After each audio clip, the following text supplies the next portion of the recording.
Good morning. Good morning. It's telling me I'm live. Let me quickly check. Doesn't usually lie to me. There we are. Good morning, everybody. Thank you for joining me. It's a cold Alberta morning for me. I'm bundled up a bit and we're trying to get the furnace going because it's cold in the trailer. But welcome very much. Welcome to the show. Thank you very much for joining. And I got to apologize to YouTube. Look, I think I knew when I was pushing that play button on that Johnny Depp video that probably wasn't going to be a good day for me with YouTube. And it wasn't. So they took down the stream from yesterday. But don't worry, I'm not striked. I'm not in trouble or anything like that. It's a copyright claim. I will be re-uploading yesterday's stream without the wonderful music of Johnny Depp. And then everybody can then go ahead and enjoy the replays. So YouTube, I learned my lesson. I won't be playing music again. They did let me know that I could have muted it. I could have played the video, just not the audio. So lesson learned for this guy out in cold Alberta morning. And I'll make sure I don't do that again. I do, however, have a video I can play for you.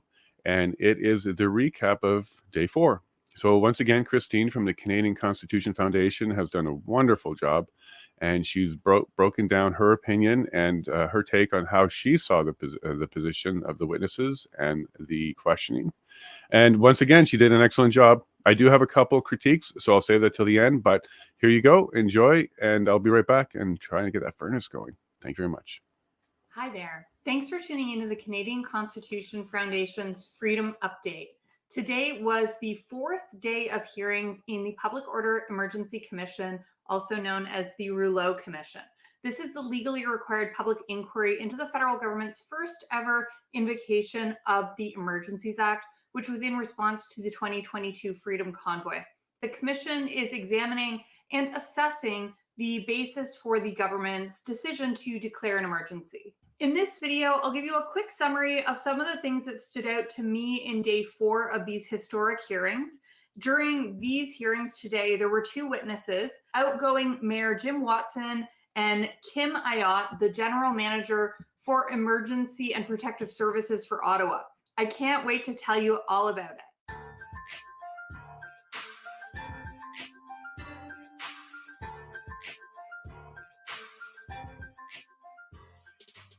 So today, the Rouleau Commission heard from these 2 witnesses, Jim Watson and Kim Ayot. But first, if you're new here, welcome. My name is Christine, and I'm the Litigation Director for the Canadian Constitution Foundation, which is a legal charity that fights for fundamental freedoms in Canada. I upload regular videos about our ongoing cases, and I'm trying to do regular video updates about what happens at the Emergencies Act inquiry hearings. If that sounds like something you'd be interested in, please hit like and subscribe below. It really helps my videos out a lot. And because we're monetized, we actually get a little bit of ad revenue, which helps us pay for our legal fees, which are really expensive to participate in this commission. Also, please remember that these videos are not legal advice. If you have your own legal question or problem, please consult your own lawyer. So before getting into what happened in today, day 4, I want you to keep in mind that this is just my summary of some of the key parts of the full day of hearings that stood out to me as especially interesting and worth sharing. This is not a complete summary of everything that happened. And also, it's not necessarily my opinion of the evidence that's being given in the testimony, unless I tell you it is my opinion, which I will do at some point. This is also just my best recollection based on my observations and notes. If you want every detail, I recommend watching the hearings themselves. They are live streamed every day, or you can also read the transcripts on the commission website. So today was actually the first day that we cross-examined a witness, and we cross-examined Mayor Watson. We are most interested in the issue of whether or not there were any other laws available to the government that could have been used to address the ongoing and entrenched protests in Ottawa.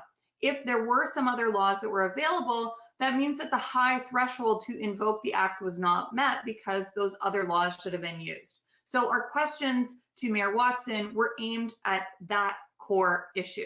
Now I'm going to show you the clip of our cross-examination. Thank you. Now, yes. Good afternoon. My name is Sujit Chaudhry. I'm counsel for the CCF. We just have a few minutes, and I know it's been a long day for you, so I have a number of quick factual questions I hope you can answer. Sure. So did you ever request Prime Minister Trudeau to invoke the Emergencies Act? No, I didn't. Did you ever request Minister Mendocino to invoke the Emergencies Act? No. Did you request Minister Blair to invoke the Emergencies Act? No, I can save you. I didn't ask anyone to invoke the Emergencies Act because at the time I did not know what was contained in the Emergencies Act. At the time, were you familiar with what was contained in Ontario's Emergency Management and Civil Protection Act? I was given a copy of it and I read it, but I can't recall the specifics of it at this point, but I was certainly shown it, and was a copy of the documentation was sent to my office from the provincial government. Did you ever discuss the act? Pardon me, sir. Yeah, no, with the Premier? Yeah, or with the Solicitor General? No.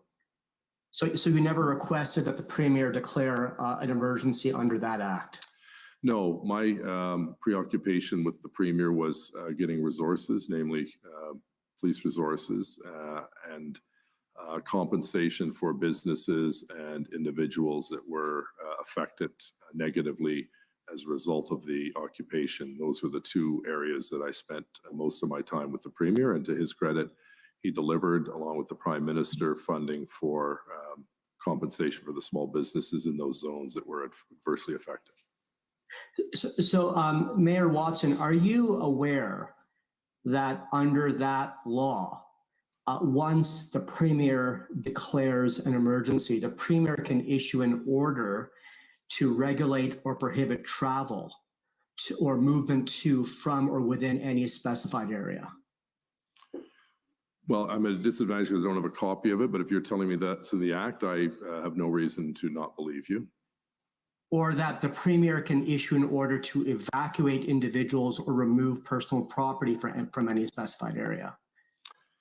Again, I'm going to take you at your word that that is the case, but I don't have a copy of the Act or the proclamation in front of me, but I did read it when it did come in several months ago. Okay, good. Mayor Watson, those conclude my questions. Commissioner, thank you very much. Thank you. Okay, thank you. So what do you think? Let me know in the comments below. The province certainly did invoke a state of emergency, which gave them all kinds of additional powers that we argue could have been used to address these protests. Okay, now let me tell you a little bit about some of the other testimony today that stood out to me. This summary is going to be a little bit shorter than yesterday's because I'm actually working while listening to these hearings. I'm editing a book that we are releasing on Friday. I'm doing way too much all at once. But if you want to support us, you can sign up for a free early bird copy of that book at the ccf.ca/freedom through federalism.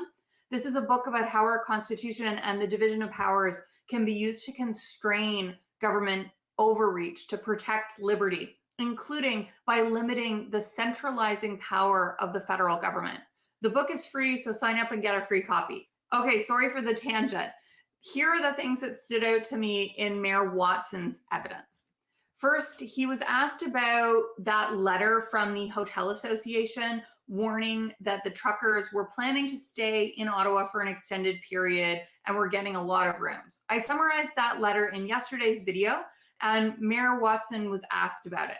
And he said that most of the people at the city and the police didn't take the issue seriously. They didn't take the truckers seriously, that they were booking 11,000 rooms, because he said that at that point, those rooms hadn't been booked. He was also asked about the city's planning in advance of the convoy arrival, and he testified that he didn't discuss with Chief Slowly what would happen if the truckers stayed longer than just a few days. He also testified that the first time he asked for more resources, it was to the Prime Minister. He asked the Prime Minister for more resources directly, and that was on January 31st. He was also questioned about a discussion around appointing a mediator to work with the protesters, but he testified that the federal government was against it and they opposed the use of a mediator, and he testified that he did not know why. Mayor Watson also testified that Chief Slowly made a request for 1,800 officers, including a very detailed chart with how many people he needed and what types. He said that Chief Slowly had put together a very thorough and detailed ask for additional support. Mayor Watson also testified that at the end of the day, there were no deaths or serious injuries arising out of the protests. And he was also questioned at length about a direct dialogue with the Prime Minister, who he was in direct communication with. One thing that stood out to me was that Watson and the Prime Minister discussed Watson's view, to quote, that Premier Ford was hiding from his responsibility for political reasons. A common theme again today, like yesterday, was how long it took and the lack of commitment to resources from other levels of government. Mayor Watson admitted that the extended protests were a failure at all levels of government and that all levels of government did not act fast enough. One detail that came up today that was pretty concerning was testimony around the police having arrested a man who Watson said had come to Ottawa from New Brunswick with, to quote Watson, guns in his trunk with the intention to shoot Watson.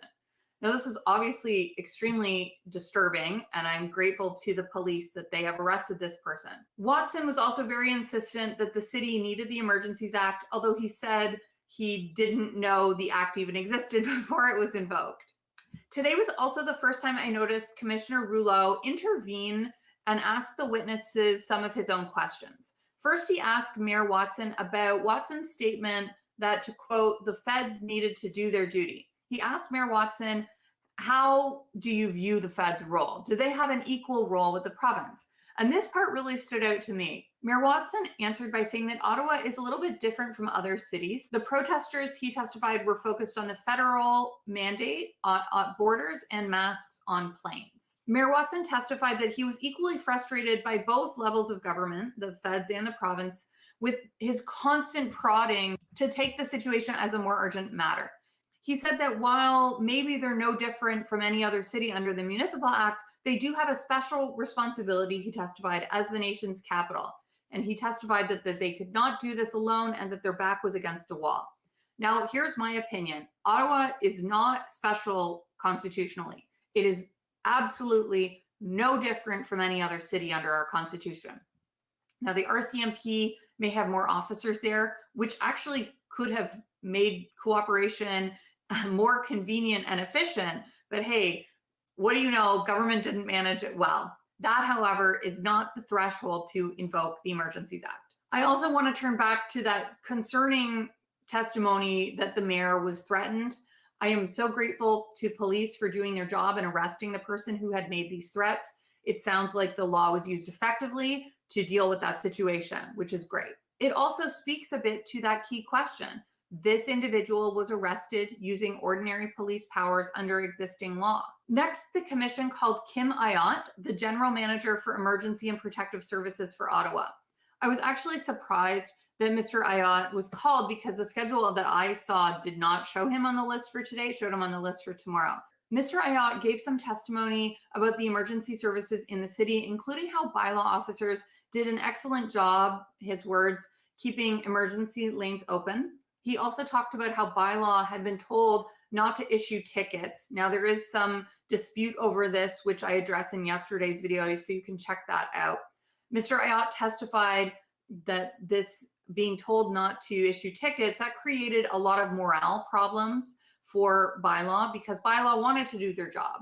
And he says that they're making up for it now by enforcing parking tickets eagerly during other protests like Rolling Thunder. So I guess if you're in Ottawa anytime soon, be careful where you park because the meter maids are really on a tear. When Mr. Ayot was questioned by counsel for the protesters, he confirmed that about 3,000 tickets were issued, and when those tickets were issued, no officer was assaulted in the process of those tickets being issued.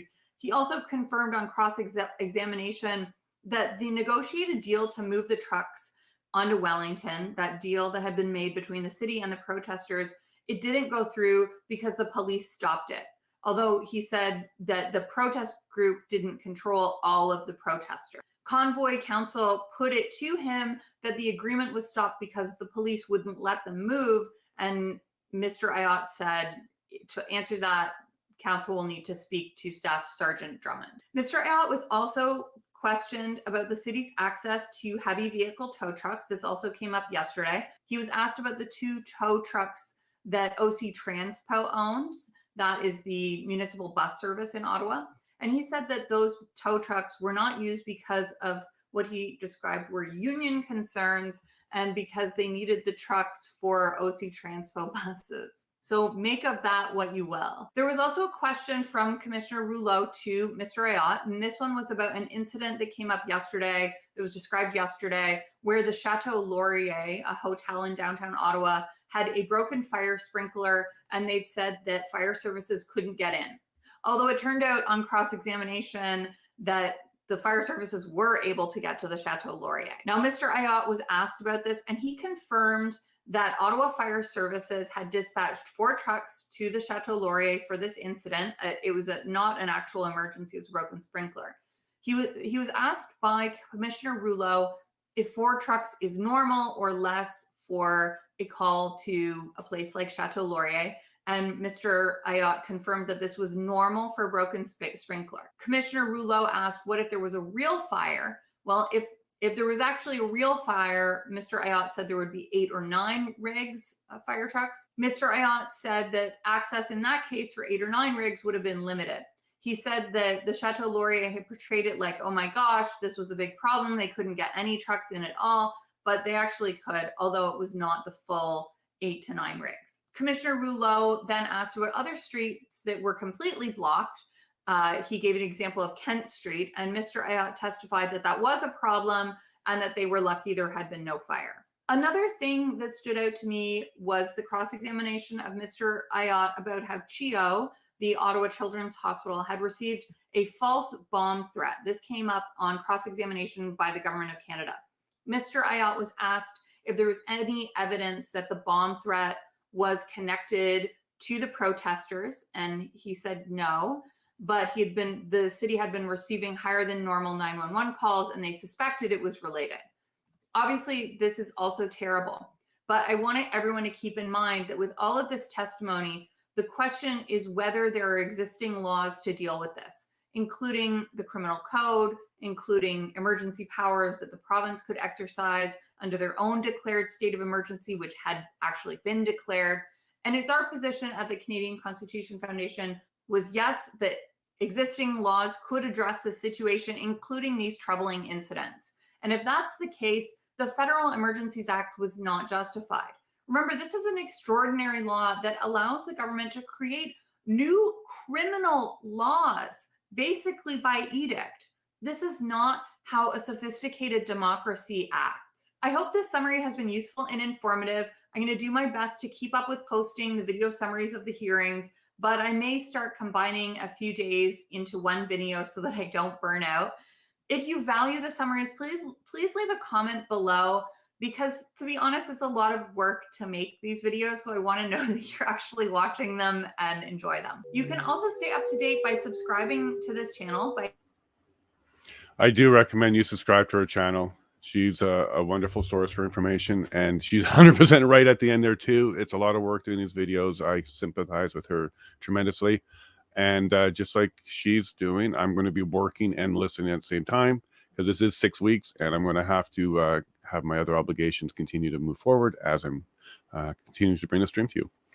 The couple points that I didn't fully agree with on her, of course, I agree with basically everything except for she didn't challenge why the Mayor Watson was not aware of the Emergency Act, being the mayor, being in the provincial government before. His entire career is around being able to understand government policies, and I'm sure very complicated ones.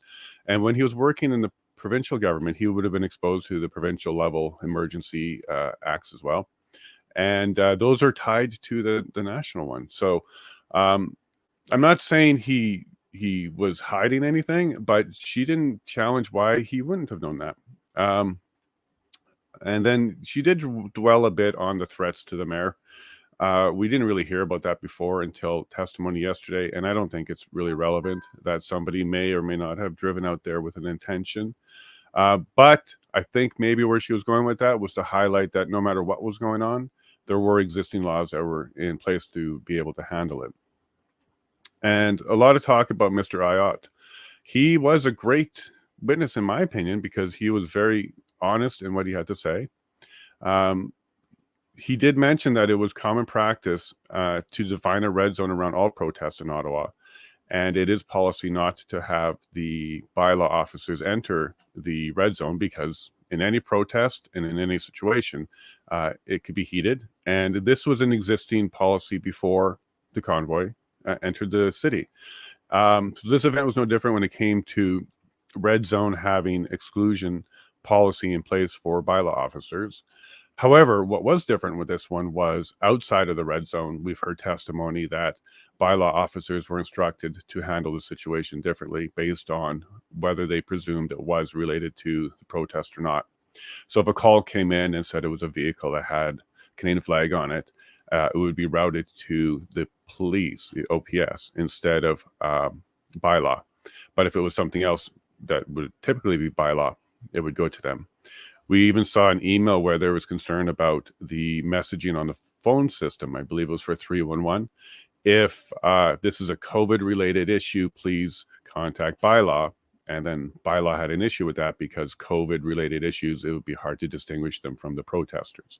So from the very, very early, it seemed like inside the red zone, there was always a bylaw officer exclusion policy in place. However, outside the red zone, there was a new one for this particular event. And as Christine says at the end of her video, the main question here and why we're at this inquiry is to find out whether or not there were existing laws that would have covered the issues. Because if there is, as you pointed out, there's no justification for the Emergencies Act. In fact, it's a requirement, Emergencies Act, that there is no other laws existing that can handle the issue. And as she also pointed out, this power is tremendous for the federal government to have.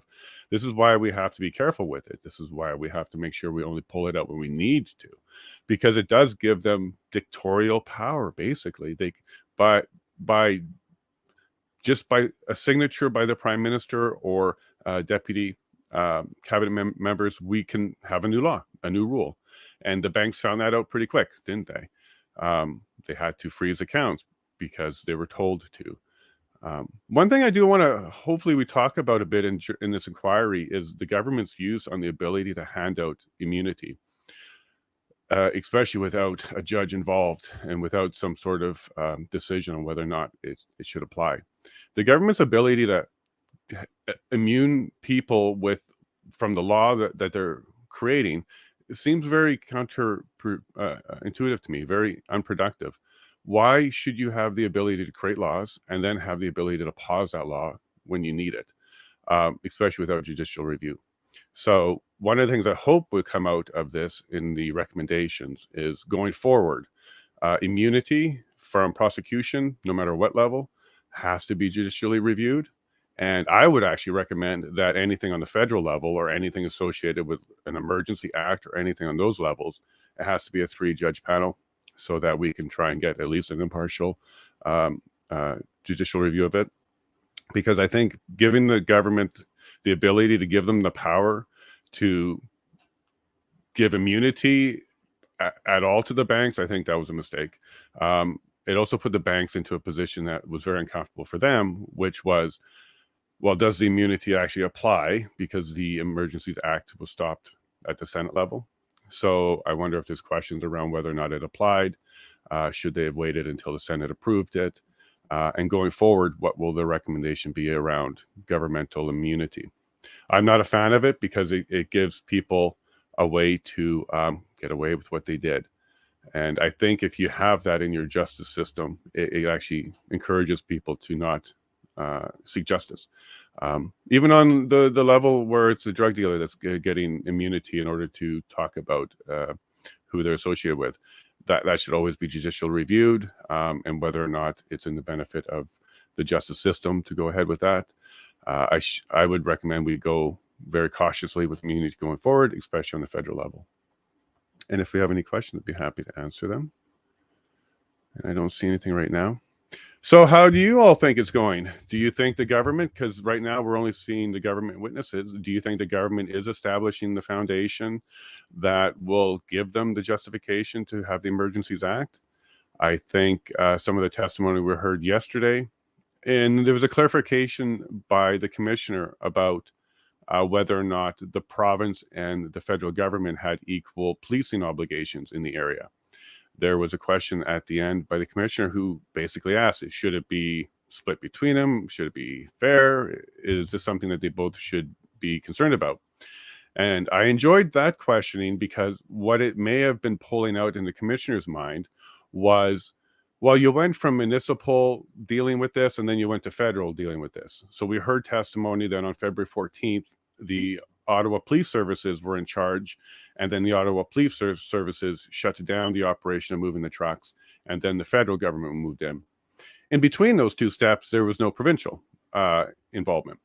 So the Canadian Constitution Foundation, during their cross-examination, pulled out the fact that, yeah, the province has powers, and the province could have done many things under their emergency provisions. And I think what the commissioner was realizing was they were actually left out. So why didn't the OPP get involved? Why were they not one of the steps before the federal step with RCMP, officers from around the world, and the Emergency Act? So I think the commissioner was getting that question out of his mind. And hopefully he saw the truth there, because yes, it was. The provincial government did have lots of powers. They could have done several things, including the tow truck and traffic. Traffic is 100% with the province. So anything to deal with the roads and the highways. Oh, I just want to mention one thing. They say a lot. They use the word highway a lot. I don't want you to confuse it with what we would traditionally call a highway, which would be, the major roads between cities. But in the Highway Traffic Act, highway means road. Okay, so when they're saying highway, it also means road. It means anywhere you can drive your vehicle. They don't really distinguish roads and streets from highway. So the Highway Traffic Act talks about highway. They use that word a lot, and that's why you'll hear it. All right. Okay, now, good news. I got the high quality stream again. I had a bit of a concern this morning. It was acting up, but we got it. So we'll be able to provide that to you today. And I would like, if you have the chance, to go ahead and throw some messages in the live chat. I will get to them. I will be listening to the entire inquiry. So I will be here to make sure that we're getting good information on the banner. And, oh, look at that. We got the stream. And let me add it now, because we see our friend Brandon Miller standing right there. Where is it? Hey, Brandon, there you are. Oh, you're just walking away. I just missed him. But once again, I am kind of perplexed why it's so empty. I do know of at least one person who wants to be there who is not able to be there. Reached out to me on Twitter, had a media pass, had it revoked. Not going to make any judgment on any of it, because I heard his side and I heard other people counter his position. So I'll just leave that up with the press department for making their decision on why they revoked it. However, I would recommend anybody who is frustrated and angry and who are talking about this and are out there, understand that civil discourse is still important. You need to be civil about things. Name calling, egregious name calling, that doesn't help anybody. And you know what I'm talking about. To the person who's hearing this, you don't have to say any of those things. Even if they're true, it still doesn't help you. The name calling is pointless. But to everybody else, both sides who are willing to listen and talk and keep an open mind and hear both sides, that's wonderful. Keep that going. That's going to help us all get through things like this inquiry. Because if you come into this with a closed mind, you're going to leave with a closed mind. If you come into this with an open mind, you're going to have at least more information in there to help you make your own decision. I think the whole purpose of these inquiries, if they're done right, is to disclose a lot of information to everybody so that we have more to work with when we're making our decisions on whether or not we think the government did or didn't overreach. And this will be important in the next election. I think the truth is important, whichever way it goes.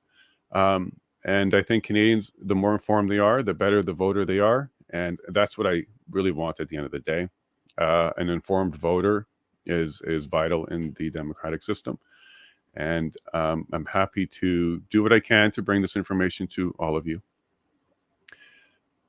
Okay. Yep. So the audio looks good as well. So I think we're going to be good to go soon. They haven't brought out the commissioner. Now today, we'll quickly go over the witnesses that we're expecting today. And we are expecting Councillor Diane Deans. I will let you know they updated the website witness list kind of silently yesterday. So when I had it open at the beginning of the day, Kim Ayet was not on the list, but he is now. And now Diane Deans is listed as the next witness after Kim. Oh, there's Tom Mazzaro right there. And it looks like we're going to be getting ready. And there's the commissioner. So I'm going to be quiet and get this audio. Good morning, bonjour. Welcome to day whatever. We're going to take a short break. Council have asked to have a few moments to review one piece of evidence before we start. So we're going to take 15 minutes and we'll start at 9:45. And again, I apologize for the delay, but these things. All right. Well, live video, live everything means you need to be able to respond to it. Okay. So hey, I'm back. Did you guys miss me? No questions yet. Okay. So let's go ahead and look at Diane Deans. So she's a counselor. Let me pull up some information on her. We got 15 minutes. Actually, put in the chat. You want to see Brendan Miller's opening statement again, because it helps remind everybody what this is all about and what they actually have to do and prove. It's only a few minutes, so let me go grab that, because it's a good recap. It's a good reminder of exactly what we have to be looking for in this hearing, this inquiry. All right, I got it. I gotta tell you guys, I'm getting very used to swapping screens and getting used to all this. So hopefully it's an enjoyable experience on your end. And if you're listening on your drive, watch out, be careful. There we go. Let's go full screen and enjoy. It's only a few minutes. Okay, then I think next we should hear from the convoy organizers who are also involved in the proceedings of the commission.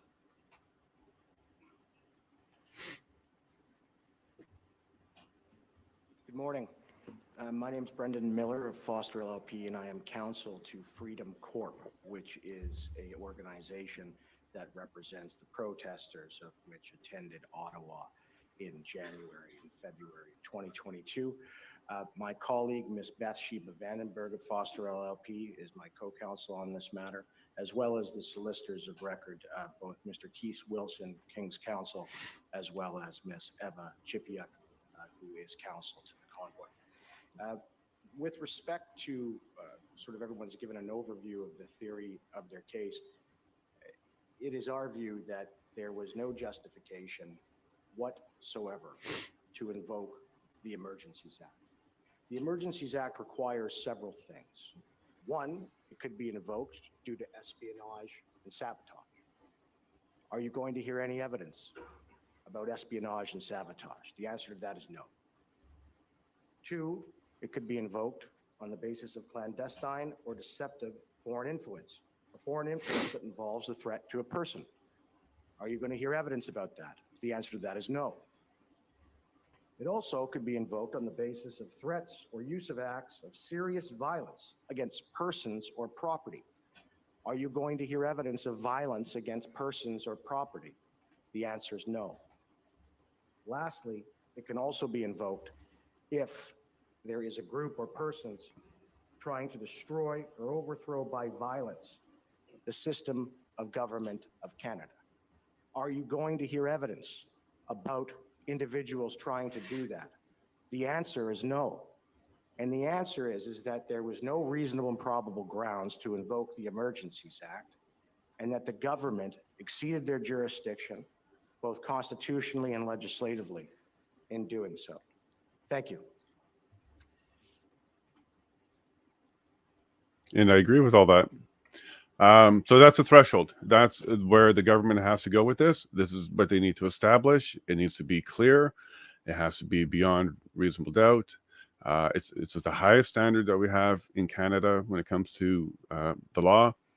Because as some of you may know, we have different standards. So preponderance of the evidence would be a civil standard, which is just over 51%, more likely than not.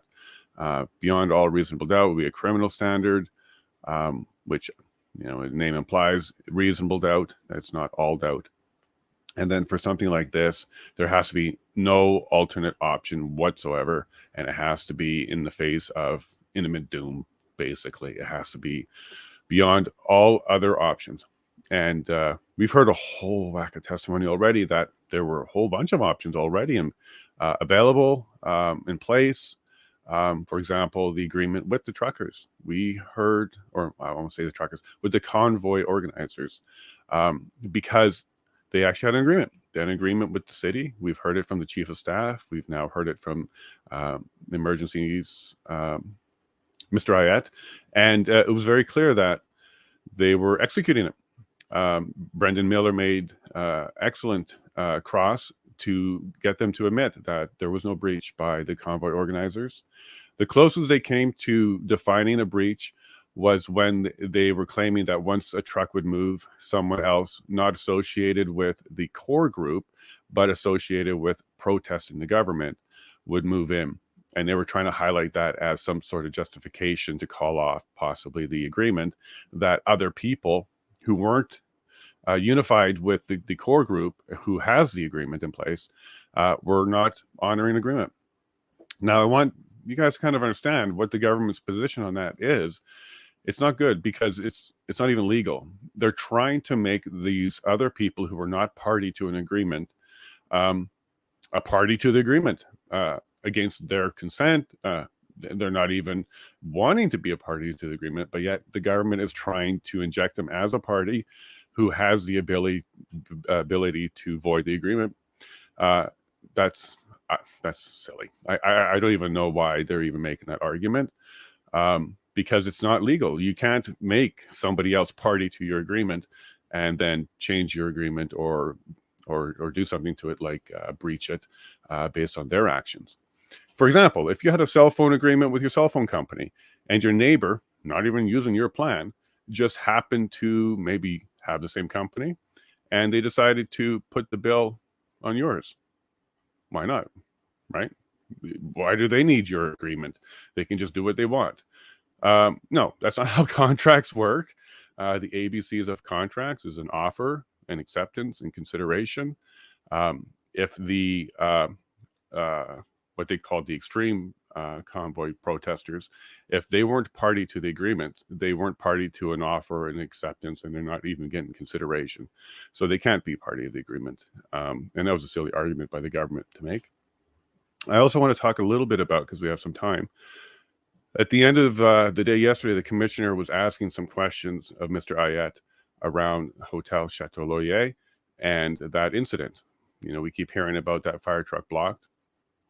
The testimony from Mr. Ayat during his testimony before the commissioner intervened or had some questions was that, like with all situations, with all calls, they have different levels of it, and a general call would cause certain vehicles to be dispatched. Nothing special, nothing different. One thing that I did like that Mr. Ayat did mention was, even though the protest was going on, they didn't change and put in place anything different. So, for example, if a general call was 4 trucks, they didn't change it to 6 trucks during the protest or anything like that because of routing issues. And that's likely because they didn't have routing issues. It was relatively good. So at the end, when the commissioner was pulling that question back to the table about that situation, and as we learned, it was a broken sprinkler or something related to a sprinkler, so non-life threatening. The commissioner was, in my mind, he was directing the questioning to fulfill his thought that the blocking of the roads in some way could have been life-threatening. So it felt like the commissioner was trying to get to the point where he was getting Mr. Ayet to agree that because of the protest or congestion in the streets, there definitely could have been life-threatening. That made me uncomfortable because I don't know why the commissioner is trying to get to a place in his mind. He should be following the journey wherever the evidence and the law takes him. So he shouldn't be trying to fill in the gaps, especially in the face of Mr. Ayet, who was pretty adamant that Hotel Laurier, Chateau Laurier, was embellishing the situation, and he's the one. Mr. Ayet was saying they were making it a lot worse than it really was. 4 trucks were dispatched, 3 got there. If any information came up, whether it was before the trucks got there or even through dispatch, that it was more serious, like a fire, they're very prepared and ready to do it. So there was no concern even from Mr. Ayet around that incident, and they were unable to bring up any other incidents that would have at least generated the concern that the city couldn't handle it. What I got out of Mr. Ayet's testimony was he was being asked to admit that he didn't do a good job. And I don't think he actually believes he did a bad job, and I don't think the evidence shows that he did a bad job. So when he's giving testimony about how the emergency services were functioning in the city, it is his job to make sure they function well, and that was his testimony, that they were functioning well. So take that for what you want, but I do believe him. I was listening to him. I didn't hear any contradictions. I heard him being very adamant, or not adamant. He was being very careful and making sure that nothing was embellished or not straight. And when someone talks like that, I give them a lot of trust, because they're trying really hard to make sure that the truth is out there and the good information's there. I apologize, it's pretty cold in here, so I got a bit of a runny nose. So at the end there, the commissioner did. So we had a weird day. So the first witness, the commissioner did a great question, and then the second witness, the commissioner didn't do such a good question. But maybe that's part of his being impartial and unbiased, is to talk about even what the other side said could have happened, maybe the extreme end. So maybe he was probing for that, which could help at all, or help as well. Sorry, I'm just trying to get the stream back up. I see it's back. So maybe he was doing that. So maybe he was just exploring the extreme end as well, so that in his mind, he at least had that answer that, yeah, if it was a fire, it could have been more serious. But at the same time, the emergency services of Ottawa were prepared to handle any situation that came up. And as we keep hearing, nobody got hurt. I also kind of want to say to Mayor Jim, if you ever hear this, look, dude, the fact that nobody was hurt, there was no fighting, there was no resistance from the protesters, is the reason why it went nonviolent. The truth is, there's lots of violent video of the police on protesters. So for Jim to say he was very pleased at the work of the OPS, so that nobody was injured and there was no violence, he is excluding certain victims from the protester side, and he's certainly not commending the true heroes of this, and that would have been the protesters who were provoked, pushed, corralled, threatened, name called, and they still didn't do violence. So those are the real people who should be receiving the kudos for keeping it peaceful. It certainly wasn't the police, as Jim Watson wanted to let the world know. Now, I do say to the police, good job, because you do also have to keep your peace. For the most part, we saw a lot of police officers who were observing, but not being aggressive. We saw a lot of officers who were talking to the public. We also saw a lot of officers who blatantly made it known that they couldn't be on video, So we had a lot of streamers walking around who were willing to speak to the police officers, but they couldn't, whether it was they were told not to, which is most likely, or they weren't comfortable with it. In either case, we didn't get to have a lot of video of police officers talking peacefully with the protesters. However, it happened all the time. Lots of testimony and lots of witness statements where they would go up and talk to a police officer and ask him, why you're here, why are you doing this? And really what it comes down to is that's their job. The job is to be there in case it's needed. It is a large crowd, whether you're peaceful or not. And there's always going to be people within any group and any crowd who are not there for the same reason as the majority. Now, lucky for everybody, because I think if this situation did get violent, we would have a much different inquiry. Mr. Watson said that as well. He said if there was violence or a death, it'd be a much different inquiry, and he'd be right. Because if that actually happened, it would be a lot tougher for us to push back on the government. Oh, here we go. Thank you. The commission is reconvened. La commission reprend. Good morning again. Bonjour. I take it there's a witness ready to go. Rousseau? Morning, Mr. Commissioner. Yes. Commission Council would like to call as their next witness. If you could introduce yourself for the record. Yes, Jean-Simon Schoenholz, Commission Counsel, and our next witness is Councillor Diane Deans.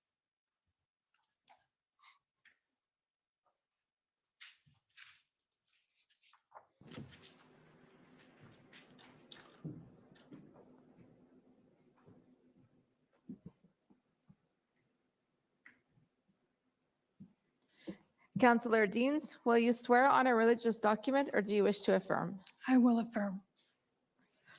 For the record, please state your full name and spell it out. My name is Diane Deans, D-I-A-N-E-D-E-A-N-S. Do you solemnly affirm that the evidence to be given by you to this commission shall be the truth, the whole truth, and nothing but the truth? I do. Thank you. Thank you. Go ahead. Thanks. Good morning, Councillor Deans. Good morning. So Councillor Deans, I understand that you're a city councillor with the City of Ottawa, I am. and you were chair of the Ottawa Police Services Board during kind of the events of January, February earlier this year up until February 16th, correct? Correct. You had an interview with Commission Council on August 16th of this year, I did. and I'll pull up WTS 6010, and this is a summary of your interview, correct? Correct. You had an opportunity to review that summary. I have. Do you have any corrections? I do not. Okay. And so we'll put that summary into evidence. Councillor Deans, I understand that the Ottawa Police Services Board, which I'll refer to as the OPSB or the board, it's a 7-member civilian oversight body for the OPS, correct? That is correct. And the city appoints 3 councillors to that board and one resident, Correct. and then the province appoints another 3 of those members. Right. And you were the chair of the board during the relevant period. I was. So I want to start by getting a sense of what was known to the board prior to the convoy's arrival. I understand that the board was regularly briefed by OPS leadership, and that you personally, as the chair, also had regular communications with OPS leadership. That's right. How often would you speak to Chief Slowly, for example? Daily, sometimes multiple times a day. I understand that from your witness summary that you were first briefed on the incoming Freedom Convoy by Chief Slowly and John Steinbeck, Executive Director of Strategy and Communications for OPS, on January 24th. Is that accurate? That is accurate. And what do you recall about the information that was relayed to you during that briefing? It was the first indication that I had that this was happening, and I hadn't been following it in the media. So it was the first time I sort of took stock that there was this convoy rolling across the country heading to the nation's capital. So it was basically, we know about this, we're working with intelligence agencies to gather information, they're coming at us, and we're preparing for them to arrive on Friday. And was there any information provided at that time about kind of how significant the number of trucks would be, or how long they intended to stay?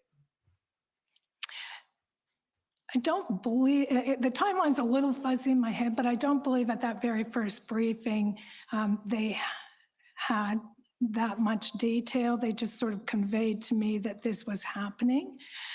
There was a council meeting on the 26th. I had asked the mayor if we could come to council and brief council on it when we were getting more information, but he said no. So I called a meeting of the board on the 26th when there was more information shared. Okay. And we'll get to that meeting in just a little bit. Before going to that, I'd like to go to OPS 402978. So this is a copy of a briefing by Deputy Ferguson that was, if you scroll down to the bottom, please, just a little up. Up. Okay, so this is an email from Deputy Ferguson to Kim Ayotte forwarding information that was provided to the board. So you see here, it says below is in the third line, below is the information we are sharing with our board. So if we can go down over here, perfect, thank you. And you'll see it says, the purpose of this email is to update you on a trucker convoy scheduled to arrive in Ottawa beginning Friday, January 28th. This will be a significant and extremely fluid event that could go on for a prolonged period. And this, again, was on January 25th. Do you remember this information being just provided to you at that time? Mm-hmm. And what was your understanding of significant and extremely fluid event that could go on for a prolonged period? Well, it's interesting because, you know, I was starting to watch what was happening coming across the country. I was aware that there was large trucks. I was aware that, you know, they seemed to be picking up some steam as they rolled across the country. I was aware of this unique situation where they were gathering a lot of money through a GoFundMe site. So, you know, I understood that it was coming at us quickly and that it was different than things had, you know, we see a lot of protests in Ottawa. Everyone that lives here knows that. But this one did feel different. And, you know, it could go on for a prolonged period. I had discussed with Chief Slowly that possibility. And what I recall Chief Slowly saying to me is that he would be very surprised if they were still here on Monday. Do you remember when he would have told you that? Yeah, it was on the Thursday, so I guess it was this day, the 25th, because I had phoned him. I had phoned him several times, and you know, the more I was watching this, the more concerned I was getting. And he said to me, "What are you so worried about?" And I told him just what I told you: the number of trucks, the size of those trucks, the amount of money that they have, and he said that he would be surprised if they were still here on Monday. And based on what you just said, is it fair to say that this kind of messaging around significant and extremely fluid event that could go on for a prolonged period, you just said there's a number of protests in Ottawa. Is it fair to say that this messaging was something different than what you were used to? Yeah, I think this is different. I mean, I think that there was a recognition that this was unique among demonstrations. I don't think we knew how unique it was going to be in the end, but I think there was, you know, just watching the whole thing unfold as it moved across the country was something that we really hadn't seen often. We heard earlier this week from Steve Kanellakos that in the advance of the convoy's arrival, the city had received information from a local hotel association advising that protesters were booking stays of 30 days, and that had been forwarded to the OPS. Did the OPS ever kind of work this information into any of the briefings for the board? No. So did the board have any information on this at all? Were they notified? No. Okay, so I'd like to pull up OPB 401257. So these are the minutes of that first board meeting on January 26th. This is a public meeting. So you called this special meeting, correct? Correct. And during that meeting, the board was briefed by Chief Slowly and his deputies? Yes. And I understand this meeting was called on short notice. Why did you feel the need to call this meeting at this time? Well, as I said, I had asked the mayor to allow us to come to council and share that information through the council process and include the board members. He didn't want to do that, so I still felt that it was important based on what I was hearing and seeing that we provide an update to the board and that they have an opportunity to ask any questions they had. Okay. So I'd like to go to page 2. And if we go down to the first kind of substantive paragraph here, it says, second sentence, they being the OPS, indicated that there was a coordination of intelligence between agencies, and the service noted expecting that the Freedom Convoy would arrive in Ottawa as early as Thursday and likely to remain through Sunday. I'd like to just look at another quote and then get your thoughts. So at the third paragraph, it says, operational plans in place had been informed by threat and risk assessments. The service advised that they had been in contact with demonstration organizers, and the information suggests that it would be a fluid event that could go on for an extended period. The number of people involved was not known. So were you able to these two kind of statements seem a little bit different in tone. Was any information provided that would allow you to reconcile them? I did speak to Chief Slowly about this, and he didn't share the intelligence information with me, but he did tell me that he did not feel that anything that they were receiving through intelligence channels would lead them to believe that this was other than a protest that would come and go in a typical fashion. And when he advised you of this, this was during a one-on-one call or during a board meeting? During a one-on-one call. Okay.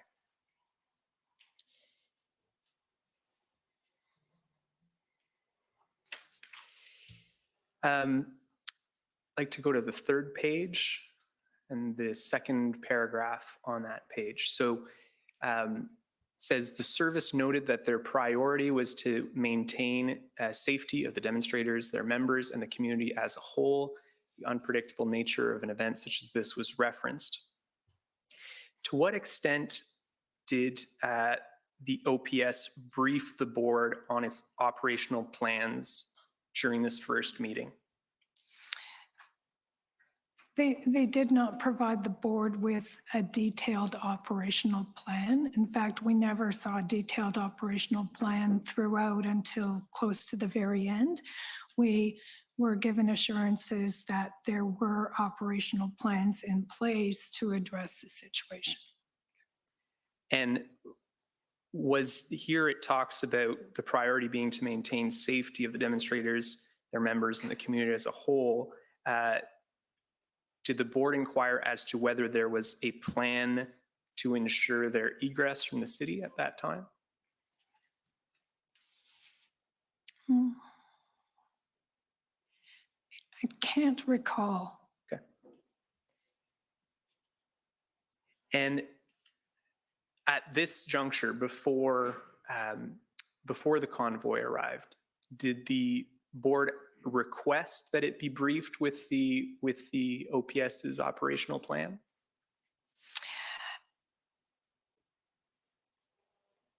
The board was asking about the plan. I don't know that we ever asked for a detailed briefing.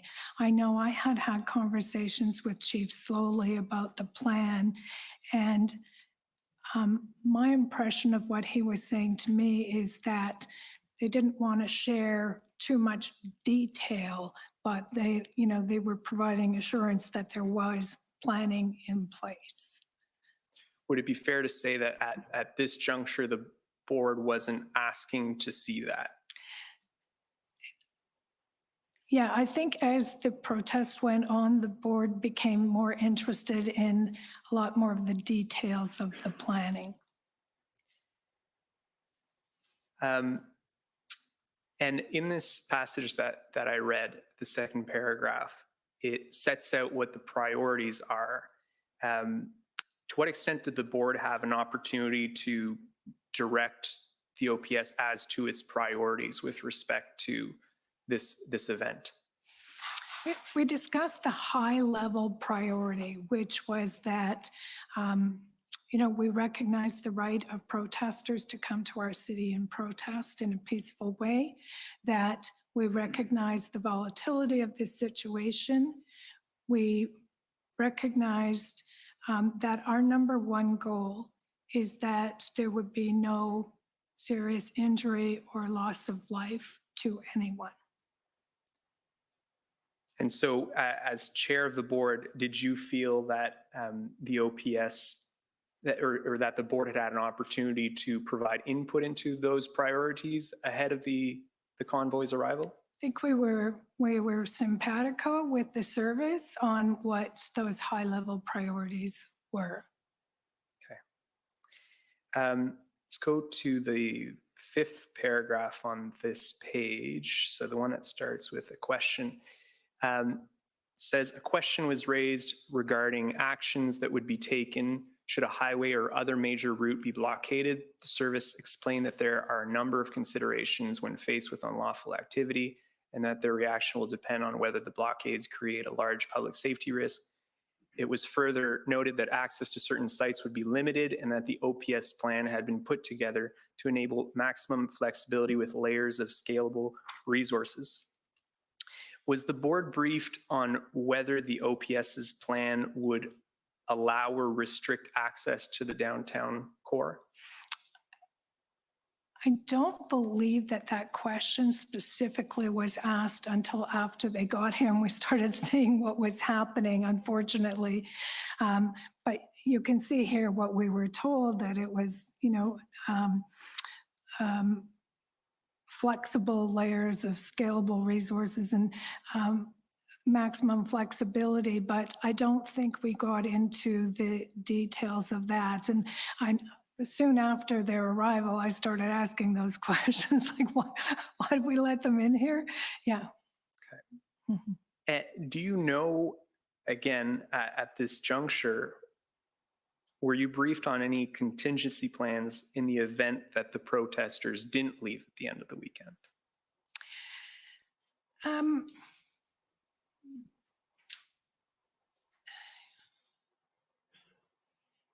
I think that we were aware there was possibility that they wouldn't all leave, but listening to the chief, the probability was that they would.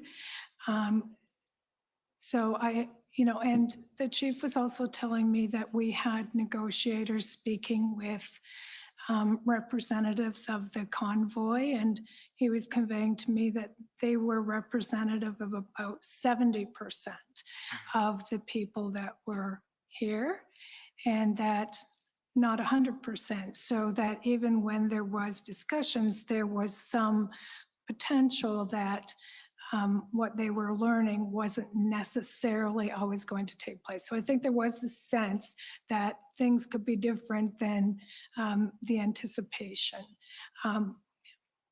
And were you satisfied that if it didn't go as expected and some either remained or most remained, that there was a plan in that event? Yeah, I mean, I think the level of detail I had is that they were working with the organizers and that they believed, or they were, maybe it was hopefulness, I don't know, but I had the impression that they believed that they were going to leave. I understand that during this meeting, the OPS advised the board that it had a staffing plan for this event. Were any resourcing concerns communicated at this juncture? Not to the best of my recollection. And do you know whether there were any contingency plans if resources became overwhelmed? You know, my impression is that there's a sense at the OPS that being the nation's capital, we've seen a lot in events in this city, and generally speaking, there is coordination with, you know, the other policing agencies that occupy space in the city of Ottawa, and that kind of thing would continue in this. But in terms of looking for extraordinary, you know, assistance, at this point, that wasn't being discussed. Okay. I'd like to pull up OPP 401494. So this is a Provincial Operations Intelligence Bureau Situational Awareness Bulletin dated January 26th. So this is the same day as this board meeting. And we'll go to the third paragraph on the left side there. So it says, once in Ottawa, Freedom Convoy 2022 organizers have stated an intent to remain at Parliament Hill until the federal government concedes to repeal all COVID-19 public health restrictions and mandates. Organizers have indicated they are planning to stage disruptions that may gridlock areas around Parliament buildings and parts of Ottawa. There is no express departure date for when participants will disperse or the action will end. And I expect that we'll be hearing this afternoon, I believe, that that Chief Slowly and some members of the OPS referred these reports from the Bureau that would contain this kind of intelligence. Were you or the board ever provided with this kind of intelligence, or even kind of a high-level summary of this type of intelligence? No.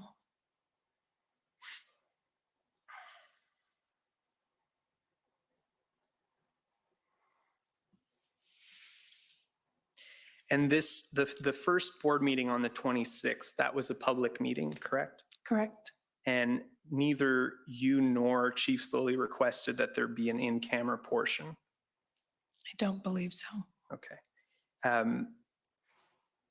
Would it be fair to say that more information could have been provided had there been an in-camera portion? Yeah, I think that's fair. I didn't know about this information, so didn't know what to ask for, but, you know, hindsight's a great thing, but in hindsight, yeah, I would have liked to have this information and would have liked to know about it. And are you able to explain, you know, was there some rationale to why it was felt that there was no in-camera session necessary at that time? In my initial goal for that meeting on the 26th was to share the information that was available. Of course, I didn't have the benefit of knowing what information was available, apparently. So, you know, I didn't know that there was perhaps some intelligence information that could have been shared. I guess I really had the impression from Chief Slowly that intelligence information was not to be shared. So maybe a lesson learned there, but that I had the impression intelligence information is kept in very close proximity to the people on a need-to-know basis, and that it's not generally shared. So was your understanding that the board wouldn't, even in camera, wouldn't necessarily be entitled to this kind of information? My impression is this information was not going to be shared with the board, what they were receiving intelligence. I mean, Chief Slowly was telling me things like, we're not getting any messages from intelligence agencies that it's other than protests. We expect them to be gone on Monday. That's what the message I was getting. Okay. And what led you to come to the conclusion that the board wasn't entitled to receive this kind of information? I guess I took Chief Slowly at his word.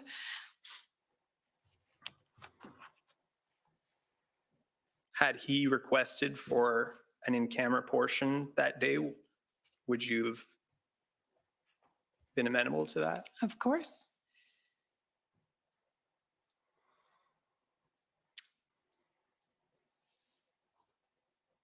Okay.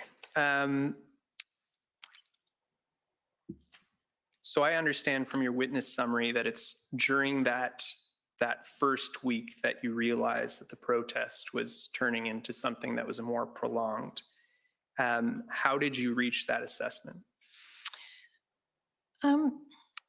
Well, a lot of the protesters did leave on Sunday night, but the expectation was a lot more of them were going to go than actually vacated the parliamentary precinct. And Chief Slowly was telling me that they had negotiators, they were talking to them, they were still hopeful that they were going to clear out. And I think it was really about the Thursday that the conversations had broken down, and it appeared that there were more people coming back on that second weekend, that it really resonated with me that perhaps it was a bit of wishful thinking that they were going to be able to get this wrapped up and gone after that horrific first weekend. And then the thought of going through a second weekend with more people, wreaking havoc in our neighborhoods in the downtown core was disturbing. Who had told you that conversations had broken down? Chief Slowly. And is that communications between the PLT and the protesters? Is that yes. what you believe he was referring to? Yes. So you had this first meeting on January 26th, from January 27th through the first week and the first weekend, through the first week, the board didn't meet again until the next Saturday, February 5th, correct? Yes, I believe that's correct. And why is that when you called the next meeting? Why not earlier? So there was some conflict. I was being advised by some people that I needed to limit the number of meetings that we were calling because police resources were stretched thin, and every time I called a meeting, it took a whole lot of police resources off the street and off the front line, and that they needed to prepare for that. It's a time-consuming endeavor. So we needed to package up the questions that we had and filter them through the communications department at police to try and give as much flexibility to police to do their primary job, which was to try and shut down the occupation of our city. So I was trying to be respectful of that, but also I was in touch with Chief Slowly a lot. I was communicating with board members and with members of council as they requested. But the vice chair of our board, Sandy Smallwood, who's been on the board a lot longer than I had and has connections across the country. One of the things that he was doing was speaking with other experts in the field of police governance and talking about what we needed to be doing as a board. And Sandy and I were talking regularly about that because, we're finding our way in something. I'd never been through something like this before, and it was new to us. And we were very concerned. We're cognizant of what happened in Toronto with the G20. Very aware of the Borden report. I read the Borden report again through that process, and we wanted to make sure that we were doing things properly. And so Mr. Smallwood was in touch with Professor Andy Graham at Queen's University. He was in touch with Alec Mukherjee, who had been the chair of the Toronto Police Services Board. He was in touch with other experts across the country. And Sandy and I were talking frequently about this. And on the Saturday morning, we had this conversation about the depth of questioning that we as a board were doing. And I decided at that point that I needed a lot more detail about what the resource requirement was, because the board is an oversight body. It has very limited roles, but what we need, our primary mandate is to ensure adequate and effective policing in the city of Ottawa. And I wasn't feeling comfortable that we were meeting that test. And so I decided that I needed to call an emergency board meeting on that Saturday to put really a simple question to the chief. And that was, what do you need? What will it take to end this occupation of our city? And that was the purpose, that was sort of the sole purpose of that meeting, to get to the heart of the resource issue and what it would take for us to restore peace to our city.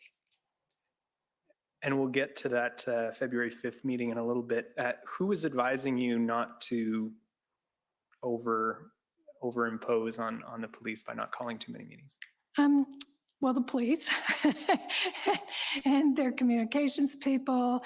I listened to Serge Arpin's testimony the other day, where he noted he had also suggested to me that we not call a lot of board meetings because it was consuming resources that were needed elsewhere. So I'd like to go to OPB 401624. So these are notes from a February 1st briefing of the board by Chief Slowly and Deputy Bell. Do you remember this briefing? Vaguely. There's a lot of them. Mm-hmm. Was it typical for the board to receive this kind of briefing outside of regular board meetings? At that point, yes. I mean, we were kind of finding our way in terms of not taking up too much time and making sure that we were getting the information that we felt we needed in the performance of our oversight role. Okay. If we can just go down a little bit on the first page. Okay, the fourth bullet down says some resources have returned to GTA, but more resources retained from Peel, Hamilton, and OPP, more specific requests to OPP and RCMP. So my understanding is that whenever the OPS would receive additional resources from another police force, you were responsible for signing the memorandums of understanding. That's correct. Okay. And how these resources that are mentioned, and again, this is February 1st, at this stage, can you maybe just describe the numbers and how long they were generally staying for? Yeah, it varied. There were a lot of police agencies that were offering to assist the city of Ottawa. There was Hamilton and Peel, I think Toronto, Cornwall. There were a lot, and they were coming and going. They were freeing up resources as they could, and some of them would stay for a week, some of them would stay for a number of days. We were taking what we could get because we were in need of all of the help we could get at that point. And so there were other events that would take them back. For example, the convoy decided to go to Toronto on that, I think it was the second weekend. And so a lot of the GTA resources that had come to Ottawa got sucked back out of Ottawa to help with City of Toronto. And in terms of the significance of the amount of officers, can you speak to that generally? Well, we were grateful for the help that we were getting from those other policing agencies.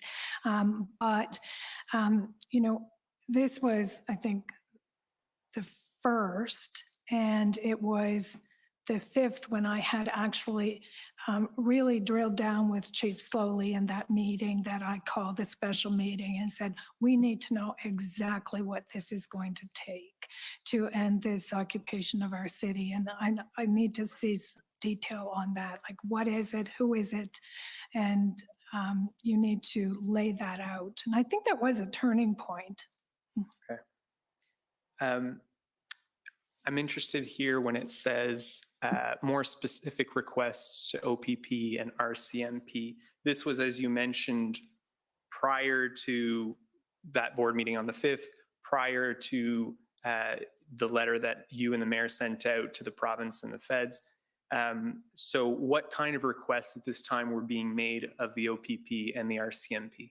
Well, they were, I guess that was my issue. They were more vague in that Chief Slowly, and I can't exactly remember the timeline, you probably have it there, but Chief Slowly had made a comment that there may not be a policing solution. I can't recall what day he said that.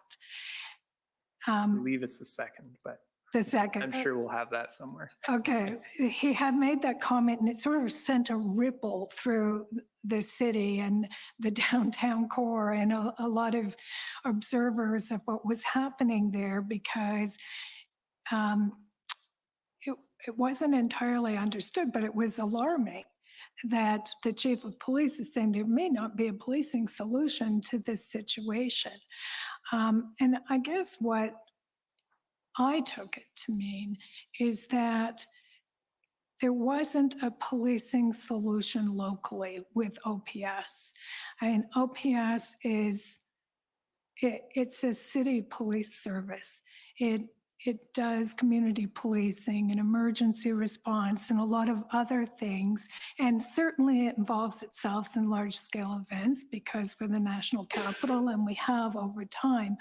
But we hadn't seen something like this before. It was clearly different, had a different flavor. It, you know, the whole thing was not like anything anyone had seen in the city before. And I think it had become clear to Chief Slowly that we did not have the resources inside Ottawa Police, nor did we have the expertise in terms of, you know, setting out a real plan on how you're going to get this tiger by the tail inside police. We just hadn't had much experience with this. And so that's what I took from what Chief Slowly is that we're going to need a lot of help.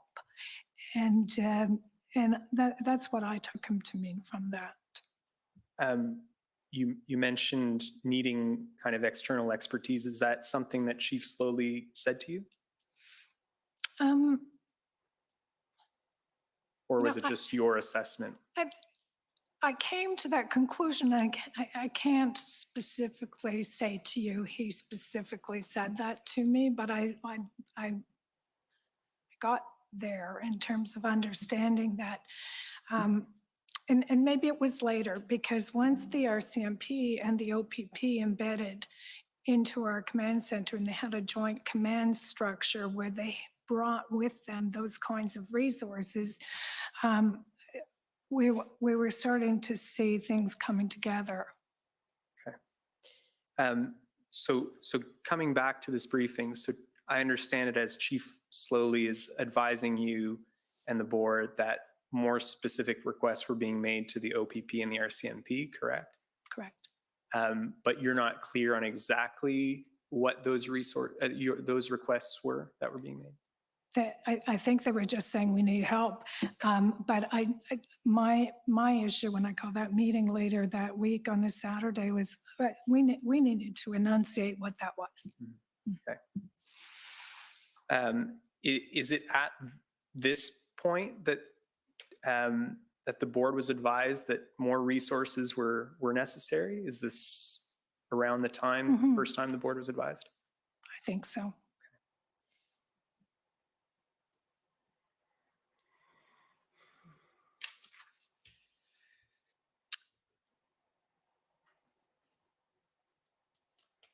Okay, if we can go to page 6, near the bottom of that page. Okay, so just going up just a tiny bit. Okay, so there's a question asked: if there was legal authority issued around a court order for removal, what would be the threshold for removing trucks and people, large conglomerate of people and vehicles?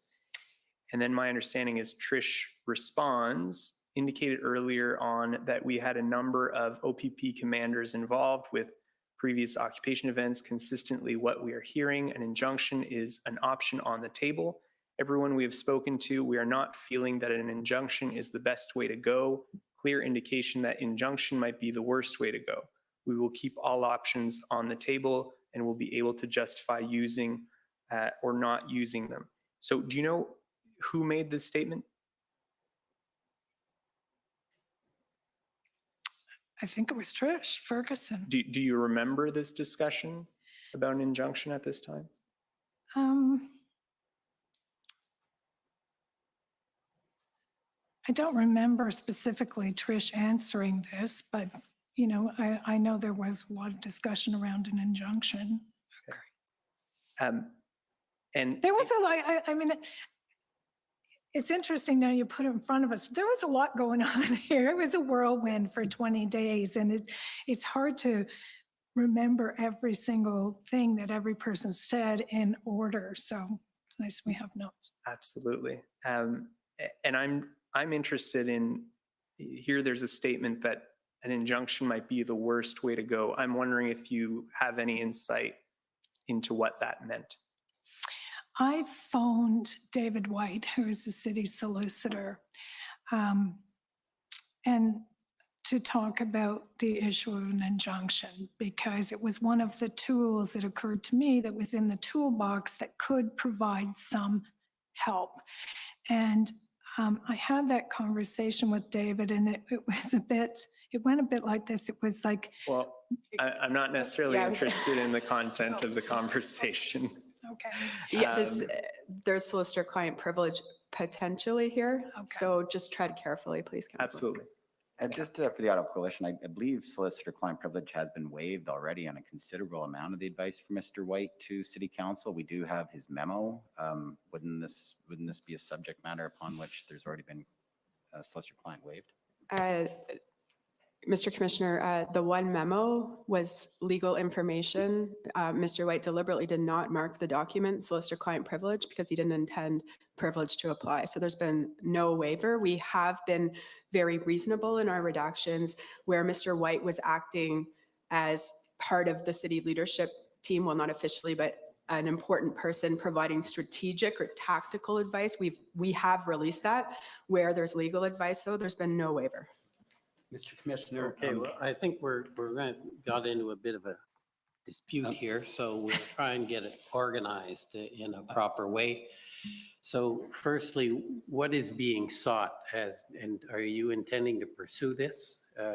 My intention was with the question was just to understand what was said at this meeting. My understanding is that Mr. White was not the person answering this question. So that was my intent for this particular question. Okay, so what you're trying to understand is what was the result of that meeting? Was what the meaning of, an injunction might be the worst way to go, which was apparently communicated in this briefing, what that meant. What she understood from that, and exactly. not to relate the specific statements by the lawyer. Correct. Is that fair? Is there any objection to that? None, Mr. Commissioner. Okay. Any problem with that? I see you're standing. To my friend's positions, and based on what has been said, I'm probably going to go there in my own examination, but I would just like to point out this. I understand that the police service board or police commission has their own legal counsel. It's not Mr. White. There's no solicitor-client relationship between this witness and Mr. White. And in my respectful submission, as a result, there's no issue with privilege. Further, if it was a personal solicitor-client relationship, if the witness would like to waive solicitor-client privilege, that's her prerogative. Okay, Thanks, sir. thank you. So I think, oh, sorry, yes? I'm sorry. You can remain seated. It's probably better for the microphones. As long as I can see you, I'm happy. I do have a concern in my submission. Privilege, if there was privilege was waived. There is considerable documentation. There are memos from Mr. White. There is a witness statement from Mr. White, and it may be that although this witness may not go further, it may well be a subject on which there will be cross-examination, because once you open that door, you can't close the door again and say, well, I'm only going to give you this, but I won't answer that question. Okay. I think there's a real issue around this also with respect to the testimony of the mayor. I think you talked about this subject, I believe, also. So what I'd suggest is council can discuss this. At this point, it's academic. I understand what you're saying about it may come up in cross. So I'd suggest council and the commission council discuss this at the break or at the lunch, because it should be discussed before the cross-examination. And certainly there has been a lot of talk about legal opinions, but I'm not going to go much farther at this point. It's a question of what the city is going to, the position the city will take. And if that could be cleared up over the break or the lunch, that would be appreciated. Okay, go ahead. Thank you, Mr. Maybe then if I could just broadly answer your question. I think that the part that says there was a clear indication that an injunction might be the worst way to go, I think they were referring to the concern if they wrote an injunction in a way that it was denied by a court. Okay, thank you. If we can go to the next page, near the bottom of that, page 7. There was a question here, can you put boundaries, protect their right to protest but limit where they can go? And the answer is very little. Do you recall who said this during this meeting? I think it might have been Chief Slowly. And what was your understanding of the reason that there was very little that could be done to limit access to further vehicles wanting to enter the downtown core? There seemed to be a view that there was a charter right to allow those vehicles into that area. And also, I had taken that up with the city manager, Steve Kanalakis, in an email exchange I did with Mr. Kanalakis. And he said that there were no other places for the vehicles to go, basically. So that seemed to be their view, those sort of conflicting views, but the two that I had heard at the time why the vehicles were there. Thank you. I'd like to go to document ONT 401120. And we'll go to the bottom of that document to provide the context, just the very bottom. So moving up from there. So this is just to kind of provide you the context. So my understanding is that on February 1st, Krista Ferraro, who's the executive director of the board, correct? Correct. Had a call with Lindsay Gray. And who's Lindsay Gray? She, at the time, was the board advisor from the Solicitor General's office. And there was a call on February 1st and about operational decisions. Were you on this call? Do you remember this? I don't believe I was on the call. Okay. If we can just go up to the top then of the document. So this is an email from the Solicitor General's office advisor, Lindsay Gray, to Ms. Ferraro. And it provides some citations, I guess, from the Morden report. Do you remember seeing this? Yes. Okay, and so do you know what the context was for Ms. Ferraro reaching out to the board advisor on this? The board was very cognizant of our role as an oversight body, and we really had the problems that the Toronto Police Services Board had gotten into during the G20 in the forefront of our mind. We didn't want to go down the same path and make the same mistakes. So we were trying to, in real time, I guess, learn from that and seek as much advice as we could about our role and the art of the possible, what we were allowed to do, where that line was. And,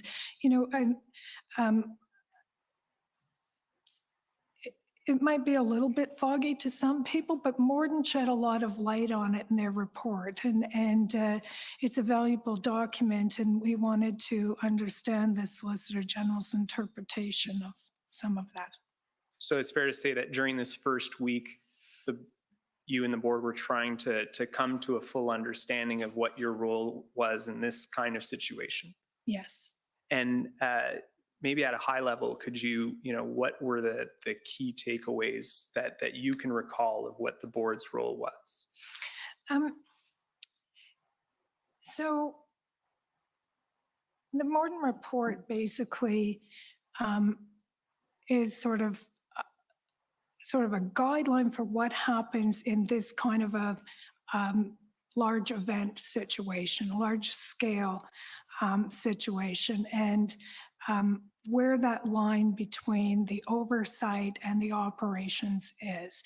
And I think what Morden was pointing out, and my understanding is the board cannot direct the chief in terms of operations. But the board can certainly ask questions about the plan, the details of the plan. The board can ask questions about the resource requirements, what the service needs, and the board can work to assist the service in those areas. And so, all of that with the backdrop of our mandate is to ensure the provision of adequate and effective policing. So we were in this situation trying to learn from the Morden report and make sure that we were ultimately fulfilling our oversight role. Thank you, that's helpful. Was your understanding also that the board had a role in setting priorities and objectives in the context of a large event? Yes, yes. Great. Save me time not having to read a quote, so that's good. If we could just go to ONT 0001112. So this is just an email a week later. Mr.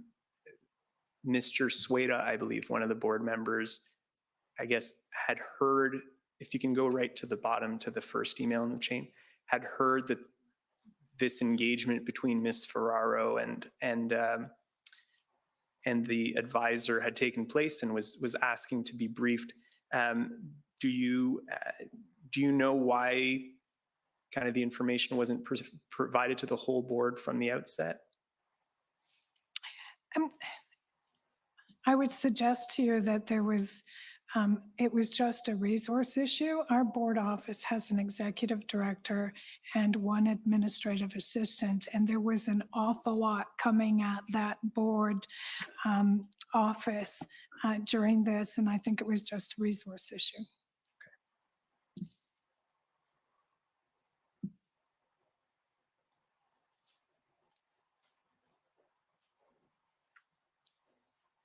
Okay, I'd like to go to OPB 50424. So this is on February 3rd, and it's an exchange between you and Chief Slowly. So if we could go to the first part of the exchange, keep going down to the next, yeah. So this is an email from you to the chief. And my understanding is that you are offering him support in securing additional resources. Do you recall that? Mm-hmm. And then if we go up to Chief Slowly's response, he responds that the OPS is making efforts to secure additional resources from the RCMP, OPP, and municipal services. And he's encouraging the board to use their influence to do the same. Do you remember that? Yes. And it may be that you've already given me the answer, but what kind of resource requests did you understand were being made at this time? This was for additional, mostly boots on the ground officers. Yeah. Okay. And those were requests being made directly from the OPS to their policing counterparts at the OPP and the RCMP? Yes. Okay. Do you know how many officers were being requested at that time? See, that was the issue. They weren't providing them with, in my estimation, enough information about the resource requirement. They're just saying we need help and send what you can. And to me, that wasn't good enough. It wasn't clear enough. That's why I ultimately called that meeting on the Saturday. And how did you know, as the requests were being made police to police, how did you come to know that that was the nature of the requests being made? I was in constant touch with Chief Slowly. We were talking about resources every day, how many were there, how many were coming, how many were going. You know, what was possible with the resources that we had. I mean, we're getting requests from members of council, especially in the impacted areas, to send more resources. We don't have more resources. We have a police service by now that is very tired. We've had people working overtime. They've been working under very stressful conditions. They haven't had any time off. And we know that there is a real need for more assistance. And do you know at this time, these resources, were they being requested to maintain kind of a tired police force, or was it to build up to enough capacity to take enforcement action? Do you know? Well, in one conversation, I can't tell you the day because it's all kind of melded together in my mind, but in one conversation with the chief, I mean, he was saying the resources that we're getting now are just allowing us to do what we're doing. They're not allowing us to advance any further. And, you know, we have a whole city to police out there. It's not just the downtown, and we've pulled resources out of that as well, but, you know, it's not sustainable. Do you know if that conversation was before your letter went out to the feds in the province? I believe it was. So on February 5th, as we've discussed, you call this this meeting of the board. And so what, I understand it was called on short notice. What led you to call it on an urgent basis? It was the weekend. A lot more people had come to town. They were wreaking havoc, honking horns, having parties on Parliament Hill. you know, really terrorizing our residents, and it was just going on. And I felt at that point we're spinning our wheels, and something more had to be done, something had to change. And I was getting frustrated, and we're probably going to talk about this later, but I didn't know that there were issues, you know, that the RCMP and the OPP had, because nobody told me that. But I couldn't understand why the resources weren't coming. But in my mind, we needed to enunciate exactly the resource requirement and what that was for and what it would take. I mean, we'd had the chief say publicly that there was perhaps no policing solution. I took it to mean we didn't have enough at Ottawa Police. So what did we need? What would it take? What did that look like to bring it to an end? And by Saturday, I think I was just, you know, my wit's end, honestly. And I was just bombarded with constituents and calls from members of council and calls from board members and people with all kinds of suggestions on what we might be thinking of doing, from bringing in the army to everything else. And I just trying to be rational about this and think we need to lay out exactly what we need, and we need to do it now. And I phoned Chief slowly and I said, I'm going to call a special board meeting and I'm going to ask you what it would take in terms of resource requirement to bring this thing to an end. And I want you to answer that question. And I mean, he was really busy. I understood that. He didn't want me to do that meeting, but I just felt it had to be done. We could go to OPB 401264. So these are the minutes of that February 5th meeting. If we could go to page 5. So in the second paragraph, it says, although the board expressed frustration at the lack of clearly outlined plan that would result in the end of the demonstration, the service noted having articulated a framework aimed at their surge and contain strategy. So I take it at this meeting, the board was pushing to get more information on what the plan was. Right. And were you advised at this point that there was a plan to actually bring these events to an end? We were advised that there were plans in place. There were pieces of plans, and you know, that they were working on. It was an evolving strategy, as I understood it. As things evolved, the plan was evolving and being worked on in sort of real time. But I was looking for more detail. And were you provided with more detail? The next day, the chief came back and provided more detail. He provided a list of his resource requirements and what that looked like in terms of officers and other civilians that would be useful in the overall plan. So the next day he provided you with details on the resources that were necessary, and we'll go to that table. Okay. Was any further insight provided on what the operational plan was to specifically bring it to an end?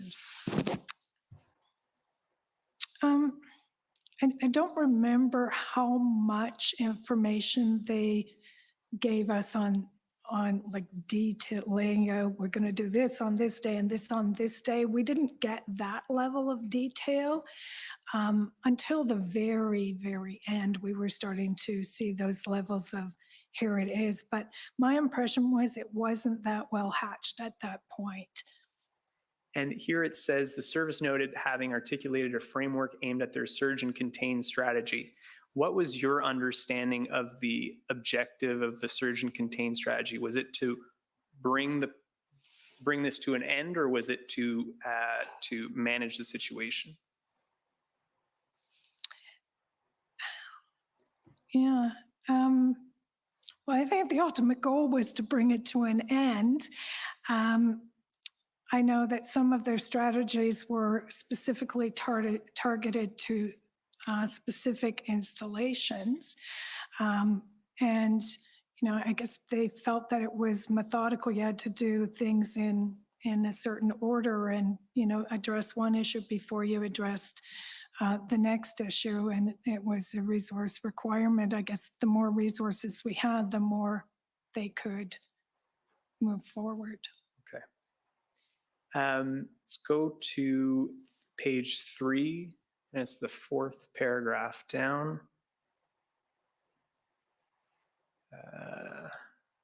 So it says the service had received supports from the OPP, the RCMP, multiple surrounding municipal services, however, still needed more.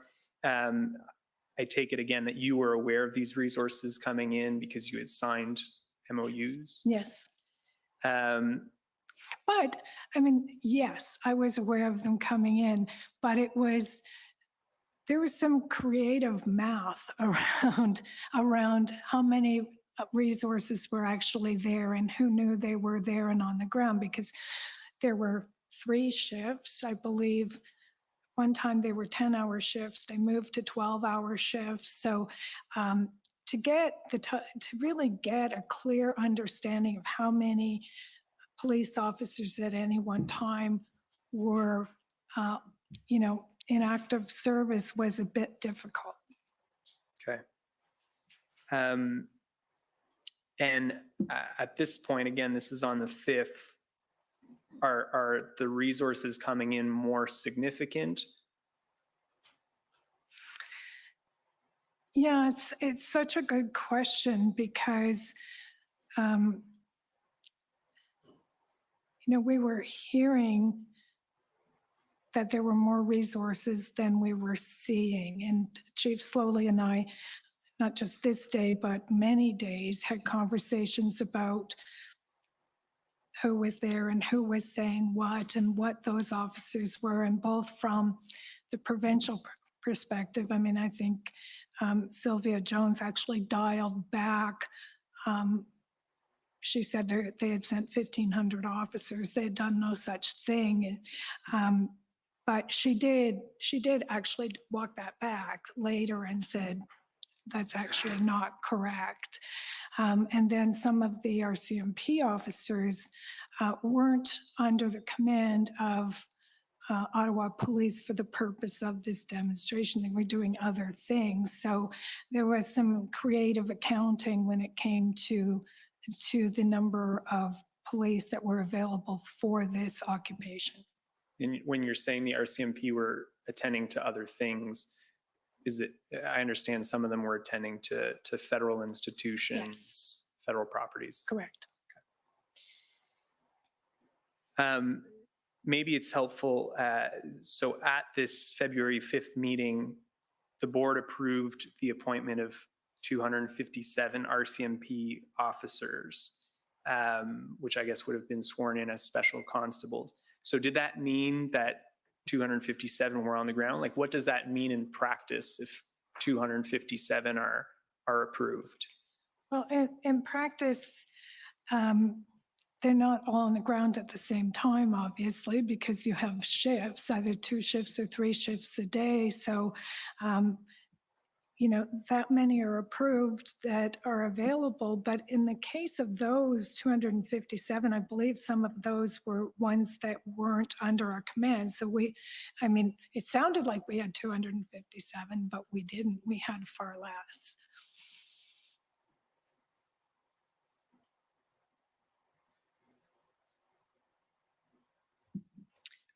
If we go to page 3 and the 3rd paragraph.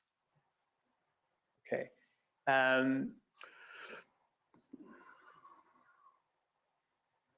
Oh, sorry. I have 3rd paragraph from the bottom.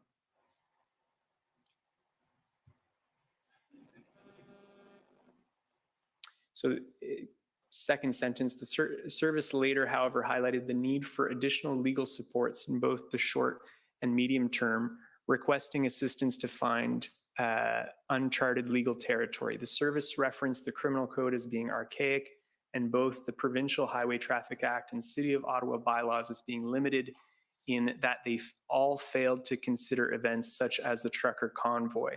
Do you recall who said this? I believe it was Chief Slowly. And what did you understand this to be, to mean?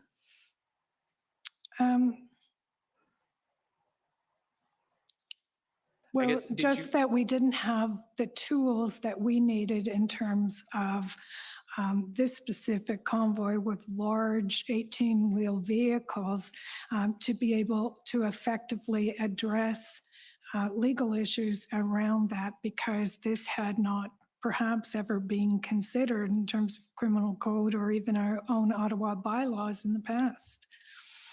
Did you understand it to be saying that they needed new enforcement authority to effectively end these events?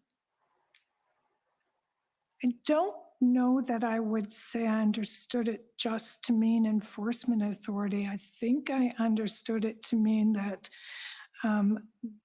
the actual policies that were in place under those acts were insufficient to deal with this particular event. Was there any specific type of authority that you understood they were asking for?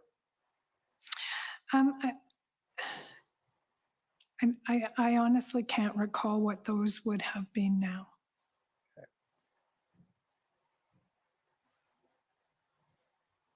Let's go to page 5 at paragraph 5. A question was raised regarding whether the service's assumption that the demonstration was only going to last for the initial weekend was due to a lack of intelligence. The service noted having a large amount of intelligence from the time the convoy began its travels cross country. The intelligence indicated that there would be small groups staying into the week, but ultimately it had seemed as though the crowd would be departing. Do you know who provided this information to the board? Most of the information the board was receiving was provided by Chief Slowly. Some of it was provided by Deputy Chief Bell, and others was provided by Acting Deputy Chief Ferguson, but most of the information conveyed to the board. I mean, really, the police service and the command, senior command, was the board's really only point of information. If we could go to OPB 401647. So these are the in-camera minutes for this same meeting. Page 2, paragraph 4.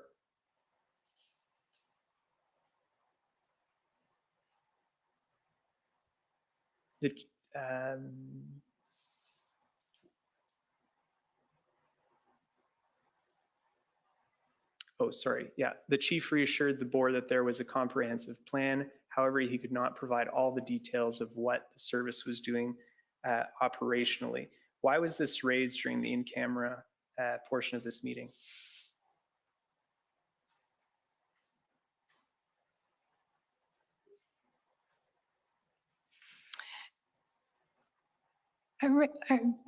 I think that the board was increasingly becoming concerned that there wasn't enough of a plan. And I can't specifically remember that conversation or who had raised it in camera, but I think the point was that there was some pressure being brought to bear on the chief for more detail around that plan. And did you understand him to be saying that the board was not entitled to that information? You know, there's always this little push and pull between an oversight body and the service itself and the senior command. And, you know, if you talk to chiefs across the country, it wasn't just ours, they will tell you that we're only entitled to this much and we can't interfere. And there is some tension between boards and the service in this regard. And I think it's fair to say that as this occupation of our city continued, the board started pushing harder and harder for more details around that plan. And we're perhaps a little more emboldened in recognizing that we needed that information.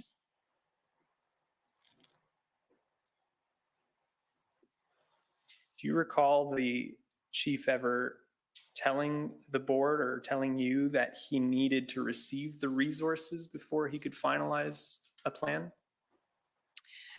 To remember those words, but I definitely had the impression that we didn't have the resources to bring about an end to this occupation. He'd made that very clear. So yes, you need to understand your resource availability in having an operational plan.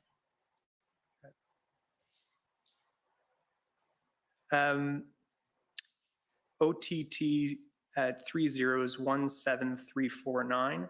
So this is a February 5th email that a resident forwarded to an email between a resident and Councillor McKenney that was forwarded to the board as well. And if we just go down just a little bit, thank you. You see here a response from your colleague, Councillor Meehan, and she was also a board member, correct? Yes. And you see she says, so very sorry, Catherine, she had forwarded this resident's email. Wish we had the power to do something besides watch. Did you or other members of the board share in this sentiment? Well, I think in fairness, there was a lot of frustration and we all wished that there was more we could do. This is Councillor Meehan's statement that she felt that we were watching from the sidelines. I mean, I don't think I necessarily fully share that sentiment that's expressed here, but certainly the role of the Police Services Board in terms of oversight is limited. So what did you feel that you could do as a board? Well, I think I've described that to you earlier, that we felt we could push for more details of a plan. We felt we could high level set an expectation. We thought we could assist in the acquisition of resources from other police services and use our political channels to perhaps put pressure on other levels of government to shake loose those resources that we needed. Okay.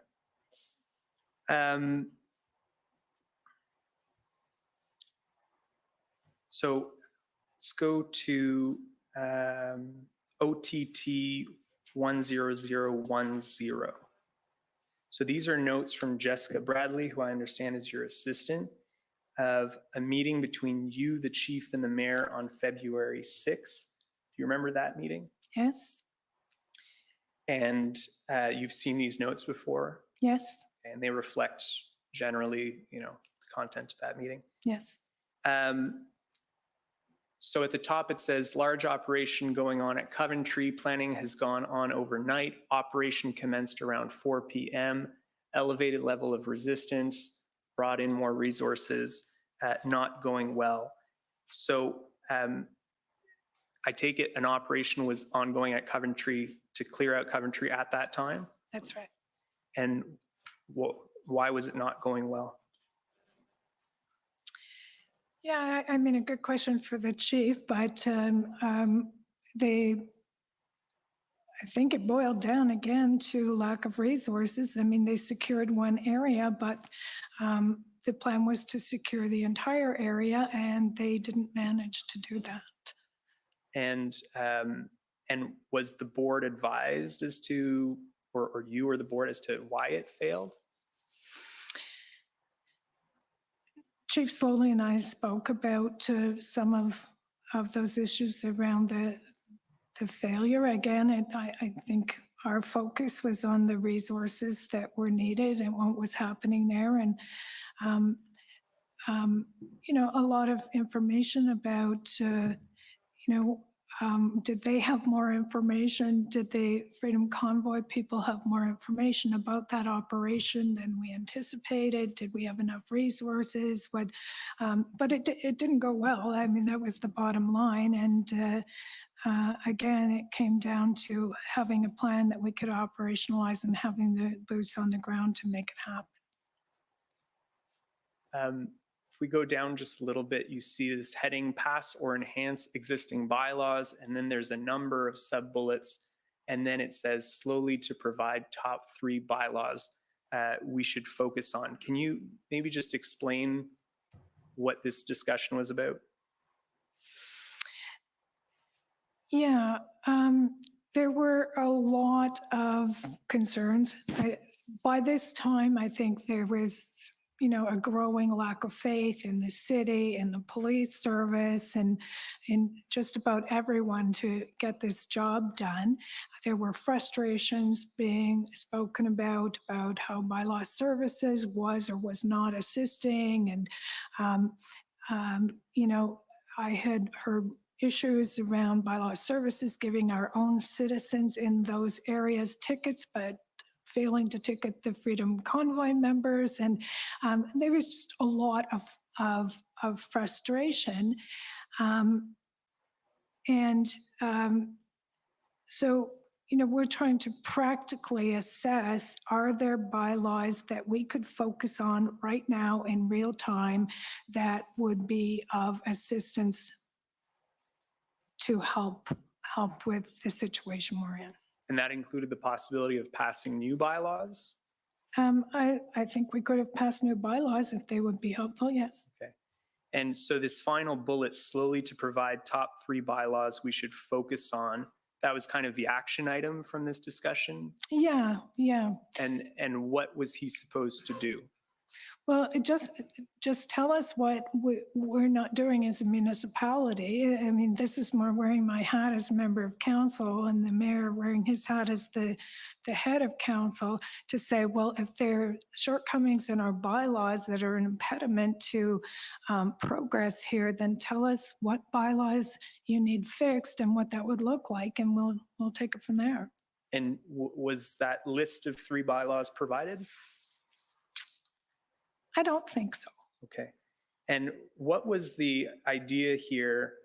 I guess the question that comes to mind is if there was difficulty enforcing existing bylaws, what was the reasoning here in identifying additional enforcement power under bylaws?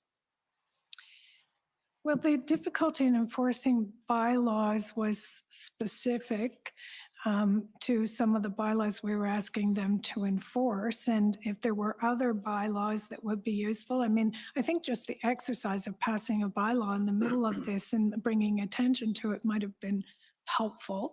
And there might have been bylaws that Chief Slowly could have assisted, could have identified that were enforceable. Okay. Then it says at the very bottom of the page there, the chief needs 1,800 officers. Is that the first time he kind of specified the number? It was on the 6th. I think this meeting's on the 6th. It Yes. was on the 6th, yes.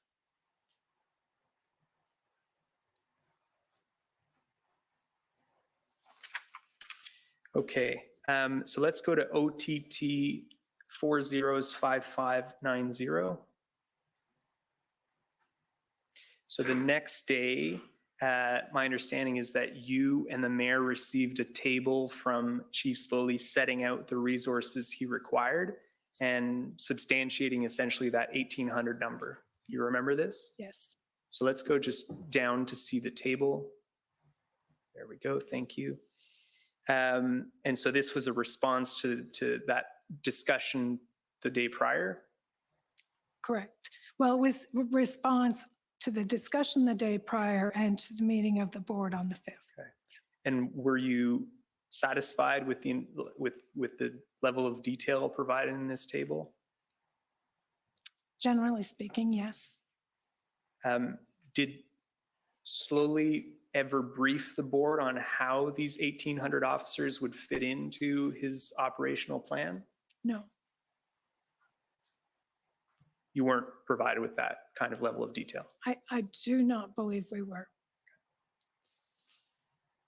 I expect that we'll hear testimony suggesting that in preparing this table and this request for 1,800, Chief Slowly instructed his officers to ask for double of what they required. Had you ever heard anything about this? No.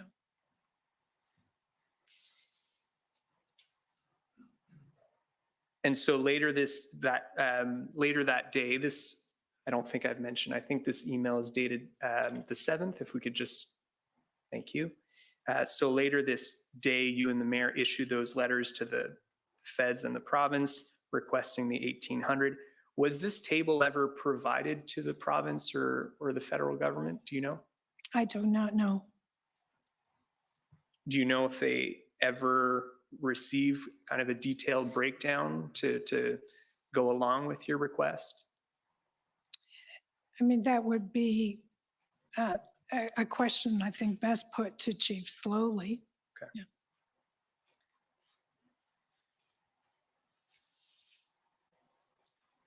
We heard from Mr. Arpin the other day that the mayor was initially reluctant to send out that letter, but that the OPS had essentially told him that their requests were not being heard, and so it needed to be escalated to the political level. Does that align with your recollection?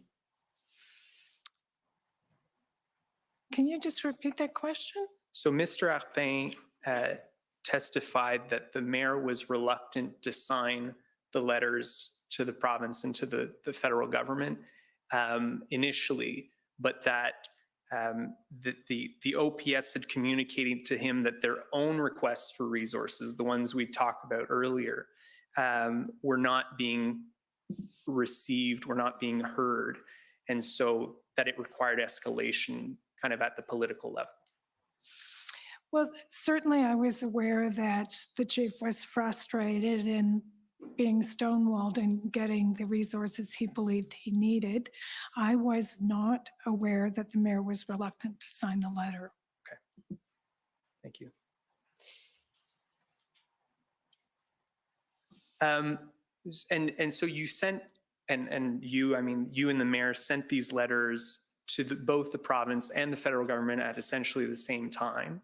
I expect that we'll hear that the federal government had some concerns that this request didn't follow the proper process set out in the Police Services Act, where it should have essentially, the notion being that it should have gone first to the province and then, if necessary, to the federal government. Were you made aware of those concerns at any point? No.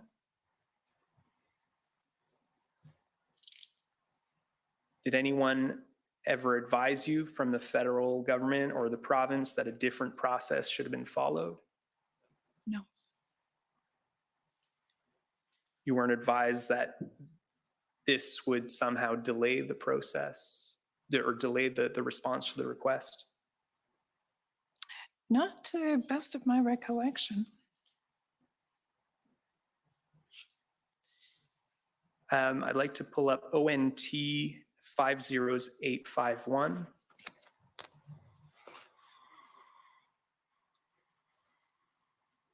So do you recognize this letter? This is the response from Minister Jones on February 10th. Mm-hmm. If we could just go to the top of page 2.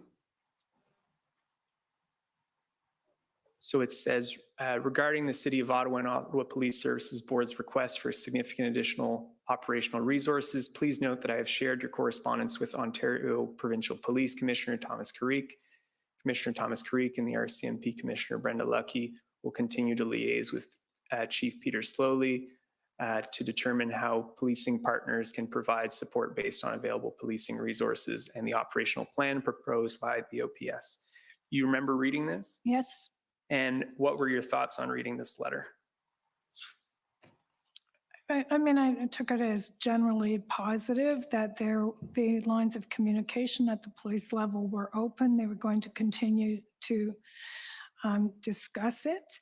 I guess, you know, we're politicians. We sent the letter between politicians to try and put a little pressure because Chief Slowly was expressing concern that he wasn't getting the resources at the policing level that he needed. And so, you know, my feeling was we needed to exert some political pressure on the process.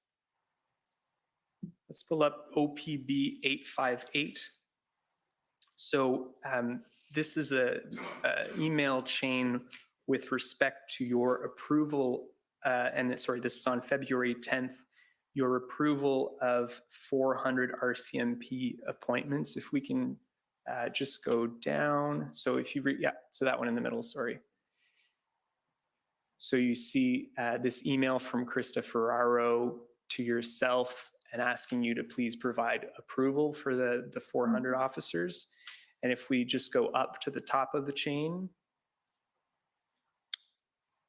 there's a response from Julia Keese. She's from your office, correct? Correct. And she says the chair approves this request. She has asked me to convey her concern that MOUs for new resources articulate that RCMP officers are fully embedded in the OPS and fully deployable. That was in reference to your concerns that you've previously indicated that they would be assigned to federal resources or otherwise not deployable. Is that correct? That is correct. They were not helpful to us in this situation unless they were embedded in the OPS and deployable. Can you briefly explain to us, I think it would be helpful if we could understand the process for swearing in these officers. So, you know, and I understand this only happens with RCMP officers, correct? Now, yeah, you may be correct. I wasn't at any of the swearing in personally. Okay. But the swearing in was done by the CEO of Ottawa Police. It was done twice daily, I believe at 9 in the morning and 9 in the evening.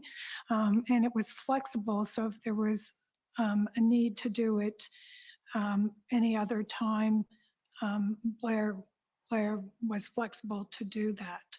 So could we just walk through, let's say the RCMP says, we're going to give you 250 officers. What's the first thing that needs to happen? Well, is it that you need to approve it? Yeah, so I would do the approval and then the CEO would do the swearing in. I asked Blair Dunker about this, was there any delay on our end in swearing in officers? And her answer was no. And then what happens after the swearing in? Presumably there's some, I mean, that's an operational issue, so probably best to put to the chief, but I presume there's some sort of training that goes with, you know, being deployed under the OPS and, you know, our specific issues and then they would be deployed. So is it fair to say your line of sight is just on the approval Yes. and the swearing in? Correct. And at what, I think the only other element is the signing of the MOUs. At what point did that occur in kind of that sequence? It was occurring throughout. When they'd send me a pile of MOUs, I would sign them. Okay. And do you know if that came before the swearing in? It would come before the swearing in. Okay, all right. And my understanding is it's necessary to swear in the RCMP officers as special constables so that they can have the authority to enforce provincial bylaws and Right. laws, correct? Okay, thank you.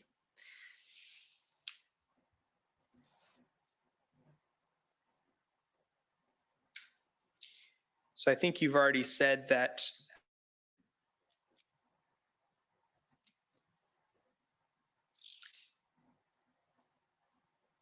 we've heard from Mr. Arpin and his communications with Mr. Jones from Minister Mendocino's office that there was a difficulty reconciling the numbers being provided by the RCMP and the numbers being provided by the OPP.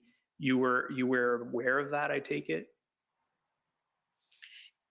I was aware through Chief Slowly that the numbers that he was actually seeing on the ground and the numbers that were being communicated were different.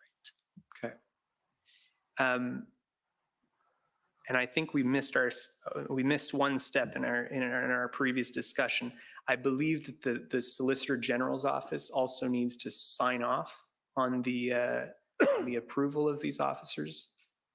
Are you aware of that? I'm not aware of that. No. Okay. No. So you wouldn't be aware if there was any delays at that level? No. Okay.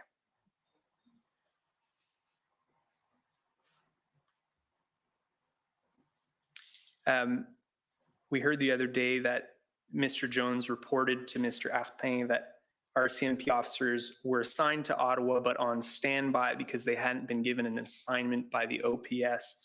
Do you have any information that, are you able to confirm or deny those kind of statements? No. Okay. That information was not shared with me or with the board. And I was actually a little bit surprised to hear that city officials were given information in that regard that was not shared with the police oversight body. So you were never told that that RCMP officers were assigned to OPS but on standby? No. Okay. So from your vantage point, where was the holdup in the deployment of these resources? I didn't have a vantage point on where the holdup was. It just, the way it was communicated to me was more that there was confusion or, some sort of creative accounting in the actual numbers, but what was being spoken about and the reality were different, but that was as far as it went. Okay. Mr. Jones also reported to Mr. Arpin on February 12th that there was delays in deploying officers because Chief Slowly hadn't signed off on a plan. Had you heard anything about that? No. By this point on February 12th, had you seen a plan? We were, we had not seen the full plan. So let's go to OPB 401272. These are the minutes from the February 11th public meeting. And if we could just scroll down. Okay, so right in the first paragraph, can we just expand that so it fills the screen? Chief Slowly provided opening remarks indicating that there remains sensitivity surrounding the OPS's operational plans. He noted that demonstrators were now subject to higher penalties and fines. The service was aware that more people were planning to return to Ottawa over the weekend, and they were deploying all available resources. The chief indicated that although progress was being made, the key remained resourcing. Do you know, again here, why this was raised at the very beginning of the meeting in terms of sensitivity around OPS's operational plans? I think this was the real point of tension in the whole thing, that we needed to have a solid plan, it needed to be properly resourced, and there was this continuing tension that we weren't getting the resources that we needed. And by then, the incidents had happened in, I think, Coutts, Alberta, and the Ambassador Bridge and other places, and there appeared that the resources flowed easier to other locations than they flowed to Ottawa. So it was a point of contention. Were you beginning to suspect at this time that there was some association between the delay and the plan? No. No. And I know because I was listening to the testimony in the last 48 hours that city officials were made aware of that, but they did not communicate that to myself as chair of the board or to the board. So let's go to OPB 401648. These are the in-camera minutes for the same meeting on February 11th. At the outset, it mentions that threats were received by you and your staff. Can you maybe shed some light on what that was about? Just, I think they were similar threats to threats that other officials were receiving. They were extremely aggressive, mostly by telephone call. I forwarded the most egregious ones to the Ottawa Police Service, who followed up. They offered me security. I turned it down. I didn't think I needed to take those resources, and I believed that some of the most egregious ones, which were, threats of murder, and they were ugly. Some of them weren't even coming from inside the country. So, but one of my assistants, a young woman that works for me and was the person on the front line because she answered the phone, was very, very upset by some of the messages that we received. And I ended up giving her some time off work because she was so triggered by it.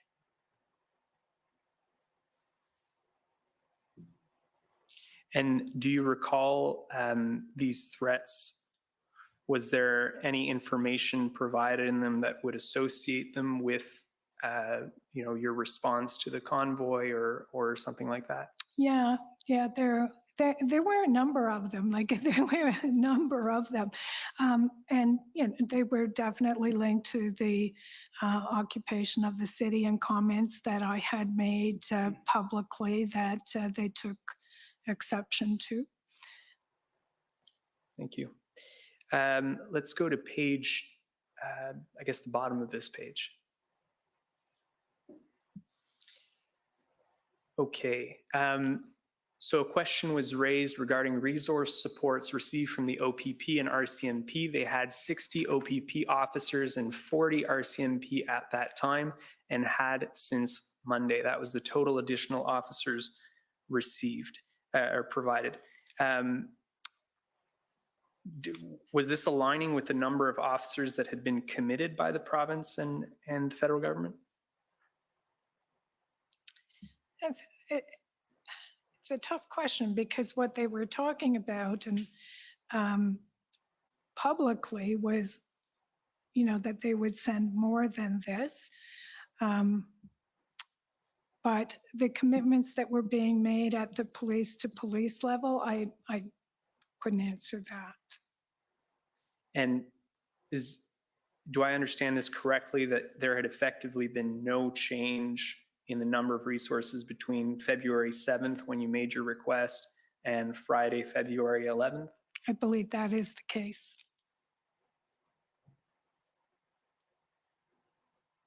And again, these numbers were reported to you via Chief Slowly. You weren't seeing these numbers directly. Right. As I said, almost all the information the board was receiving was through that sole channel.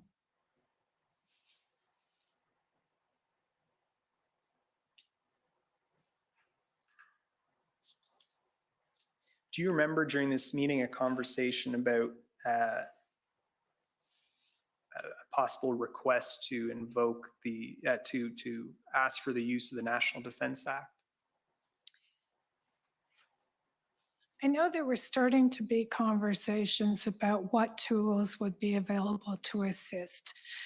I can't recall any details. I know I was actually receiving calls from lawyers who were also my constituents suggesting that we needed to ask for enactment of special,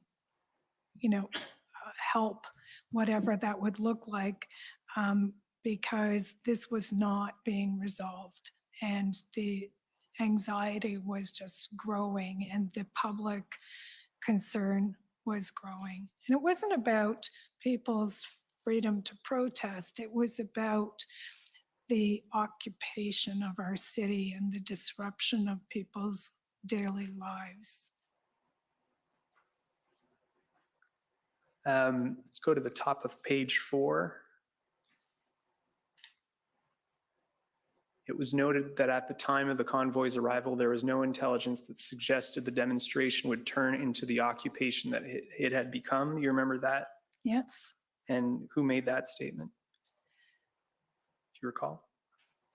I don't know who made that statement. Let's go to OTT 3010555. Is this a good moment to take the morning break? Or? Sure. So before you turn to that, so we're going to take a 15-minute break, and so we'll be back at 11:45. Thank you. Thank you. Well, just waiting for the audio to quit on the stream because it gets distracting in the ear. Well, there you go. There's the first half of the morning. No major surprises at all here. She's really just talking about the formalities of the committee, what they were working on, trying to get resources. We heard that 1,800 officers come up again. We heard her complain that the province committed some resources, but then didn't deliver them. And I didn't hear a single peep about opening negotiations, mediation, de-escalation, communication. These were words I didn't hear her use at all when describing what could have been done in order to alleviate the situation. And all of those things I just mentioned there would have been open channels. There was nobody denying that. She also did mention that the convoy organizers only had a buy-in about 70% of all the protesters there. So what that establishes is, and it's, logic will tell you, nobody had full control of everybody. And quite frankly, in a democratic society, that's exactly what's going to happen. So representing 70% is a large portion, but they'll never get 100%. And to not have negotiations, mediation, de-escalation, communication, to not have any of those is, I think, really where the major problem is on this particular issue. Not the resources, not the training, not the swearing in of police officers, not the logistics for that, not the costs for that. And she also mentioned a threat to her, and the threat wasn't really serious enough for police services. She was offered it. She turned it down. And she also talked about a young female staff. I'm not sure why we keep getting the gender and the age of people as if that really matters. You're working with a counselor. Your office is going to have phone calls like this all the time. They're not going to come just during a protest. They come all the time. And any staff who is unqualified and untrained to be taking phone calls for counselors where they may get hostile shouldn't be there if triggering is a problem for them to the point where they need time off. Sad to hear that would happen to somebody. I don't want anybody to be suffering in any way, shape, or form. However, you shouldn't have somebody who can't take a phone call that can get aggressive, because without the protest or not, these are counselors' offices and they're going to hear mostly grievances. Very rarely do phone calls come in just to tell them how great they're doing. Most of the time, the phone calls coming in from the public are going to be a grievance and some request of some sort. So the people answering those phone calls should be trained and capable of handling annoyed, upset, frustrated, and even angry phone calls. Of course, threats coming from anybody is something we shouldn't be doing. And they keep talking about the threats coming from outside of Canada. So even if that's the case, I'm not sure how that's a responsibility or it can be used against Canadians or the protesters in any way. Maybe that's because they don't have jurisdiction over finding out who those people are. I'm not sure why that matters, but threats of any kind shouldn't be happening. So I'm glad to see that nobody actually followed through on those, and there doesn't seem to be too many that were actually serious or had much material or substance to them. We got a question here from Kelly. Was there any discussion about meeting with the... No. Nope, no consultation, no nothing.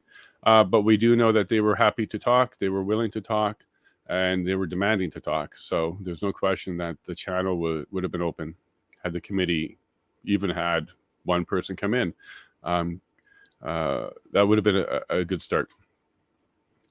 Maybe its media didn't lie and downplay how many trucks are coming. We keep hearing contradictory information about how prepared and how much information they had. But we all know, we saw the convoy go through Manitoba. We knew how long it was. We knew how many people were coming. She was talking about how the funds were coming in. Yeah, at the time, they were in the millions, and there's a lot of support all over the place for the Freedom Convoy because of their message and that they were trying to deliver to Ottawa.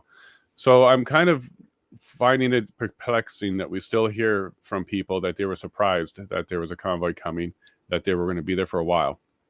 I think when they were told that mediation and conversations wasn't going to happen, they should have understood that, yeah, they're going to be there for a while.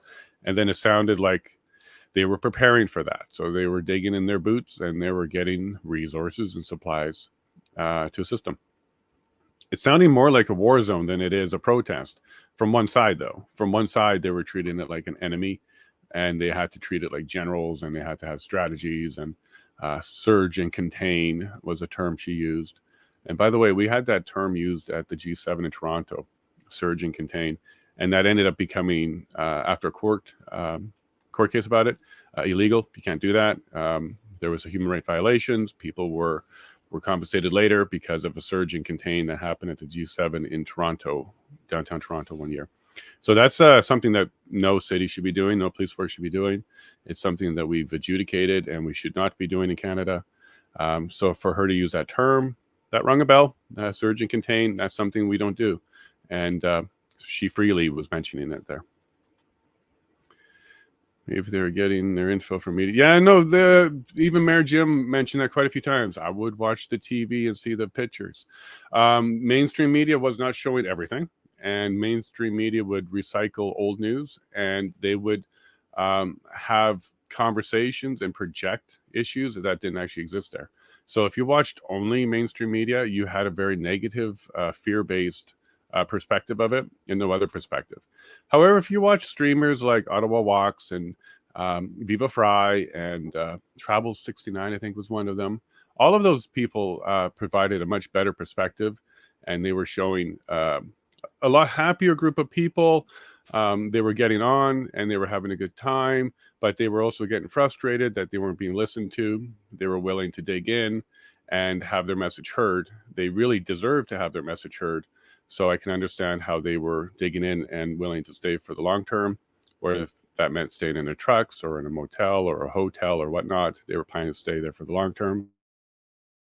Positive dancing and music and stuff was excellent relief for the tension. That wasn't the primary purpose. The purpose was to have their message heard. So I'm glad they kind of stuck there and did that. And then Barbara says both. Yeah. So we had a good interview with, we're going to call it a whistleblower because they wanted to be anonymous and they wanted to tell us like the true information. She did it on fear that she could, if she was caught, there would be repercussions. So this is a true whistleblower.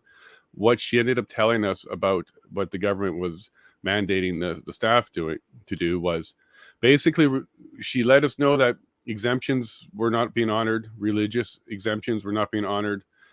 Anybody that wanted to claim an exemption, especially religious, they were challenged. They were pressured. They had to sit through a meeting that included things like your spiritual leader has said the vaccine is fine, even though we have case law in Canada that says your spiritual beliefs are your own, they're private, and even if a spiritual leader says something, you don't have to follow your spiritual leader. They're private. So that came up, and it looks like the government was violating at least that one past precedents where you can't require somebody to follow a faith leader. They are allowed to have their own personal beliefs. And she also mentioned how there was really no appeal process and there was no way to kind of fight any decision that was made. It was simply put that if you tell the truth and you didn't do the vax and you weren't going to do the vax, you'd be losing your job October 15th. without pay. You'd be on leave. And there's no EI. I think that's horrible. I think there's going to be a judgment in the future, a decision on that in the future that will indicate that that should not have happened. EI should have applied because making a personal medical decision is not ground.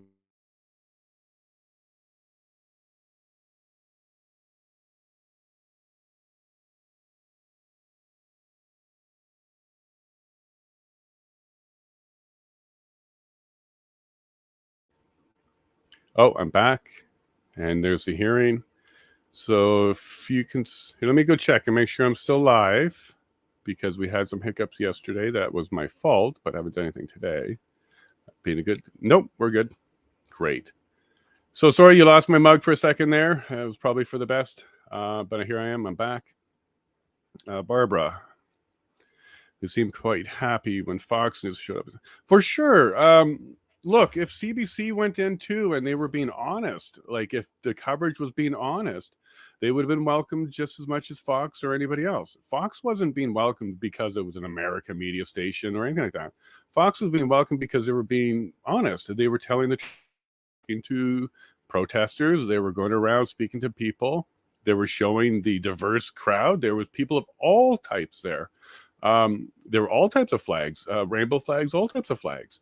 So there was a good support from the community, the real community of Canada. And when Fox showed up to show it, of course, they're going to have no problems. Global, CBC, CTV, some of the other ones that take a lot of money from the federal government in order to sustain their reporting, those ones got a lot of booing because people would listen to what they were saying. And they would strategically move the camera into positions to try and capture the narrative and not the reality. Had CBC and anybody else decided to, do journalism, true journalism, they would have been welcomed, because that's exactly what everybody was looking for. They were looking for the truth to get out, as many Canadians can see it as possible. So there's no question in my mind that they would have been welcomed. And the proof is the streamers. So the streamer journalists, the independent journalists that were walking around showing it like it was, none of them were harassed. None of them had problems. They were welcomed everywhere. And many stories were told and many stories were recorded. Hopefully one day we'll see a collection of those from some of these streams. But there's a lot of information there for Canada if they ever want to find it and see it.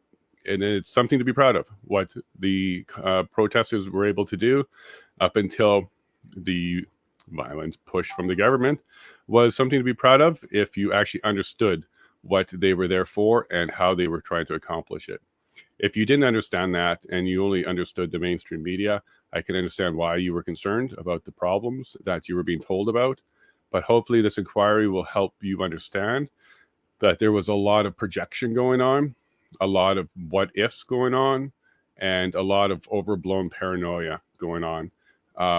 I'm a little disappointed again to hear how unprepared the city was on certain levels, but at the same time, how over-prepared they were trying to be when this was a peaceful protest. There was no indication that it was going to be anything more than that, especially after the first few days as things were established.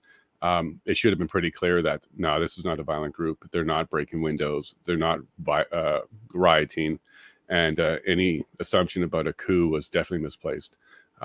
So anyways, I think after the first few days, it should have been clear to council that this wasn't going to be violence, but they assumed it. They definitely were trying to be prepared for what could have been maybe what they thought might have been a January 6th type of event.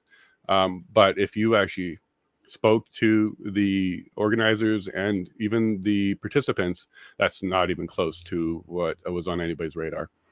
You had people like Tom Marazzo, who was making sure the emergency lanes were open all over the place all the time. And that was a complete success.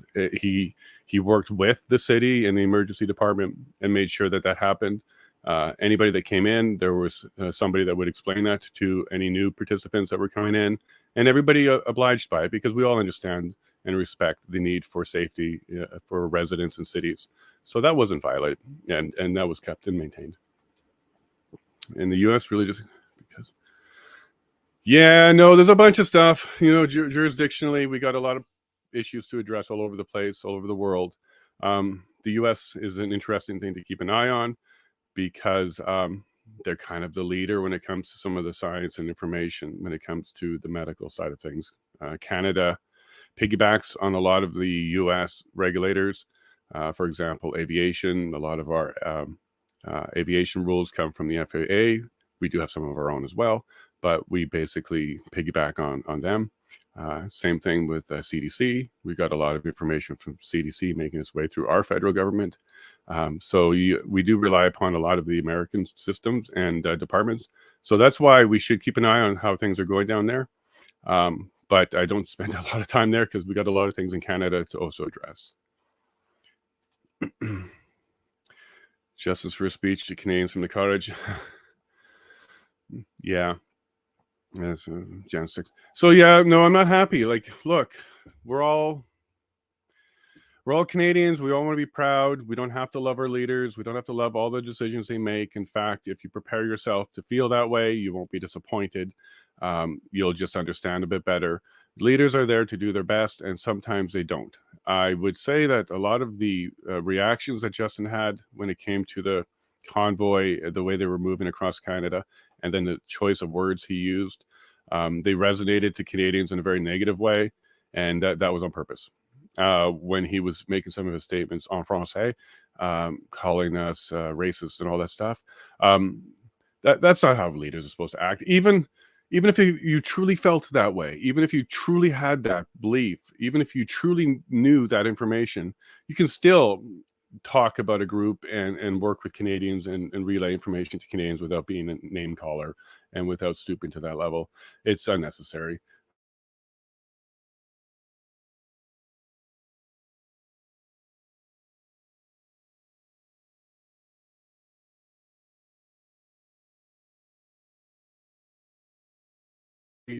There I am. Not sure. Maybe I'll get off of JT for a bit and my video will stay longer. Leaders don't divide, they pull people. True leaders, Barbara, true leaders would. Yes, absolutely. But unfortunately, leaders are in the position where they can divide. A slip of a tongue and that will do it. All right, we got audio back. Thank you, everybody. Enjoy the rest of this. I'll see you soon. Short a witness.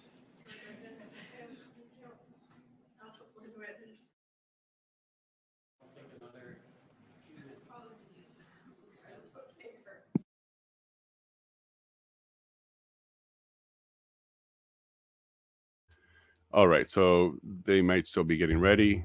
And what I'll do is I'll mute it until I see the commissioner come out. But if I start stopping my conversation, that's because there's audio in my ear and it gets distracting. Yes, so true leaders and good leaders won't divide. But we're not seeing a lot of that recently. You know, I grew up, I'm a business guy. I kind of lean conservative. I would like to see a little bit more conservative mindset in our current government for sure. And looking at the potential that Pierre might become the next PM gives me some excitement and optimism. However, not fully, because the conversation and the rhetoric coming even from him is not unity. It's not unity at all. It's really based around putting up a good fight, fighting the agenda of wokeness. And he's pretty strong on that. He's not very strong on the 2030 agenda, so we can get into that another day. But right now, he's really riling up the troops to fight the last few years of JT, Justin Trudeau. And I'm not sure if I'm a fan of that. I would rather just address the problems, fix them, go hold Justin accountable, and take care of that a different way than trying to fight it. But we'll have some more to discuss on that. The commissioner is back. Here you go. Okay, thank you. Go ahead. Okay, so I'm just going to go back to the minutes of the February 11th meeting that we were looking at.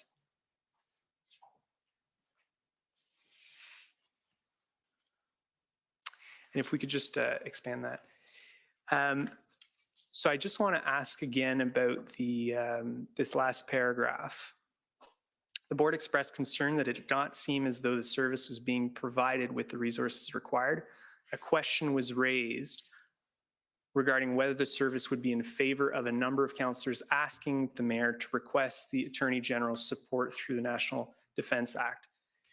do you remember, you know, here it's whether the service would be in favor. Do you remember what that, how that discussion went? Were they in favor of that?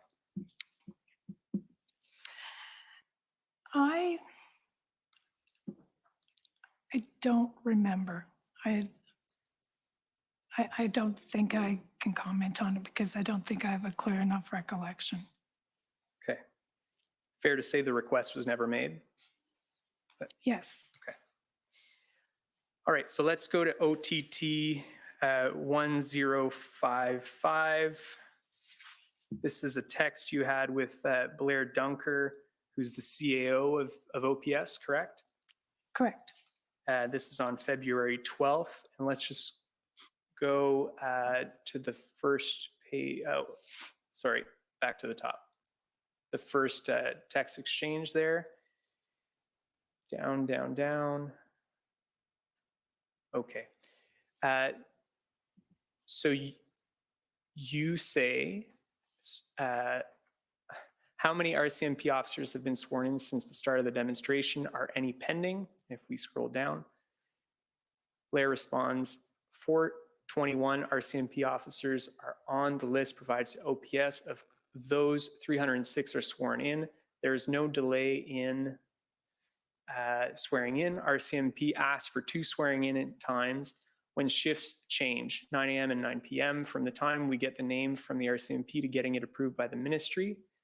And sworn in, it's within a day or less. We are very flexible. It's important to note that this does not mean the officers sworn in are deployed, and it doesn't mean the ones on the list that are not yet sworn in have arrived. So do you know who was deciding whether or not to deploy an RCMP officer that had been sworn in? Was it OPS or the RCMP? Do you know? I believe it would be OPS. When they come under our command, it would be OPS that would make those deployment decisions. And when she say it doesn't mean the ones on the list that are not yet sworn in have arrived. So is my understanding correct that they would first have to arrive in Ottawa and then they would be sworn in by Ms. Dunker? Yes. Okay. And you asked Ms. Dunker to provide you with a table of daily deployments, correct? Yes.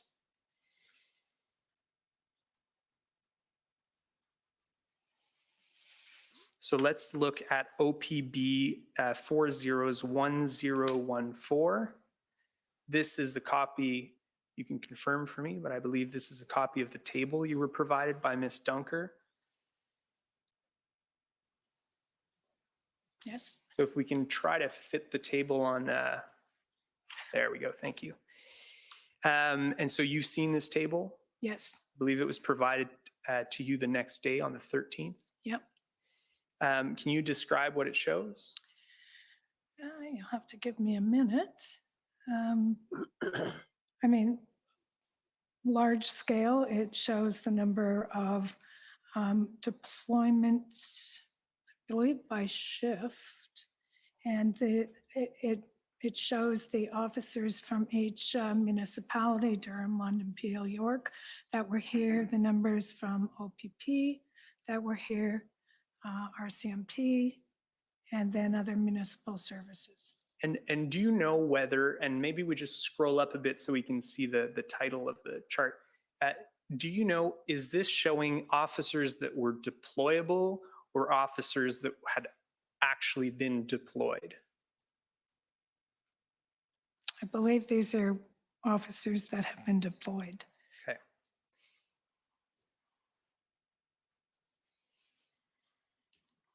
And what was your impression the first time you looked at this table? Don't know if I was terribly impressed one way or the other with it. I mean, it was just it's a chart, it's information, it's showing that we have a pretty specific understanding of who's here on shifts and where they're from. Okay. Would you, so if we can, if I look on the big screen, it's okay. So would you agree that there seems to be some increase, significant increase in the RCMP and OPP numbers on the very last day on the 12th? Yes. And do you know why that was? Well, this is getting closer to the end, and the log jams seem to be breaking. And at the time, my understanding is because the command center had integrated RCMP and OPP into the command. And once they were integrated in the command center and started having more of a senior role in terms of decision-making, they were freeing up more resources. And do you know if this trend continued over the rest of your term, at 13, 14, 15, 16? It's a short term. Yes, I believe it did. Okay. Do you know how many resources were available to OPS when you were removed on the 16th? I don't have that number off the top of my head, but I do know that when the ultimate climax occurred, that the number of resources deployed were very similar to the number that Chief Slowly had weeks before told us that he needed. Okay. Let's go to OPS 3011610. You can go down. Okay, so it's the second email there, an email from Jessica Bradley, again from your office, to John Steinbach's. Who is John? John, he's the communications director for Ottawa Police. Okay. And so you say, I recognize that this was not part of the initial request for the in-camera briefing, but the chair and the board have been asking Chief Slowly to provide an overview of the plan to end this occupation. Specifically, the chair would like to know the methodology behind the request for 1,800 additional resources and how they will be deployed.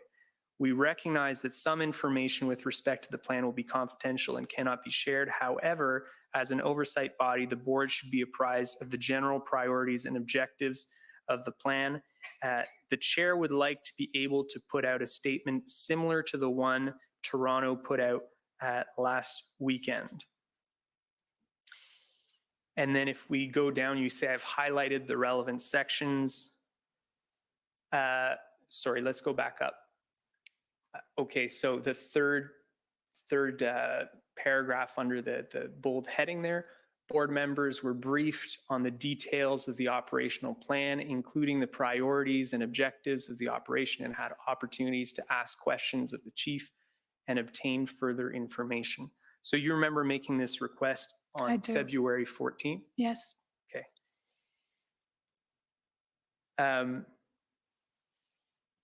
And was your, and so why did you make this request? It's a little frustrated that Toronto City Council seemed to get more, or Toronto Police Board seemed to get more information from their senior command than we got from ours. And we had been asking and asking. And so I just got to the point where I want the whole thing laid out.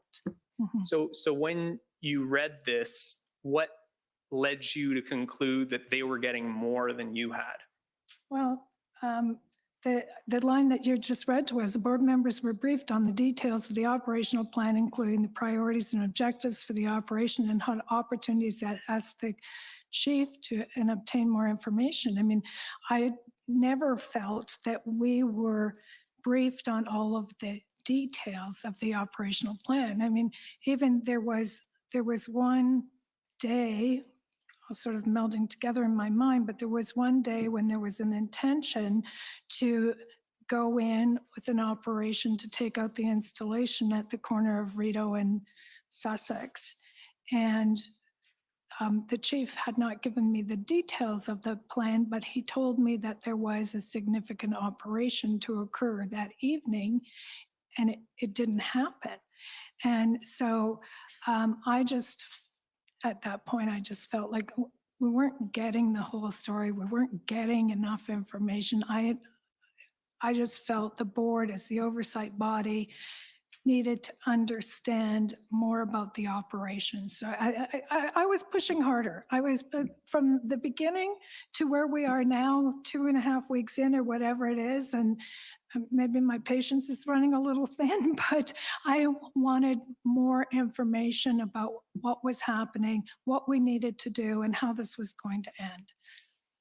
So the Toronto Police Services Board has actually provided us with an institutional report, and that's TPB.IR.701. I won't take you to specific passages, but they relay that in applying the lessons from Morden, they had integrated a board representative into, there was one sitting at the executive management table for the event. One was invited to attend the services executive command center, and that this allowed ongoing board access to operational briefings and updates in real time. Was anything similar offered to the Ottawa board? No. And do you know why that was felt not to be possible? No, I didn't know it was possible. I mean, I hadn't been around that long. I was in my first term as chair of the board. And so, I mean, this was a bit of a learning curve for me too.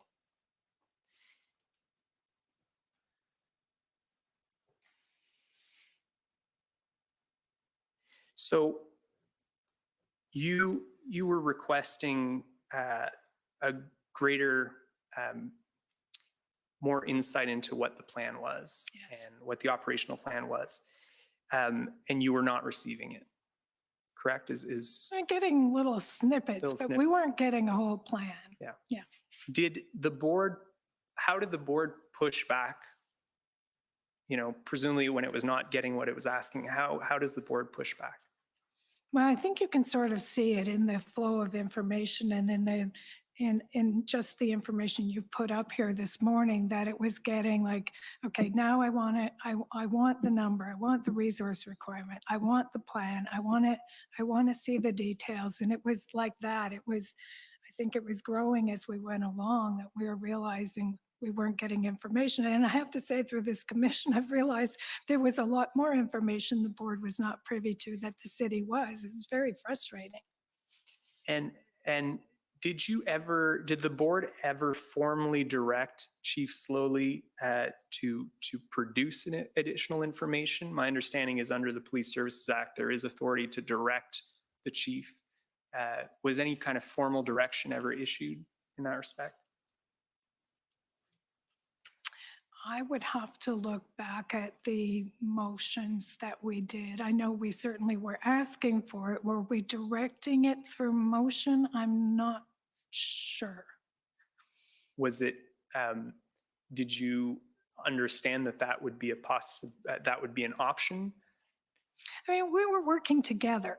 This was a tough situation. It wasn't it wasn't that we wanted to create any more angst for the chief than he was already under. We're just trying to assist him in bringing about an end to this and be as useful as possible and ensure that as the oversight body, we were doing our job. So it wasn't a relationship that I would describe as we're going to tell you what to do because you're not doing it. I mean, it was more conversational. It was like, we're all working together here and we need to get this done. In your witness statement, you say that when you requested to see the plan, you would receive wiggle words. Can you explain what you mean by that? Well, I think just what I've been describing here this morning, that we'd see parts of a plan, we'd hear little bits about, there's going to be some form of an operation, but, I recall at one point Chief Slowly telling me that he couldn't share the details because, obviously the element of surprise is important in these operations. And if you start sharing the details, this city has a way of that not becoming a secret for very long. So, I mean, at one level, I kind of accepted that because I know that to be true. But on the other hand, I just felt that we needed more.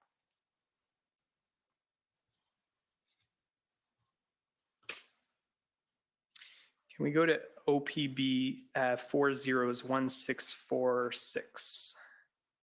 So these are text messages between yourself and Amanda Galbraith. I'm not sure how to pronounce that. February 12th.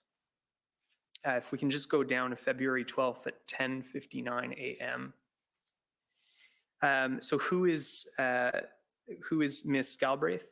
She's a principal at Navigator, which is a crisis communications firm that the Ottawa Police Service uses to assist in communications in lieu of having a communications department, a full-blown communications department at OPS. And so she was advising you on communication matters. She was advising the service, but I was also speaking to her. Okay. And so here, February 12th at 10:59, these are texts again between yourself and Ms. Galbraith. You say, I wish I thought there was a plan. Yeah, I hear you. Ignorance on operational matters, while appropriate, only provides so much comfort. And you respond, not much at all. Joanne Cianello from CBC sent me a message last night and asked if I think there is a plan. I didn't respond.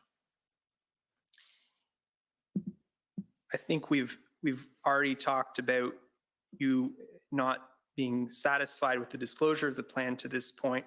Had you concluded by this date that there was a possibility that there wasn't yet a plan on how to bring an end to the occupation? I was worried that I knew they were working on a plan. I knew there were pieces of a plan. I knew there had been some operations, but I was just increasingly becoming concerned that there wasn't a soup to nuts plan to bring this thing to a peaceful, expeditious end.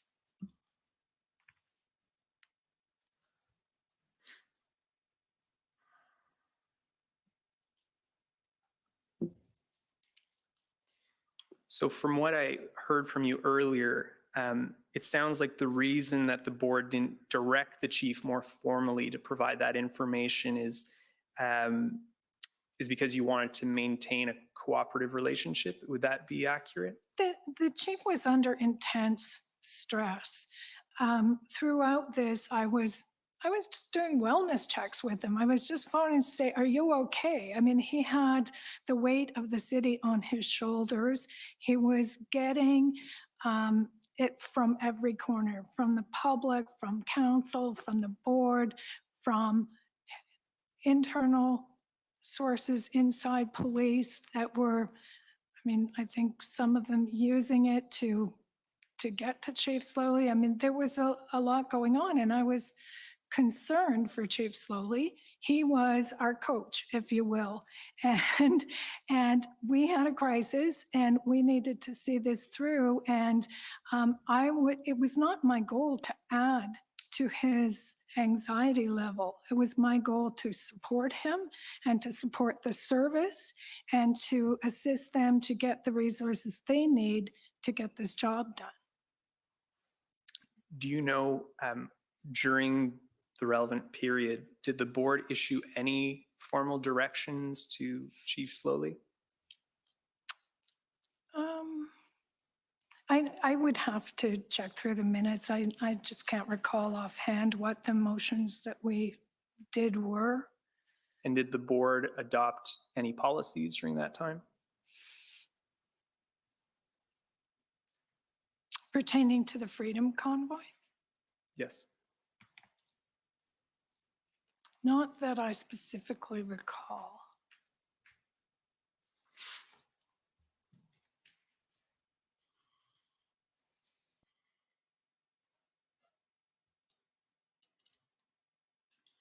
So I just want to get your understanding here of kind of the tools available to you in the exercise of that oversight function. If you were to have directed the chief to provide additional information, and that was not done. Were there any tools available to you to enforce that request to the best of your knowledge? Well, we are the employer for the Ottawa Police Service, and we are Chief Slowly's employer. So to the extent that we have an employee-employer relationship, there are tools available. Some of them are hammers. I mean, one is suspension. I mean, I don't think that's a big hammer in the middle of a crisis. So, you know, the tools that are available in my mind, it wasn't about that. I wasn't focused on that so much as I was focused on working together. My view, we needed to be in the same boat. We needed to be rowing in the same direction. We didn't need to be infighting or fighting amongst ourselves or, you know, calling each other out. We needed to be working collaboratively every step of the way at all levels to bring this thing to a peaceful end. And I still believe that to this day. I mean, one of the issues I think at play here is that it was new.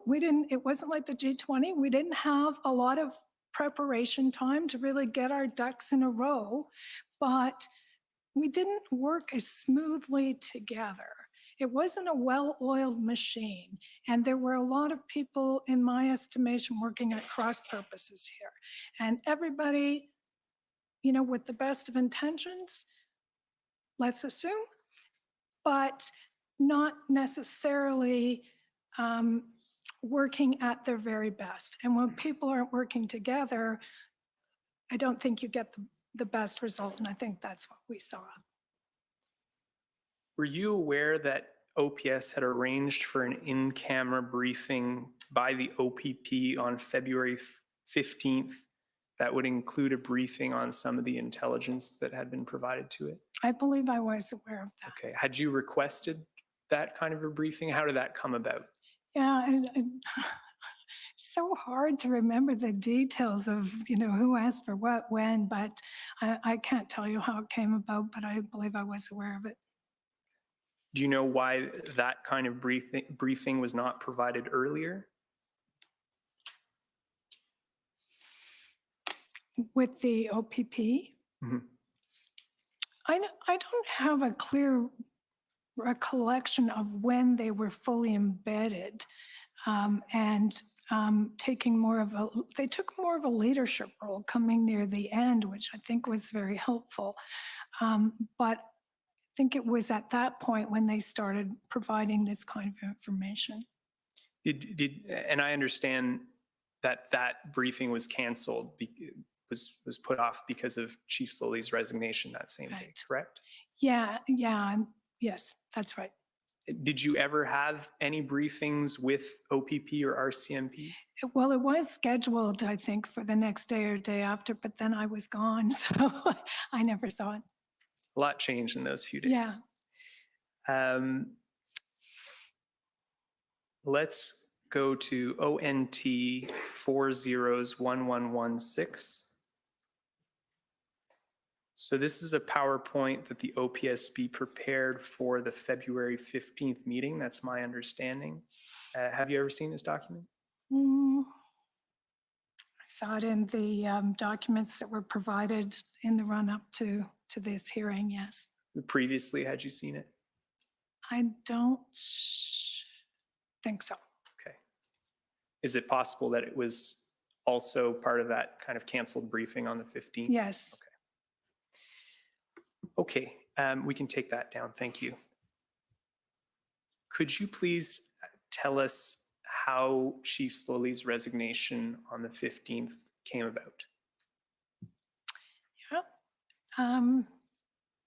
So as I was describing to you a little while ago, you know, there was increasing anxiety in this community at all levels, and a lot of the concern was aimed at Chief Slowly. And I told you I was doing wellness checks with him. I was, checking, make sure he was okay because he's a human being and he's under intense stress. And I felt that that was important to do. And I'd had a conversation with him the week previous, and I had made some comment along the lines of, Chief Slowly, there's a lot of people in this city that want your head. and he sort of surprised me with the reply that he made. His reply was, well, cut me a check and I'll be out of here. And I didn't expect that. And I didn't know if it was kind of just said in passing, if it was flip, it was just, frustration in the heat of the moment. I didn't know I didn't really understand the context necessarily of that comment. But in the days after that, in the next week, there was a lot going on. And one of the things that was going on, and you heard it in some of the testimony from the witnesses that came before me, is that members of council were considering a motion to ask Chief Slowly for his resignation in a public forum. I was very opposed to that. That one, it's not City Council's job. And I know they were under intense pressure too, and they wanted to look like they were doing something, but they were not members of the Police Services Board. Chief Slowly was not their employee, and it was not their job. It was also, in my mind, constructive dismissal. To ask a public official like that in the heat of a crisis for his resignation is tantamount, in my mind, to constructive dismissal. And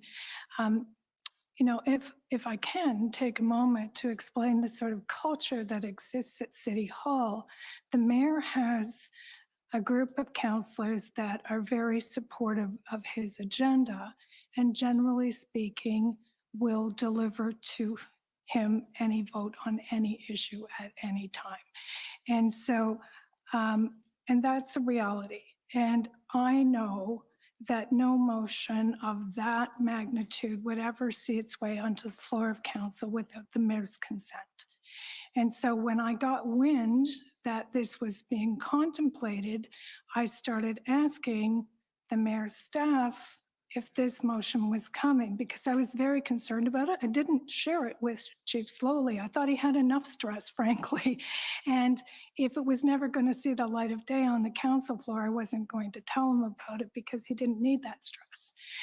But if it was going to see the light of day on the council floor, then I felt that I needed to let him know. So there was that happening. And then there was what I would describe as some sort of insurrection from within that was happening. And there was always some tension in the ranks with Chief Slowly from the beginning. The honeymoon for Chief Slowly in this town was short-lived. And there was always, I don't think he ever felt, and I shouldn't speak for him, he can speak for himself, but I don't think he ever really felt entirely supported by his senior command or by the rank and file inside police. And so in the midst of a big crisis like this, it all comes to a head. That's what happens. Crisis sort of beget crisis. And I don't think he had enough support from within. And then I was contacted by, I believe his name is Stephen Hoff, producer at CBC. And he told me that there was a story coming out about Chief Slowly and his behavior inside police. And he offered to share with me the highlights of that story, and they were extremely damning. And they were also disturbing in that, I mean, we at Ottawa Police, and the board is the employer of Ottawa Police. And, we have spent a lot of time on the issues around workplace sexual harassment and violence. And, we I really take seriously the notion of having a positive working environment. And so these kinds of serious accusations against our chief, I mean, if I describe them to you in broad strokes, it's like he's yelling at people, he's sort of tyrannical dictator. I mean, I might be overstating it slightly, but not too much. I mean, it was that kind of accusations that clearly came from within the service. And Chief Slowly had been intimating to me that there was infighting occurring inside Ottawa Police. I didn't ask him for a lot of detail on that, nor did he share a lot of detail. He did tell me that Deputy Chief Trish Ferguson had gotten caught up with some of the wrong elements in that, and he had to send her home for a number of days, which was in the middle of a crisis, so obviously extremely worrisome. He had told me that the incident commander had changed more than once during this crisis. And so there was obviously this other problem that we had, that inside Ottawa Police, probably not well known to the public, but inside Ottawa Police, there's a bit of an insurrection going on. And there seems to be an intent to use this crisis to undermine the chief further. That was my assessment of what I saw in that situation. And that story, they gave me a heads up, CBC gave me a heads up that they were going to be breaking that story within hours. I believe that was the evening of the 14th. So I called Chief Slowly about 9:30 at night. I asked him, I talked to him a little bit about the CBC story. I asked him if he was aware of it, which he was. And I just said to him, I said, Chief Slowly, last week when I spoke to you, you said if we cut you a check that you would be out of here. And I just wanted to ask you if you meant that or not, or if you wanted to stay. And Chief Slowly said to me that, that he's the chief of police. He's put his heart and soul into this operation. He's worked very hard. We're getting close to bringing this thing to an end. He had every intention of seeing it through to the end, and that he wasn't going anywhere. And I said, okay, fine, Chief. I just wanted to check with you because, it's gonna be a little bit of a rough ride. And I just left him with saying, if you sleep on it and change your mind, let me know. And the next morning, I think it was about 8:30 in the morning, he called me and he said, I want to leave.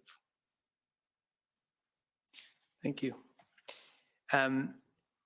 Did anyone reach out to you ahead of his resignation to suggest that you should put pressure on him to resign or anything like that?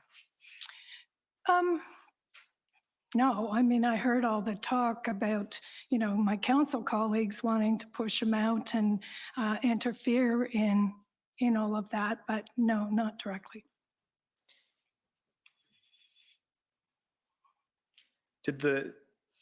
I understand, and from your witness statement, that the board had some conversations about his leadership. Did it consider whether it had the authority to remove him? Yes, because in light of the CBC story, the board felt that we needed to understand our options and expectations that would be upon us and what would be the right thing for the board to do. And so yes. And you concluded that you did not have that authority as the board? We concluded we did not have the authority to remove the chief. We did conclude that we had the authority to suspend the chief. And is it fair to say that the concerns that the board discussed about his leadership were related to what you previously have talked about in terms of infighting and those kind of issues?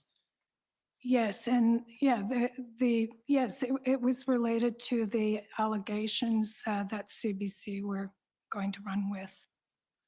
Thank you. Did your personal interactions with Chief Slowly give rise to any concerns about his leadership?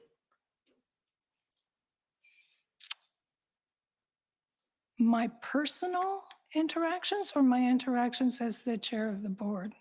As the chair of the board, yes, sorry. There were some occasions, there had been two issues raised about Chief Slowly's performance that the board had referred to the OCPC for follow-up. Neither one of those, I believe, have been dealt with. One was an anonymous complaint and one was a complaint from an inspector at Ottawa Police. And I guess what I meant by my question is, in your own interactions with him, in your role, did you have any, did anything arise from those communications that gave you concerns? I mean, Chief Slowly is a very passionate person. Chief Slowly was under intense pressure, and I saw the emotion in him, and I know that he could get very excited. And when I spoke to him about, some of the things that were outlined in that Ottawa, in the CBC story, he didn't deny that, he had raised his voice and perhaps acted in a manner that he would prefer he had not acted in. But I think he also, his defense was, it was very stressful at all levels. And coming back to the plan to end the protests in Ottawa, did the board ever lose faith in his ability to accomplish that task? The board never stated that they had lost faith in Chief Slowly. I do not believe the board had lost faith in Chief Slowly. As the chair of the board, I publicly stated my support for him. I did it willingly. I did support the chief. I did not agree with my council colleagues interfering. I understood that there were a lot of questions that were being raised, and I believed that there would be time after this incident had ended for a post-mortem where we could, we could consider all of what had happened and hopefully learn some lessons from it and make some determinations if any changes had to be made. But in the midst of this crisis, in my opinion, it was not the time to be questioning the actions of our chief. Turning to the February 15th meeting, once the announcement was made that he had resigned, but then there was a briefing from OPS. Would you agree that during that meeting, it was clear to the board that the OPS, the wheels were in motion to now bring this to an end? Can you maybe describe that? It was clear that things were improving. I could not tell you that I understood how imminent the end was. Do you know what led to this change in tone? I've contemplated that so many times since this. I really feel that integrating the OPP and the RCMP into the command center and giving them more of a role in developing a plan was important, because I don't think OPS really had the skill set inside OPS to really build a plan like that. I just don't think they had the experience. So I think having those senior police agencies integrated into the center had helped a lot in developing a plan. And you started seeing in the stuff you're showing me, you start seeing more of the development of the plan as they integrated. And as they integrated, they started sending more resources, and it was always that. We were never going to end this thing without a clear plan and without the resources that Chief Slowly had said early on that he needed. Turning to the 16th, and I don't have much time left, and so I'll only briefly touch on the events on the 16th. Let's go to OTT 8842. This is the draft letter that I discussed with Mr. Arpin the other day, that he drafted on behalf of the mayor to explain their perspective on what occurred on February 16th. And specifically your decision to sign a contract with Mr. Turigian to replace former Chief Slowly. So if we go into the top of page 2 is the section that I'm most interested in. Just a little higher, sorry. Just the overlap between the two pages. Okay. So it says here, no votes were taken and no authority was delegated that would allow the chair to finalize an arrangement. Board members believe that they had mandated the chair to undertake a search for an external chief of police. Board members insist on the fact that the board chair did not seek delegated authority to execute a contract for a new chief of police. And Mr. Arpin told me the other day that this information was provided to him by some of your fellow board members. I'm just interested in your response to this information. Well, it is absolutely 100% false. Mr. Arpin did not ask me about this. There are in-camera board minutes available that refute this. It was the authority was delegated, unanimously delegated. And Mr. Arpin discussing this issue with board members, frankly, was putting them in a conflict of the code of conduct because this was in-camera information not to be shared. So it's wrong. He should not have been asking them about this in-camera meeting. And I mean, if a member of the board, and I wish perhaps you had asked who, but if a member of the board did provide that information, I would suggest to you that it was probably a board member that does not have a lot of governance experience and perhaps did not understand delegated authority. But it was a unanimous vote of the board.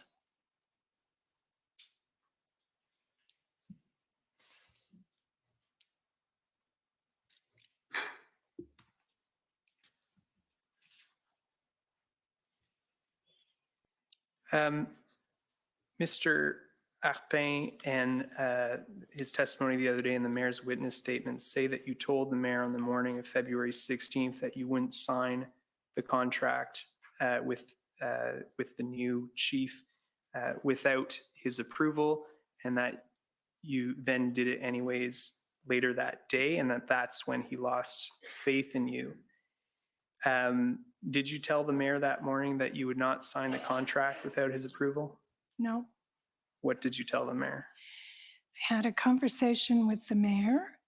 I told him that the board had come to a decision to hire a new chief, Matt Turigian, and that I would be signing a contract that afternoon. The mayor expressed his concern. I think from a place of not fully understanding all of the internal issues that the board was aware of, but nonetheless, he is the mayor of the city, and I provided that information in advance of the announcement to him out of respect for the office of the mayor of the city. And I said to the mayor, if you are telling me not to sign that contract, then I will go back to the board. But the board decision had been made. Let's be clear. The board had, that was done. And I said, if you are telling me not to sign the contract, I will go back to the board. But the mayor stopped short of giving me that direction. So we proceeded. In the intervening time, I mean, the mayor was on the telephone to my colleagues, who in turn were letting me know that he was asking them to unseat me as the chair of the board. And by the way, you also heard some testimony in the last couple of days that when I was asking about the council looking to constructively dismiss Chief Slowly, they were also looking to unseat me as chair of the board.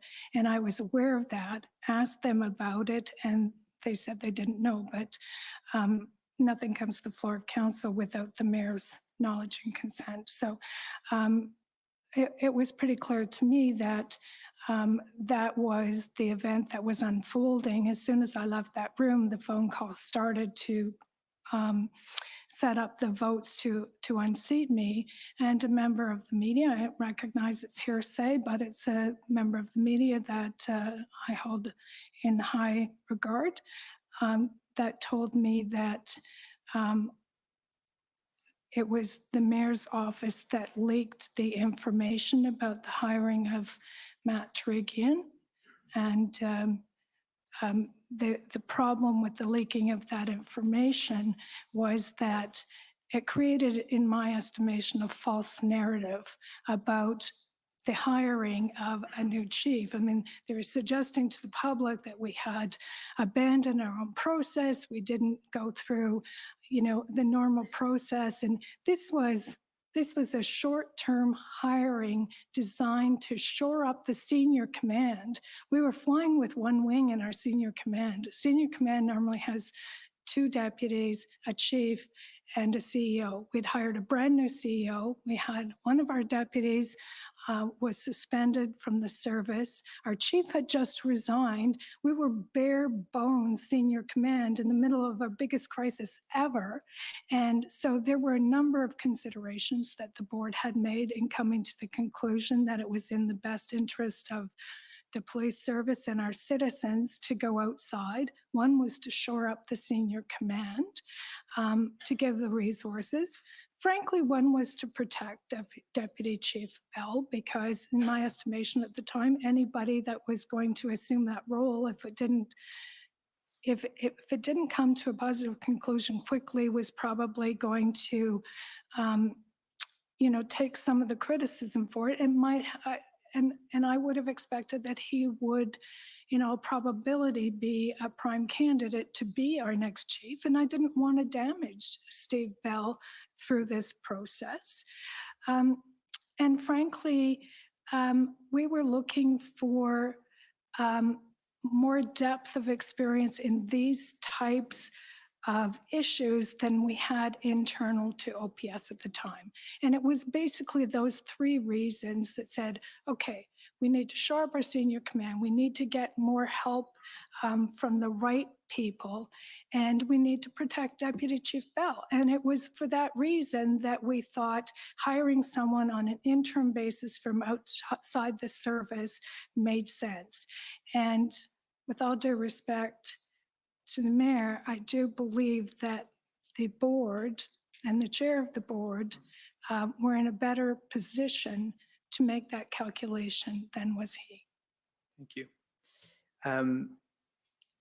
My understanding is that your assistant made an audio recording of this conversation with the mayor. She did. And that recording was disclosed to Commission Council this morning. It was. Just hold on a moment. Yes. Thank you. Yes. I have a concern. We received a copy of that audio recording 10 minutes or 13 minutes, I believe, before the hearing commenced. I was surprised that it had not been disclosed previously. The Ottawa Police Board disclosed a number of other documents. It was clearly something that they believed was relevant. It was not put to Mayor Watson yesterday. And I guess what I'm concerned about is the integrity of the process when we get these kinds of things 10 minutes before a witness is about to testify. I need to obtain instructions with respect to this. I have not been able to do so. And I guess what I worry about is what else is not being disclosed, or what are we going to see after witnesses have already testified? It's unfair to Mayor Watson, and it's unfair to the process, quite frankly, to have this kind of recording come up 10 minutes before the witness testifies. Okay, well, thank you for the comments. Firstly, as you, I think was noted, is you received it maybe 2 minutes after the commission received it. So it's not a question of the commission, it's a question of the documentation coming in. I think it's been generally explained why it was not produced, but I think that could be explored further. I do share, obviously the commission shares the concern about fairness. Fairness is fundamental to this process. So if there are fairness issues, I will entertain them, whether that's required or not at this stage. I don't know, and nor do you, I gather, because you don't have instructions. So what I'd suggest is that we explore a little further why this wasn't produced so that the record is clear at a minimum. And then once you get instructions, we'll see where we go from there. Yes, that's fine. I think I'm the first person to cross-examine, so I'd like to get those instructions before. And I just want to make clear, I wasn't suggesting that the commission hadn't disclosed it. I appreciate that they only just received it as well. My concern was it hadn't been disclosed. I think your concern was clear. I understand it. I was simply putting for the record that, and the reality is, and I think it was clearly put in my original statement, is that, you know, we are pressed for time. So are all the parties. But first, let's start why this was late disclosure. I think that's important it be on the record, and maybe that can be explored briefly. And if it's any comfort, you're not the first on the list to cross-examine, so you'll have the opportunity to get more time on that. And but be assured, the commission is concerned to the degree that we want to be fair, and not knowing what's in the recording, me either, I'm not in any position to say much more. Go ahead. Thank you, Mr. Commissioner. I think the commissioner framed the question. Can you tell us why the disclosure occurred this morning?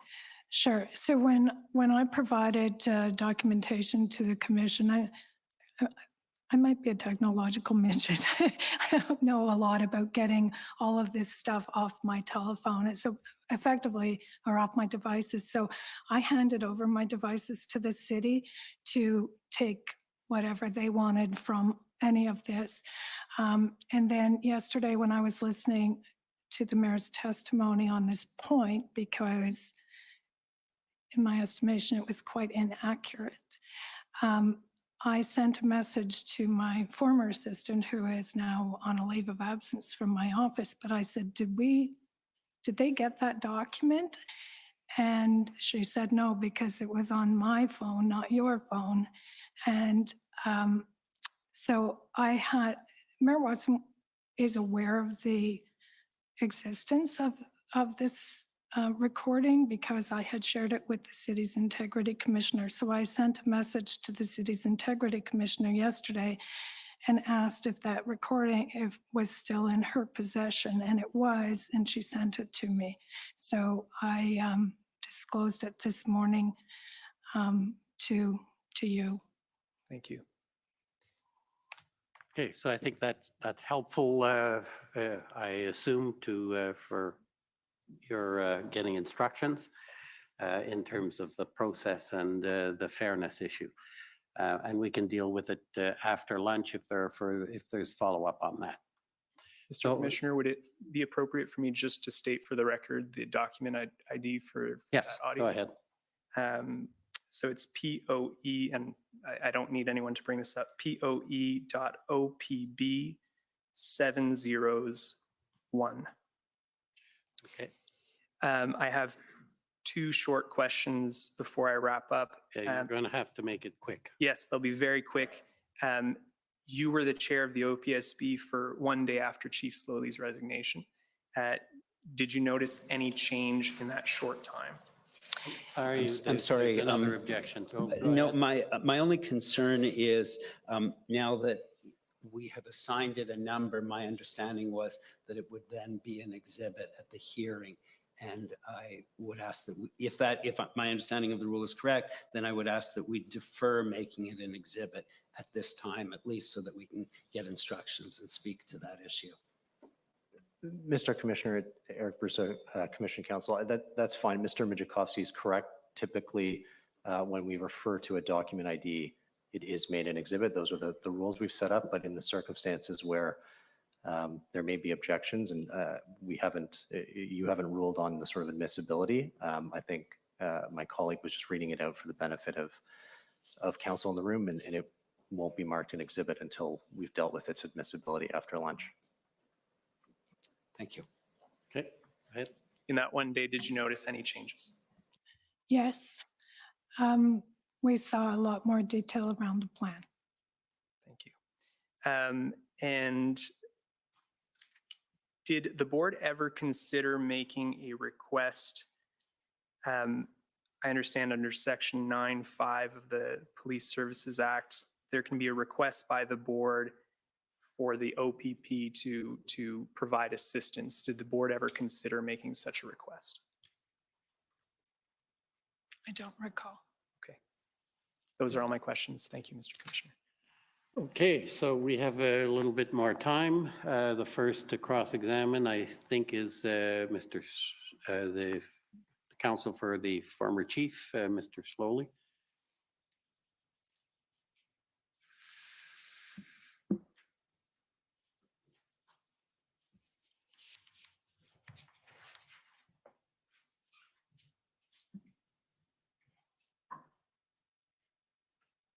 Good afternoon, Councillor Deans and Commissioner. I'm Rebecca Jones, and I am part of the council team for Chief Peter Slowly.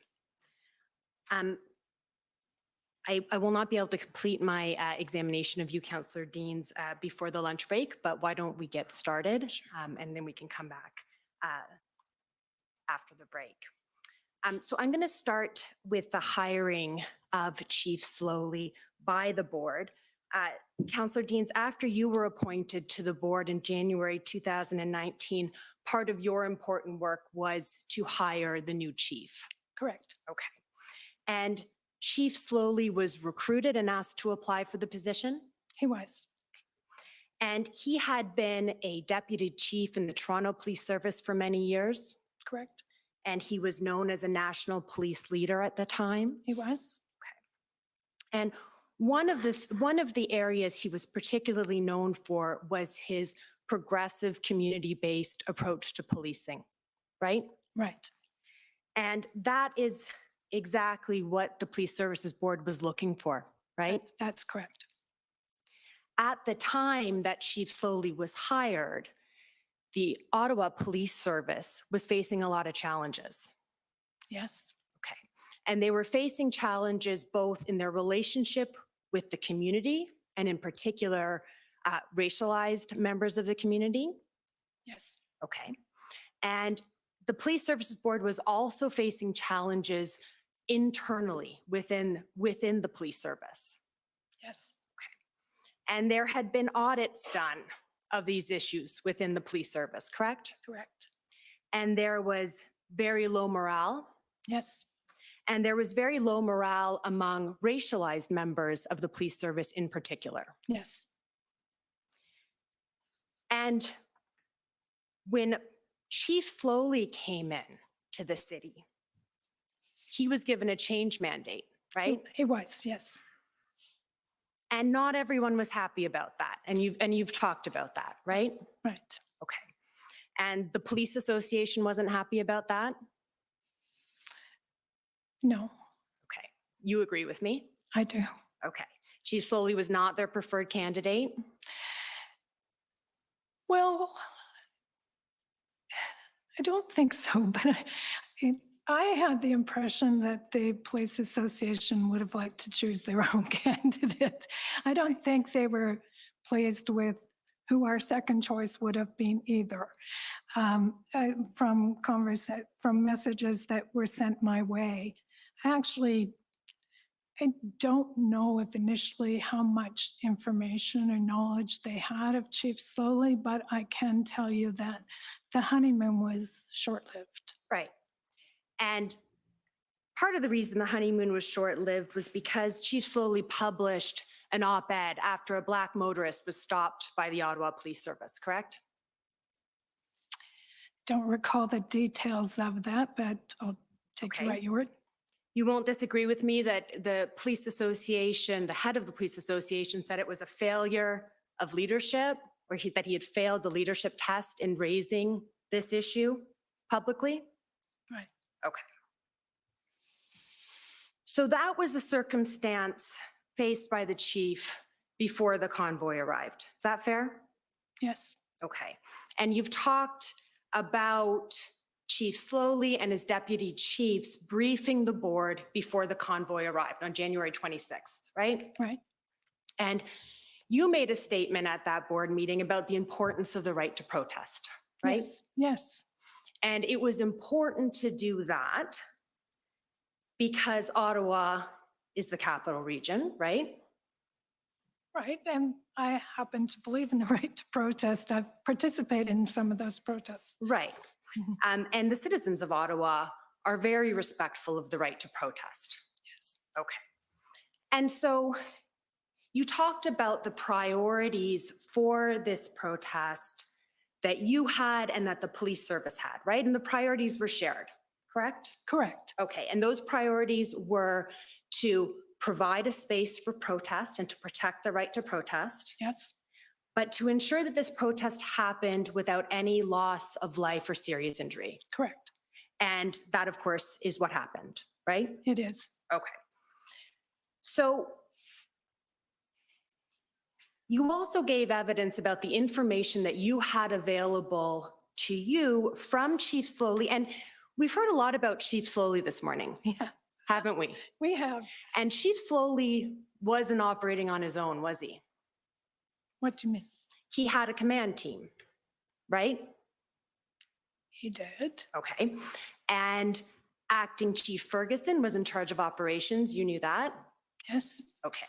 And Acting Deputy Chief Ferguson, I should have said, and Deputy Chief Bell was in charge of intelligence. Yes. Okay. And this is a team effort, of course, but led by the chief. Right. Now, you talked about the information that you were provided, and Commission Counsel showed you a snippet of a situational report. Do you remember that? Mm-hmm. And that situational report referred to the fact that certain people were saying they weren't leaving until whatever demand was met, right? Right. Okay. And your expectation, though, for your police service, for Chief Slowly, for the head of the intelligence effort, Deputy Chief Bell, would be that they would take all of the intelligence into account, correct? Yes. Okay.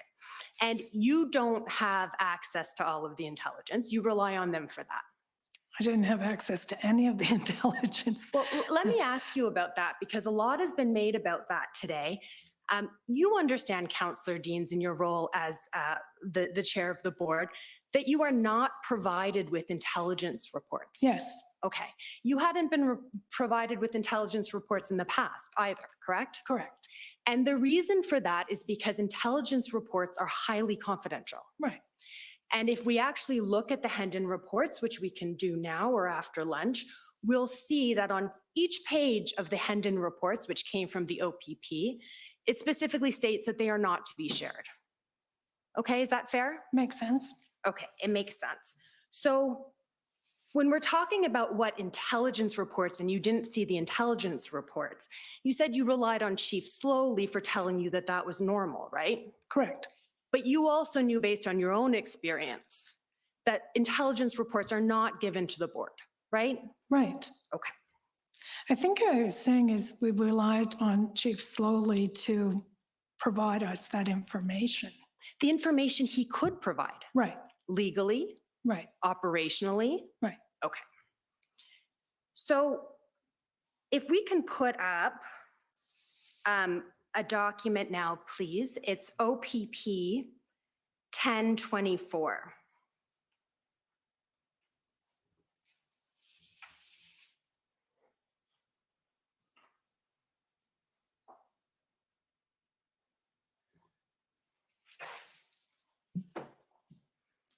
I just referred to Project Hendon reports, and this is an example of one, Councillor Deans. And if you scroll down to the bottom of the page, you'll see the reference to the third-party rule, and that's a rule that when one intelligence agency shares information with another, that agency they're not to share it outside of the police service, right? Right. Okay.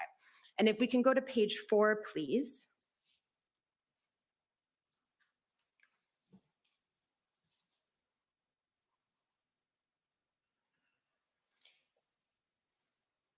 Here we see, actually, if you scroll down a little bit more, here we go. At the last paragraph, it says, although the stated intent of some convoy participants is to remain at Parliament Hill until the convoy rescinds all COVID-19 related restrictions and mandates, this goal is likely to prove unrealistic in the long term, right?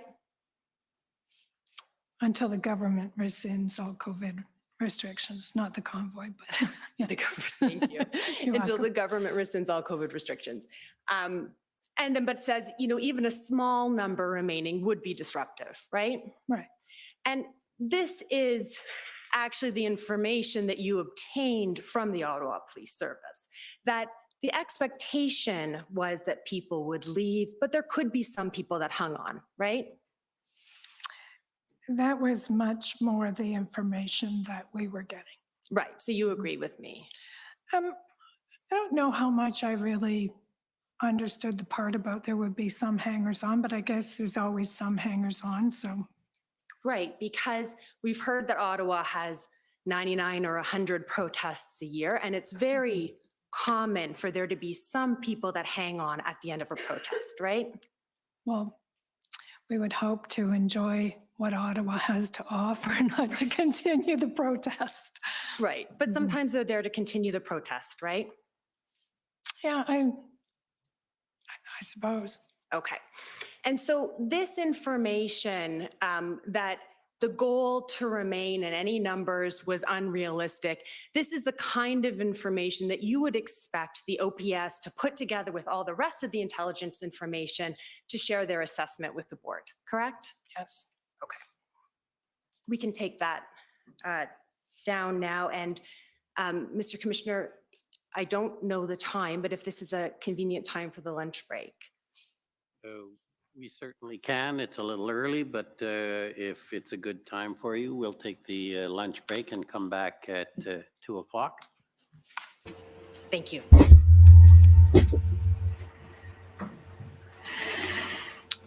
Okay, just give me a moment as this audio goes away. There it is. I don't want to take the chance of muting it because last time I did that, I lost the stream, so I'll have to just live with that. Okay, there we go. Audio's off. Well, lunchtime. That was another good one. We are hearing, we had a good conversation here, but we are hearing a lot of finger pointing. We're hearing phone calls or the phone being used to make recordings. We're hearing about last minute evidence or late evidence, disclosure. To those who don't know what disclosure is, it's basically giving up all the information you intend to use during the hearing or committee or trial or court or whatever it is you're headed to. And typically it's 30 days in advance of the date of the trial. There's some exceptions, there's some other rules, but typically it's well before 10 minutes before the witness is even called. call that a game, call that a tactic, call it a whatever. But the fact that this recording existed and then magically right before the witness shows up today, it's been produced. The court or the commission will actually frown on that. That is blatant disregard for the spirit of the hearing or court, which is fairness. That's why we do disclosure and all the documents are shared so that everybody has a chance to kind of understand everybody's position and your perspective and what you're going to rely upon. Dropping it onto counsel, co-counsel, or even opposition counsel right at the last minute is also very unprofessional. It's not something we want to be doing to anybody unless you're trying to ruffle feathers or trying to throw someone off their game. That could potentially be used as a strategy. There's a lot of chess and games played in all parts of your life. The law is the same as anywhere else. So I can't say what it was meant to be or meant, but there we go. We had some late evidence come in. They're going to debate it over the lunch on whether or not it's admissible. They tried to assign it a number into the database. I believe the commissioner stopped, or there was an objection at that point to stop that until they actually sit down and have a discussion about that. So I guess we'll find out if it's relevant, if it makes it in, and if we'll see more of that. I don't like seeing that. It's not a benefit to anybody. And when the process itself is played with and there's some shenanigans and some games with it, you're just opening up the door for people to just disregard the entire process and assume it was, shenanigans from the start and we can't have a fair process. So I'd ask everybody to be a little bit patient with that. It happens. It shouldn't happen. But what we're seeing is from a very important witness who was the chair and she is also a councillor with the city of Ottawa. So her position is pretty important. So I don't know why they're doing that. I also found it weird that she recorded it on her phone. I have been in IT and government. There's way different technology used for recording meetings. Everybody has microphones. It goes through a system. So I'm not sure why anybody's personal phone was used at any point to make a recording. And if you heard what she said about her assistant, she said, no, it was on my phone, not her phone, or something along those lines, which made it seem like this is a common practice for them. So they're going to be recording on personal phones, meetings that should be recorded through official means. And it seems to be commonplace. So when she said she didn't know how to, use files on her phone and using the common, oh, I don't know how to use technology excuse to explain why she didn't do something, I don't buy that for a second, because right after that, she talked about how it was on her phone and not the other phone. So clearly her staff and she would do this probably often. Now, why would people record and can they record? Well, as you saw in the chat, we have Donald Best here. He is a police officer. He does understand this stuff. And I went through law school. I did practice as a paralegal for a while. Canada is a single notice for recording. So one party on the recording has to be aware of it, and it could be the recording party themselves. So and a lot of people do that. They do record a lot of meetings around them for various reasons. So for this particular counselor to do it, it's not surprising. But for her to kind of pass it off today as more like an official recording that just kind of slipped out in the cracks, that's not the case at all. Because an official recording would have been through the official systems, the microphones that are set up in the meeting room, not through someone's personal phone. Makes sense. Yep. And I can also tell you it's frowned upon and it's also discouraged to be using your personal devices for work in the government. Security is a big concern, whether or not your device is dropped, lost, stolen, broken into, whatnot. It's really much frowned upon. And in a lot of places, it's restricted. You actually can't do that. So I'm not sure what her policies are for IT at the council, but I've seen council IT policies and I participated in them. And we wanted to make sure that no data was on personal devices, not even an email. So there was a lot of technology and encryption and stuff that happens to try and make sure that everything was safe. And it doesn't make sense to me why she would use her phone in an official capacity. But as Donald pointed out, it's not illegal. You can do it. But what he also pointed out was whether or not it's admissible as evidence is a question for another day. It would be for the judge and the parties and the relevance. And that question is happening right now with all the representatives on this particular piece of evidence that she provided today. That question is being argued right now. Is it relevant? What does it contain? And the fact that it was just sprung like that is just wrong. So we're going to find out some more. Here's something from Donald.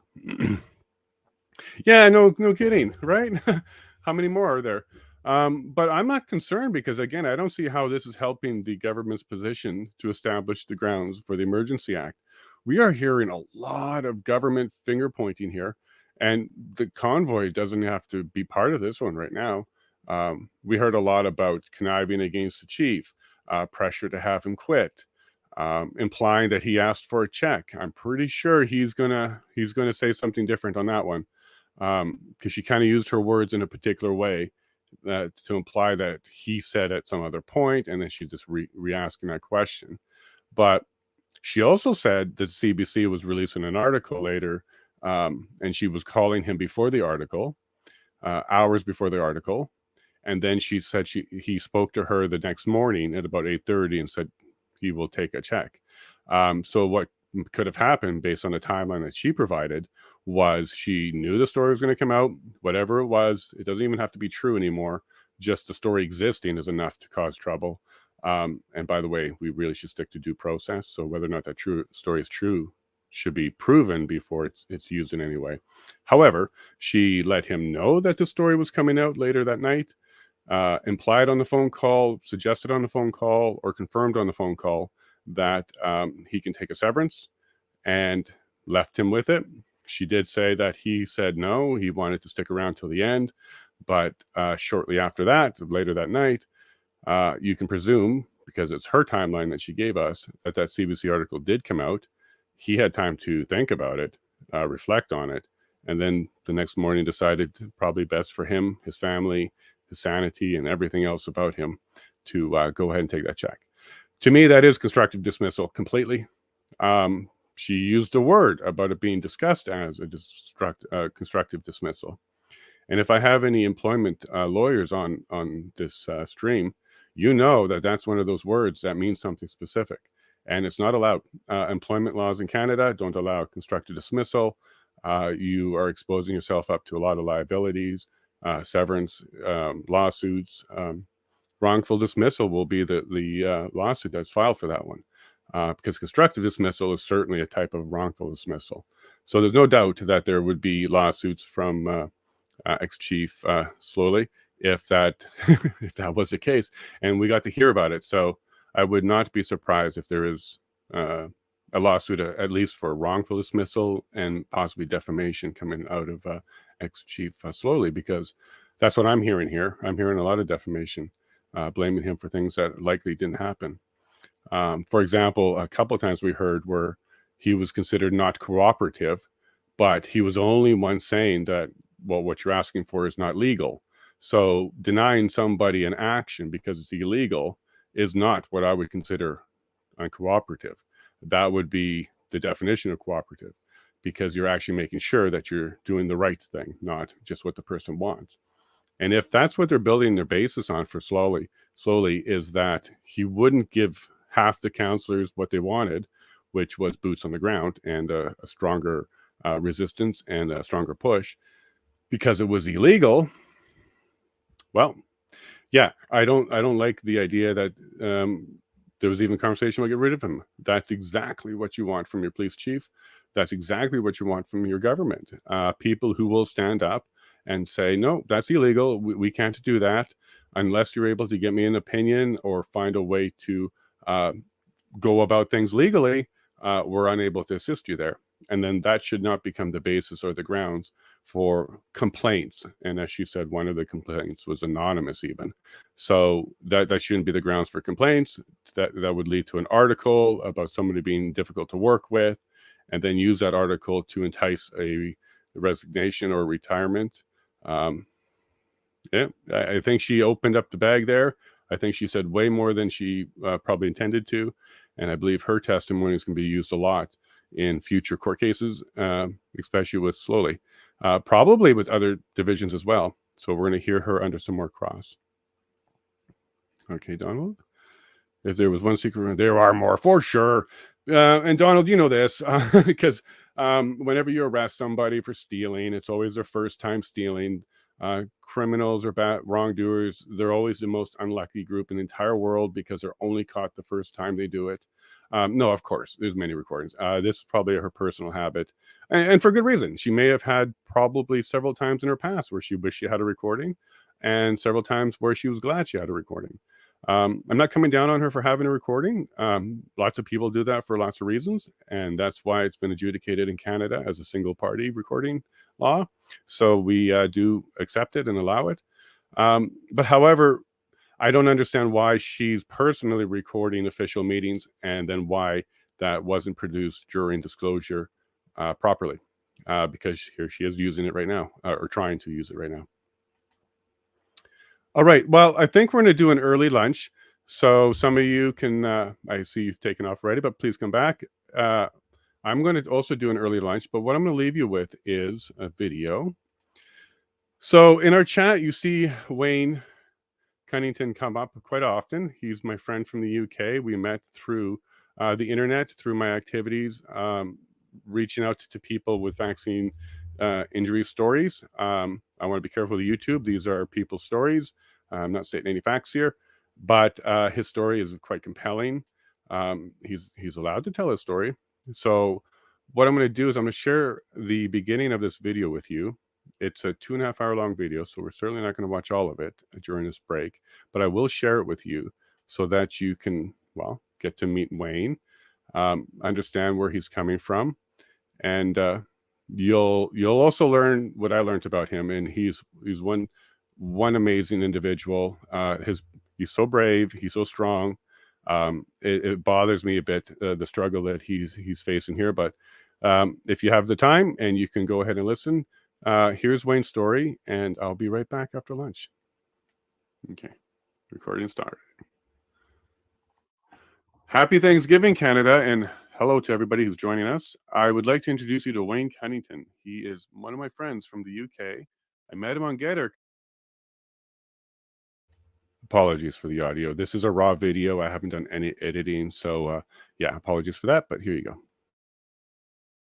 Because he's not allowed on Twitter anymore. He's out there telling the truth, and he's got a story to tell. So I'd like to introduce you to Wayne. Hi, Wayne. Thank you for joining us today. Hi, Jason. Thank you for having me on. Now, I met you on GetR. I couldn't find you on Twitter. Is there a reason for that? Yeah, sadly, I got banned for the second time, and I decided I just had enough of the shadow banning and the abuse and the censorship, and start again somewhere else.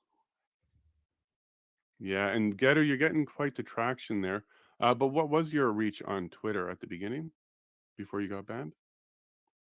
From a very short period of time, from the injury back in March 2021, under a year, I seem to gain about 7,000 people, just purely because I've been sharing my story, trying to better inform people about risks from their vaccines, really. And short period of time, I was talking to people, trying to help people, and they were helping me. It was just very good, very social, but also I got a lot out of it. You know, it's quite rewarding.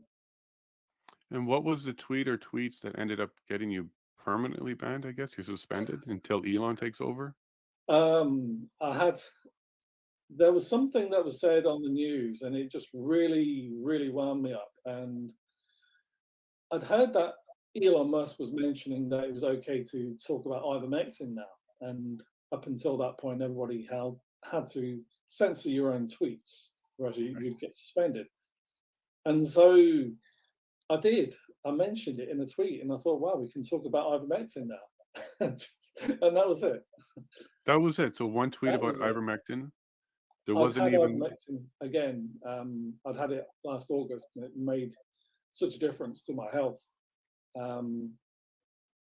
But I tried it again shortly before I got banned, and I just happened to say, oh, you know, had some more ivermectin, but actually didn't censor myself. And of course, that was it. I got banned and no way back. Wow. So See, you couldn't there's- even delete it or anything. That was it, suspended for life. Yeah, well, that's the thing, isn't it? It's a permanent suspension. So they don't ban you because you still count as a user Right. on the platform. Just See, inactive. Inactive. Yeah. You can still read tweets and things, but you can't interact. Very clever marketing ploy there. So you're able to look on Twitter, but you can't do anything. You can't add a Yeah. tweet, react, Yeah, that's add a right. link, nothing. Oh, But they wow. also occasionally do like to say, oh, would you like to sign in first? Because it stops you then accessing certain things sometimes. Mm-hmm. Of course, it knows you can't sign in because at the top of the screen it puts up, you are permanently suspended. Do you think Elon's going to finally take over? Well, he says it by the end of the month, doesn't he? 28th of October, when he finally signs and it's all sorted out. Right, but the latest news is as of Thursday or late Friday, Twitter is now opposing the purchase and wants to continue with the court case. Interesting. It may be a tactic to just delay it to the end of the midterms, which would be the following week after the 28th.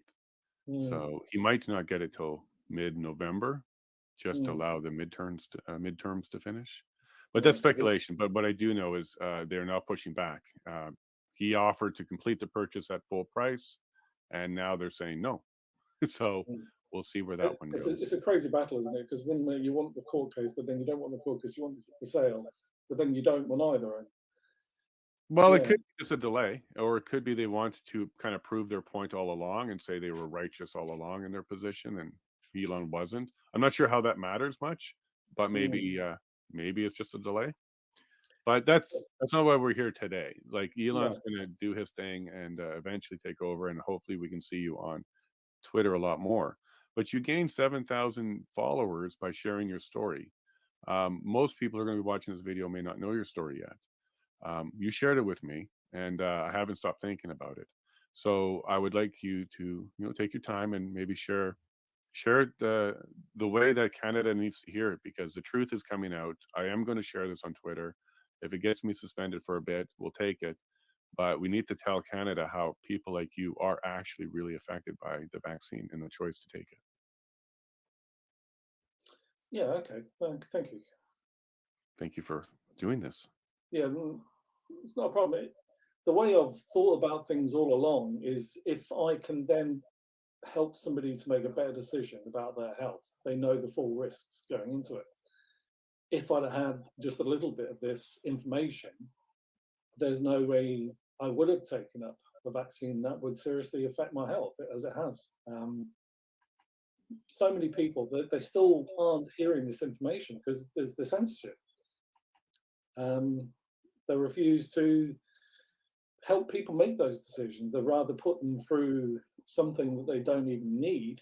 And of course, you end up in positions like myself and many thousands of others.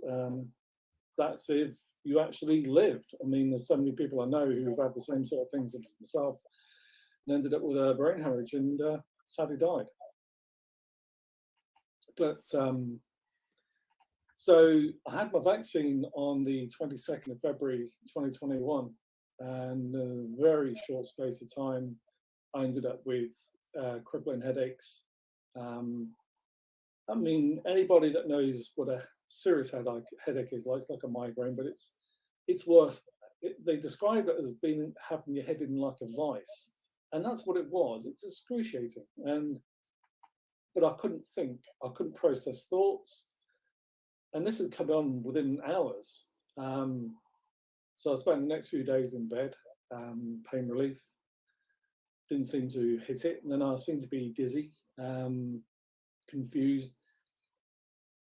So trying to deal with all that, and then ring the doctors, because by this stage, they're not interested.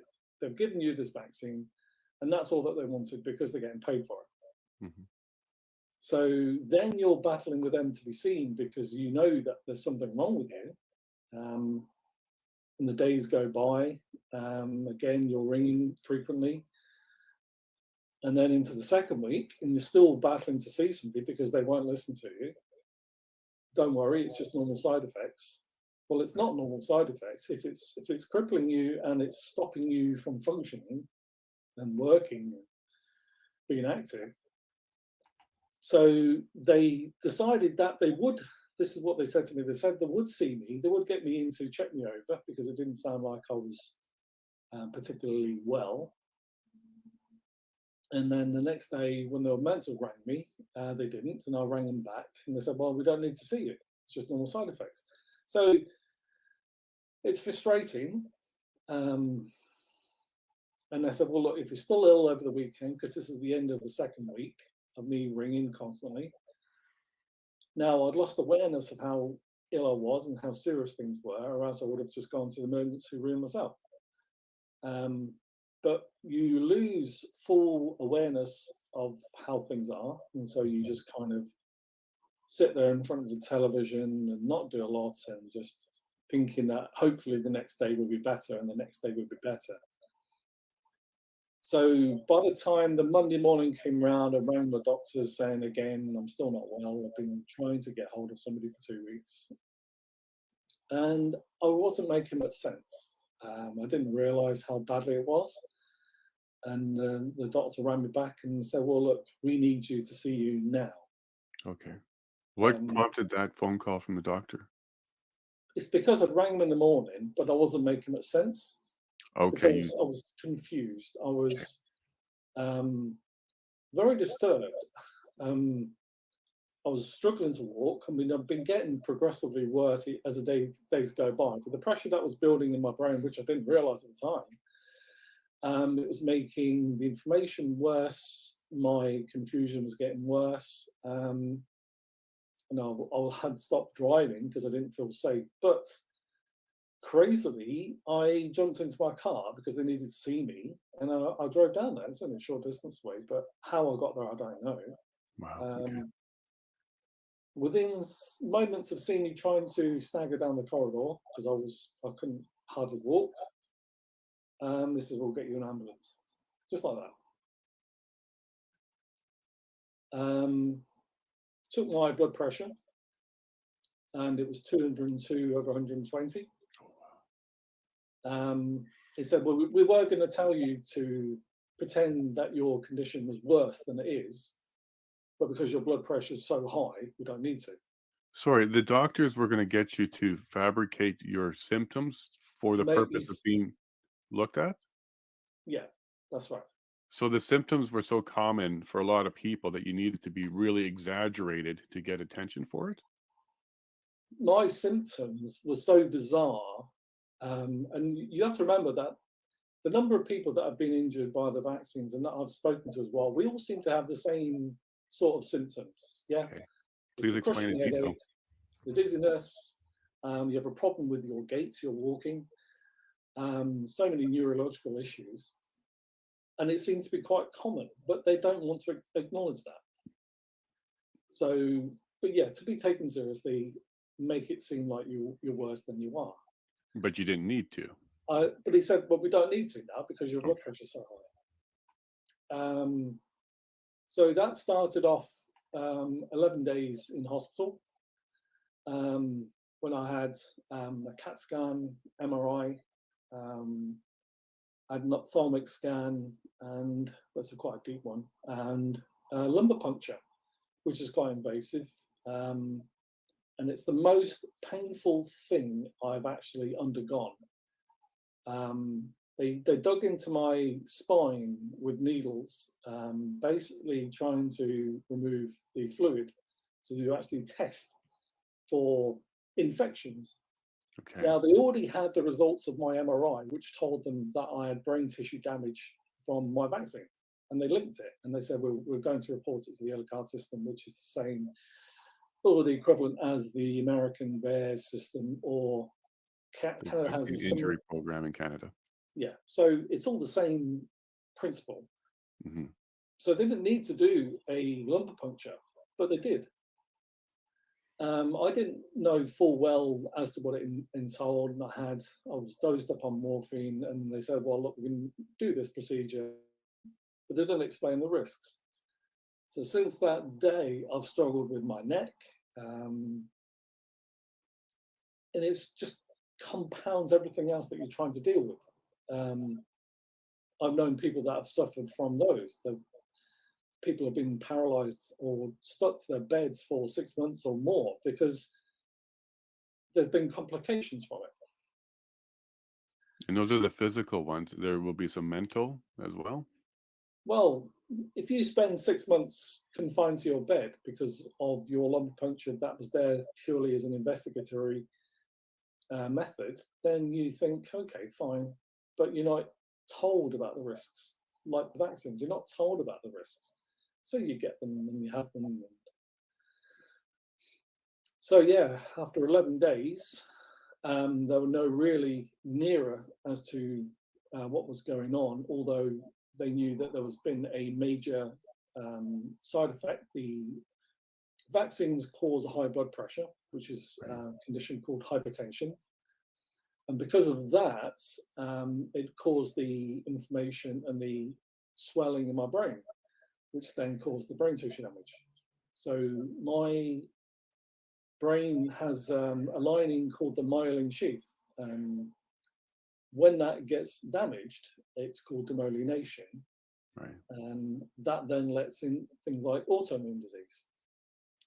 So on the ward, I had 2 separate consultants say to me that they see as likely, because the pattern of damage, as me seeing MS in my not too distant future. Wow. The other one did discuss a possibility of having dementia, but I suppose it's hard to cross out everything. You have to just kind of say, well, worst case scenario, maybe, but if I only suffer from MS in the future, then I think that's bad enough. So you have to kind of keep pushing onwards and hope for the best. So just to interrupt quickly, to help some of the people who may not understand about this membrane or the barrier, which helps protect the brain from autoimmune and other parts of the body, toxins in the blood or whatever else is being passed around. Would it be fair to imagine it like a protective layer around the brain, and now because of what you're going through, you got a bunch of little holes in it and it's allowing things to come in? That's right. Kind of like a sieve almost now. It is. Okay. I was trying to There's paint so many a different, picture there. yeah, there's so many different autoimmune diseases. I didn't realize until I read up about it shortly after. Well, when I was in hospital, I actually looked it up on my phone because that was a good thing. That was the only thing positive, was having a very good Wi-Fi. So I was lying there, dosed up on morphine, trying to look into what was happening. That's when I kind of realized my government wasn't telling me the full picture about the vaccines. There were injuries and all sorts of things happening. And there's dozens of autoimmune diseases, right from arthritis to other more serious neurological issues. So depending on the pattern that they see, they can then make a prognosis on your future. But when you're lying there in your bed and your consultant says to you, you know what this is, MS, yeah, and that's it. They just basically walk away. There's no care, there's no empathy, there's no thought. It's like, well, no, I've done my bit and I'm walking away now. Very cold, very. Yeah. Do you think the system got that way because of how many people they're dealing with? Or do you think that they search for people who have a ability to detach themselves for a whole bunch of reasons, maybe to self-protect themselves from the profession they're in, or to maybe not necessarily give people different types of hope or care? Because everybody will take empathy their own way. Some might take empathy as encouragement when it's not really the message. What do you think would cause a lack of a bedside manner during this stage? Quantity, or do you think it might be quality? I know over time, a lot of surgeons, consultants, they seem to have a complex because they've been built up and put on a stand. Everybody's got to praise them, and so they really don't think they need to. They've been put in such a high, exalted position. It's kind of beyond them to spend too long with the normal people. I do know that even when I was in there, there'd been loads of other people. There'd been a guy in there the previous week to me who'd been paralysed by his vaccine. Fortunately, by the time he was discharged, I didn't say how long he'd been in there, he'd kind of got feeling bad. It's the buildup of inflammation in the brain that then causes those numbing effects on the rest of the body, right? Which I had at the end of last year, August time. I was making a fairly good recovery, in a sense, from my initial brain fog and other neurological issues. But then I started getting brain inflammation from my injury, and it was causing full body numbness. So, and you could feel it coming on. There's nothing you could do, and you could just throw so much pain relief at it, try and hope to bring the inflammation down. But it was having very little effect, and so I'd be rushed back to hospital again, treated with steroids and various other anti-inflammatory products just to help. And then I'll be discharged the next day because my body was starting to return to normal again. So, yeah. And to be clear to anybody who's listening, there's a scheme or a program in the UK that will provide £120,000 for a vaccine injury. This act or statute is 40 years old or so. It's a very old piece of legislation which provides compensation in the event of a vaccine injury. You've received this compensation, or you're at least in the program receiving the compensation? No. So vaccine damage payment system or scheme, you have to apply for it, which I did in March when I was released from hospital. They give you the impression that it will be processed in a very short period of time. I chased it up numerous times during the year. They contacted me in February time, say, we haven't had your medical records yet. We've applied for them, and they hadn't applied. Basically, they lied to people repeatedly.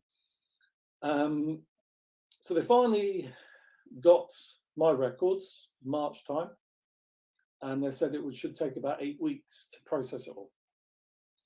I've sent them 3 different reminders over the last few months, and I got a reply last week actually.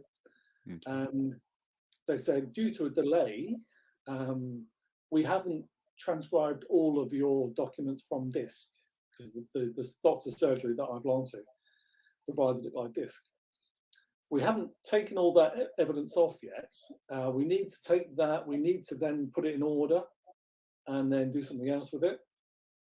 But they then say, well, it could take a little while, and I've now found out it could take up to 6 months, which then takes you into 2023. It's some people, they lost loved ones, and I know the very first person who got her payout because she lost her husband. But he wasn't a doctor, was he? I think no, that was no. He got it quite late actually. No, Vicky Spitz, she lost her husband, who was a musician. Right. But in his 40s, late 30s, 40s.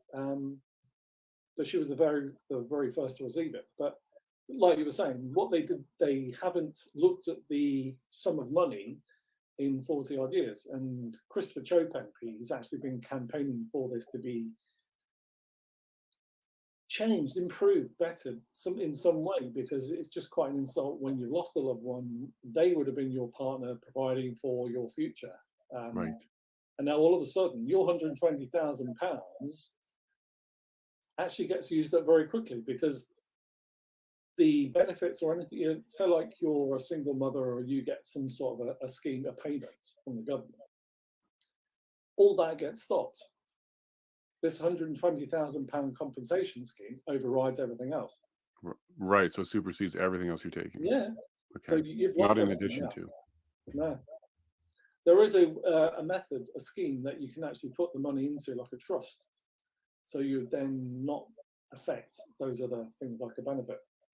Well, you're not receiving it yet, I guess, when it's put in a trust. I guess in the future, when you take it out, that would be considered income then?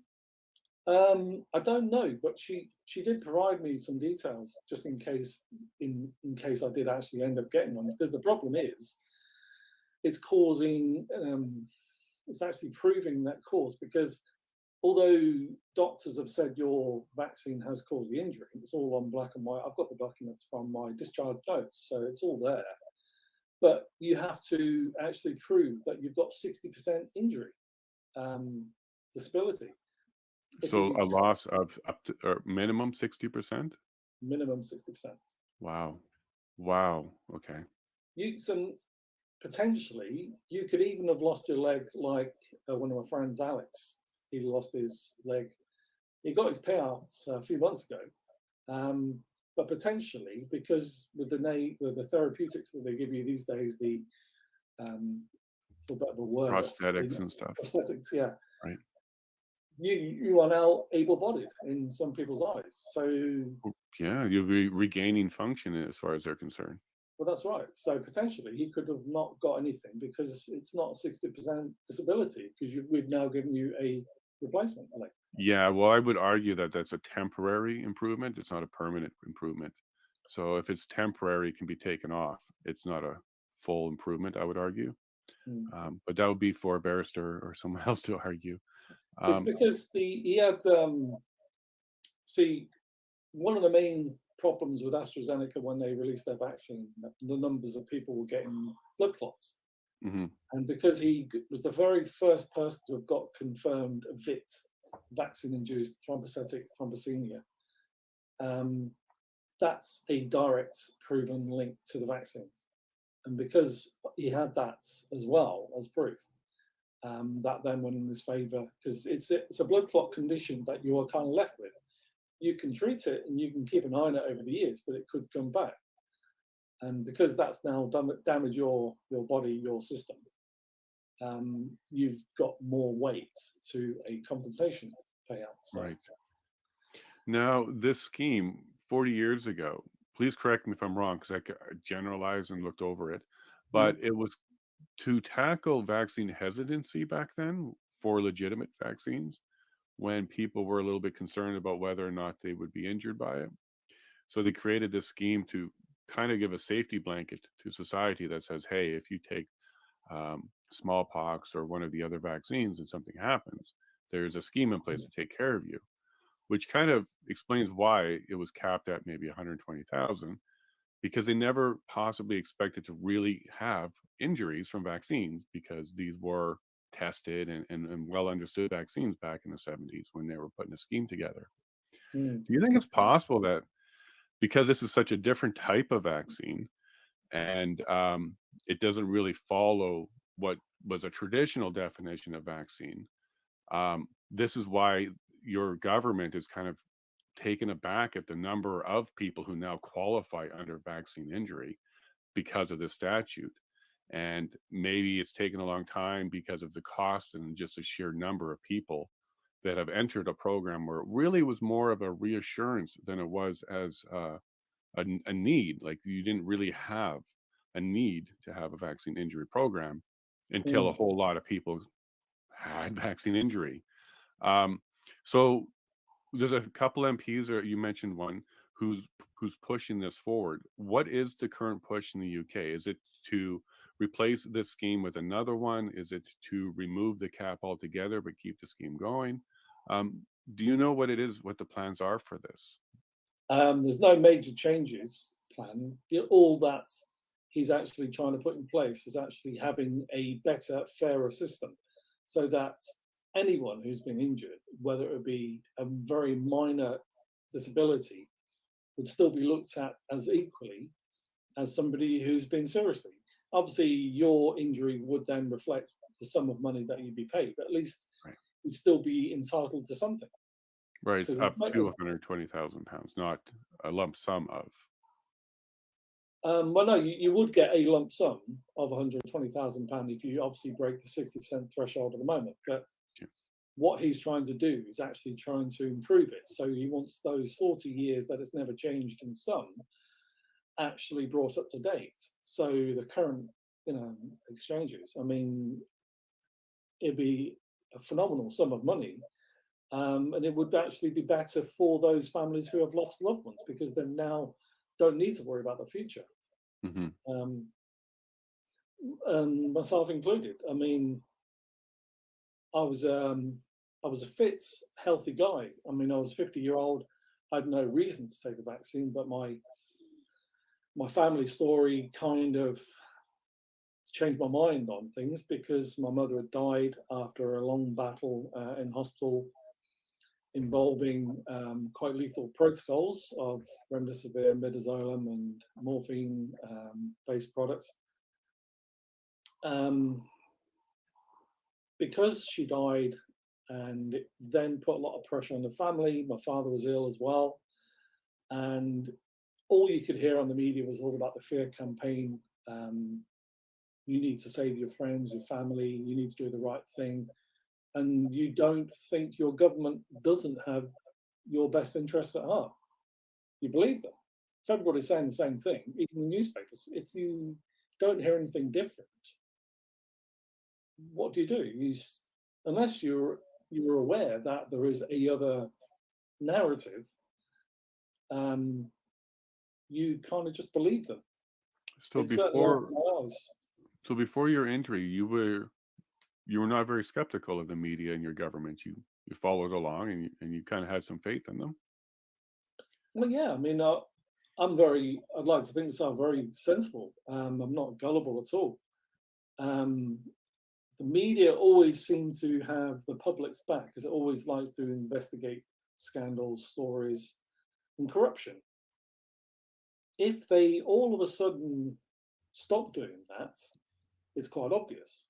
Mm-hmm. But doing that amidst a pandemic, shall we say, that we now find out that the governments have been funding these media campaigns with hundreds of millions of pounds, backed by Bill Gates as well as various others, you then start to see, well, wow, my government lied to me. Right. But your media lied to you as well. And who sees that coming? I believe you're referring to the coalition of media that got the story straight early. It's out of the UK. BBC's part of it, and Bill Gates is part of it. Do you remember the name of it? What's that? The media campaign? Yeah, that campaign that came out of the UK with Bill Gates support. Well, there's actually media campaign services on gov't.uk, and that's quite open. It's all there about that. Yeah, I've come across it before. I was trying to remember the name of it. So media campaign services. Yeah, media campaign services. So it's on gov't.uk, which is the government's actual website, and quite openly they say media services. There's some of several hundred million. Bill Gates also supported a similar scheme. Yeah, I see 319 million from Bill Gates to it. 30,000 grants he gave away. Yeah, $319 million. And it's for the narrative of COVID, the pandemic, and vaccinations. Right. Yeah. And it's So still the going on. Guardian, yeah, there's a whole list of organizations that got it. NBC, CNN. Wow. Wow, it goes on for a long time. Actually, let me pull this up. I can share this on the stream. Give me a second. I knew about the program. I didn't know how big it was. I say that's usually the case, right? You just hear about it, but you don't see how big it is. I knew things very early on. As soon as I was injured, and I was then spending more time investigating, because before then it was ill health, funeral, work, and because the pandemics and the lockdowns, I was working so busy, crazily, because people were panic buying. So we had a lot more hours. And I just didn't have the time to actually stop and think what was happening everywhere else. It's incredible. It's incredible. Yeah, it's a long list. Al Jazeera, PBS, which is a public broadcasting. Oh. I say all of these are supposedly fighting for justice, freedom. They work for the public. Also, Well, that's the inherent assumption on our part, especially growing up with PBS and other types of media. you would assume they're telling you the truth for sure. And at least if they're not sure, they would tell you. Um, we're experimenting, or we think it might help. But they came out so definitive and so confident, so sure that you won't get COVID if you have it. You won't spread COVID. It That's won't right. affect anybody at menstruation cycles. Nothing will be affected. And then we heard about breakthrough cases, Mm. and then breakthrough, and then breakthrough, and then families having multiple breakthrough cases, and then White House having multiple breakthrough cases. It became so common that they stopped calling it breakthrough. But did you see the White House press conference when Jen Psaki was still there? Sorry, was that her first time or second time getting it? Well, it was early on last year, and I remember seeing it at the time because we had a similar one here in the House of Commons. Mm-hmm. So basically, when the press actually asked her quite openly, he said, well, is it true that all the government is exempt from needing a vaccine? And she said, yes, it is. The Canada government- too. Yeah. Yeah, And Canada so too. the Federal province- government had a recommendation, not a mandate. And I can pull that up. I pulled it up once before. It's still on the Canada.ca website. It's a government recommendation for the COVID vaccine. They never had a requirement. That's right, but also the pharmaceutical employees as well.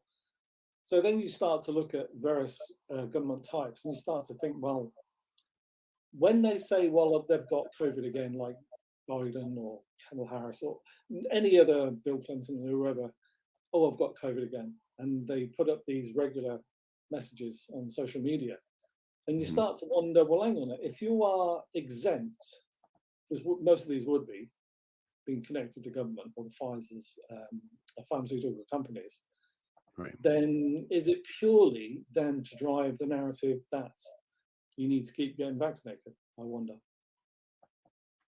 Well, 100%. Like because they even told, here's their website right here, Canada.ca. Vaccine requirements. They use the word requirements, but you look, it's a recommendation. Vaccination is recommended. And you look a little bit further, they don't have 100%. They have 98.5. So if it's required and mandatory, you have 100%, and you get rid of the ones that didn't. When we had a lot of organizations, our medical, healthcare, they fired people for not taking the vaccine, but the federal government didn't, and they didn't even make it a requirement. And as you can see, it's on their website. So they're all totally open about it. Yeah, and they use words like suspension. Okay, just like Twitter, you're not banned; it's suspended, and it could come back. And then they use words like requirement, but it's a recommendation. They're playing with words here. And this is the federal government who's made it mandatory on truckers and other parts of our society, but then themselves don't have to. Why not? That's the sickening part, isn't it? You know, Yeah, why you're not? The destroying hypocrisy. people's livelihoods, families. You're tearing people apart, but you're not then putting that same pressure on yourselves. We had, and I want to say it was the national doctor. I can't remember if it was her or not, but it was telling families, do not let unvaccinated come to the party. Do not let them come to Christmas. Save everybody. Make sure they get it. We definitely had a Thanksgiving, a Christmas, at least one of each, where that was heavily pushed in Canada to don't do it. But yet, federal employees could. And it was also a recommendation. They didn't require, but boy, did they push it. And I know people who didn't go to Christmas or weren't welcome because they didn't do the vax, or they wouldn't give up their status.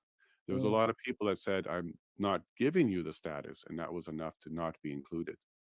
They may have taken the vaccine or not, but we no longer had privacy when it came to our healthcare. So how do we move this message forward? It's very muted in Canada, and even talking about it on YouTube gets some negative, or sorry, on Twitter, some negative attention. But it's a very important message. I know several people who has reported vaccine injury and some deaths, and there's a lot more people that I know who are injured from the vaccine than injured or died from COVID.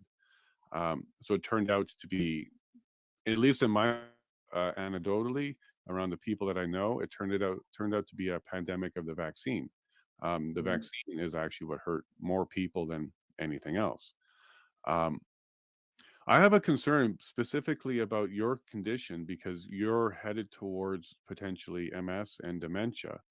And you mentioned fogginess after taking the vaccine, and you had some issues like it was almost like an intoxication, where you were unable to control your facilities the way you normally would.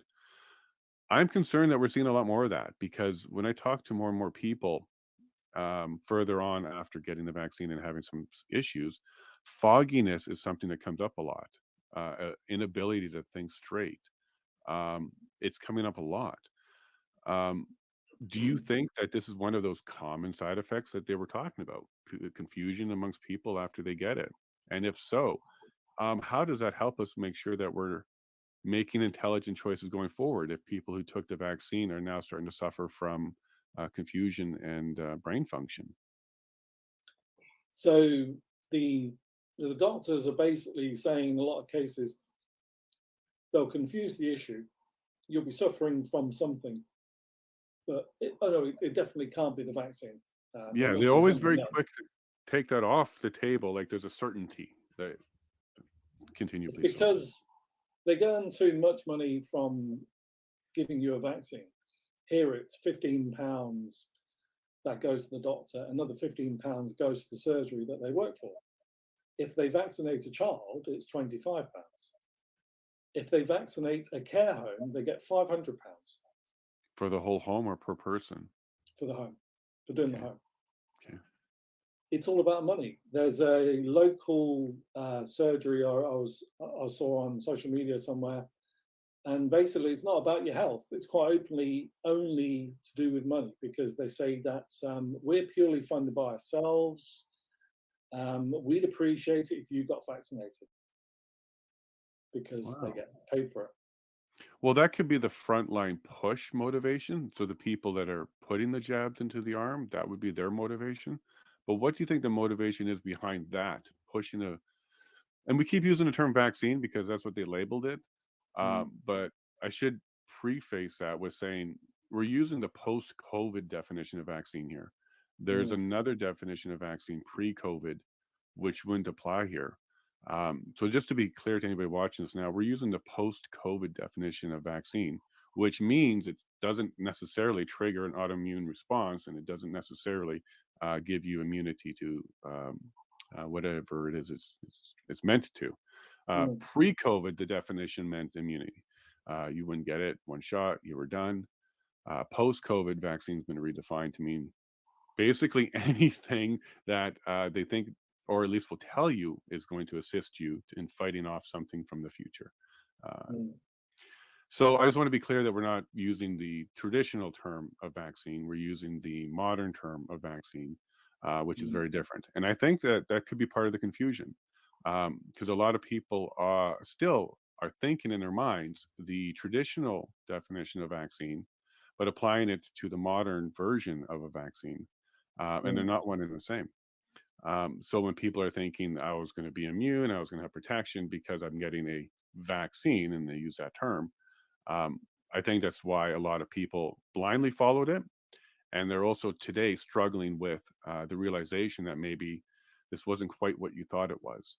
So do you think trying to help people understand the difference between the terminology and how the definitions of that changed may assist? For example, when we're talking to people about vaccine injury, is it fair to call it a vaccine injury because it's not a vaccine? I'm trying to demystify and deconfuse the situation because the terms have been tweaked and jigged in such a way that we now think that this was a vaccine, like a traditional vaccine. It's more of a gene therapy. It's the vaccine. It's definitely a vaccine injury, but it's not actually a vaccine that would treat anything because there's so much proof that it's never done anything that it's been promised to do. It won't stop you spreading the virus. It doesn't stop you catching the virus. And the more vaccines you have, you've actually got a higher chance. They're now the same with this ONS data that's coming from the government. you've got more chance of being injured because your immune system is being beaten down with every dose. So you've got less chance of fighting off a virus naturally. So you then become vaccine dependent, which That's right. plays right into the hands of the pharmaceutical company. Now we keep going to money, but do you think that really is the motivator, or do you think the money is what's allowing the pharmaceutical companies to just keep doing it? Do you think there's a motivator or an agenda behind even that? Oh yeah. Like, where did this vaccine come from? Where did the COVID come from? Why is this all of a sudden being thrown on us in such a short period of time? Well, Is there something else other than a bat passing it on to us? Well, if you look at the patents, I mean, they go back several years. So they had the idea for quite a long time. They even had the vaccine ready before they had the virus. They're actually still working on that because they're basically trying to make this as lethal as possible because they've never isolated it in the laboratory. They took the original coronavirus, which has existed for many, many years, many decades, and then adapted that to make it more dangerous. So people get a virus and you then naturally build up an immune system to it. Because what happens now is that the vaccine under the ages of 50, because you've got a very high, very efficient immune system, and then proves an immune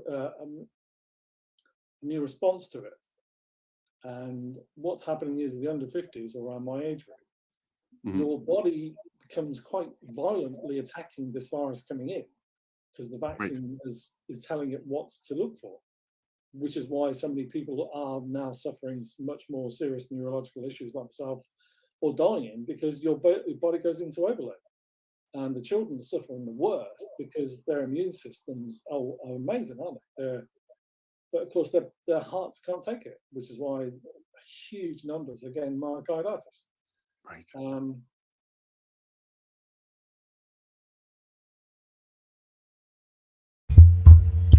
we'll stop it there. There's, of course, a lot more. We'll have to get to that another time. Just noticed my hair. I've been running around trying to take care of some things. But we're moments away from getting back online with the stream. So let me get that queued up for us so we don't miss a single moment. There it is. And yeah, that's Wayne. Quite the story. And my goodness, Kelly, Barbara, Lightfire Me, thank you for sharing in the chat your story, how you're being personally affected. That was my concern months ago, that this phase was coming where people were going to start. First, it was going to be, you heard it through the news that somebody was vaccine injured, through local news, so national down to local, down to regional and local, and then you would hear it in friends, family, coworkers, and then it would be closer family, and then eventually it would be immediate family. Like that is happening because a leaky vaccine, as we discovered a bit yesterday with our who joined us, our non-friend, leaky vaccines can make things a little bit worse. And Wayne's an intelligent man, so this video will be continued. What I think I'll do is, we made it through about a third of it. So Thursday and Friday lunch break, I'll play part 2 and part 3. This video will be released on YouTube in its entirety once I have the time to sit down and edit it, likely this weekend. So you're enjoying the raw version, the version that most likely pretty much the whole thing will exist. I just want to clean it up a bit, especially with audio. And looks like we're about 3 minutes away. So thank you again for joining me on this stream. I really do appreciate it. I take it as a bit of an honor to have the ability to have an audience where I can chat, learn from, join on the show with. I believe we'll have a guest in the next couple of days as well. There's a couple of guests who are getting over colds who do want to be on the show, so we will get them in when we can. And Kelly, this one bothered me, that you lost your contract as a caregiver to adults with disabilities. Of all the people that we definitely need to keep taking care of, this one's very important to me. I'm very passionate about taking care of people. And to hear that even the caregivers are not even being called back. at this stage yet. That's tragic. I know that we're talking about in Alberta importing lots of nurses from outside of the country. So it's surprising to me that we still have people who are fully qualified, caring, and obviously very intelligent and very willing to stand up for what's right. And those are the quality people who are currently unemployed and having to fight back to get their employment back and to get back to where they were. So all the best to you, Kelly. If there's anything that we can do to help, of course, let us know. But all the best with that. And Barbara, if you want, we can chat offline, video, no video, share your story. This breaks my heart. I lost a brother young. It's not to this, but yeah, if you ever want to talk, I'll be honored to spend some time with you, Barbara. Hit me up on Twitter, and we can do that. Offline, online, it doesn't matter to me. I would just like to chat with you about that one. And light fire me. Yep. They were yeah, we're going to hear more stories like this. I'm sorry. But hopefully, like I said earlier, we don't let this go by without a lesson. We should at least learn a bunch of lessons here. I think how we respond under anxiety, under stress. Our current generation wasn't a generation that had to respond to wars. So we weren't ready for that, I guess. But sorry, the audio just kicked on, so it made me stop talking. It's very distracting. So it looks like we're about to start the commission again. Oh. Okay. Well, Kelly, we can also talk offline too if you like. Reach out to me any way you can, and we can try and chat. I'm so sorry, but thank you to the people in my chat who are sharing their stories. If you're watching this and it's live still, feel free to come and join us as well. You can use whatever name, whatnot. We just want to hear the stories because Canada needs to hear what's really going on. And this is not a topic of conversation with most politicians right now, except for Leslie Lewis, who ran for the Conservative Party leadership. Dr. Leslie, she is talking about this and asking for some answers. But she is one voice in a big sea of crowded voices that are not really helping the situation at all. So the more we talk about vaccine injury, the impact, and the more we are real with it, the higher the likelihood that we're going to learn something from this, move forward with a better understanding on how we can deal with situations like this. And quite frankly, let's put this one behind us as the measuring stick of what not to do and how we don't want to be doing stuff like that again. And we got lots of answers coming to us. I really do believe that. I have a lot of faith in our current processes and due diligence. A lot of people would rather have without due diligence. It takes, or sorry, due process. It takes a lot of time sometimes, but in the end, it's completely worth Order it allowed. if it's fair. So here we go. Thank you. The commission is reconvened. La commission reprend.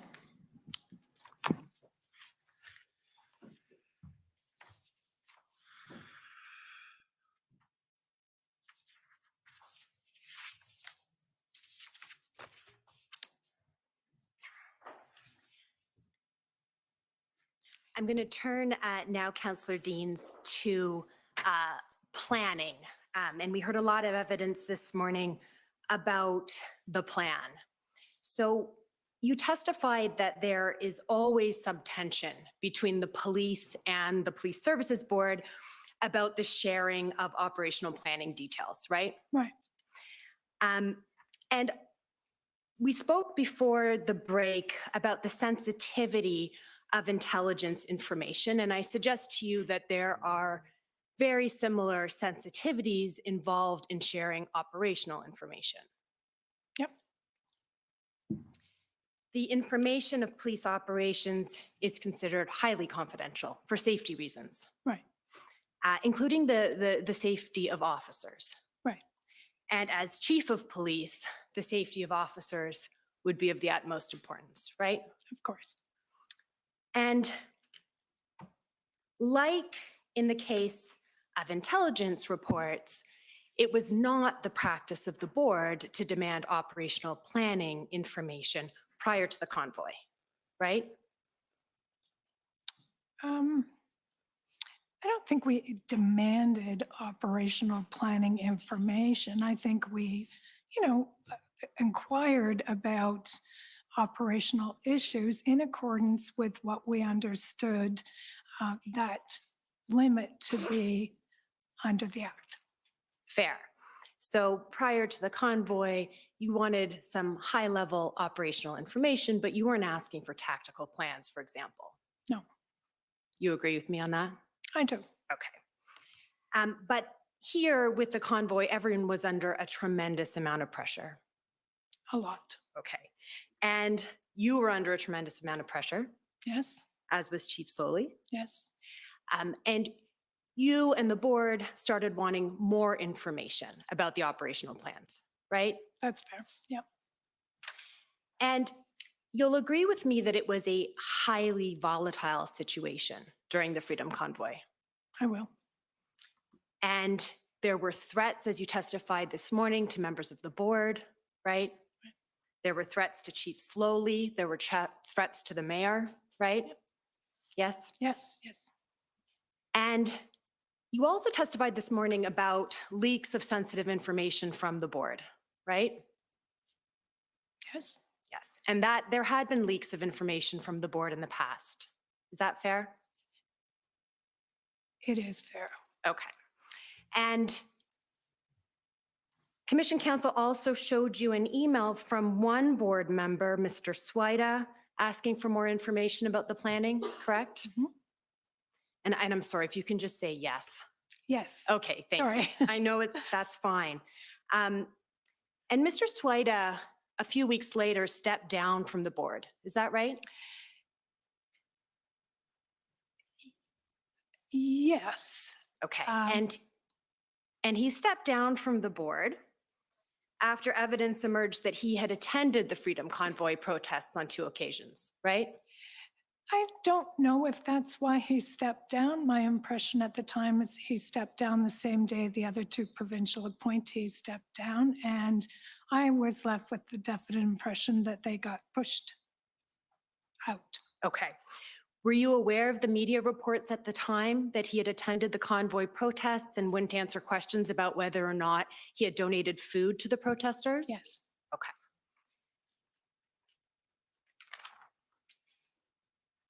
An example of the lack of operational detail that you felt you were getting was in relation to the operation at Rideau and Sussex, right?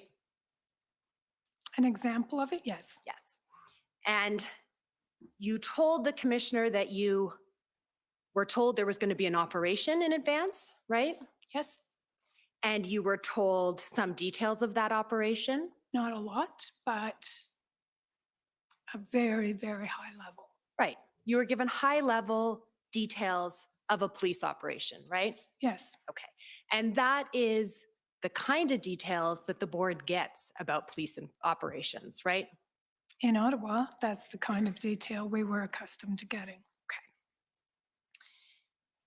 But you didn't get, as you put it, the full plan for the operation, right? No, or even as much information as after I had seen that Toronto report, I thought they were getting. Okay. Well, I think this is before the Toronto report. Yeah, okay. Okay. But no, okay, carry on. Okay. So you've been following the evidence in this commission so far? Yes. Okay. So I take it that you've heard the evidence that the operation at Rideau and Sussex was seen to be a particularly sensitive operation. Yes. Right? Correct. There was reports that there were people involved from criminal organizations in Quebec. I heard that evidence. Right. Okay.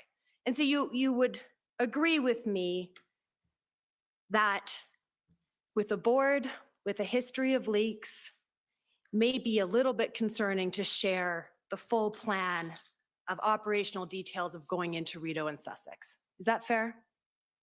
No, I don't think I would agree with you on that. As chair of the board, any highly sensitive information that was being shared with the board, I would have really, read the riot act to the board members about confidentiality and reminded them of their oath that they took when they joined that board and the sensitive nature and the potential for putting officers in harm's way by leaking that information. So no, I don't think I can fully accept your premise. Okay, well, maybe you'll fully accept this, Okay. that for Chief Slowly, he would be concerned about his officers going into an operation like that. Absolutely. Okay. And you were asked by my friend for the commission whether you were ever offered by Chief Slowly to have a member of the board embedded within the police service, like we heard about in Toronto, right? And you weren't asked whether you could be embedded or someone could be embedded within the police service. I don't believe we asked. Okay.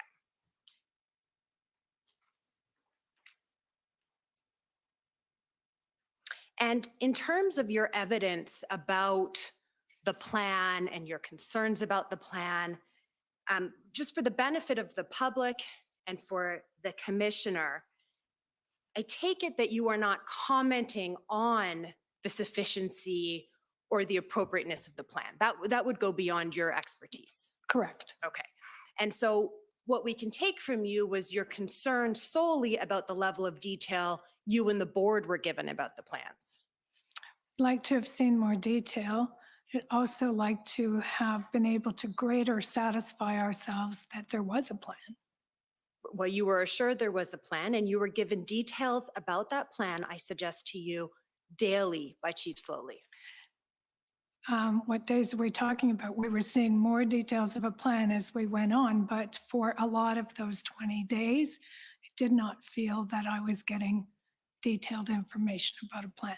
Right, and I hear you about that. Okay. And what I'm trying to establish here is that what you were not satisfied with was the information you were getting, the level of detail you were getting about the operational plan, correct? Yes, and for at least a considerable amount of the time that there was a full plan. Well, you understood, as Chief Slowly said repeatedly, in board meetings and council meetings that are recorded, that the plan was well in hand and was evolving as information evolved, right? Yes. Okay. So I want to talk now a bit about resources. I think you gave evidence that you first heard about the OPS requiring more resources around February 1. Yeah. Okay. And just to refresh your memory about that, and I can put the documents up if you'd like, you were actually signing memorandums of understanding for additional police officers from before the convoy arrived in Ottawa. Oh, yes. Okay. Yes. So you knew from before the convoy arrived that Chief Slowly was making efforts to secure additional resources. Yeah, I think that was sort of standard practice in some large-scale events that the city hosted in the past, that there was sharing of some resources at that level. Exactly. And actually, that's exactly what I wanted to get to with you, which is that is how resources are in the ordinary course obtained, right? For big protests or big events. Yes. Okay. They're obtained by Chief Slowly drawing on his police relationships. Yes. Okay. And that's what he was doing from before the convoy arrived, correct? Correct. Okay. And you have no basis, I take it, to disagree with me that he was doing that on a near constant basis during the convoy, reaching out for additional resources. Yeah, it amped up as time went on. And it amped up. Yes. Exactly. And what was exceptional here was not that Chief Slowly was asking for additional resources, although the extent to which he was asking was exceptional. What was exceptional here was that he was asking for so much help from the board in getting those resources, right? We saw the February 3rd email where he wrote to you and said, I need your help getting resources. Right. And that wasn't usual, correct? No, it wasn't usual. It was unusual. And so that when you get to the February 5th meeting where you say to him, I want to hear what you need, he had already been asking for help from the board.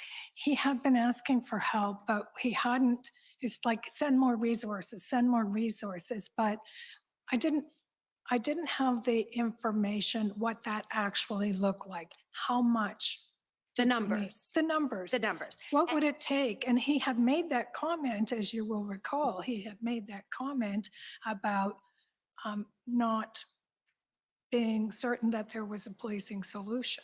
So yeah, with all of that, it's like, yeah, we need to understand this better. Right. And you understood his comment about there not being a policing solution, or there may not be a policing solution, to be a call for help. Right? I did, yes, Okay. very much so. And the call for help was, we cannot, as the local police of jurisdiction, do this on our own. Yes. Okay.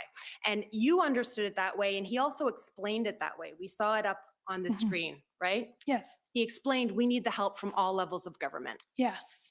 And people, you say, didn't understand that comment, right? When he first made it? Yes. Okay.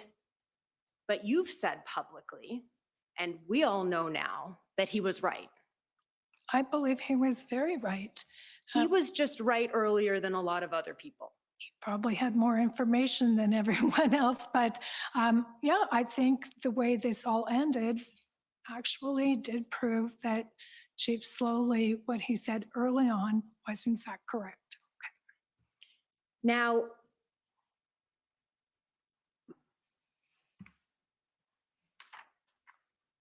Chief Slowly, after getting the board's request on February 5th for a number, more details about resources, the next day he provided that number, and you were satisfied, and the mayor has given evidence that he was satisfied with the level of detail of that request.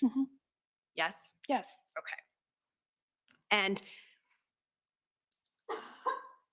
my friend asked, you know, was it ever suggested to you that he asked for twice as many resources as he needed? What you weren't asked was to confirm that he was right about that too, wasn't he? What he asked for? Yes. I believe that he was right about what he asked for. Okay.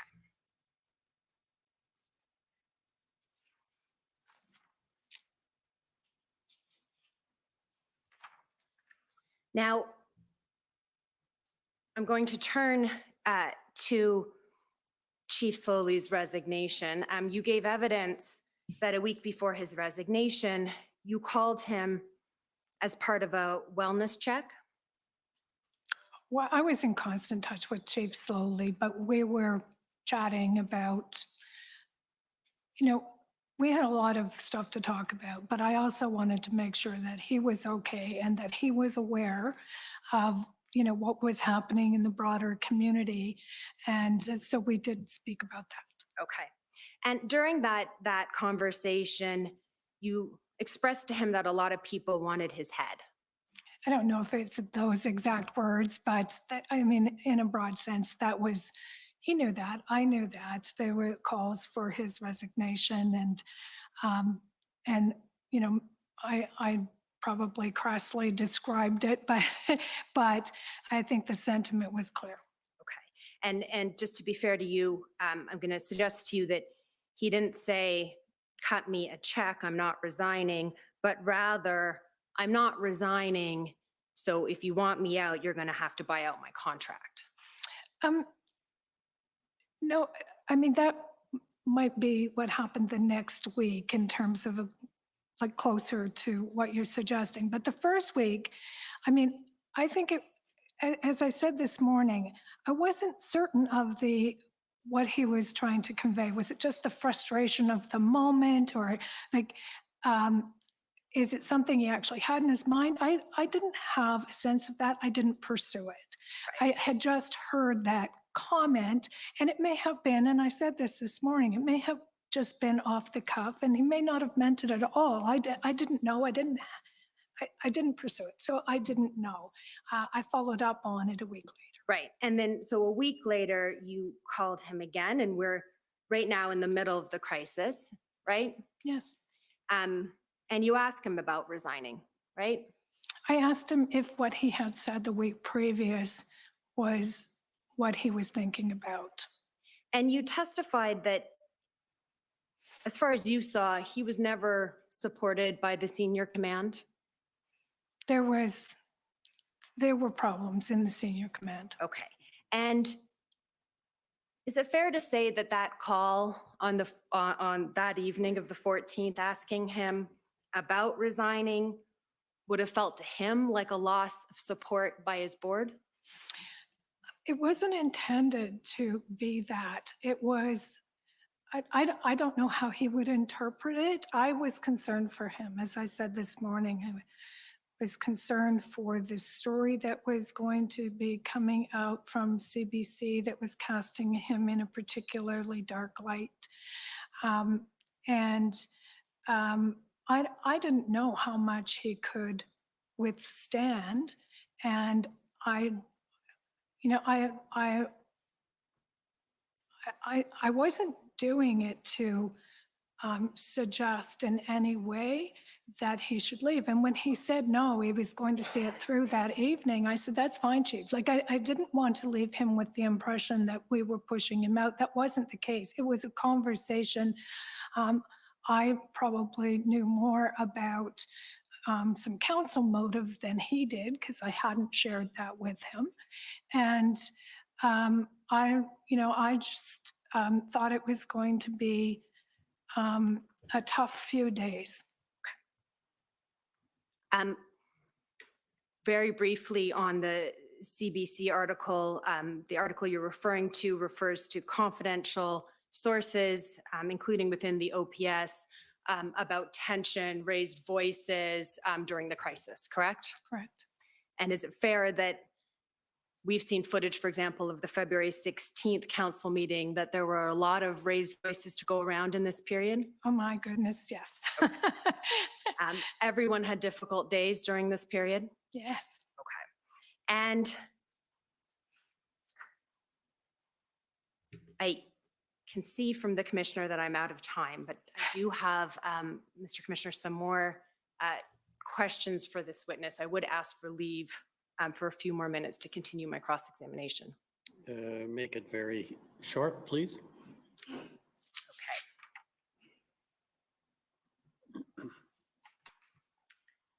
If we can pull up, please, OPB 1649.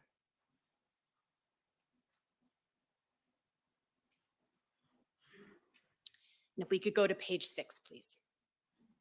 These are the minutes, in-camera minutes of the Ottawa Police Service Board on February 15th.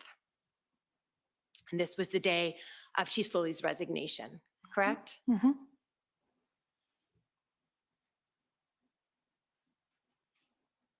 If you can scroll, oh, there we go. So in the first big paragraph, we see at the top, a point was raised regarding Mr. Slowly having struggled to be accepted within the organization, given that he was considered an outsider, and you've given evidence about that, correct? Yes. And then the last sentence of that paragraph reads, in conversation with Chair Deans the week prior, Deputy Chief Bell had advised that he would not have done anything differently if he were in charge, right? Yes. Yes. And Deputy Chief Bell told you that? He did.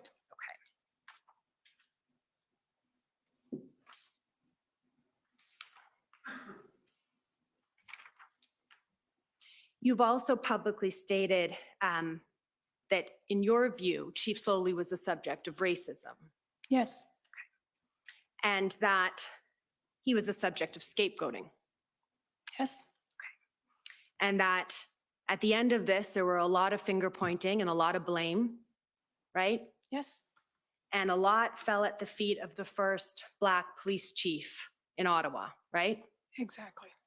And you'll agree with me that it would be very unfair to lay blame for the events of the Freedom Convoy on the feet of Chief Slowly alone. Alone? Absolutely. Right. There's a lot of blame to go around. A lot of blame to go around, a lot of things that we can learn about how things could have gone differently, correct? Oh, correct. Okay. But as you've confirmed, you never lost confidence in your chief of police during this entire event. I did not. Okay, those are my questions. Thank you, Commissioner. Okay, thank you. Next on the list, we have the Ottawa Coalition.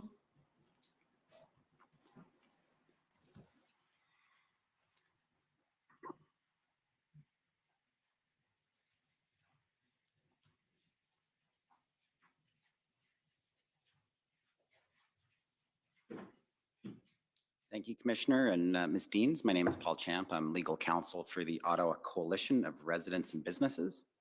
Just have some questions for you further to your testimony this morning. Ms. Deans, I just want to ask you first about the context or the environment with the Ottawa Police Service immediately preceding the Freedom Convoy. This was a bit of a tough time for the Ottawa Police. Would you agree? Yes. There had been a series of scandals. You had a Deputy Chief Jaswal had been suspended due to sexual harassment allegations. There'd been a termination of the CO, the Chief Administration Officer. There were workplace reviews that were coming out of low morale and harassment and discriminatory attitudes in the police. These were all the things that were going on just in the previous year. Is that fair? That is fair. And when you referred to this morning about the Ottawa Police was flying with one wing to some extent, you meant that there was only one permanent deputy chief, that being Deputy Chief Bell, and then the other deputy chief position had a number of rotating superintendents. Is that what you meant? That's what I meant. And we know that acting Deputy Chief Ferguson, who was in charge of this operation, was one of those superintendents, was just acting deputy chief at that time. Correct. So presumably had a bit less experience than others who would have been in that role otherwise. Right.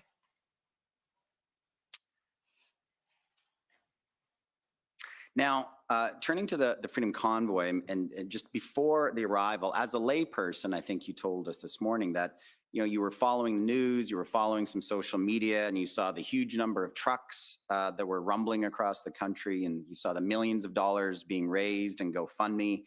And on that basis, you had concerns that these protesters looked like they were planning to stick around for a while. Is that right? I was concerned. Mm-hmm. And were you aware that some police intelligence at that time, I think we're going to hear about that evidence later today, were that some of these protesters were saying they planned to stay in Ottawa until their demands were met. Were you aware of that?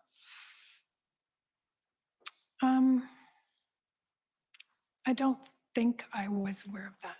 Right. But notwithstanding all of this, Chief Soley was reassuring you that in their assessment, based on all the other inputs they had, that they believed that the Freedom Convoy protesters were going to be moving out by the Monday. Is that right? Yes. But did he give you any indication whether the Ottawa Police had a contingency plan in the event that didn't happen? Yeah, I don't believe I was aware of a contingency plan.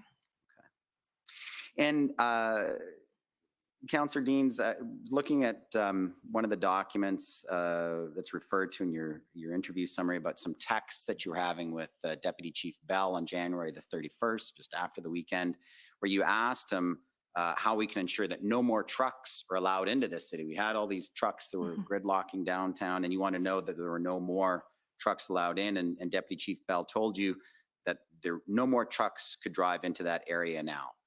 Do you recall getting that assurance? If it's in a text message, I guess I got it. There was a lot of text messages. I think, yeah, for sure. Not with the mayor, but we'll get to that one in a moment. But but there were more trucks coming in after that first weekend, correct? Yes, there were. And did you ever get any answer to that from either Deputy Chief Bell or Chief Soley about why more trucks were being allowed into downtown Ottawa after that first weekend? Yeah, there were a number of questions being asked about that because, at one hand, first they were telling us that there was a constitutional right, there was nowhere else to put the trucks, they were allowed to come, then it was like, we're going to try and keep them out, and then they're coming in. It was a fluid situation. Right. Just a brief question about your telephone conversation with City Solicitor David White about the potential for an injunction. I've had some conversations with council, and I'm going to ask you a question that doesn't get to the substance of what Mr. White was advising you, but Mr. White did express to you that they did not have a plan to go for an injunction, correct? Yes.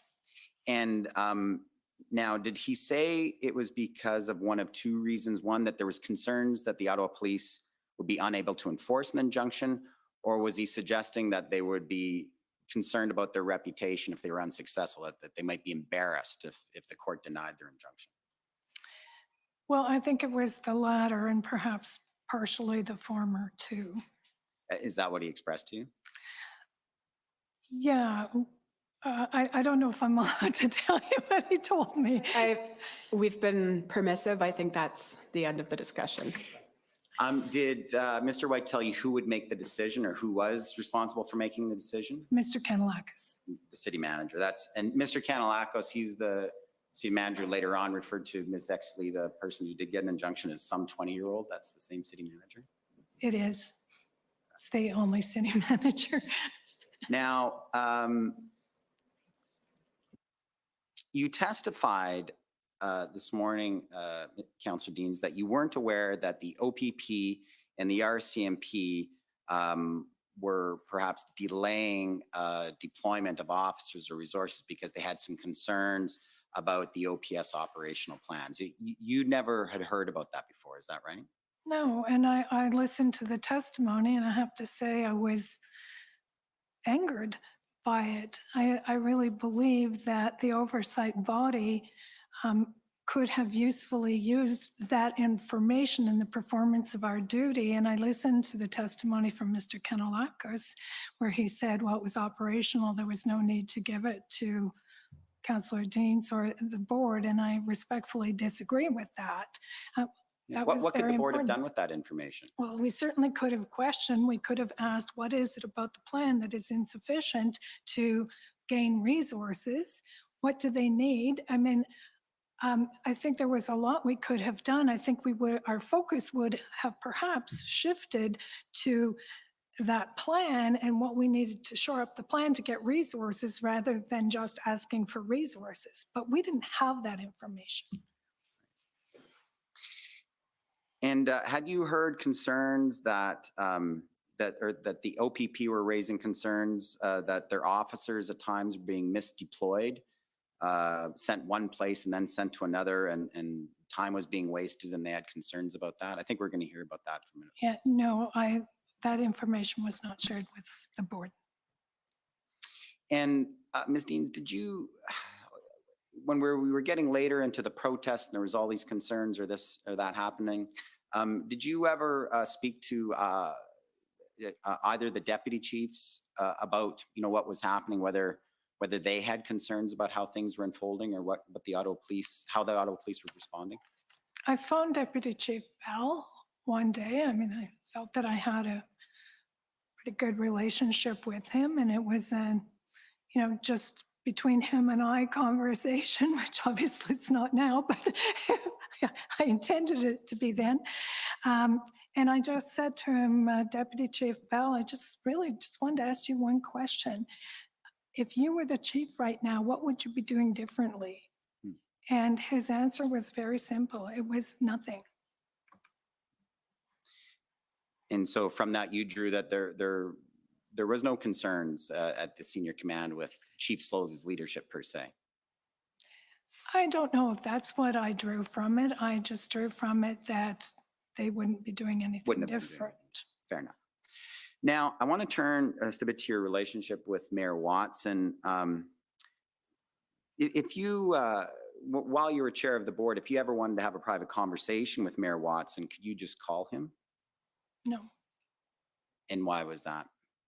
I asked Mayor Watson early on in my tenure as chair of the Police Services Board if he would share his phone number with me in order that we could converse. And I mean, in times like this in particular, it was actually during the protests of the Black Lives Matter. And you probably recall that there was a lot of tension during that particular protest. And I had gone through his chief of staff to get to him. And I said, could you just give me your phone number? Because like, it would just be easier if I could phone you when there are issues that are,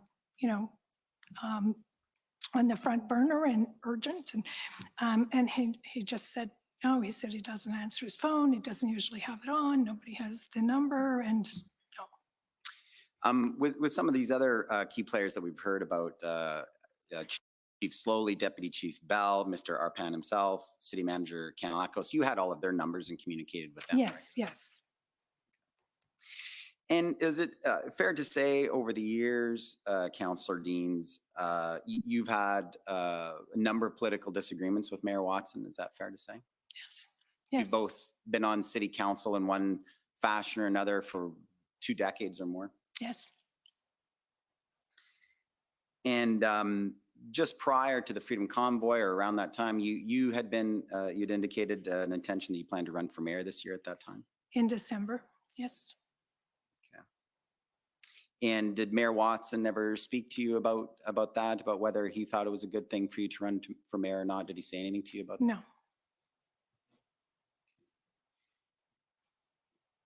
And notwithstanding your political history with the mayor, did you believe that all of Ottawa needed to respond as one team to this crisis? Absolutely. I think I described that this morning. Like, you can have disagreements with someone at any point. When we're not all going to like each other, but you have to be able to rise above that and work together.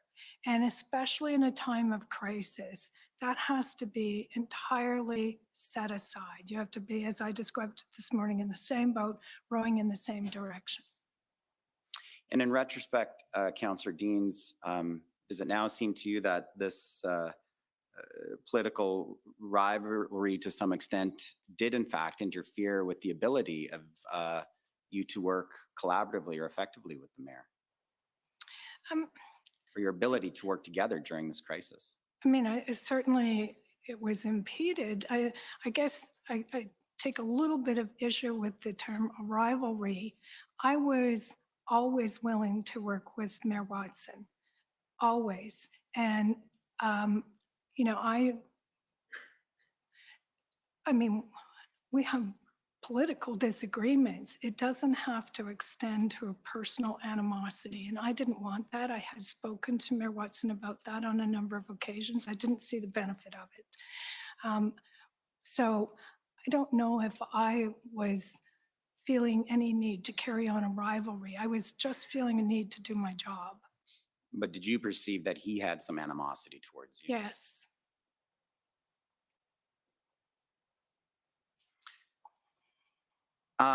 Just turning to then after Chief Slowly resigned and you and the Police Services Board took steps to find a temporary replacement for him.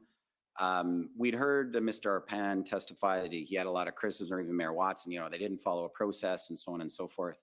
Why didn't you follow a big, lengthy, extensive process like the 8-month period that we're seeing the Police Services Board now following? I mean, it's just, to me, the suggestion of that is kind of ridiculous. I mean, you can't go through a protracted process in the middle of an emergency when you're trying to shore up your senior command and make sure that that senior command has the tools in place to address a crisis in your city. And so there was never an intention to hire anyone to be the ongoing chief of police in Ottawa without a process. And I was frustrated that it was characterized. I mean, the mayor's office got ahead of that story in the media by leaking it, which it was confidential information, it was leaked. And they got ahead of that story and characterized it as something quite different than it was intended to be. You felt they were playing a bit of politics with you in the midst of this crisis in the city? Yeah, I guess to a certain extent, that old maxim about never wasting a good crisis, it also presents an opportunity to settle some old scores. And I guess that's the way I viewed that. Yeah, that's how you felt. Yeah. I'm not getting into the reasons why. You've already explained quite well the rationale of the board about why they were preferring an external candidate. But just to be clear, without Mr. Turagian taking over as chief, as a result, left the Ottawa Police Service with an acting chief and 2 acting deputy chiefs. Is that right? That's right. So the 3 top positions in the Ottawa Police were all acting. Senior command is 2 deputies and a chief and the CEO. And as you mentioned, we had released our CEO in the past year, and we had just brought in a new civilian senior member of the command team, Blair Dunkirk, and she had only just started. So not only did we have everybody in an acting position, we also had a brand new hire in the civilian member of that senior command. And just taking just a half a step back, you told us about you got wind over the weekend of a potential motion by City Council to call for the removal or resignation of Chief Slowly. And when you heard about that, you contacted Mr. Arpan. Is that right? Yes. Mr. Mayor Watson's chief of staff. Now, Mr. Arpan testified that he communicated to you that such a motion would be a bad idea. He didn't, that you needed to work together to try to stop such a motion. Is that what he told you? We had some text exchanges. I know that they've been provided to you about this, but yeah, I think, he intimated through that at that point, they weren't going to agree to it, but there was a lot of room for that to change in the conversation. And there was one text, he said, I forget what he's referring to now, but he said, if Peter's that stupid, then it's his own funeral. So, he didn't give me any confidence that the mayor's office, and I described before the strong mayor model before Doug Ford even conceived of a strong mayor model. We had one in Ottawa that was devised by the mayor at the beginning of the term, and that our mayor could really win any vote and, have any resolution put on the floor of council, or not have a resolution, as the case may be, put on the floor of council. So it was always with the consent of the mayor that what council was dealing with. So if I understand what you're telling us, is that notwithstanding Mr. Arpan saying to you, or reassuring you that, the mayor wouldn't necessarily support such a motion, you yourself had concerns that he might flip suddenly and then support a motion like that without notice? I didn't hear anything that was telling me that motion wouldn't come forward.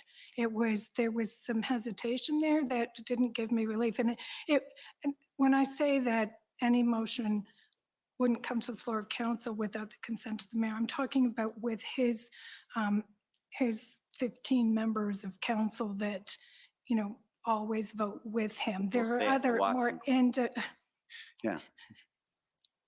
often referred to as the Watson Club. But the independent members of council may well have brought a motion, but that group usually worked with the mayor in lockstep. Now, turning to your telephone call with the mayor the morning after Chief Slowly had resigned, and you were about to later that day announce that a new chief had been hired, correct? Correct. And so we've heard testimony from you already and Mayor Watson about it, and we've got this recorded conversation. I just want to ask you, did you record that conversation with the mayor because you didn't trust him completely? Is that fair? Yes. And, oh, by the way, incidentally, were you aware when you were having that conversation with the mayor that the mayor's staff were already working on a motion to remove you? Were you aware at that time? I'd heard it, yeah. But he didn't tell you that that's what he was trying to do? No, I knew it.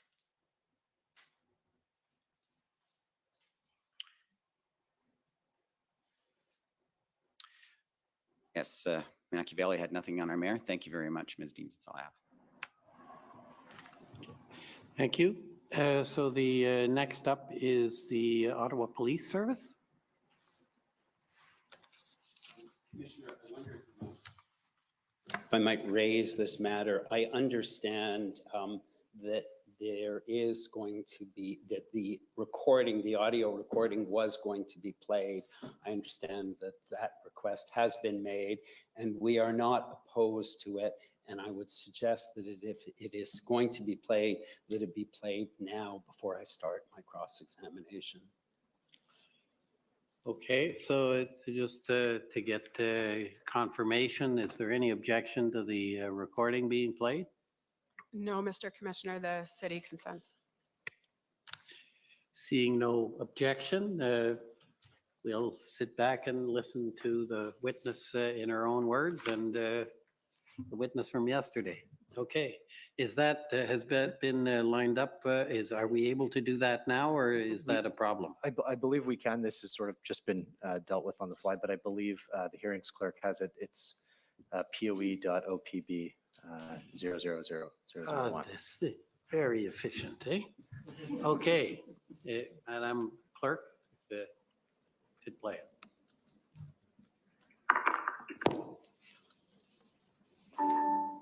Jessica Surgeon. Hi, John. Hi, I've got Serge in the room with me. Hi, Serge. Hi there. Okay, well, go ahead. Sorry, no, so I'm hoping that I can get a briefing on next steps with respect to chief, acting chief, and what those steps are in terms of, bringing some stability to the organization. So basically, I'm going to sign a contract with a new chief today, and I believe he will start on Monday. And today? Pardon me? You're bringing a new chief today? Monday. He's going to start on Monday. Who is this, and how did you find him or her? So his name's Matt Trinigan, and he's former chief of Waterloo. You might actually know him, Jim. He was a deputy minister, maybe when you were in Ontario. But he is extremely well respected in the police world. And the Solicitor General's office helped us, gave us a short list. We called the people on the short list. And he's going to bring a team with him, basically of some former chiefs with a lot of depth of knowledge that are going to come in to assist him in getting this thing to an end. And it's a short term, like the way the contract is going to work is it's going to be somewhere between like a couple of months and the year end. I'm thinking probably the year end so the new board can choose the new chief, but it's basically a sort of a semi-permanent contract. It's for sort of 3 months to 10 months. So this is obviously a surprise. That's why I thought you might want to know. Yeah. Well, what happens to Steve? Well, Steve will be the deputy chief. I mean, the way I see it is that this is probably going to save Steve's opportunity to become the next chief, because the poison environment that we have right now, anybody we put in there is not going to last very long, and Steve's going to get blamed for this. So he will be deputy chief and continue that way, and then I think we'll have the opportunity to become the next chief. Well, this is, I guess the problem I have with this is there's been no process. There's no transparency. There's no sending out a call for people to apply. And we're in the midst of a crisis, and he's been the acting chief for one day, and he's going to be replaced tomorrow. I mean, I feel like he knows that, because I had a conversation with him yesterday, and I sort of intimated to him that we're looking to bring someone in with knowledge and experience and a team with them to bring this thing to an end. And, I said to him, I recognize if we were to put you in there right now, like you own this, I phoned him last week, by the way, Jim, and I asked him what he would do differently if he was the chief right now, and he said nothing, which didn't instill a lot of confidence, actually. But I think in the long term that he will have a lot better chance of being able to be the chief of police in Ottawa if he doesn't own this right now. So are you bringing this to the board today? The board's already approved it. When did they have a meeting to approve this? Yesterday? If I'm reading your press release saying it's already at work to put in place a new command structure, we'll be appointing a new chief very soon.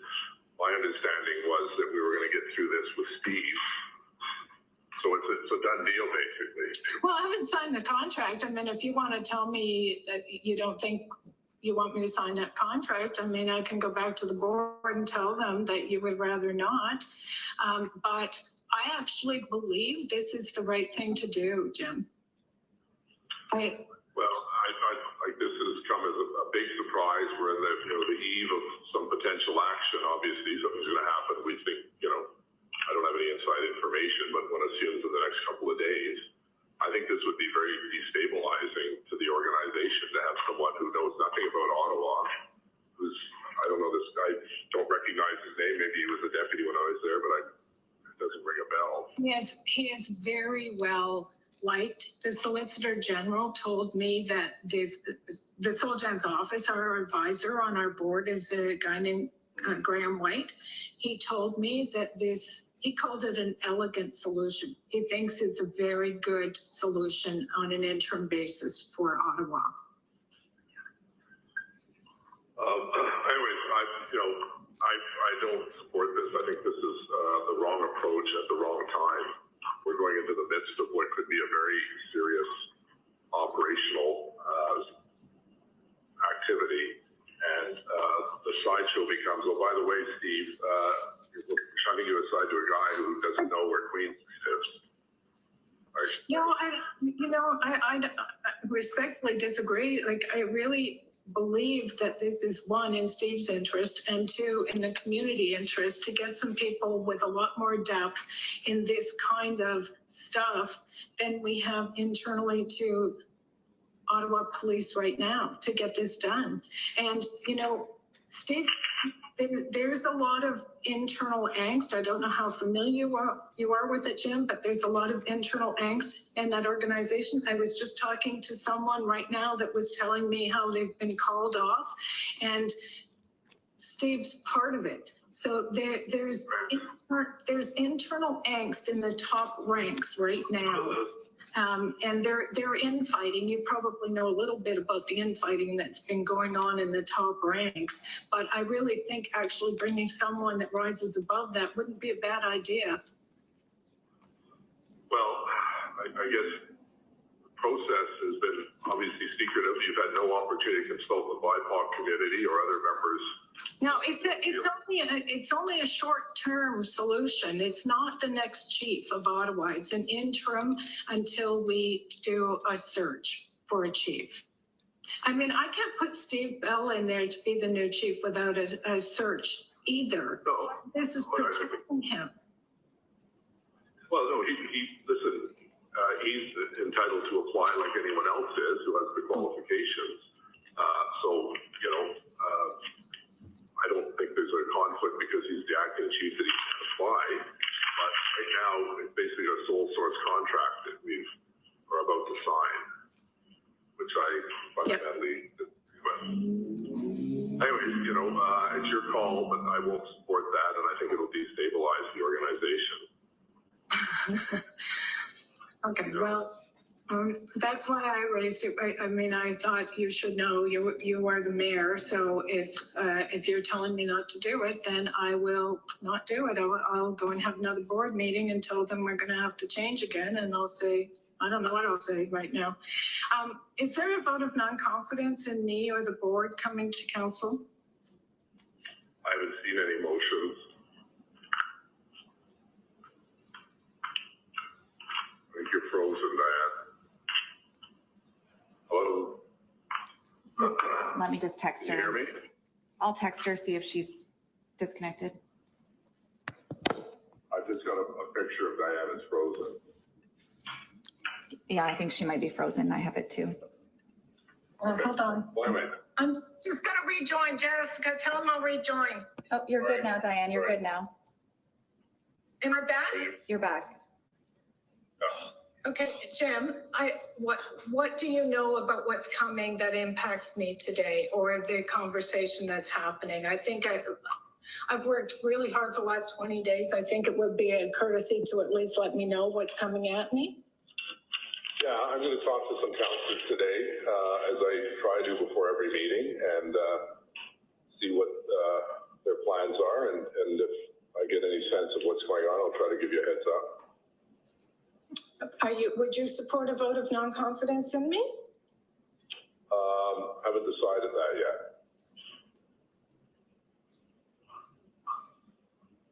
Okay, thanks. All right. Well, listen, I appreciate the heads up. As I said, I hope that there's that you don't rush into this, because I think it would be a mistake at this point. And I think it would undermine Steve Bell to have someone to come in literally 2 or 3 days after what could have been a police action to try to solve this nightmare we're all living through. There are a lot of people in the upper ranks, just so you understand, that do not support Steve Bell right now, and it's part of what's happening inside. Do you know? Oh, never mind. What's the changes to the command structure that you're making? Your press release talked about. It's the advisory body that would come with this new chief that has OPP and everyone else with that kind of experience in terms of organization to get this done. It's actually a really good plan, Jim. Okay, well, listen, thank you for the heads up, and we'll see you on Zoom later. Yeah. Take care. Bye.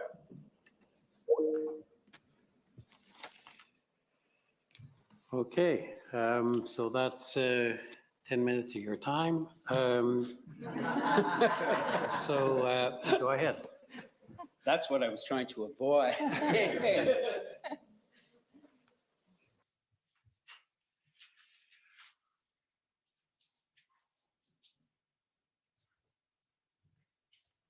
Good afternoon, Councillor Deans. My name is David Michikowski. I act for the Ottawa Police Service. Councillor Deans, am I correct that while Chief Slowly was the chief, he had asked for an increase in the number of officers? Yes. And officers had been hired over the last several years, but just to cover attrition. There was a hiring freeze, correct? Yes. And as of 2022, I understand that Ottawa Police had less officers, sworn officers, than it did in 2019. Is that correct? I'll take your word for it.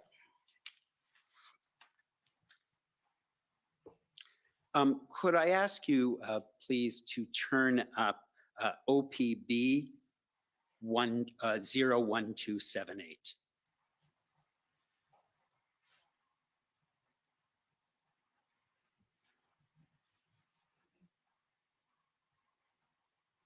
And if we could please go to page 4.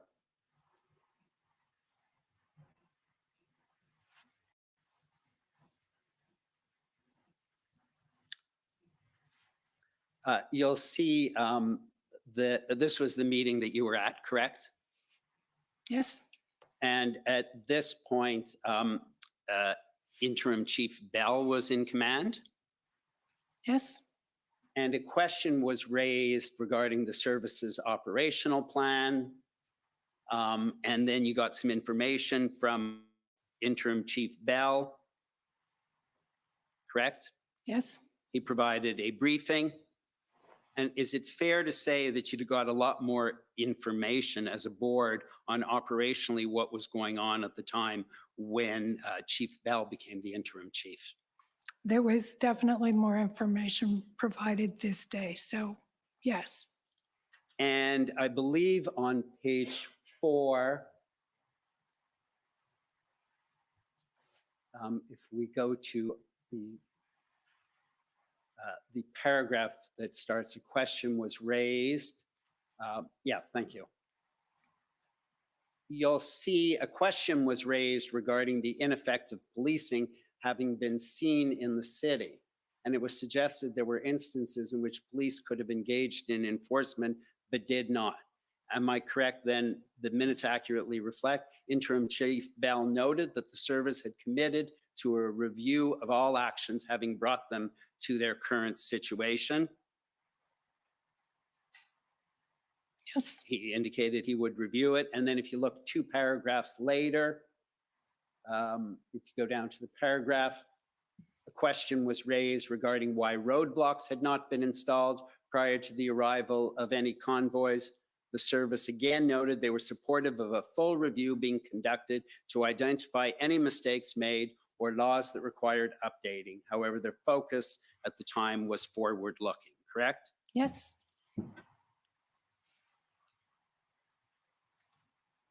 And if you go to page 5, there was a request in the 3rd paragraph for twice daily updates from the service to the board. And this is because the board wanted to get more information than they felt they'd been getting from Chief Slowly. Is that right? Yeah, I mean, things were really heating up, and I think the board was getting more assertive in demanding information. So yes. And Interim Chief said he supported increased communications with the board, but twice daily updates wouldn't be possible because from a resource point of view, that's taking a lot of command staff away from time that is needed operationally, correct? That's right. And that seemed reasonable to you? It did. You talked about not trusting the mayor. Is that correct? I don't think I talked about it. I think I confirmed in answer to a question that I had recorded that conversation. Right. And in fact, the person who recorded it, we can hear at the beginning, is Jessica, correct? Correct. That's Jessica Bradley? My executive assistant. That's Jessica Bradley? Yes. And you asked her to record it? I did. And that was a Teams meeting, correct? Right. Right. And so Teams has a function in which you can record a meeting, but if you do that, it will show that the meeting is being recorded. So that's not what you did, is it? That's not what we did. I don't know if I knew that or not. As I said earlier to the commissioner, I'm not the leading most expert in anything technical, but I just wanted to make sure that we had an accurate reflection of that meeting. And you didn't tell the mayor that you were recording that phone call? I did not, nor did the mayor mention to me that Steve Kanalakis, the city manager, was a silent observer in that room. You heard at the beginning, he said that Serge was in the room, but he failed to mention the city manager was also in the room. And are you saying that by way of justifying why you recorded it? No, I don't feel a need to justify why I recorded it. You don't have any problems with the ethics of recording a conversation and not telling somebody that you're doing it? I didn't understand there to be any reason not to, and I could see in this particular tense situation where I was hearing rumors that I was going to be unseated, that there might be a reason for me to file an integrity commissioner complaint later, and an accurate record of our conversation might be in order. And wouldn't you be able to file an accurate record of the conversation by saying, hey, Mayor, I'm taping this conversation? Yes, I wouldn't have had any problem with that either. I just failed to do it. Right. I don't think it was calculated. And is that something you do regularly, tape No, conversations? it's not. So this just seemed like a good idea to you at the time? This was a very tense moment. I've been a member of council for 28 years. I take pride in my reputation. I think I've worked hard for the city and for the citizens of our city. And I could see that, you know, my feeling was that at this point, you know, there was a lot of information that was possessed by senior city officials and the mayor that had not been shared with the board. And they felt no reason to do that, even though we had the political oversight. And the only time we seemed to come into their orbit was when they were looking for a scapegoat. I take it, Councillor Deans, you support openness and transparency. I do.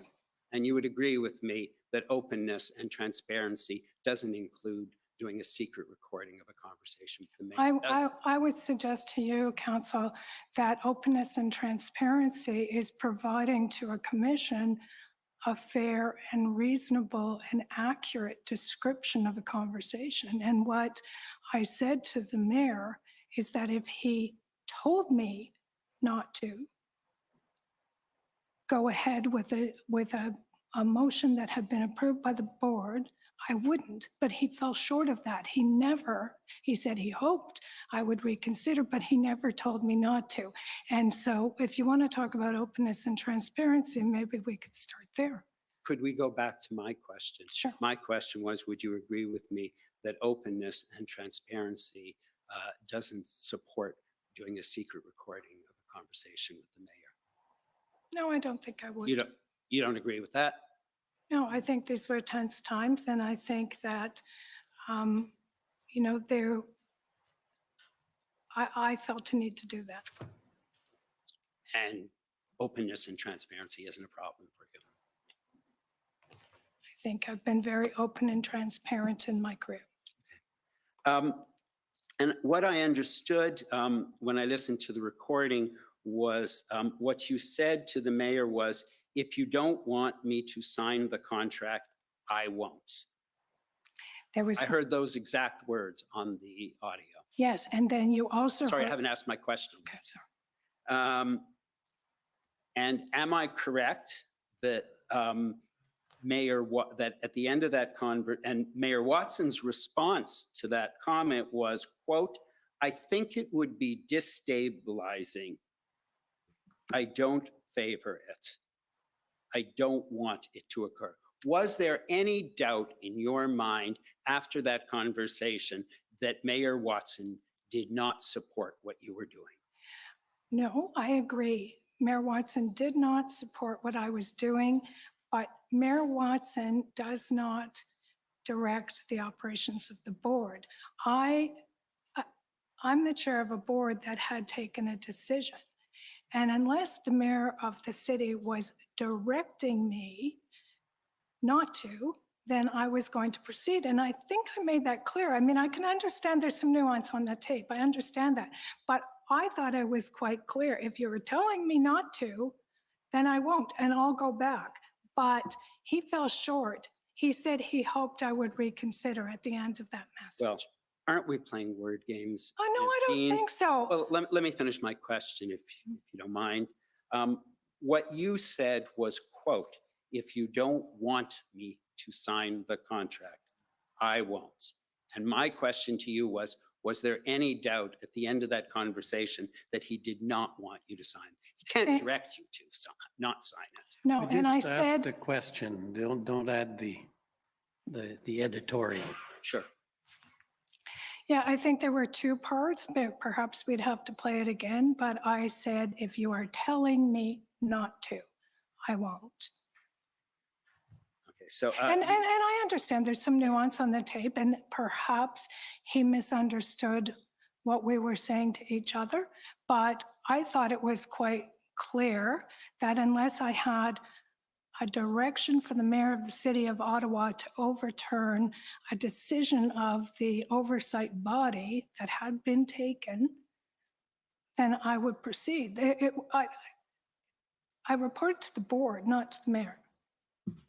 I informed the mayor out of courtesy and out of respect for the office of the mayor. You indicated, I am correct, by the way, when I say the mayor cannot direct you as chair of the Police Services Board to not sign a contract, correct? Yes, I told him if he did direct me, at that point, I would go back and have another conversation. One of the things you indicated was that Graham Graham White Yes, said that your suggestion of Matt Torrigan was an elegant choice, correct? an elegant solution, he said. If I could ask, please, to turn up document ONTO 01121. Can you repeat the number, Counselor? I'm sorry, it's ONTO 01121.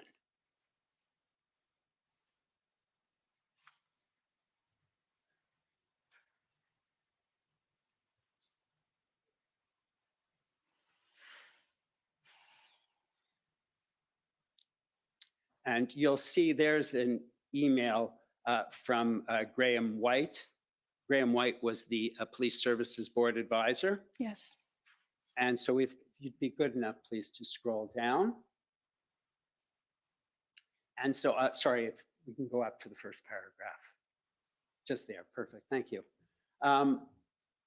Chair Dean stated that Matt Torrigan had tentatively agreed to take the role and asked if the advisor, me, thought that was a good idea. I stated that I could not endorse any person for the role, but that the board needs to have a chief in place ASAP because Chief Slowly's agreement expired at the end of the day. I stated clearly to the board that they are prohibited from not having a chief in place and should take steps to appoint a chief of police as soon as possible. That is what Mr. White's advice to you was? Yes. And you talked about the various complaints that you heard about in the Ottawa Police Service, which you described as a poisoned environment, I think? Mm-hmm. Right. And I take it, in spite of those concerns, you took no steps to investigate whether that was true or not true. We had taken a lot of steps to delve into the significant issue of workplace sexual violence and harassment inside Ottawa Police. We hired Janice Rubin from Rubin Tomlinson in Toronto. We conducted a 10-month investigation into what was happening inside Ottawa Police with a view to improving the work environment and the culture. Sure. That related to issues of sexual harassment and sexism in the workplace, correct? And harassment in the workplace. Right. And so you did nothing to investigate the specific poisoned environment that apparently you heard about from others and from Chief Slowly. And in your capacity as board chair, you did not investigate. We forwarded specific concerns to the OCPC for investigation. And you had not, and there had not yet been any investigation, is that correct? We had not received a report from the OCPC as to the outcome of their investigation, but it's not the board that investigates themselves. It forwarded to OCPC for investigation. And so, of course, until you have some sort of investigation, you don't know. You're operating on rumors and innuendo and hearsay, right? Well, you're operating on perhaps allegations, but they're unsubstantiated until the outcome of an investigation. And so you indicated that you heard that there was some issue with respect to Deputy Chief Bell. No particulars were provided and you never investigated that, correct? Well, we didn't have time to investigate that, but I had heard that Deputy Chief Bell was involved in some of that. Yes. And so you thought it was okay to tarnish his reputation and what he had done without any investigation into that. I don't think I was tarnishing Deputy Chief Bell's reputation, with all due respect. I mean, I felt that we were making a good decision at a very difficult time. And the way I saw it at the time is we were preserving Deputy Chief Bell's reputation. And you indicated that ultimately Chief Slowly was right, proved to be right. I believe he was. Right. And so, and yet when you spoke to the mayor, you recounted that when you spoke to Deputy Chief Bell at the time, and he said to you he would not have done something different, you thought that was a mark against him. And yet you're saying Chief Slowly was correct in what. Well, it turned out that what he had identified early on as the resource requirement to end the occupation of our city was quite correct. In the midst of that chaos that our city was facing, I was wondering if there was more that could be done. And I phoned Chief Bell. He had a lot of experience inside the Ottawa Police Service, to ask him, frankly, what he might do different. And he said nothing. And in fact, what he said was that changing the leadership would not be a good thing to do at this point. You phoned him before you'd made the deal with Chief Slowly. You asked him about it, and he showed that he was loyal to the chief. And he said it would be destabilizing to now change leadership, correct? Yeah, I think that's fair.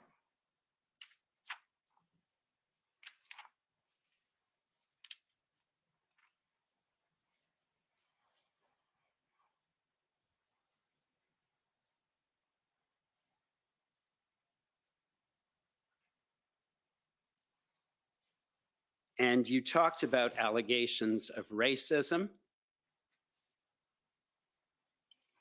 I don't think I talked about it. I think I answered a question about it. And again, am I correct that you had no particulars of it? You weren't faulting anybody. It may be a systemic issue in policing. Is that fair?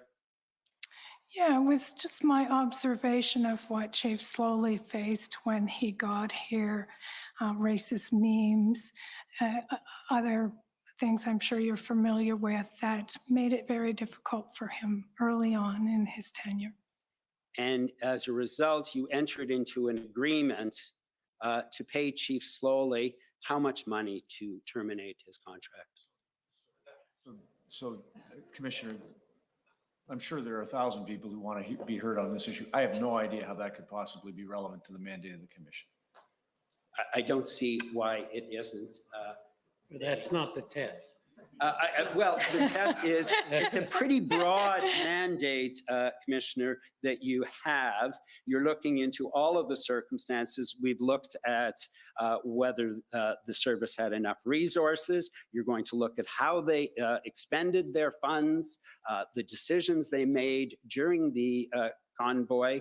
I submit that it may indeed be relevant about an expense that the board occurred at a time when this was going on, and it was a rather, I suspect, significant expense. I'm sorry, I've missed something.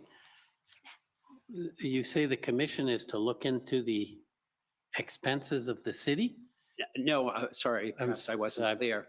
What I said is that or what I intended to say was that the commission will be looking into the circumstances that led to the Emergencies Act. You're looking at what was going on in the Ottawa Police Service. You're looking at what happened at the Ottawa Police Services Board.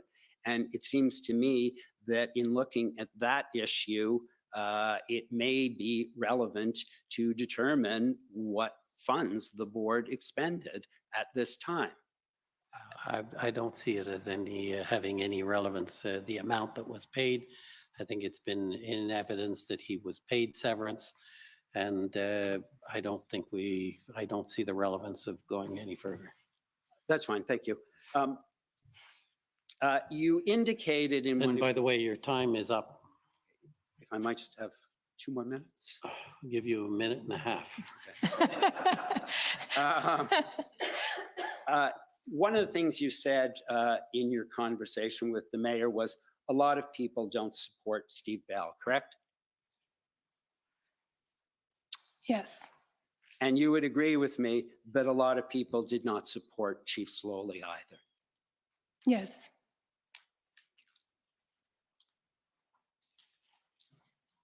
And so those kinds of things are not really things that you can take into account in making decisions. Fair? Well, I think what I was referring to in that conversation is the reason that the board had decided to go outside with the temporary hire. And finally, my question to you is, in retrospect, because we have not had the full review that Chief Bell indicated would take place, you would agree with me that we really do need to examine what went on, why it went on, and ultimately how to prevent it for the future. We don't know who is responsible for that. Yeah, I would agree with you that there needs to be a full examination. We need to learn from this, lest we repeat it. Thank you very much. You're welcome. Thank you. You came under time. Okay, next is the convoy organizers.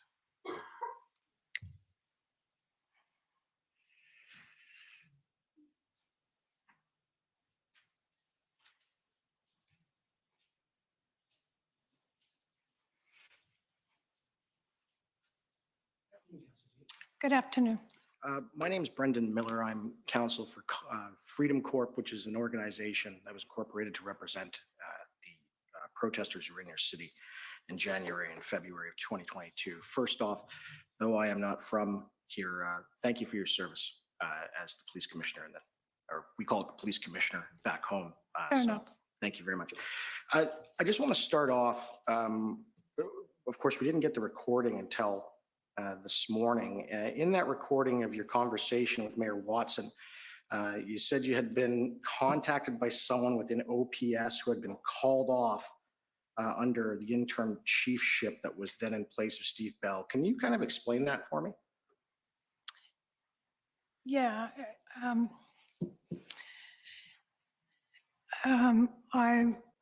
A senior officer inside police had phoned and shared his version of events with me, and sort of just informing me from his perspective what was happening.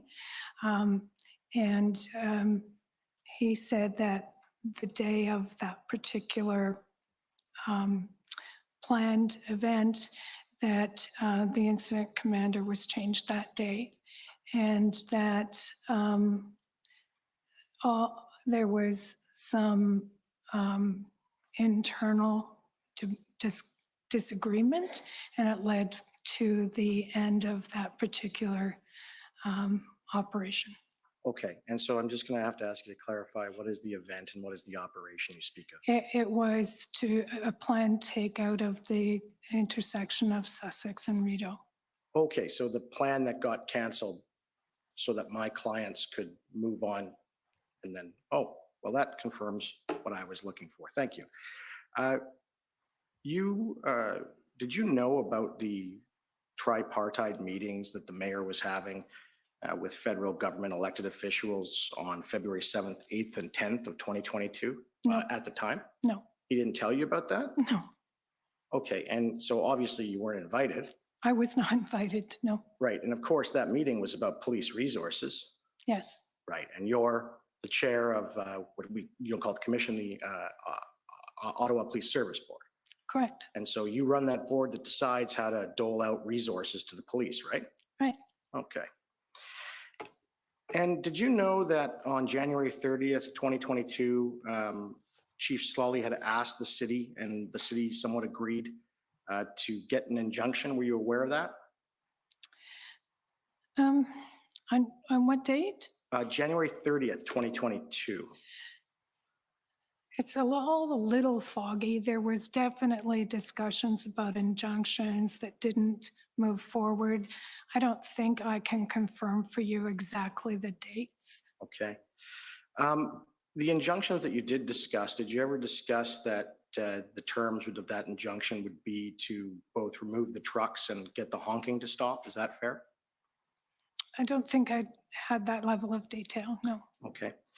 Did Chief Slawley ever tell you in any of your conversations that on January 31st, 2022, RCMP Commissioner Brenda Lucky told him not to get the injunction because it would be an official movement to another stage, that it would involve the whole country, and that anything official will spark a national response? Did he ever say that to you? Not to the best of my recollection. I'll ask him and Commissioner Lucky then. So you did not know that, but you did know that the Federal Police Service, the RCMP, had been involved in the matter in dealing with the protesters. Yes. Okay. And to your knowledge, after January 31st, 2022, did Chief Slawley ever advise to get an injunction still after that point?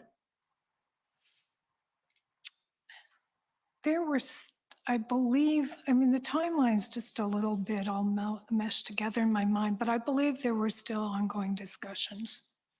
Okay. And to your knowledge, I just want to make this clear because I know that you were in sort of a vacuum. So, but you did know that from January 25th to February 14th, 22, that there were multiple police services involved in dealing with this matter. Yes. Right. And that included the Ottawa Police Service, the Ontario Provincial Police, and the RCMP. Yes. Among others that you among others, yes. Right.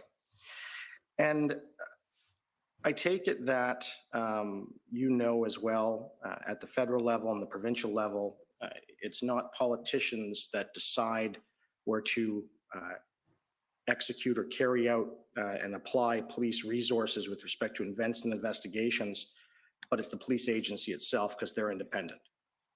Right. And to my knowledge as well, and I wanted to put this to you, is there any prohibition on yourself or members of the Ottawa Police Service Board of Council contacting someone like Commissioner Lucky or the Commissioner of the OPP to have a discussion about resources? I don't believe there's any prohibition doing that. I think the protocol, though, would be that politicians speak to politicians and police officers speak to police. Right, but is it true with the commission that you do invite sworn members of police agencies like the OPP and the RCMP to meet with the Ottawa Police Service Board at times? And you have in this case too, I believe. Yeah. Right. So is it fair to say that there was nothing stopping the Ottawa Police Service Board from asking for any of the commissioners from the OPP or the RCMP to come before them in order to have a conversation about resources? Yeah, I think that's fair to say. Okay. Can I ask just, and I'm not trying to poke, but why wasn't that done? Yeah, I've been asking myself that question too. I mean, I don't know. I mean, if I were doing it again, would I do that? Probably yes. But at the time we were receiving information through the channel of the police service, and that was our primary source of information. Okay. And you'd already discussed the company Navigator a little bit, and it was in the news, and I know they contacted you. When was Navigator retained for the Ottawa Police Service? Do you remember? Months and months previous to this event. I mean, the board had given a direction to the police service to amp up the communications function because we felt that it was quite inadequate. But they came back to the board with, I mean, I'm not going to get this entirely right, but the sentiment was, we don't have time to amp up because we don't have enough people to do that. So we just need to hire some help for now. And they wanted to hire Navigator because they had some relationship with Navigator. And so that's, they chose, I know they're a crisis communications firm, but they were also providing regular communications advice to Ottawa Police. Okay, because how it was seemed to have been spun in the media is that they were hired specifically due to Chief Slawley not being able to deal with this. Yeah, no, that was That was done way in advance. Way in advance. Okay, that's good. I just wanted to know that. And then I understand that when the retainer did happen, and it's good to know it was that far away, if what I'm about to ask you is correct. I understand the retainer with Navigator was $75,000 on a fee-for-service basis, but it was maybe not paid up front, but it was a $75,000 cap, which is usually less than what their normal retainer of $100,000 is. Is that about accurate? I don't know if I actually knew what the details of that retainer were. Okay. Now, I also understand the Ottawa Police Service had retained the assistance from a company called Advanced Symbolic Inc., also known as ASI. Are Yes. you aware of them? When was ASI retained? Certainly in advance of this occasion.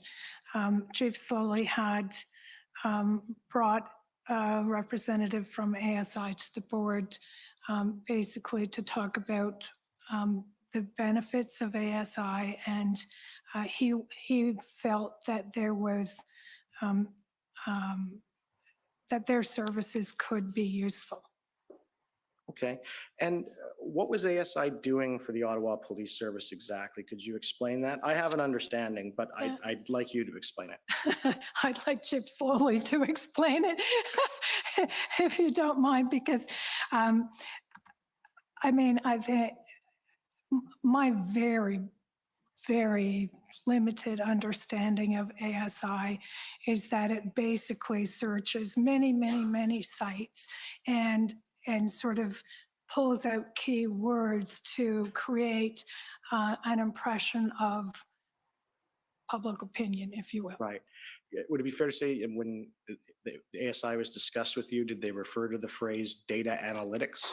Probably, yes. Okay. So they get all this stuff and then they give you in a report or to Chief Slully the public perception of what's going on so that Chief Slully and his team know how to react, right? I think generally speaking, that's correct. Okay. Now, I want to take you to one part, and I'm wondering if you're aware of this, and it's come up in some of the production. Do you remember when it was announced, I believe the Ottawa Police Services had mentioned that they had been in touch with Provincial Child and Family Services about apprehending children in the protest? Do you remember that? Vaguely. Were you aware that it was Navigator who told them to do that? No. Thank you. Now, I just want to get into sort of your, what you had said. You stated that you had an intention to work together and put aside political differences, and it's good to hear that, and I'm sure the public is happy to hear that as well. I'm just going to have to ask you, can you tell me about your relationship between yourself and Mayor Watson? I mean, I don't know what there is to tell. I have worked with Mayor Watson for a very long time. We have worked on many files together over the years. I think I enjoyed more confidence in the mayor until relatively recently, until this term of council, when I detected just perhaps a change in Mayor Watson's general approach, and that goes far beyond me.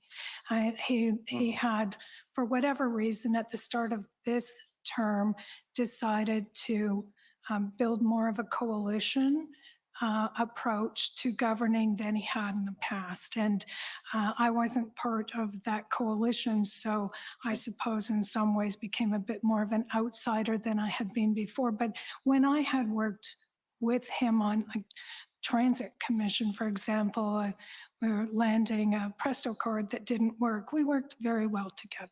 Okay.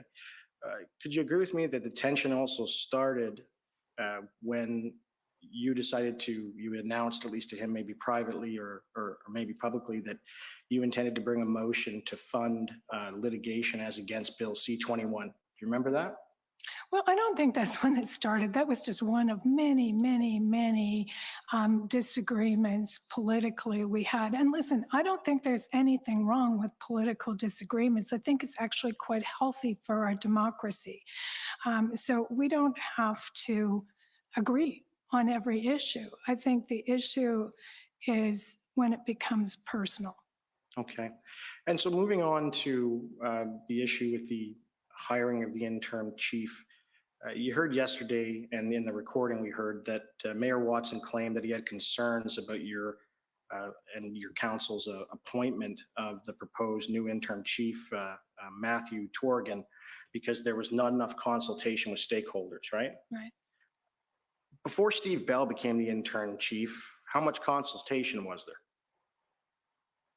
You mean at the very end when he? Right at the beginning. So when Steve Bell took over as interim chief, how much consultation did Mayor Watson do? I don't think he did any. Right. So it's fair to say that the issue that Mayor Watson took with your council or your board appointing a chief on the basis that there was no consultation, it's fair to say he went about it and did no consultation and had his own appointed. Would you say that? Yes. Thank you. Now,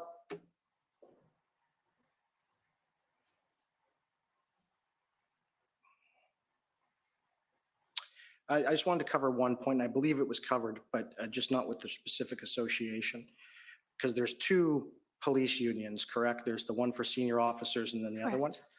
I also understand your evidence that it was also the Ottawa Police Senior Officers Association, which is those with ranks of inspector and higher, who also did not want Slully as their first choice for mayor or for, for chief back in 2019. Is that correct? Yeah, I don't think I really knew that until, sometime after he was hired. Okay. And with respect to Chief Slully's relationship, in your statement, you specifically mentioned he had issues with the relationship with the Community Health Resource Center. Can you elaborate on what that was?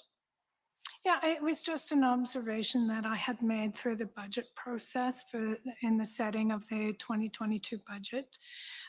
The Ottawa Community Health and Resource Centers came forward with a proposal really for some alternative service delivery in terms of addressing mental health calls and addictions calls and housing crisis calls. And there was a lot of tension through the budget process between those organizations that I observed. Okay, and was that organization, the Community Health and Resource Centers, I take it if there was issues in the budget, it had to do with tension between funding that the Ontario Police Service was getting versus funding they were not, or et cetera? Is that what it was?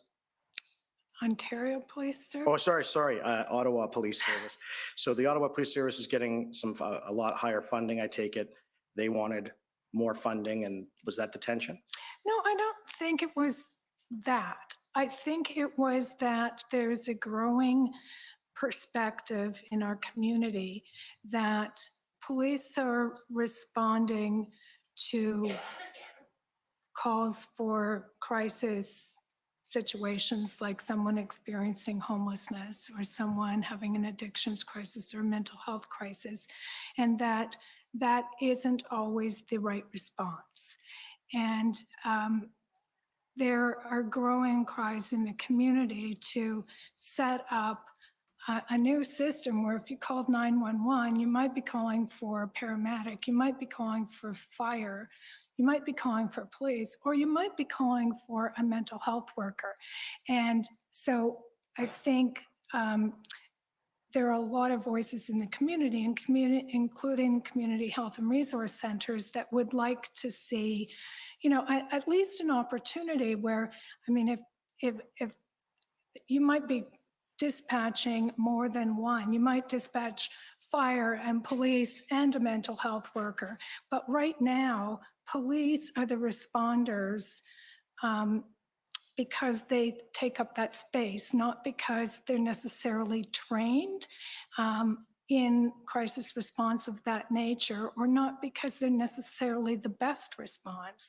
And so I think there was some tension between Chief Slully and the community that would like to see a change in, some modest change in police response to those types of calls. That was very detailed. Has anyone ever told you maybe you should be the chair of the police board? You know? Not recently. Yes. So my last question is this, is it fair to say that one of the biggest contentions with respect to getting information from Chief Slowly wasn't so much just with the information based on everyone's public statements within your council? What they wanted to know is, can you give us a date when the protest will end? And can you give us a date if it's not going to end, how you're going to remove them? Is that fair? That's really what you wanted to know. That's what your constituents were bugging you about in all the emails. I mean, in broad strokes, I think that's fair. Right. And Chief Slowly, and to no fault of his own, and he couldn't tell you that because he didn't even know. No, and if those resources hadn't arrived, or perhaps if we hadn't had extra tools like the Emergencies Act, they might still be here. Well, and I understand the extra tools, and I guess we can argue about that. But Sure. Would you agree with me that if there was a like order to the Emergencies Act to remove the protesters, et cetera, as long as you had the resources that, you know, based on your knowledge as a former chair of the police service board, the police could have removed these protesters simply with a court order on the same terms. Is that fair? I don't know if that's fair. I don't think that I'm the person to assess that. Thank you. I'll make the pitch to him instead. Thank you very much. Okay, thank you. The next is the Government of Canada. And as you come up, if I can just be clear, I'm sure you know this, Mr. Mijikovsky, is that if it becomes relevant, the question about salary with another witness, or you somehow becomes irrelevant to this commission, you can of course renew the question. I'm sure you know that, but I just want to be clear about that. Thank you very much, Commissioner. Thank you, Ms. Deans. I'm Brendan Vinny, and I'm one of the lawyers for the Government of Canada on this inquiry. I'm just going to try to ask you some hopefully less controversial questions about your experience and your capacity as the board chair for this jurisdiction at the time. Sure. And I'm going to do so by reference to some of the documents that you've looked at already, but I'm going to focus on some particular facts that come out of them. May I ask to pull up OPB 401624? This is the February 1st board update document, Councillor Deans, which just to situate you, February 1st was the Tuesday after the initial convoy weekend. If we could go to page 7, please. And if you could just move down a little bit into that paragraph that starts chief there. Just to confirm what the chief was reporting to you already by February the 1st, a few days into this, was the international dimensions of this matter. Is that fair? Yes. And that this is going to have provincial, national, and international consequences. And he's referring to demonstrations already being seen in the United States stemming from this one. Yes. And he points to the fact that this is coming out of a global pandemic and is a very different scenario than what you saw in November of the previous year, right? Yes. Could we go now, please, to OPB 401264? And this will be several days later, Councillor Deans. It's the February 5th meeting of the board. And that would have occurred, am I right, on a Saturday of the second weekend? That's correct. If we go to page 3, please. I think this is the initial occasion on which Chief Slowly, both in this board meeting and elsewhere, indicates his view that there may not be a policing solution alone to the demonstration. Do you see that? Yes. And if we look further down the page on page 3 to the third last paragraph, just a little further down, thank you. It's that paragraph that starts in the medium term there. Do you see that there's an indication that the service in the second sentence is highlighting the need for additional legal supports in the short and medium term and is requesting assistance to find uncharted legal territory? Yes, And you appreciated that you were being informed that the criminal code powers, the Highway Traffic Act and the City of Ottawa bylaws were somewhat limiting in respect of their application to the trucker convoy. yes. If you could just go over the page to page 4 in the third paragraph. The service pointed out to you and the rest of the board, did it, that there was an ability of the demonstration organizers to spread a narrative via social media? Yes? Yes, And that this was connected to the need for additional legal resources to advocate for legislative changes that would provide for increased powers of enforcement in these kinds of situations. Fair? fair. And did you take that as a suggestion that existing legal authorities at the time were, at least in the view of the service, not adequate to deal with the situation already by that second weekend? I took that they believed there was a possibility that through legislative changes, we could create a better situation. Okay. Can we go to OPB 401647? This is the continuation of that same meeting, but the in-camera portion of it. And if you could go to page 3 of the in-camera minutes. If you could just move down the page a little bit and just stop there. Do you see the paragraph in which Chief Slowly is speaking and comparing the situation to that of the 2011 Stanley Cup riots in Vancouver? Yes, And here he characterizes a distinction here in the last two sentences. He says the demonstration ongoing in Ottawa consisted of thousands of people convinced that the pandemic approach has been wrong, right? yes, And that's an approach that was taken by not just municipalities, but by the federal government and of course by provincial governments across the country. yes, yes.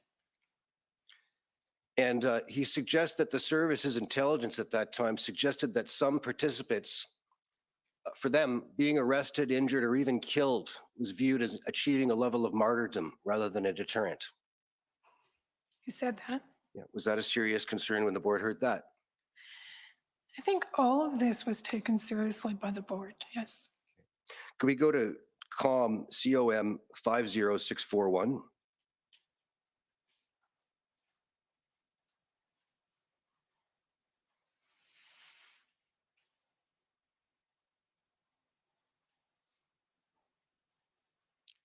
This is an article from the CBC website that appeared on February the 5th, and I take it this was the same date. Well, that would be the same date as that board meeting, so probably prior to that meeting. Is that fair? Yes. Okay. Yes. If we could go to, I think it's the second page. Just continue on downwards. We're looking for a quote from yourself, Councillor Deans. If you just keep going down the page, maybe a bit further.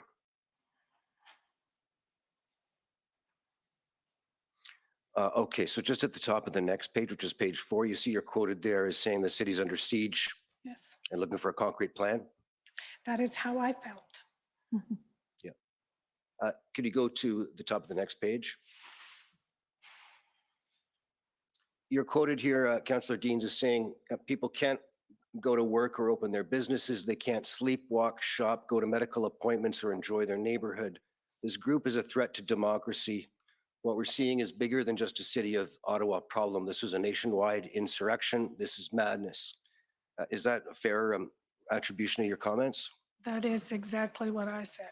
And is that how you viewed things that second weekend already? It is. Could we go to, well, I don't need the document. I just want to bookmark the timing. 2 days later, on February the 7th, which would be the Monday after the second weekend, you co-signed a letter with Mayor Watson to the Prime Minister and to Minister Mendicino, right? Yes. Requesting more resources from the federal government. Yes. And that same Monday, February the 7th, you sent a similar letter, or you signed a similar letter with the mayor that was sent to the Premier as well as to Solicitor General Jones, right? That's correct. And we've seen those before, so we won't go back to them. Could we now go to OTT 406610? This will be the minutes of the council meeting, the special council meeting that was convened on the Monday evening of the 7th, Yeah. or afternoon rather. And if you just ask that we turn to page 10, it'll be the bottom of the page, a motion at the bottom of the page. And just so you can see the mover and seconder, but go to the top of page 11 and you'll see the output. This is the motion that asked the government of Canada to take responsibility for policing in effect in the parliamentary precinct, right? Yes, And you were in favor of that motion. yes.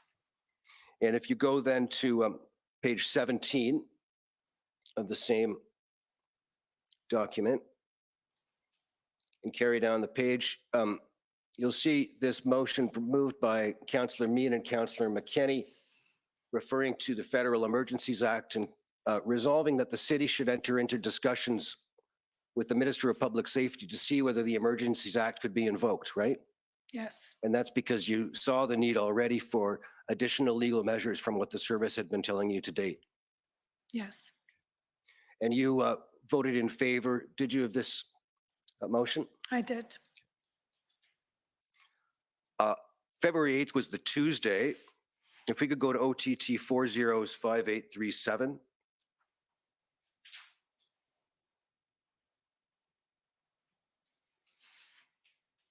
And I don't need to spend a lot of time on this, but this is a note from Chief Slowly the next morning, next evening rather. And he's writing in reference to that motion, the first motion we'd looked at with respect to the RCMP assuming jurisdiction over the precinct. Right. Right.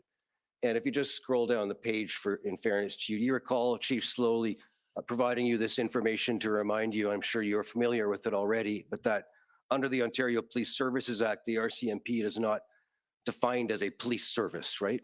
Right.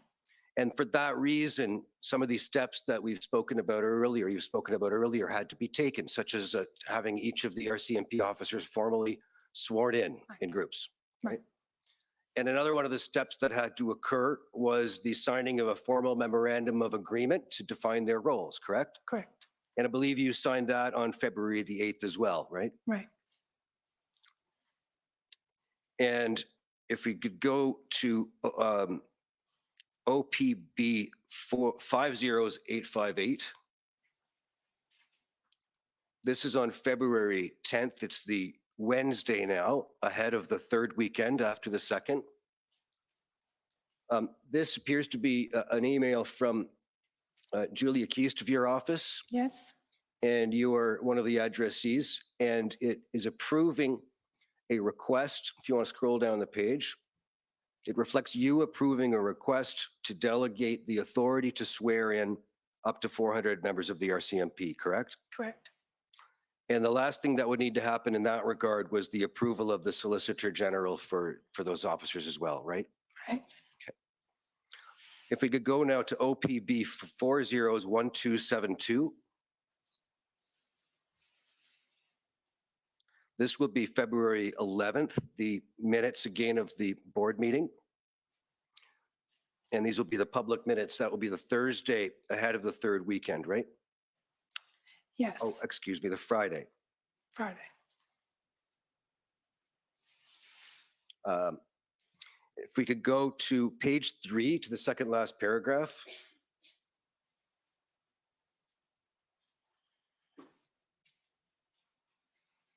It was emphasized again to you by the service, if I'm understanding this right, that there was a number of different reasons that individuals were demonstrating and no one particular line of thinking, right? Right. The demonstrations had become or continue to become a local, provincial, national, and even international issue. Yes. And the service was concerned about money and supports coming in from other countries, including the US. Right. If we could go to page 4 in the third last paragraph.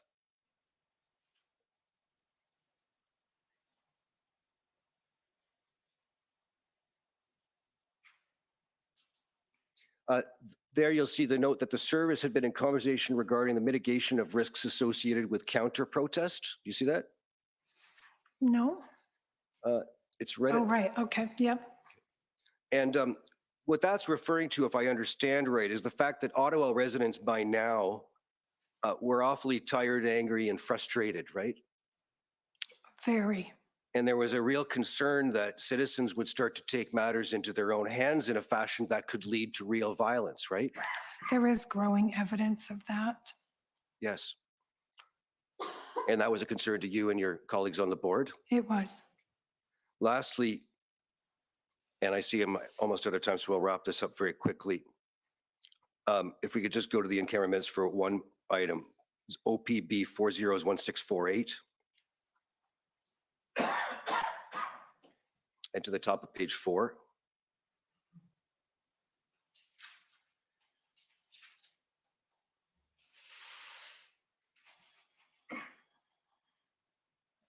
Thank you. And I just want to point out that again, here you're informed by the service in camera that national and international security blind spots were being pointed to.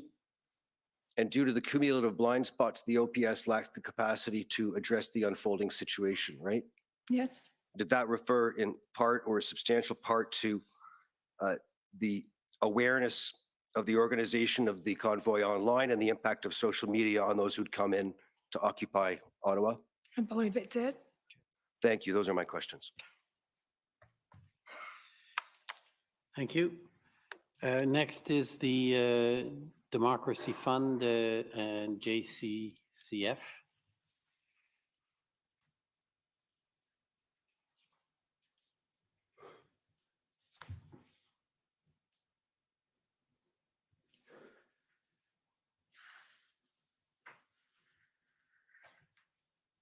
Caught a little off guard there. And for the sake of the sign language interpreters, who I'm sure I tortured a little bit yesterday, I'll try and go a little more slowly today. Good afternoon, Councillor Deans. I'm Rob Kittredge. I represent the Justice Centre for Constitutional Freedoms. As someone who is caught up in, as you put it, what happened in Toronto during the G20 and in some of the more egregious events addressed in the Morden report, I was encouraged to hear that you did your best to prevent similar mistakes and overreach in Ottawa. And in furtherance of that goal, you felt that you and the OPSB might have been able to intervene to help with OPS requests for assistance from other police forces or various levels of government. Is that correct? That's correct. You understood the OPS's expressed need for, quote, additional resources to mean that they needed additional police officers, correct? Yes. After that February 5th meeting, when Chief Slowly outlined his resource requirement, not all 1,800 were uniformed officers. Some were civilian, but he made that clear at that time.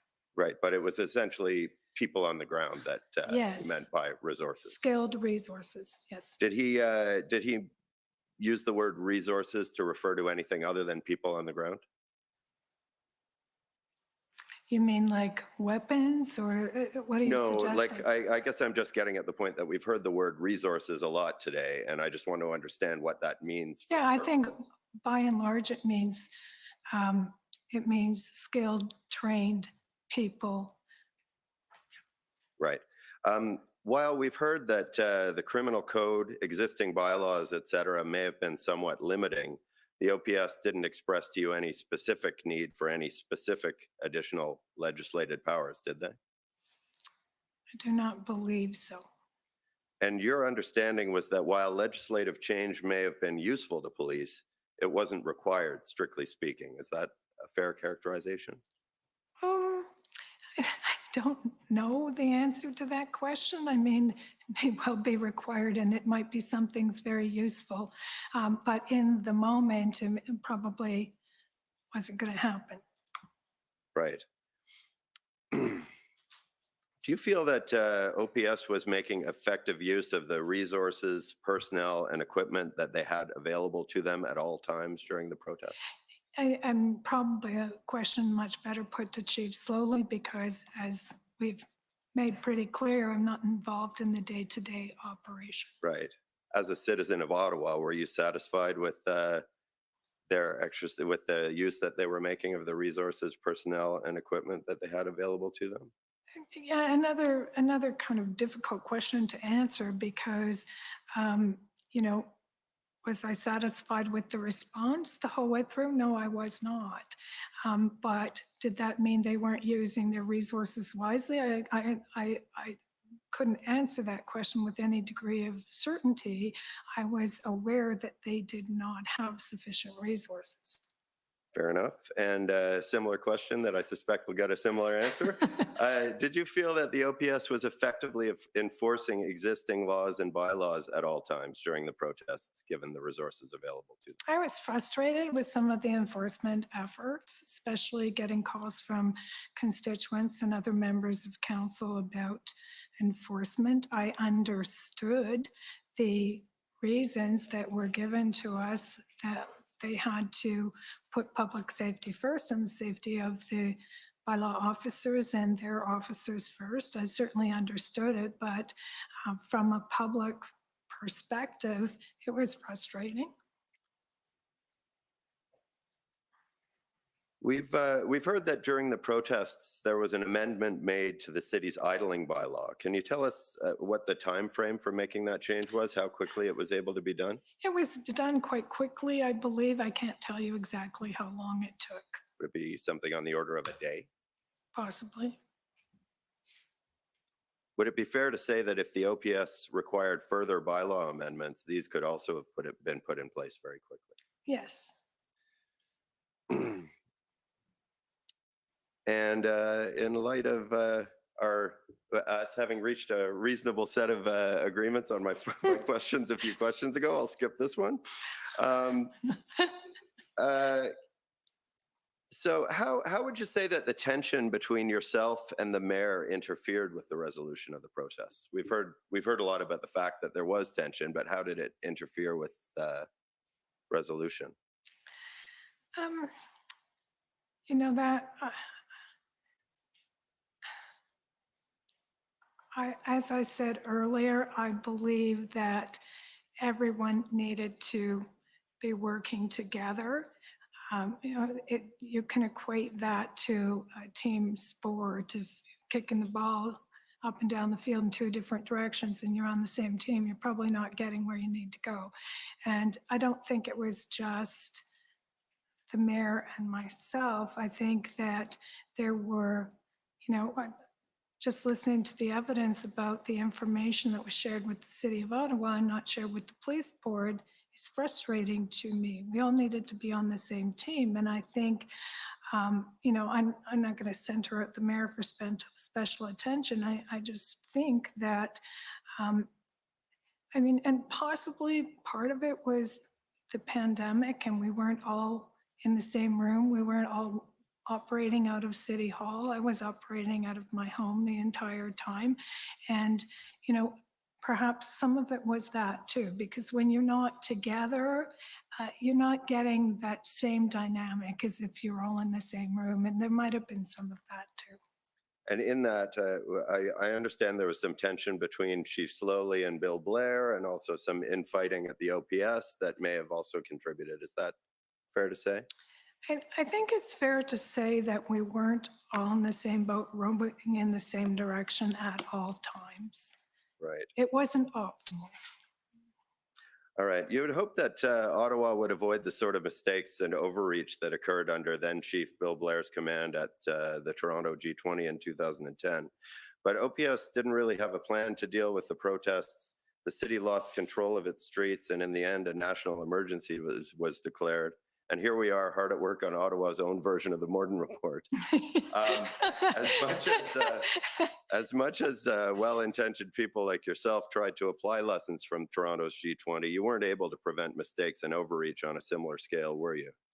Not entirely, no. Maybe we made different mistakes. If you don't learn from your mistakes, you risk repeating them. And I think that's the benefit of all of this. Hopefully, we're going to learn from our mistakes. And the next time something happens, it will go smoother than it did this time. Right. But this time, the crisis was mishandled by police and all levels of government, wasn't it? I think we could have done better. Thank you very much. Those are my questions. Okay, thank you. Next, we have the National Police Federation. Commissioner, they've advised Commission Council that they're ceding their time. Okay. So we're now back to the final, the Ontario Police, the Ottawa Police Services Board. Do you have any re-examination? None whatsoever. Thank you very much. I think the city of Ottawa had some time. It did, and I skipped you.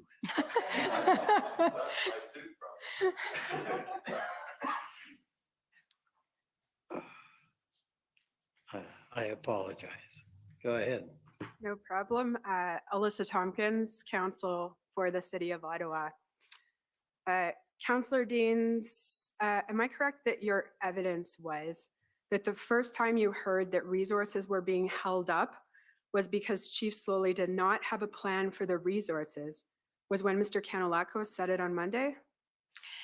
Yeah, I believe that's the case. I had not been told that throughout. Okay, so Mr. Commissioner, can I have permission to take the witness to her witness summary to refresh her memory? I think it's been entered, as I understand it. So yes, Okay, you can bring it up. can we please bring up document WTS.0000010?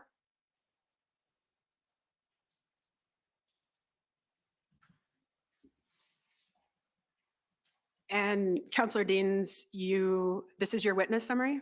Yes, it is.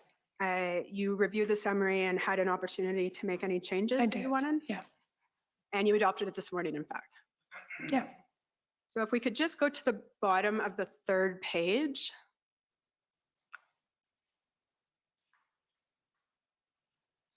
And that last complete sentence states, according to Councillor Deans, there is a possibility that resources were being held up because Chief Slowly did not have a plan for the use of the resources. Councillor, you'll agree that in fact, this is something that you suggested during your interview with Commission Counsel and not something that you heard for the first time during Mr. Kanalakos' evidence. Yeah, I'm going to agree with that because it's right there, but I can't recall exactly what I was referring to in this statement. I mean, the level of detail that I've been hearing through this process and heard from Mr. Kanalakis and are in the reports from the OPP and RCMP about their level of concern was never intimated to me. I mean, I may have broad scale heard something, but I had no detail that is now entered into evidence from this commission, and it came as a huge surprise to me. No further questions. Okay. Yes, Commission Counsel. I think that was it for the, oh, sorry. Could I address you on just one point, Commissioner? The question that you ruled not relevant holds great significance for the board as the employer of the former chief, and we're not a party. And I don't know how we would deal with the possibility of that being revisited. I know that counsel for Chief Slowly and the board would take the same position, but I don't know that there's any, is there some other way to deal with that if the board's interest were engaged again? I may not be able to achieve anything, but I thought I would at least raise it with you. Well, you can raise it. I think Chief Slowly's counsel or former Chief Slowly's counsel would raise the issue if it is brought up, as I understand it. I just was pointing out the normal routine, and if it becomes relevant, I'm not sure how we would deal with it. It was simply there because when Chief Slowly testifies, I can't anticipate what's going to happen. And sometimes something is not relevant at one point, but further evidence raises issues. Not much I can do about that, but I'm on notice that you have a view, and I think we can deal with it when and if the time comes. Thank you very much for your consideration. That's all I have today. Okay. So that completes, as I understand it, subject to re-examination, because I take it you have no further submissions on behalf of the board? None Or whatsoever. Thank you. Questions, rather? Okay, so Go ahead. Two brief questions. Councillor Deans, you were asked a number of questions on cross about the information you received. Do you feel that the board received the information it required to exercise its oversight functions? I believe the board could have done a better job in exercising its oversight function if it had been provided with relevant information that it did not receive. And we listened to the recording. There's a number of questions about that as well. In your view, did the mayor interfere with the board's autonomy by exerting pressure on the chair?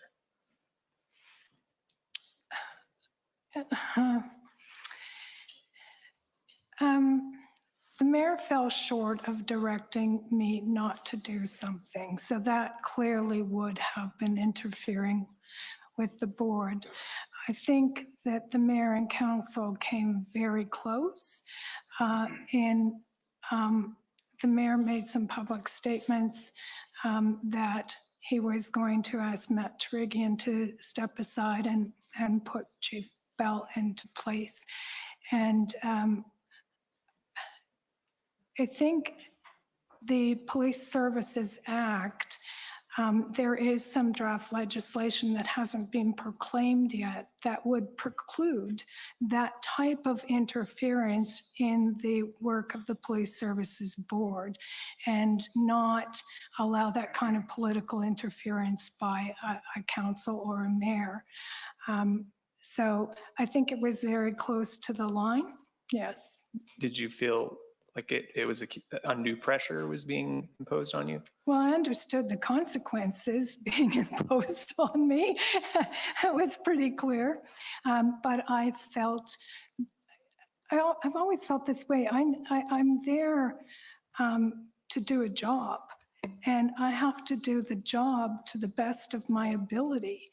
And if I believe, and I believe that I have the most information, that is in the best interest of the community, then I need to do the job and not be unduly influenced by a political pressure.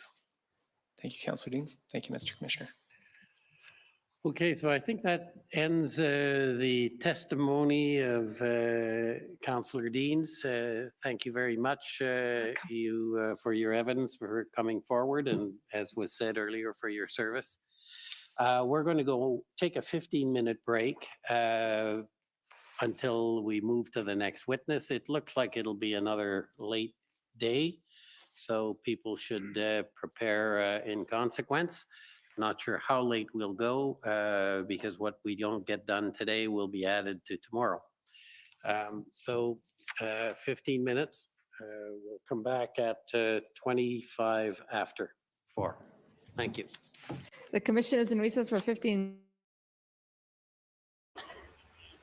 Just want to thank council for having worked out the potential issues. It's appreciated, and resolution is always appreciated with respect to time and disputes. Thank you. Well, there we go. She's been crossed. She did her statements, and are you all impressed? Are you all happy? How many of you are from Ottawa? How many of you would feel comfortable with that team taking on a real problem? Let's just say they actually wanted to be violent. Let's say they actually wanted to do something. It sounds like they had no powers in place. They had no plan in place.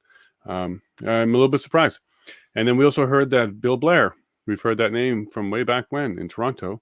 I was in Toronto at the time that the 2011 when we had the G20 riots and overstepping. I mentioned that earlier because they also used the corral method, the surround and corral method. And it turned out to be illegal. And that was the event.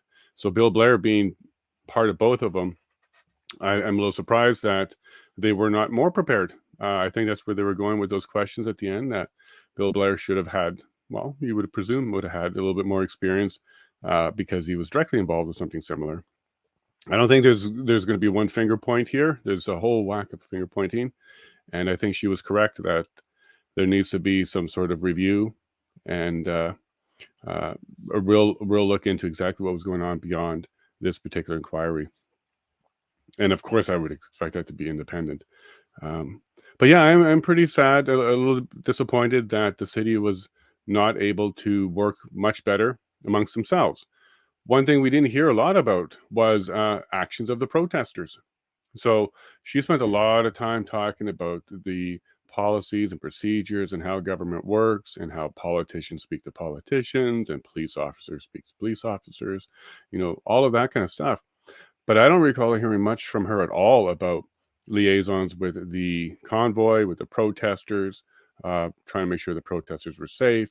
There's a lot of conversation about threats to officials, but not so much about the convoy.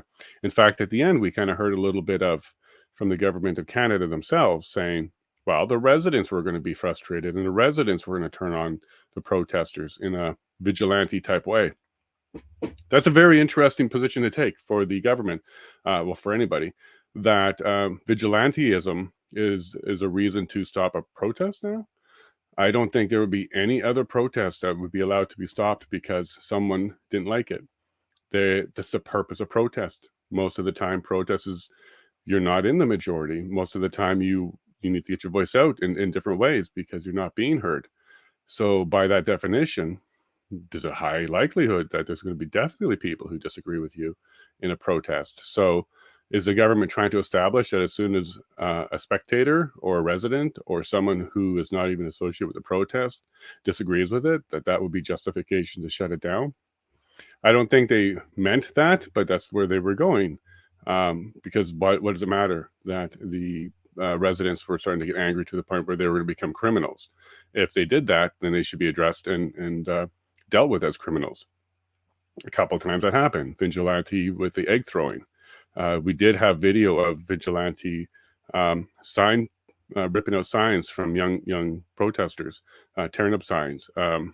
We had vigilante in the streets accosting people. All the things that we hear about happening to residents, we actually have video of residents doing to other people.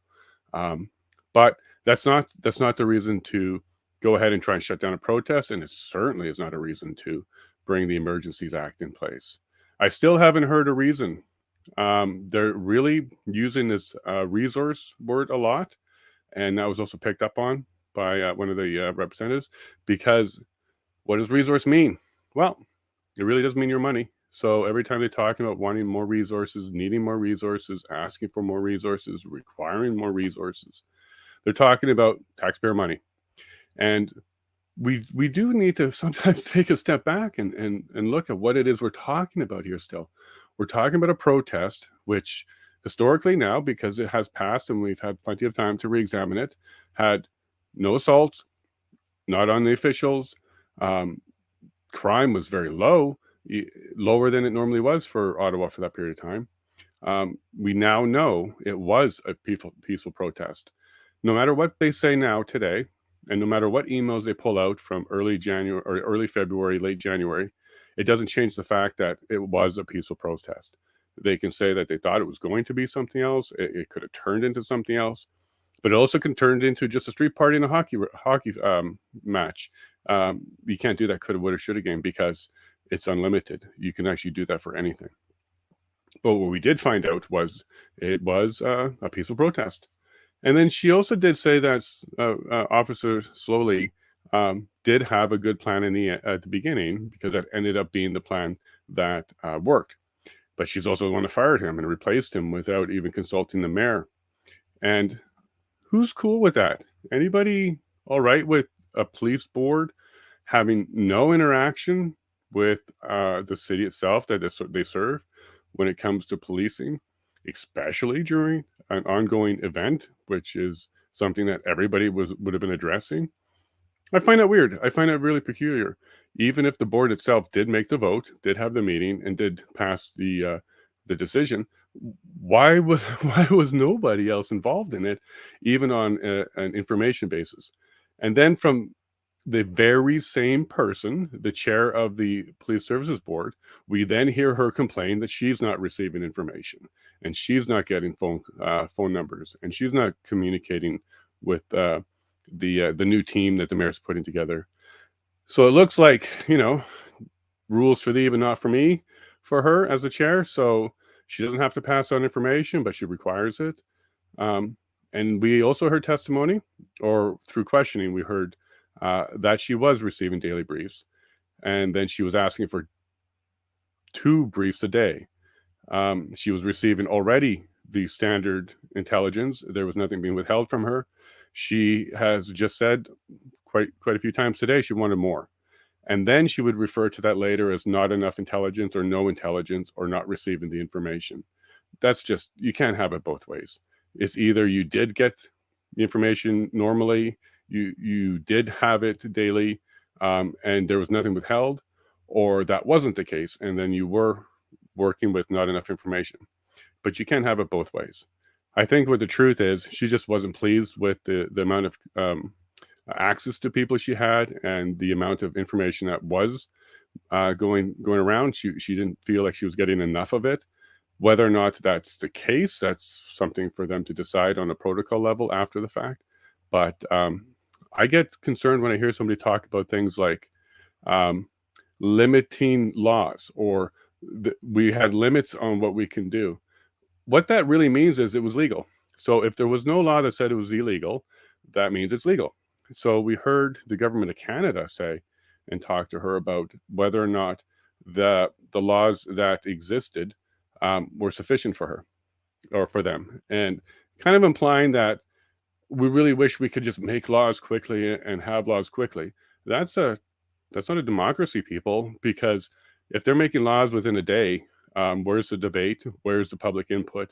That's incredible. So they are admitting to being able to, without debate or notice, and there's that term again, on notice, they're just going to go ahead and do it. That's a dictatorship. That's not democracy. So we need somebody to kind of, think about how this should be happening going forward, because are you comfortable with your police service board changing bylaws without debate? That's not democracy. That's a dictatorship.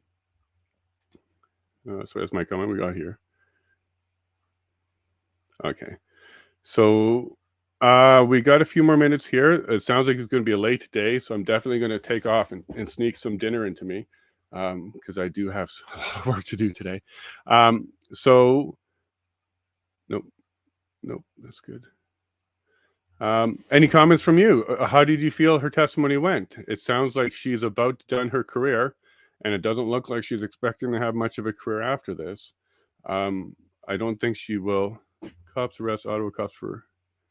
Okay, well, we're getting some weird comments out of Facebook. Just give me a second here. There's a button for that. Okay, so what do you think? Do you think she's going to retire? Is she going to get into public or private service? I don't think she has much of a career left, because what she demonstrated to us is somebody who's just someone who appears to be a little difficult to work with, high expectations, high demands, and she doesn't play well with others. That phone call that she provided last minute, I don't think that helped her in any way. I don't think that painted her in a position of someone who was trying to do the best job that the board was looking for. It felt manipulative. It felt like she was trying to get him to freak out on her, yell at her, maybe say something off the cuff out of frustration because he's blindsided. Because she did say she recorded the call because it was possible she might need it in the future for a complaint. Was it a honeypot? Was she trying to get him to do it? I don't know. But what he ended up doing was, I think he addressed it quite well. He was firm. He was upset. And I think it was right for him to feel that way, because he is the mayor and he's going to have to incorporate any other person into the chain of command and work with them during this event. And I think his concerns about being familiar with the locality, being familiar with the city itself, being familiar with the players was a valid concern. It's tough to bring in a completely fresh person who doesn't even know the people and the players and stakeholders or even the geographic region. I'm not saying it's impossible. It's just not ideal. And then when he mentioned that maybe Bell would have been a better option, who ended up being chief, that made a little bit more sense, because of course he's deputy chief. He already has all the information and knowledge and experience that you would want in a police chief. But I also got the impression that Diane was using Bell's promotion to chief as a way to get him to be complicit with bringing in another chief in the meantime. She did talk about having a phone call with him where he wasn't comfortable about that conversation and didn't respond to her. So she seems to be a mover and shaker, someone that knows how to make things happen and make things move. She is the chair of the police board, so she got there somehow, likely through years of experience and hard work. But she certainly knows how to play the politics side of things, and she considers herself a politician, being a councillor. And she certainly played that role, and she admitted to it. I was a little bit surprised at how candid she was about her willingness to meddle in the affairs of anything she really could, right down to picking a chief, having no second one looked at. So that was a sole source contract. And anybody listening in government, and maybe even some in large businesses, you don't do that. And I actually believe that's against certain finance rules in government. Every time we had to do a contract, we always had to have 2 or more bids on it. We had to go through a process, and was classified as sole source, and that was not allowed. So what the mayor did there was he kind of dropped the legal term to remind her that you're not really supposed to just pick somebody you like and only have one choice. You should have at least been looking at a few choices. And I'm also curious why it had to happen then. I think the mayor brought that up in a phone call as well. It was bad timing. He thought it was going to hurt the situation. It probably wasn't good for morale and command. There's lots of testimony that at this point in time, the police themselves were tired and they needed breaks, and they were overworked. So yeah, I kind of agree with him. Changing command all of a sudden, it seems to be not necessarily a good way to go about it. And then in the end, Diane had to admit that the person she's replacing had the right plan at the beginning. So slowly did have the right plan in the beginning, and she ended up having to admit that. I'm not saying things would have went differently or whatnot, but those are some weird decisions to be making right in the middle of the thing. And I think the mayor identified that right away as well. Now, how do you feel about all of this talk about BIPOC being consulted? I think it's great that all groups are consulted, but the mayor seemed to only have the interest in one, which is fine. Like, he's interested in a sensitive group, which as mayor he should be. But I am perplexed why that is a factor when it comes to hiring in a merit-based society the best person for the job. But I guess that's a sensitivity that the mayor felt was necessary. And thank you to the keen eyes in the chat. The tax the rich sticker on the back of the laptop of the representative for the residents and the businesses. He hasn't been, I would say, a very helpful representative for his clients in this, because he's really trying to fight against the government narrative and the convoy reality, and paint a third picture, which was the businesses were left out in the dark and they suffered and residents suffered. And that just really wasn't the case. Oh, they're back. Here you go. They came back quickly. Okay, go ahead. Commissioner Eric Brousseau, Commission Counsel, and I'd like to call OPP Superintendent Pat Morris as the Commission's next witness.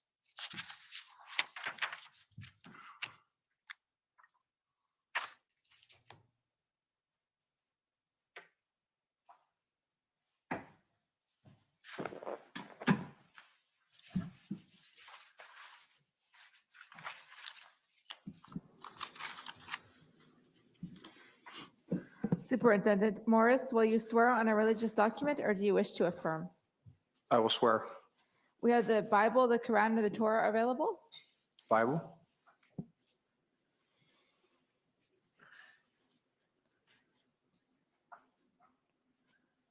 Please take the Bible in your right hand.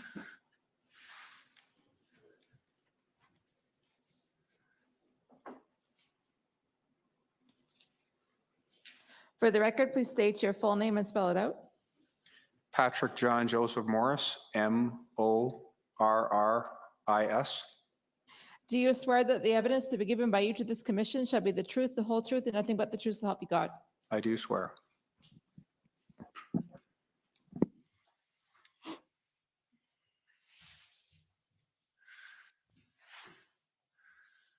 Good afternoon, Superintendent Morris. Good afternoon. I'm going to start with an easy one. What is your current rank? I'm a superintendent in the OPP, Bureau Commander of the Provincial Operations Intelligence Bureau. And is that the rank that you held in January and February 2022? That's correct. Okay. And I'd like to call up your interview summary, which is WTS 6035. And this is a summary of the interview that Commission Council conducted with you in the summer, correct? Correct. And you're familiar with the contents of this summary? I am. You have no corrections to make to it? No. Okay, thank you. And you mentioned that you oversee the OPP's Provincial Operations Intelligence Bureau, which I will refer to as POIB. Can you tell us how long have you overseen that bureau?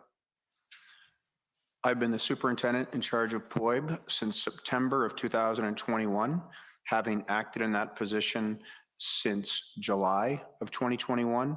And prior to that, I was an inspector in POIB responsible for 2 sections that are relevant to these matters.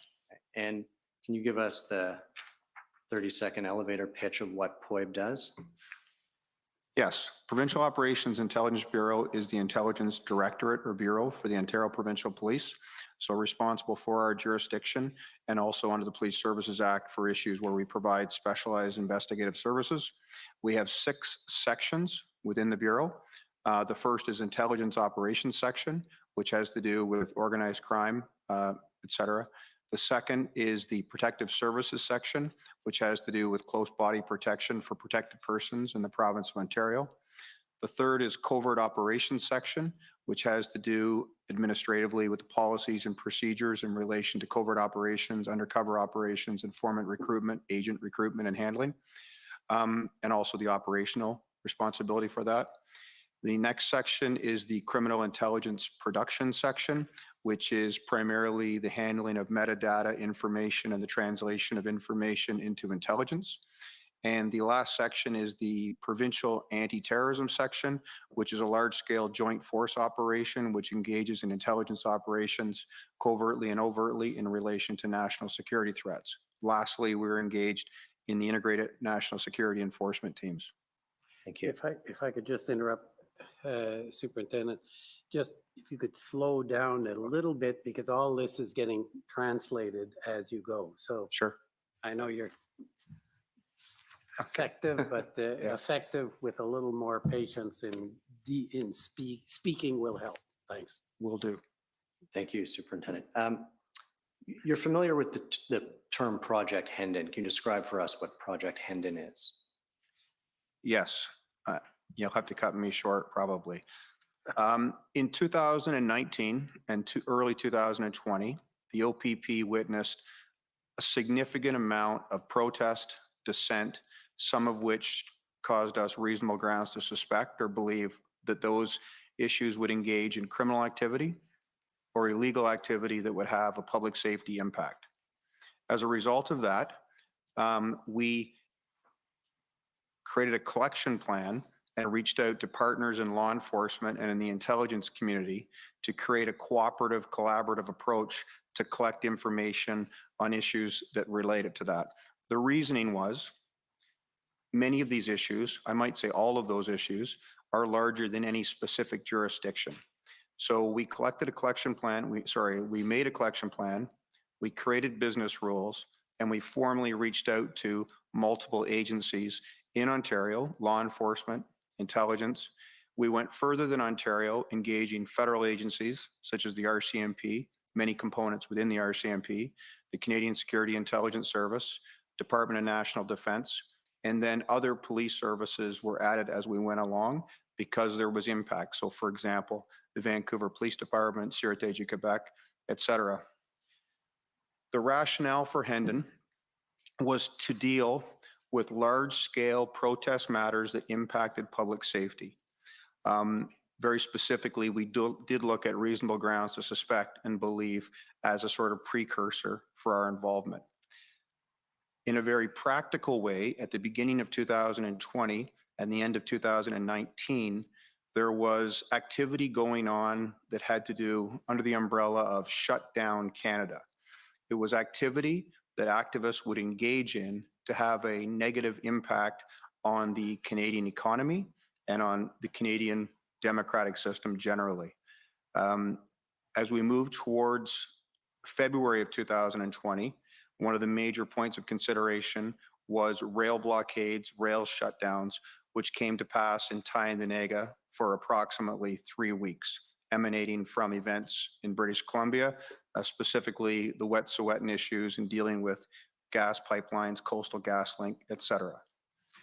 We began at that time to engage closely with all of our partners because there were main events such as Tyendinaga, such as British Columbia, but there were also a proliferation of events. And as my colleague, Inspector Bowden will say, and provincial liaison team, it was impacting multiple jurisdictions. And so that is how we chose to approach it. As time evolved, we had several events in Caledonia and in the Mackenzie Meadows occupation, which were relevant to our duties and also had impact for other police services. I believe at that time, we engaged approximately 30 entities. We had regular calls, we had regular dissemination of intelligence products, and we regularly collected information for that purpose. As the pandemic became more pronounced or more prolonged, some of those public safety concerns or threat variants altered. By April of 2021, we noted the emergence of something that we referred to as the Patriot Movement. And we focused on this specifically because it presented different threat components. I will say this, we had concerns. There was very, very little criminal activity. There was illegal activity, and there were impacts that we were facing. So through the summer of 2021, we noted more and more of that activity. I will also say that other factors occurred, such as hate crime statistics that were published in August of 2021.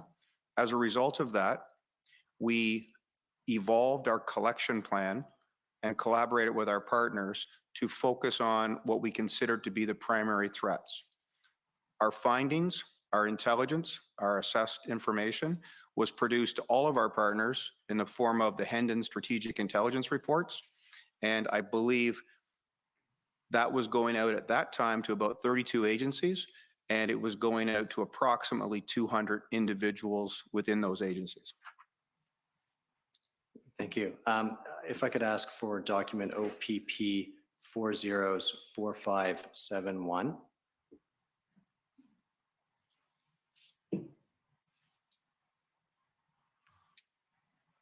And Superintendent Morris, I don't know if you can see that on your screen. Is this a list of the Hendon reports and who they were distributed to? Yeah, so I recall this list very specifically. What you note in blue is a Hendon Strategic Intelligence Report or situation report that was disseminated. What you note in white in the first column on the left is a teleconference, because that was regular as well. And then we evolved our dissemination. We had our main Hendon group. On January 21st of 2021, our Commissioner Carrick, asked me to begin to disseminate that intelligence product to 9 police services, the chiefs of the 9 police services, to ensure that they were aware. So that's what you see in one column, the Hendon group. In the next column, where you see the highlight in yellow, the third column is a column I created because of our geographical distribution to keep the OPP commanders aware. And the last column is our commissioner's command team, which consists of 3 deputy commissioners and our commissioner. And those are all individuals or groups who received the Hendon reports, is that right? That's correct. Thank you. And you also mentioned teleconferences, and so I'd just like to bring up document OPP 401782.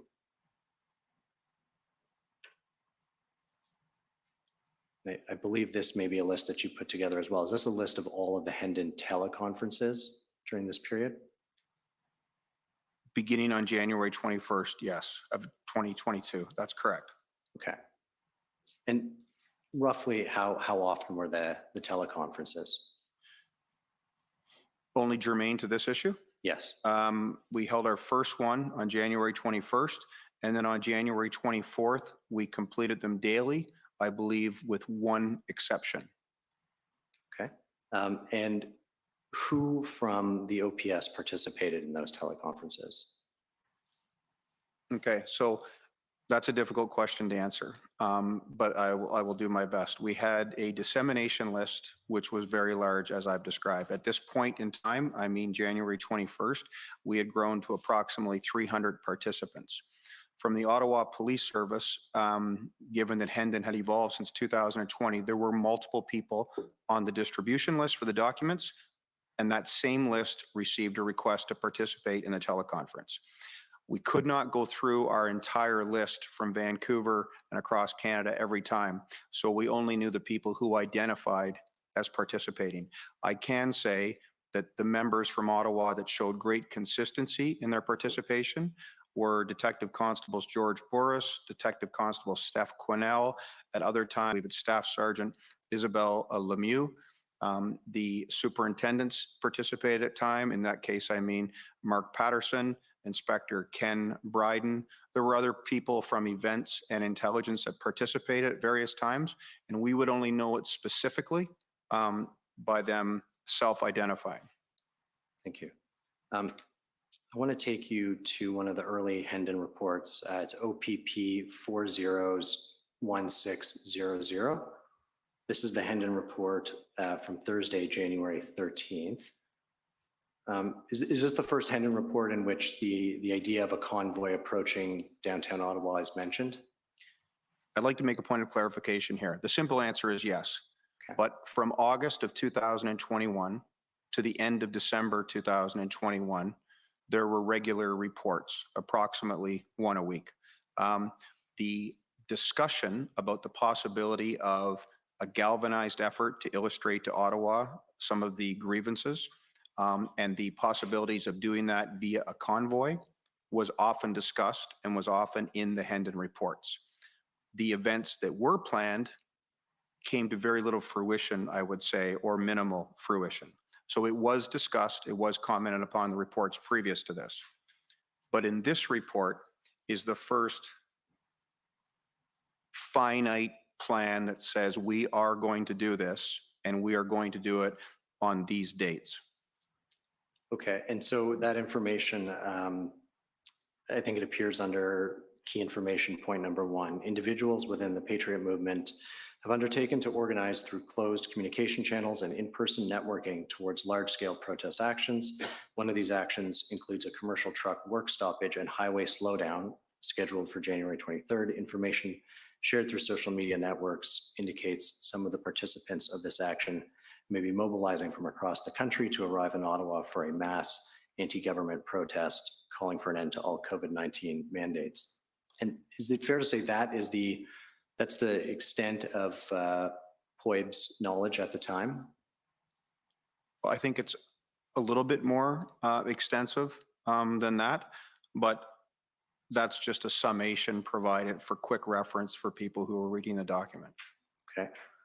And if we can go down to the bottom of the page, it's a little bit small, but meanwhile, the shift from the government appears to have had little effect on the organizing underway by members of the Patriot movement who have taken to social media advising truckers plan to carry out their intended work stoppage. So as of January 13th, was POEB of the view that there was going to be a mass convoy to Ottawa? Yes. And what were the sources of this early knowledge of the convoy? So we had multiple investigative techniques that we were employing. So I could run through them. One was open source collection. And I want to stress that's information. Open source. So I put a lesser value on that at the origin point. Also, we had covert operations ongoing, which you won't see as related in the documentation before you because of the sensitivities. We engaged in a large degree of analysis and at times surveillance operations, and that's primary and source recruitment for covert operations. That information, all of which is information, is collected, and then we go through the collation and analysis process, and then we provide our analysis, which I refer to as intelligence. And that is how we came to the conclusions and assessments that we did. Okay, and I want to take you to the next Hendon report, which is OPP 401028. And that one is dated Thursday, January 20th. So at this point, Superintendent, the reports are being published just on a weekly basis. Is that correct? That's correct. Okay. And if you see the information in the key information box there, number one, the Freedom Convoy 2022 and Operation Bear Hug will almost certainly disrupt the movement of vehicular traffic and goods on Canadian highways and possibly at ports of entry along the border with the United States. And then point two, some participants in these convoys may attempt to disrupt the business of government at both the provincial and federal level by blocking access to government, legislatures, and parliament. Does that accurately summarize the risk as POEB understood it? Yes, it does. And if I can just add a comment, as a result of the information we became aware of in early January, as reflected in the first report you showed to me, we stepped up our assignments, our taskings, and our information collection in order to produce more intelligence on what we felt was a burgeoning priority. Okay, and if I could take you now to page 3, there's a paragraph there, further redacted, that there does not yet appear to be an exit strategy for departing Ottawa. The intent appears to be to remain in Ottawa until all COVID-19 mandates and restrictions are lifted. So what can you tell us about what POEB understood the timeline for this protest to be as of the date of this report, which is January 20th? Yeah, it's an important question. For those not actively engaged in intelligence operations, there are knowns and unknowns. And we key in on those as intelligence gaps. So in this case, the fact that there was no exit strategy, but there were extensive demands being placed, and the fact that we felt those demands could not be met, it meant that they, meaning the protesters, would be there for a long period of time. And I do want to say this might appear to be anecdotal. I refer to intelligence as being engaged in acquiring secrets or mysteries. Their plans while in Ottawa were not a secret that we couldn't discern. The plans while in Ottawa were a mystery until they got there, and I think that is borne out by events. I think we'll see some reports later. If we could go to page 4, towards the bottom, I believe. So there we go. In addition to the convoys themselves, police of jurisdiction resources could be stretched if rallies are organized at the local level to coincide with the arrival of the convoys in a given community. And so can you sort of unpack that for us in terms of your concern about the police of jurisdiction? Sure. So throughout COVID-19 and the impacts of COVID-19, and specifically since, I'll say, the spring of 2021, the growth of various movements, and I want to be clear on this, this is not one monolithic entity. These are grassroots, what I refer to as affinity groups that share grievances. They acted locally and also tried to coalesce. And I would say that this was the first successful coalescence. So in doing so, the information that we were collecting and the analysis that we were engaging in to produce the intelligence illustrated that yes, Ottawa would be the culmination of this, but there would be other factors along the way and across the country, and specifically in relation to specific infrastructure like border crossings, and specifically in relation to what we refer to as the business of government, so Queen's Park, and also obviously Parliament. That's what I mean. And discussion of plans to exceed our resources and our capacity to respond. And I'd like to ask you about the next paragraph, which I believe Councillor Deans may have been taken to as well. Although the stated intent of some convoy participants is to remain at Parliament Hill until the government rescinds all COVID-19 related restrictions and mandates, this goal is likely to prove unrealistic in the long term. However, even a small number of tractor trailers parked at Parliament Hill will almost certainly be disruptive in the short term. So why did POEB think that it was unrealistic in the long term but extremely disruptive in the short term? Yeah, I'm thankful you asked me that. They had certain demands. We felt the demands could not be met, but we believed it would be unlikely for them to follow through on the promise to stay until the mandates were lifted. But we did think that it would be a long term. It's just that over the period of time that would transpire, people would become frustrated. People would need to return home. I want to be clear, we felt this would be a long-term event. And when you say long-term, we're in January 20th. When you say long-term, what did you mean by long-term at that time? We felt that they would arrive on January 28th to 29th, and we were positioning ourselves to be prepared for a longer term. I don't know that I had a specific idea in mind, but we were even beginning to schedule and plan at that time for, 2 weeks, 3 weeks, a month, et cetera. And we also didn't know what the nature of negotiations or discussion would be, i.e. in Tyendinaga, that occurred with multiple levels of government. So those things would have impact as well. But even at this time, we were talking about scheduling to have relief, et cetera. And we were engaged in the OPP within our major incident management group to be planning between the various entities that engage in that group. Okay. I'd like to take you next to the Hendon reports from Saturday, January 22nd. It's OPP 401603. And if we could go to page 2.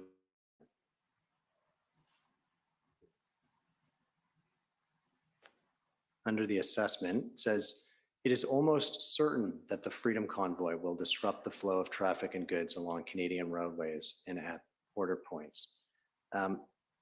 So how is it and why is it that POEB had concluded that was almost certain by January 22nd?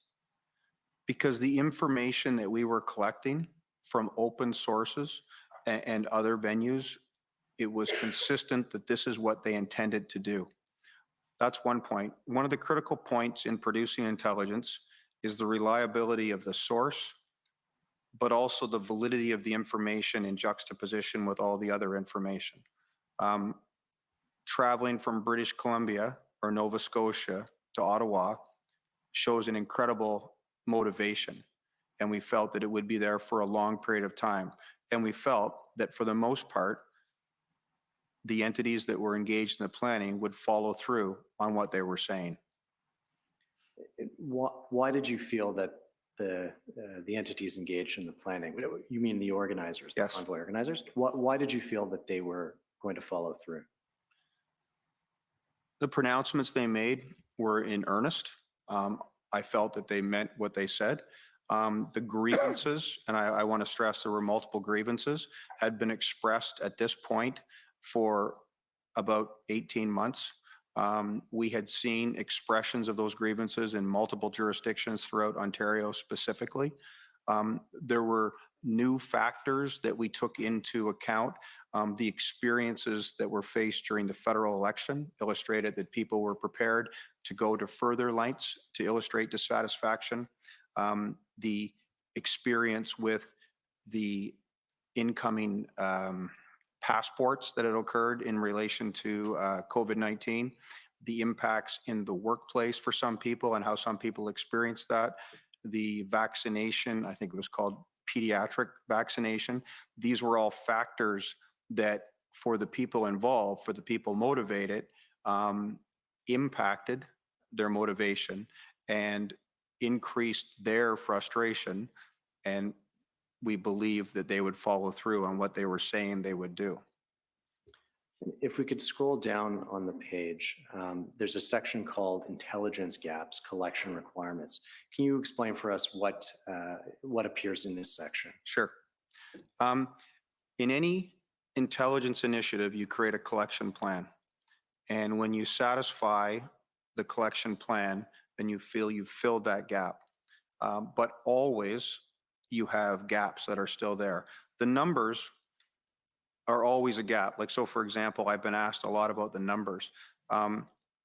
We couldn't possibly know what the numbers would be because until that given day, we don't know how many people will arrive. What we could do and what we did do was reach out to our colleagues in the RCMP through the divisions to get assessments of the numbers of people to the extent they could, the numbers of vehicles to the extent they could, and specifically on tractor trailers, the types of vehicles, the mood, the behavior, et cetera, et cetera. So we were trying to determine the size, the impact of the protest, et cetera. Now that's for all. Now also in terms of being armed, I want to be clear on this. We had no, we produced no intelligence to indicate that these individuals would be armed. And there has been a lot of hyperbole about that. That was something we wish to, when people think about what happened on January 6th of 2020, that is presence of mind, but we produce no intelligence to indicate that that would be the case. I understand. If we could go down, I want to go to the last 2 points in intelligence gaps, which are on the next page. Oh, if we just scroll up, sorry. The last 2 points. One is plan for any further action should demands not be met, and plans for departing Ottawa. So this is information that POEC does not have at that time. That's correct. So if I could just use, I guess, perhaps some of my experience, I've worked in undercover operations and managed undercover operations in entities that have significant grievances. And in some of those instances, very specific plans are made and followed through or not followed through. Apart from stages, music, speeches, et cetera, we could see no specific plans for actions of that type. And we believed, because of the amalgamation of affinity groups, there really was no specific plan in relation to that. It was a matter of, we call it being event driven, and we'll see what happens when we get there, et cetera. We had no expectation that their demands would be met. And so we wondered if that would create increased frustration. And then we tried to collect information to produce intelligence on how that frustration might be borne out. Thank you. I want to take you to the Hendon report for Monday, January 24th now, which is OPP 401608. And I'll take you to page 2 under assessment when we get there.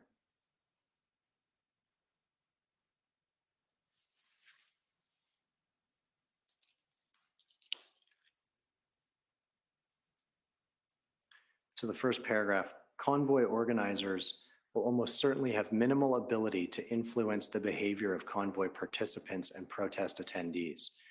Why was that? Was that a concern? And if so, why was that a concern? We were collecting information and producing intelligence on the organizers. That was a fast moving atmosphere of individuals that we didn't necessarily know a lot about, nor do they come from our province. So those individuals may have a plan, probably a fairly loose plan, but when a large scale protest, event, et cetera, occurs, there will be a lot of individuals or entities that attach themselves to that protest atmosphere. And then they may engage in activity that has absolutely nothing to do with what the individuals who are organizing the protest entertain. So we were collecting information, which is part of our normal operation, about affinity groups or associated entities that may attach themselves to this protest and trying to determine what their actions may be. And did POEC take any additional steps when it realized that the sort of convoy organizers weren't necessarily going to have control over the participants? I can say that we had already taken steps in terms of individual entities that we were concerned about. We already had ongoing operations that would inform us as to what was occurring in those milieu and would they be engaged, et cetera. If we could pull up OPP 401047, please. This is an email exchange between yourself and Sebastian Tremblay. And I just want to go down to the bottom of the first page. Sebastian writes, you loved that you asked the RCMP to take some lead on their side to get information from West and East. I can't believe that you had to ask though. So can you tell me a bit about the process of getting information from the RCMP and specifically what that comment there was referring to? Our collection plan for this issue specifically needed to have the information on numbers, vehicles, mood, et cetera, that was emanating from several different locations at various times. If I could just give an example, from BC on January 22nd. But it's not just BC, Alberta, Saskatchewan, Manitoba. It's various locations. Also, en route, there were a number of mini events that occurred in Regina, Medicine Hat, Winnipeg, and I'm only speaking to the West because that was the longest period of time. And we needed to get that information. And so we were reaching out, during the Hendon calls to basically create what we refer to as an intelligence requirement for the divisions of intelligence in the RCMP. And the reason Sebastian is referring to it is we did the same thing with the Sûreté du Québec. Thank you. If we could pull up the Hendon report for Tuesday, January 25th, which is OPP 401609.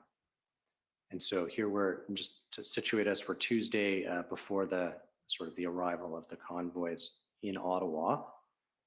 If we get on page 1 under information, those first 3 bullet points, I won't read them all, but it suggests that there's 1,200 trucks coming. The Regina Police said there were 1,200 trucks coming. There's another unconfirmed information about 162 trucks and 1,000 private vehicles. And the Sûreté Québec says 1,000 to 1,500 trucks. Is it fair to say that as of January 25th, it was anticipated that the convoy would involve thousands of trucks and vehicles? It's fair to say that the numbers would be extensive, and I would say in the hundreds. And the reason I say that is this. A lot of the events in the western part of the country were still a great distance from Ottawa. And may not come to Ottawa. And there were a lot of localized events where people might just drive and participate exuberantly, yes, but they might only participate as far as Winnipeg. And for us in the Ontario Provincial Police, we are cognizant the drive from the Manitoba border to Ottawa is like a 20-hour drive. So we could not assess necessarily whether those truck drivers or the drivers of private vehicles, commercial vehicles would continue. In Quebec, much easier to do due to proximity when Sebastian in Quebec Quebec City and Montreal. Certainly though, to your point, we knew it would be in the hundreds and we knew it would be significant.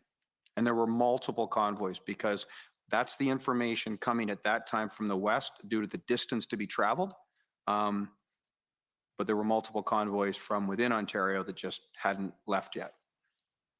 And I'd like to go down to page 2 of this report and to the second last bullet. And I just ask you about fundraising. It indicates that at this point on the 25th, the GoFundMe is at 4.4 million, which is an increase of almost $1 million in the last 24 hours. Was this something that POEB was keeping an eye on and concerned about?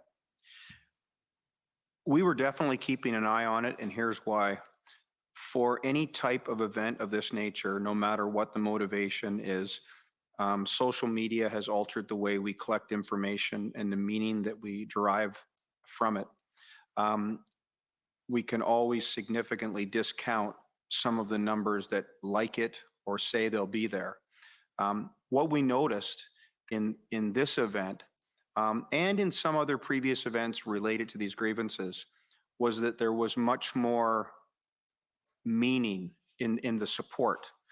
And the reason that the finances are so important is money is a powerful motivator, and this was growing rapidly. And I can say it was growing at a rate that for us was unprecedented. And so that added impact to our assessment that this would be significant. And if you can just help me understand, was it concern about what the money would be used for, or is it that the money coming in is a reflection that this is truly there's some widespread support for it, and that's concerning, or is it both? I think it's both. We definitely felt there was widespread support. I mean, I realized that the narrative, going back to the spring of 2021, the narrative was that people who felt a certain way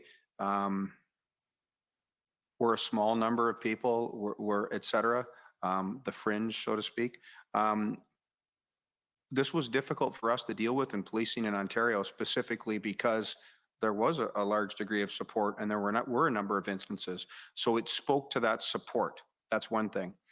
And yes, how the money would be utilized. There were a lot of ways we knew the money would be utilized, and our information, fuel and logistics, et cetera. We didn't know all the factors, but the biggest takeaway from the money was the degree of support and the means that would be in possession to make it more long-term, even for things such as accommodations. If we could go down, I just want to ask you about the last paragraph under assessment.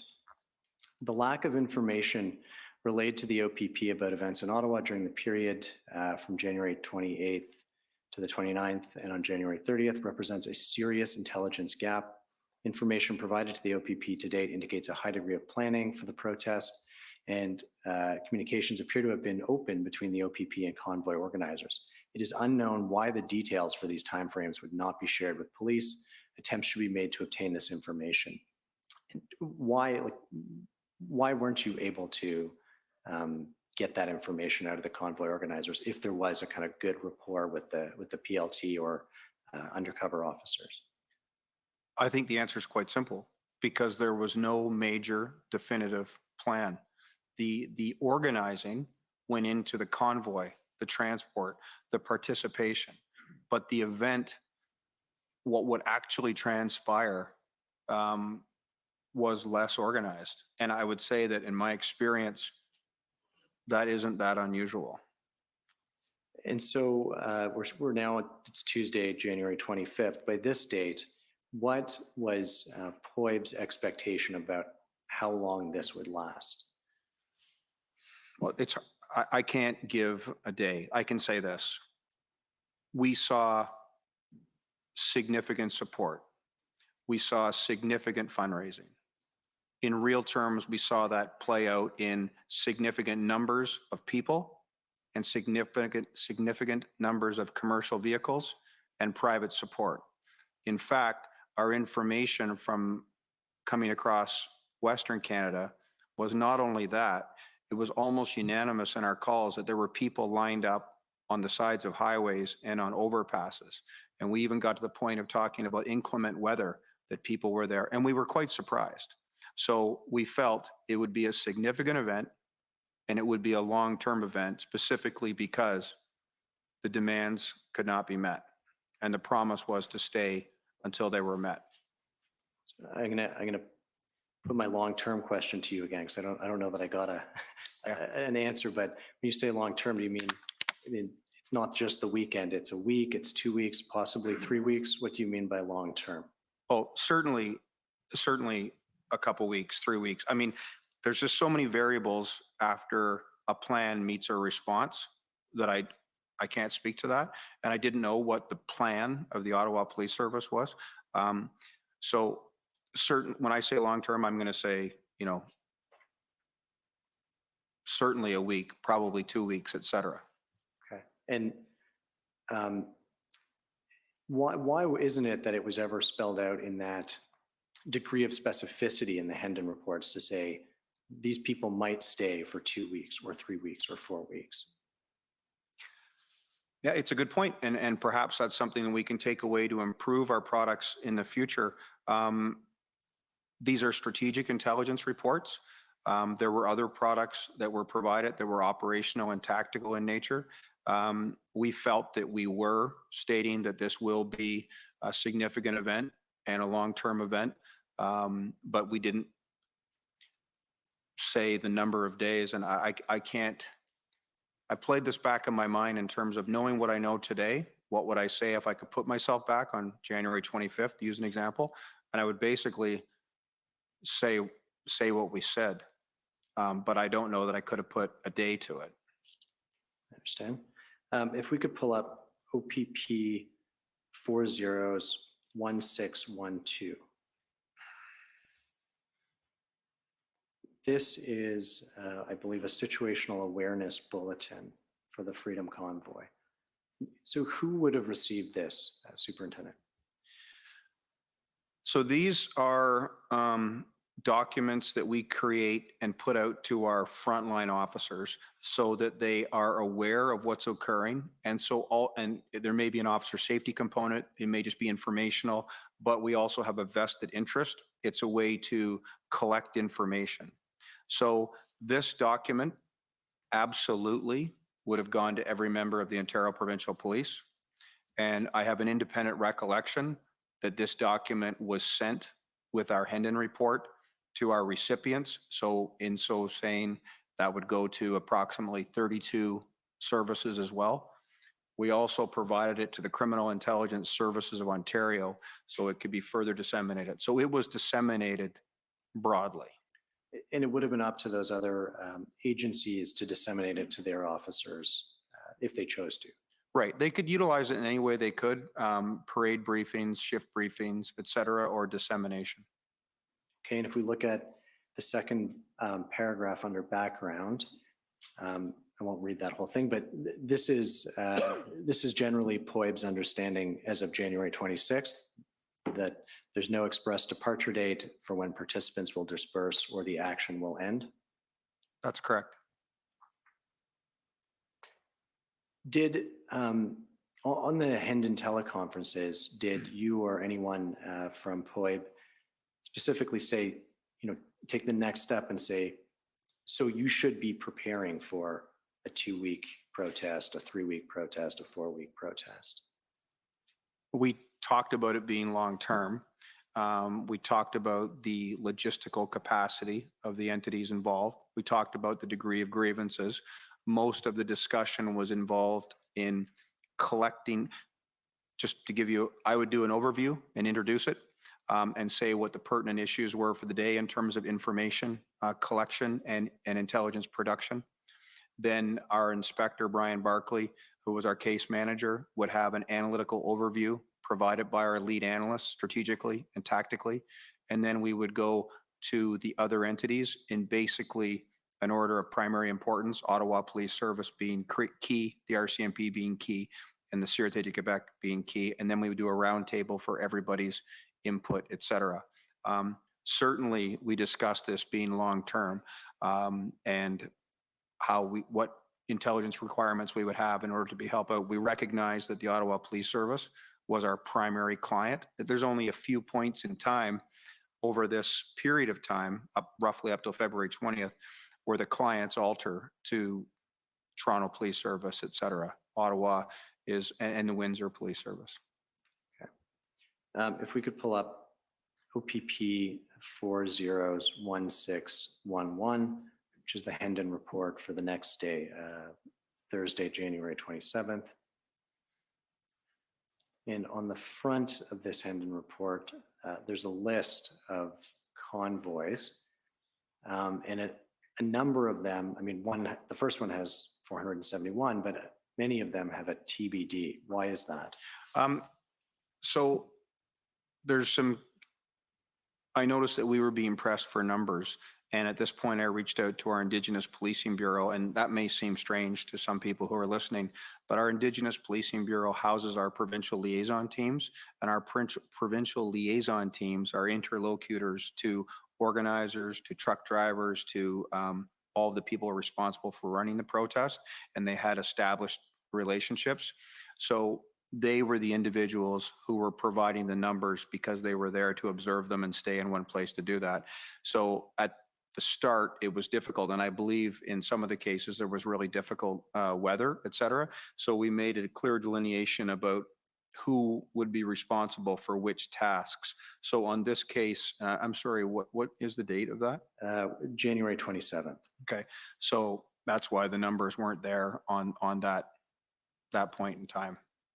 Did POEB extrapolate or have any kind of estimate of the numbers as of that date, or was this is the best estimate there is? I think in our assessments we said, it's going to be significant, like in the hundreds. Okay, if we could go down to page bottom. Could I just make a point? A lot of your questions have to do with preparation and the purpose of intelligence. I just want to explain my mindset. And this might seem anecdotal, but it's important to me. Intelligence is made up of two words, inter and legere, and in Latin that means to choose between.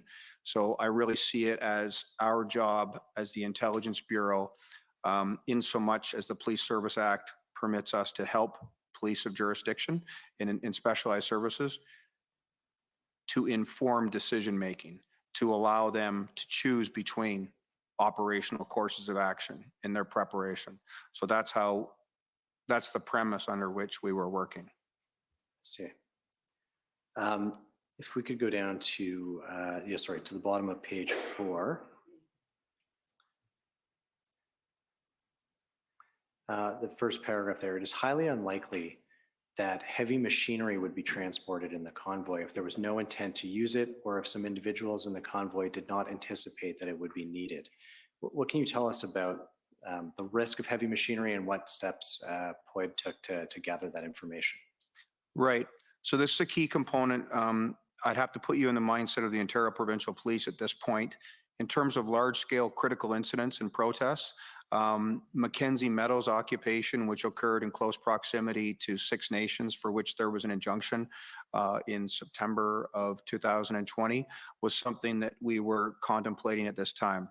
There was the theft of some large-scale heavy machinery and the use of that heavy machinery to tear up roads and impact rail lines and to threaten critical infrastructure such as gas lines, et cetera. So that was something that was heavy on our minds at the time. We had no intelligence to indicate what the use of that heavy machinery would be it compressors, be it tractors, et cetera, apart from some in relation to snow clearing for the purposes of parking. So that was a key thing that we were trying to determine, because the inductive leap there is, why bring the equipment if you have no intent to utilize it? What kind of heavy equipment did you see? There were on the back of flatbeds, there was a large compressor. There were all-terrain vehicles, and I'm sorry, I don't know a very, very large, like a monster truck type all-terrain vehicle. And then there was equipment that could be utilized for digging, et cetera. If we could go to the next Hendon report, it's OPP 50815. And this is the report for Friday, January 28th. And it's got an updated list of convoy numbers up the front. And so by the next day, essentially, you've got some more information about convoys descending upon Ottawa. And can you just explain for us what CMV and PMV are? Yeah, commercial motor vehicles and personal motor vehicles. And the rationale for the delineation is that large-scale commercial motor vehicles would be consistent with the intentions of the organizers, and also more detrimental and more impactful in terms of impeding the business of government in downtown Ottawa. Okay. And the number has jumped from 500 and something the day before. Now there's over 1,300 vehicles that are sort of confirmed. Was that concerning to POEB? Yeah, absolutely. It was concerning. I mean, just from a planning perspective, what this is causing, this puts me in a hard spot because I'm not in the Ottawa Police Service. But if I was a detachment commander in Aurelia, and if I was facing this situation, you're saying to yourself, where are these trucks planning to go? And how will we house this? How will we manage this? And at a certain point, the numbers become irrelevant because once you surpass a certain number, it basically becomes impossible. And did you know where the trucks were planning to go, or where OPS was planning to put the trucks at this point? No, I was not involved in OPS planning.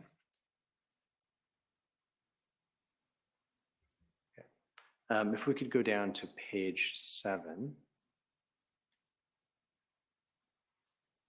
Before we get there, just were you concerned about what was being done with this information, sort of in the week leading up and the Hendon reports we've just looked at?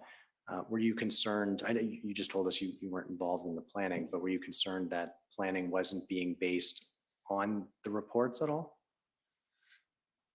Well, I'll be blunt. I wouldn't know if the planning was being based on the reports. We have an expression often in policing that you stay within your lane. And so my lane, pardon the pun, my lane is intelligence. And my goal, as I saw it, was to produce intelligence to assist in decision-making, both to the Ontario Provincial Police and to the Ottawa Police Service, which is what I was attempting to do. I was involved in planning, as I've mentioned, in the Ontario Provincial Police. We created the Major Incident Management Group. And so we were having discussions about that as it would impact other jurisdictions, including, and most specifically, including our own. Okay. And so just for clarity, did you observe anything that caused you to believe that the intelligence wasn't being actioned on the OPS planning side? No, I didn't see Ottawa Police Service planning. I assume they were planning. I now know information I didn't in terms of other people's witness statements. I assume they were planning. Ottawa is a very experienced police service and has dealt with many of these events. So I knew that they would be planning and utilizing that information. Okay. If we could go down to the bottom of page 7, there's under assessment, the first paragraph. The available information indicates that the protesters plan to remain in Ottawa at least until February 4th. We continue to identify indicators to support at least some protesters remaining beyond the weekend of the 29th and 30th. These indicators include collecting donations of cash, food, and water from supporters. When was the February 4th date chosen, and how was that date arrived at? I can't recall specifically why February 4th was said, but I believe it was the collection or capturing of open source information that cited February 4th. But I'll say again, that would have only been from one entity of many.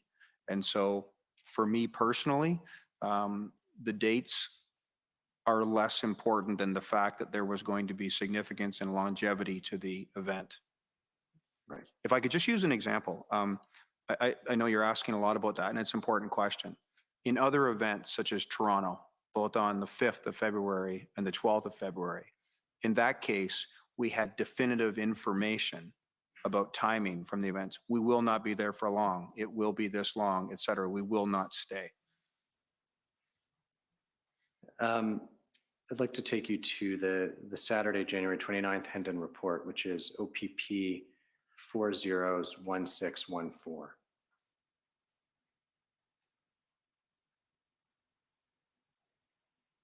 And so this is the first day essentially of the planned protest. Some of the convoys arrived the day before, but this is the first day. And if we go down to page 3 under the assessment,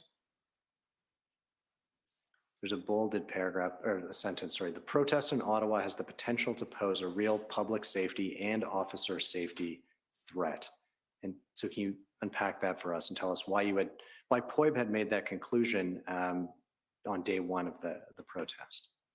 Yep, just with the numbers that were there and the grievances that were possessed, we felt that there was the potential for a public safety threat. And an officer safety threat due to the role that police officers are put into in these situations. There was specifically a great deal of frustration in the province of Ontario with police services in Ontario enforcing the Reopening Ontario Act because a lot of people, and some people who are philosophically supportive of that side, felt that it wasn't our role, and that even the fact that it was unjust and unconstitutional, and that would elevate the threat posed by some people towards the police. And so I guess, what can you tell us about, was that just a worry, or were you actually seeing sort of threatening or aggressive behavior right at the outset? So first, coming across Canada, and I'm going to speak bluntly, but I have to say that I'm trying to be blunt, but I don't have all the facts in relation to this. There was almost no reported criminal activity of any of this activity coming across Canada. There was a motor vehicle collision on the day before the event, and that had to do with somebody running into somebody who was in the Freedom Convoy. So it was conspicuous for the absolute lack of criminal activity.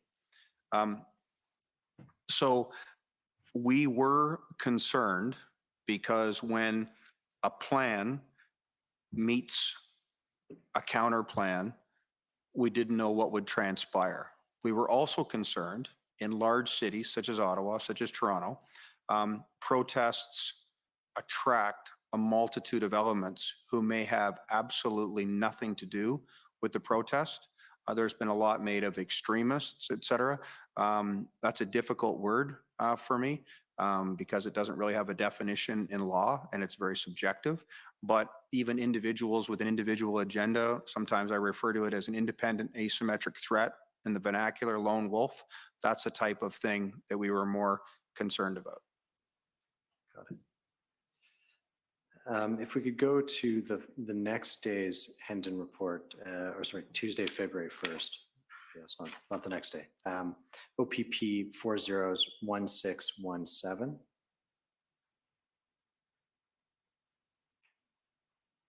And if we could go down to page 4, we get there. At the bottom, we are unable to confirm a potential second convoy that may travel to Ottawa from Western Canada. We continue to monitor this issue closely. We also continue to monitor the blockade at the Canada-US border in Alberta. The strategy for managing or resolving this blockade is highly likely to have repercussions in Ontario. Can you tell us why POEB saw them as related and why managing one would have repercussions in the other? Sure. In the Ontario Provincial Police, we've come to call this the elastic effect. When you deal with a specific event in a specific locale, the dealing with that event will immediately lead to a flurry of social media, some true, some not. And that information that emanates will have an impact. So we've experienced that with a large degree of protests elsewhere. We experienced that in G8 and G20. We've experienced that with Indigenous critical incidents. So whenever we go to take an action in a location, we do a strategic intelligence assessment to try to ascertain what the impact of that action will have. So to be very specific to this, if the RCMP took action on the border in Alberta, and if the individuals in Alberta or the individual entities were closely connected to people in the Ottawa, then there would be an impact. And so let me ask you, did having been in charge of intelligence for Hendon throughout this, did you observe that at any point? Sorry, did I observe what? Did you observe a sort of reaction in one part of the country to some sort of enforcement action in a different part of the country? Yeah, so just please recall that Hendon wasn't all about this threat variant. So Hendon actually came to fruition as a result of the enforcement action in British Columbia in relation to the Wet'suwet'en having immediate and apparent ramifications in Tyendinaga, for 3 weeks, and then in the area of Six Nations for like a month, and then in the area of Six Nations again in Caledonia, Mackenzie Meadows for a period of months. So significantly, yes. In relation to this activity, yes. The publications of enforcement in relation to the Reopening Ontario Act led at times to other activity and other protests. I remember specifically events in Toronto that had to do with certain restaurants acting in defiance of the Reopening Ontario Act, having an impact in relation to protest. So that is why Coutts Alberta was important to us. And I should also say that at this point, and from January 29th on, our lens and our collection had evolved significantly. From January 29th on, and every day until the fruition, the Ontario Provincial Police, with the permission of the Ottawa Police Service, was engaged on ground in a covert capacity to collect information about all the things that we'd be interested in terms of mood, tenor, plans, et cetera. I'd like to go to the Hendon report, OPP 401619. This is from Thursday, February 3rd.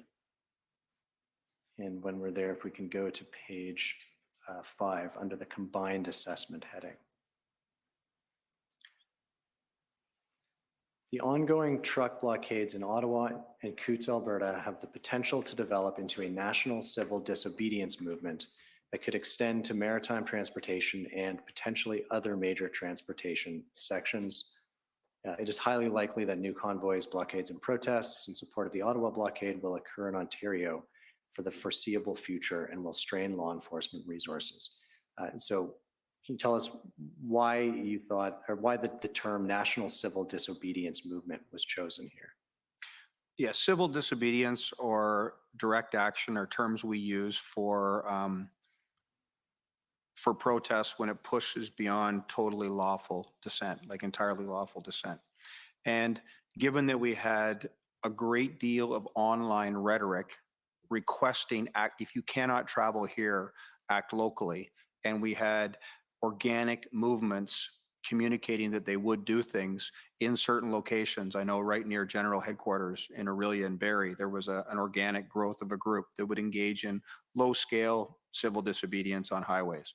So we certainly saw growth in this regard. And Hendon every day talked about, and these reports tracked what activity was occurring in what locales. And there was an extensive amount, so much so that some things we just didn't look at because it was sort of not below our radar, but below the threshold of what we would engage ourselves in. I know that there was information collected in relation to maritime transportation. So we were concerned about different ports in Vancouver and on the East Coast. And we were certainly concerned about border crossings because we had collected information to that regard. And let me ask you about this sort of foreseeable future prediction, because a few days earlier, there was the February 4th date in the Hendon report. Now we're February 3rd, the day before, and the report is saying these will continue for the foreseeable future. Why is that? The grievances still exist, and the people aren't changing, and they're not achieving their goals of ending mandates, and several other factors. So we felt that they would continue. And I'll be honest here too, like I have to say, a lot of this stems from pandemic legislation and grievance, but there were a raft of grievances involved here. Some I would say is anti-authoritarian. Some may have had to do with firearms legislation. Some had to do with oil and gas prices. There were a multitude of grievances that people possessed. Some was specific to individuals, such as the Prime Minister or the federal government. So there are a multitude of grievances occurring. Some was specific to our Premier, Premier Ford. I won't pull it up, but the Friday, February 4th Hendon report has a section about the protesters gathering intelligence, their own intelligence, and sort of publishing it online. What can you tell us about that? That's a fairly common event. If I could go back to even the G8 and G20 in Kananaskis and the G8 and G20 in Huntsville area in Toronto, entities of various natures create a security culture and collect information and produce intelligence reports. And that is how they maintain their own security. And there are various skill sets, and I would say the skill sets in this entity were fairly significant, especially with some of the individuals. So they produced intelligence documentation on terms of what they anticipated, law enforcement techniques, et cetera, negotiating processes. So it was something that we were going through. Okay. I'd like There was also, sorry, I should say one other thing. There was also information collected that some of the individuals involved were looking for quote unquote infiltrators, because of course they would be cognizant, I would think they would be cognizant that there would be undercover operators collecting information during the protest. I'd like to take you to the Hendon report for Sunday, February 6th, which is OPP 401622. And if we can go down to the assessment section. Paragraphs 4 and 5, so just down a little bit more. I won't read them out, but it talks about support from public officials or other influential figures having an effect on the protests. And I'm wondering if you can speak to that in terms of what you saw from an intelligence perspective. Yeah, I would say that for any protest of this type, and I mean various types of protests, they're primarily made up of regular citizens, and they're looking for a form of legitimacy. And then in the media, they are presented in very different light depending upon the nature of the media, whether it's news reporting or editorializing.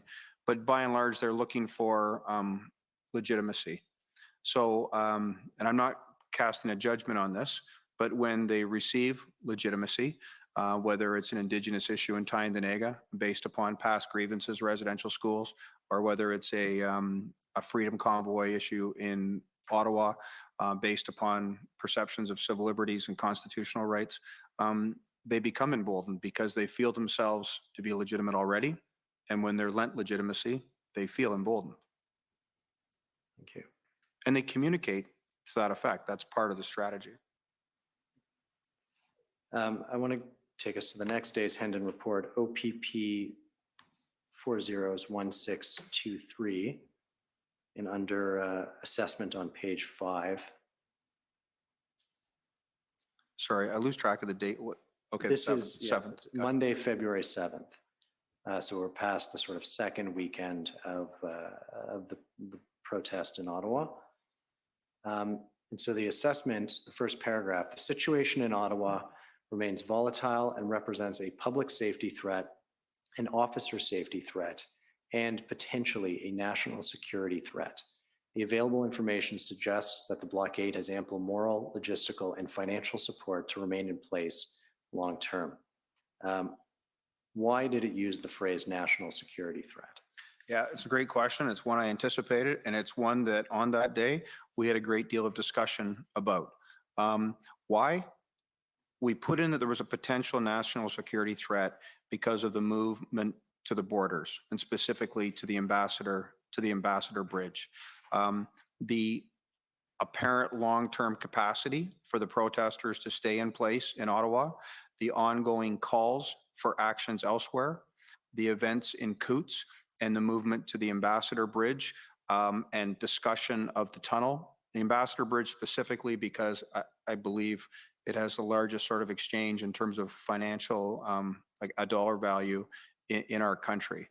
So that is why we put that in terms of a potential. I will say, I spoke about that with colleagues from the Canadian Security Intelligence Service and with the Integrated National Security Enforcement Team, and they did not see things that reached their threshold in terms of what would be deemed a threat to the security of Canada.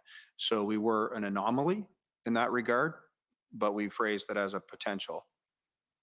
And so you beat me to it, but I'll take you to an email where you reference that. It's OPP 401038.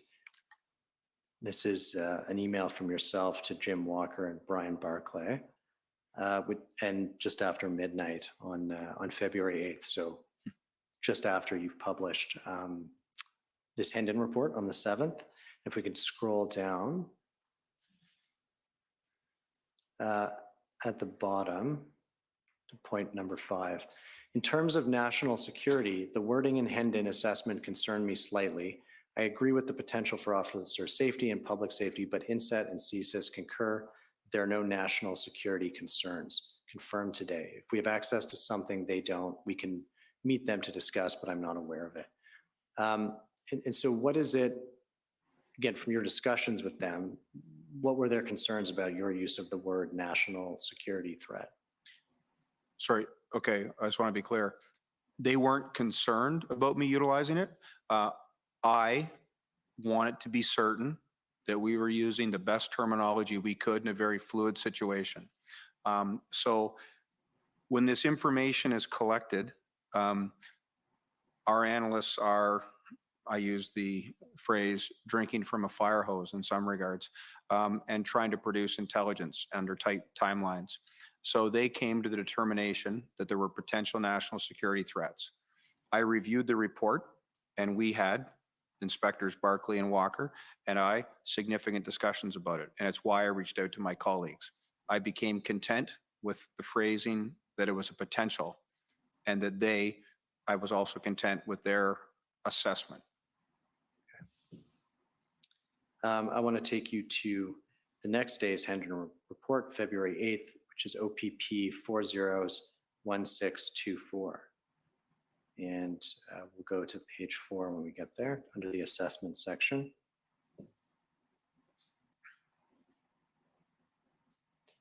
So the situation in Ottawa remains volatile and represents a public safety threat and an officer safety threat. And then the last sentence in that paragraph, as such, the ongoing series of protests and blockades represents a potential threat to Canada's sovereignty and national security. Is that, can you sort of compare for us the language from this February 7th report to the one here on February 8th? I think in essence, it means the same thing, that we have a potential concern in terms of sovereignty in our border crossings and our economic integrity in terms of trade, and national security in that regard. It might also have to do with the analytical assessments of threat to reputation by virtue of coverage in the international media of what was transpiring in Canada. Okay. And do you feel that that assessment was accurate at the time, that it was a potential threat to sovereignty and national security? I agreed with the fact that it had potential to be so. If we could pull up OPP 401837. These are meeting minutes. I think they're dated February 11th. I believe the meeting may have occurred a couple of days earlier. This is an early integrated planning cell meeting. Your name is in the attendees. Do you remember attending this meeting? I've never seen this document. I did have a meeting with the integrated planning cell when it was initiated. So I'm going to say yes. I'm just not familiar with the document. Okay. And if we could go down. I believe, just to be clear, I was contacted by then Chief Superintendent Party of the Ontario Provincial Police, and he was contacting me together with, I believe, a Chief Superintendent from the RCMP, Lou, and they were in discussions about the creation of a joint planning cell, an integrated planning cell, and I offered to them an intelligence briefing. I believe that's what this is about. Okay. And if we go down to page 4, there's a something that's attributed to you. It's Superintendent Morris. PLT framework has been excellent in the past. We have a significant portion of this event. If proper messaging and options in the form of negotiation could occur, this could dissipate. Chief Superintendent Party agreed. Meeting with Chief Slowly at noon today, and we'll be stressing the need for a plan and an overview. We need to come to terms with what the intelligence really is versus what is perceived. I want to ask you about that last part, if you remember sort of. Yeah, so this is a bit difficult because these aren't my notes. Okay, so I was discussing provincial liaison teams, and I believe that they are an absolutely excellent source. They're an excellent aspect to two-way communication in events of this type. So they can communicate the situation to people who are engaging in terms of perhaps what jeopardy they may be in, what consequences they may face, and also lead towards negotiated solutions. So that's a very positive thing that we'd utilized in the past if it's done properly. That was my component of this. In terms of the meeting with Chief Slowly at noon, that's not me. That's Chief Superintendent Party. I know that we discussed the intelligence with Chief Party, and there were other, I'm sorry, I didn't look at the list. I had my entire intelligence management team to give a complete overview. Chief Party was of the opinion that the planning wasn't intelligence-led, and so he wanted to have a discussion of that with Ottawa Police Service. If we could go to OPP 401158. This is an email that you sent on the same day. So, it's on February 10th, the next day. And you've sent it to Mark Patterson.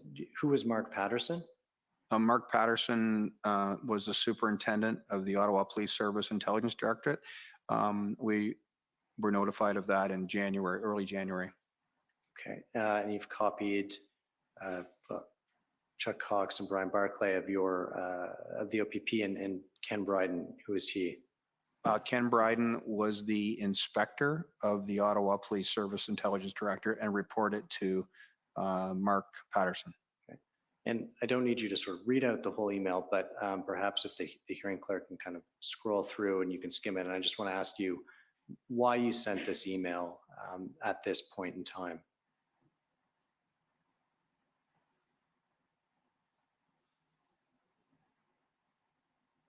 Sorry, my eyes aren't the best. I'm trying to keep up.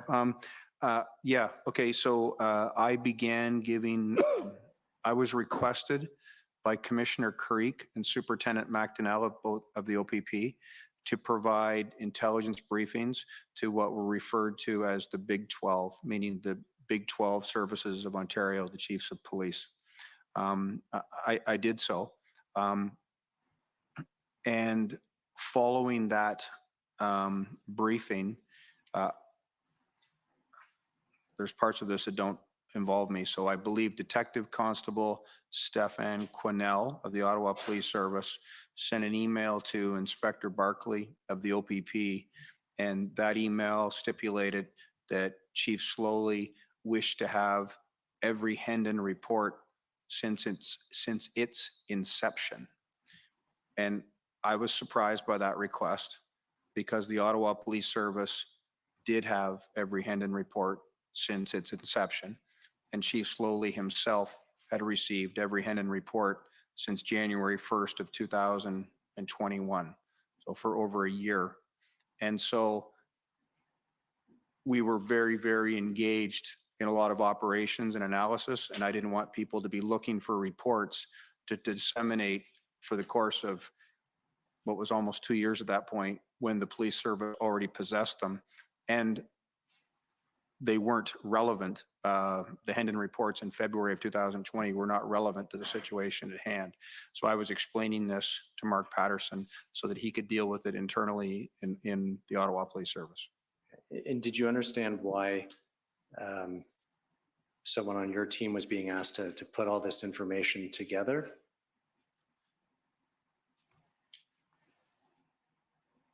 I referenced Hendon in my report to the Big 12 and gave a background on it, and all of the people who participated, their services were participating in Hendon. It surprised me that we got that request because I would have thought they would have already known and had the reports. So that's why I was very specific in my response and told Mark all the things that had been going on, including providing an excerpt to my invitations to teleconferences that were relating to the issue at hand, the Freedom Convoy.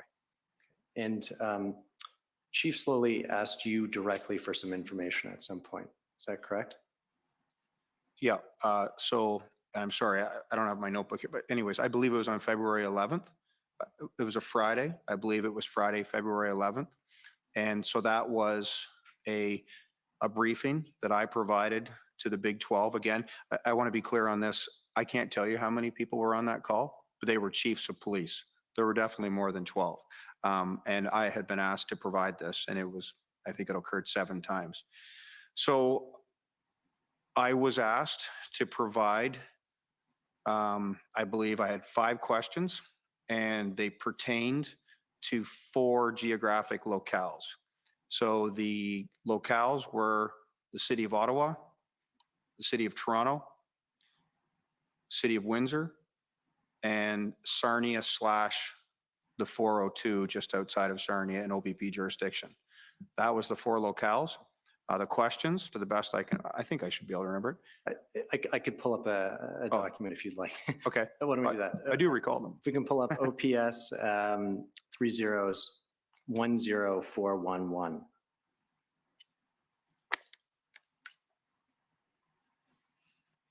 This, I believe, is an email. It's a forward of your email that you ultimately sent answering the question. So if we could just scroll down to the body of your email. I think the next page, there it is.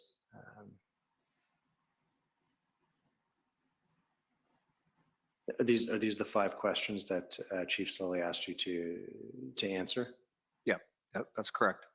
And if we could just scroll down, if we stop there, that he clarified that he wished the answers to be provided by confirmed intelligence, not aspirational information. What did you understand that to mean? Well, what I understood it to mean is the best information possible, but he was very clear in articulating only confirmed intelligence. And that's problematic in that you receive information, you produce intelligence. Intelligence is not necessarily always factual, it's an assessment. And I certainly cannot provide a confirmation of a quantitative factor about the future. So in terms of, I only want confirmed intelligence of the number of people in a location in the future. Intelligence tradecraft or any tradecraft could not possibly provide that.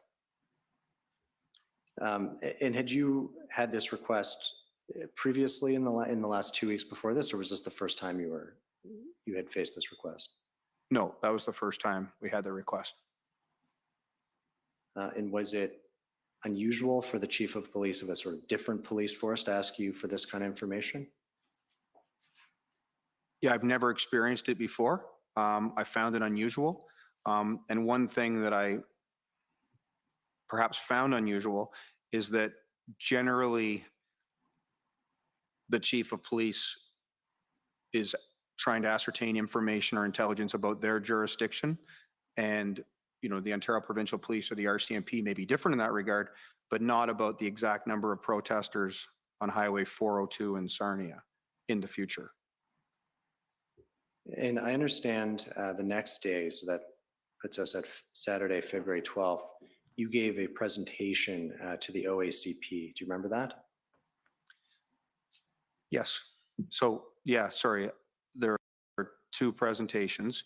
So just for clarity, there were a lot of briefings that I was asked to provide.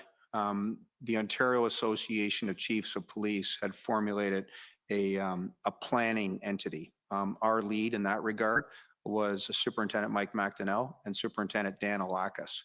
So I would provide briefings on what was transpiring in multiple jurisdictions and what I felt would occur in those locations. And the specific purpose of that was that the various police services could then make decisions about the dispersal of uniform resources, be they uniform resources or public order units, soft tack, hard tack in terms of that. So that's the OACP meeting. Right, and you attended one on the 12th, and I believe Chief Slowly was there, correct? Yeah, so that meeting occurred later in the evening of the 12th. I know it was set for 1900 hours and it may have been delayed. And that's the so-called Big 12 meeting, which is a different meeting than the OICP. Okay. And can you tell us about what happened at that meeting? I was asked by the OPP Commissioner Creek to provide an intelligence overview. I have to say that on that day, for Thursday and Friday, I'm sorry, I'm going by memory, the 10th and 11th, there were multiple priorities. So the convoy protesters or the leadership of several segments were planning to not move the entire protest, but to make a show of a protest in Toronto and specifically at Queen's Park. So I created, and my team created, a separate collection plan and an operational plan to assist the Toronto Police Service.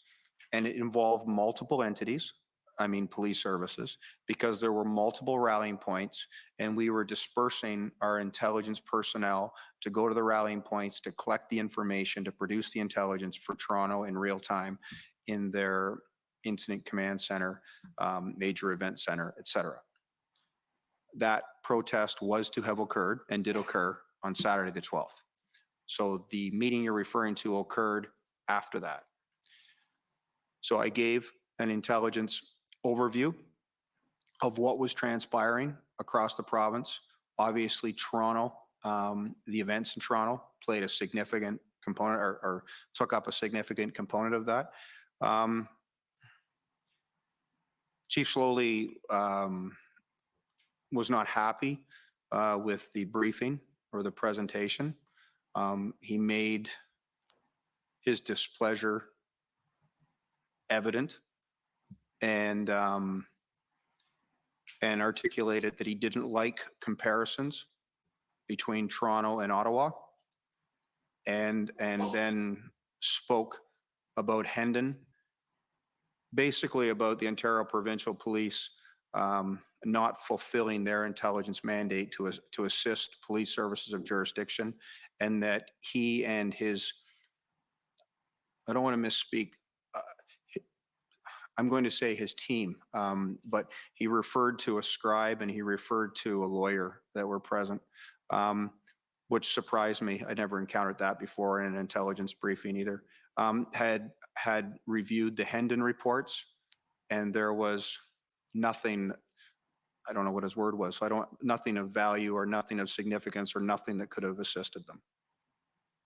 So the meeting, I mean, it was difficult. Our commissioner intervened, and we ended up having a separate discussion between this is all virtual, between Commissioner Creek, myself, and Deputy Commissioner Chuck Cox.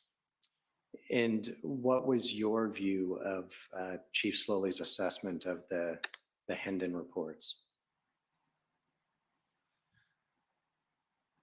Well, I completely disagree. I'll use the terms inter and legere. I believe we provided, I believe that a discerning read of the intelligence products throughout the fall of 2021, and certainly from the 13th of January in 2022, and then with the teleconferences that Ottawa Police Service participated in, and the intelligence products that had been produced daily since that period of time, leading to, on this date, February 12th, said that there will be a significant event in Ottawa.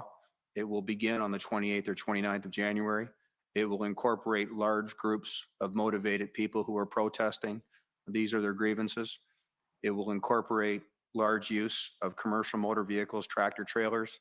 Their intention is to impede the business of government and to be in the downtown area. We use terminology like gridlock. We said there was no exit strategy and their demands could not be met, and it would be significant, and there would be other calls for resources because there would be other events. I believe I did say to him, there's no golden key. Like sometimes when people look for a product, an intelligence product, it's like a golden key that will answer absolutely everything. Intelligence is designed to inform decision-making. I believe that our information collected and our intelligence produced from our entire partnership were instrumental in informing decision-making about what would occur. So I disagreed. But I did say that in terms of his displeasure with what he referred to as a comparison of Toronto and Ottawa, one of the issues is sometimes in planning, people fail to appreciate an event that hasn't occurred yet. I call it a deference of the important for the urgent. When Toronto acted, Toronto had the benefit of the experience in Ottawa to say, yeah, this is a big deal. This is really going to happen. So I agree with that. And I did also tell him that he and the Ottawa Police Service were faced with a difficult situation, 100%. I totally agree with that. I want to ask you about one last document, and then I'll be done, which is the Hendon report from Monday, February 14th, the day the Emergencies Act was invoked. It's OPP 401630.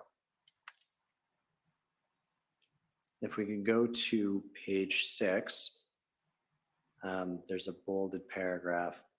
The situation in Ontario remains volatile. Protesters and their supporters are unlikely to be significantly deterred by any invocation of the Emergencies Act. The potential for conflict or an act of violence is likely increasing as the Ottawa blockade continues. Why did POEC conclude that the act was unlikely to deter the protesters and actually that violence was likely to increase? From a philosophical or ideological perspective, many of the grievances believe that the legislation that was being passed during COVID-19 was unconstitutional and unjust, and that the restrictions on their freedoms were resultingly unjust. So new legislation being passed was a self-fulfilling prophecy. I mean, some people on one side of the coin call it a conspiracy theorist. There's a conspiracy theory that they're going to invoke the Emergencies Act. So when the Emergency Act is invoked, it impacts the people who feel that way, and it aggravates their perspective and creates more frustration. So the people who were engaged in the protest did not believe that the Emergencies Act should be invoked, did not believe government should have more powers and police should have more powers. So they are seeing, from their perspective, the correctness of their stance. Thank you, Superintendent Morris. Those are my questions. Thank you. We're going to keep going if you're up to it, and if so, I take it you are up to it. Okay, so we're going to take a 15-minute break so that you can load up with water or whatever and come back, and we'll go through the cross-examination. Okay, 15 minutes. The commission in recess for 15 minutes. La commission levée pour 15 minutes.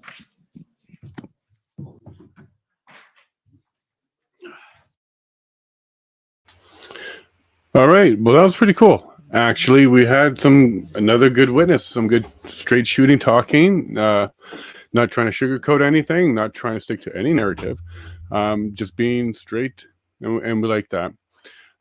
We heard that there was a lot of intelligence gathered, and covert operations means people inside. So whether there were informants or just people providing information or a combination of all of that, they were getting good information.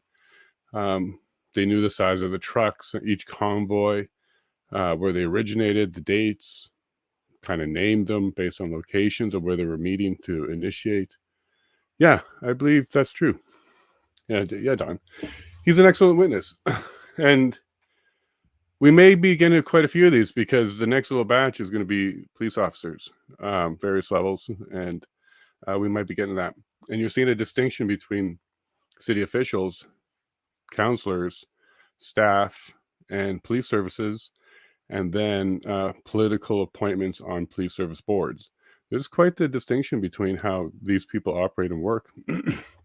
Very cooperative sometimes, and you can see on the police side, it appears they just want to be matter of fact, to the point, and call it like it is.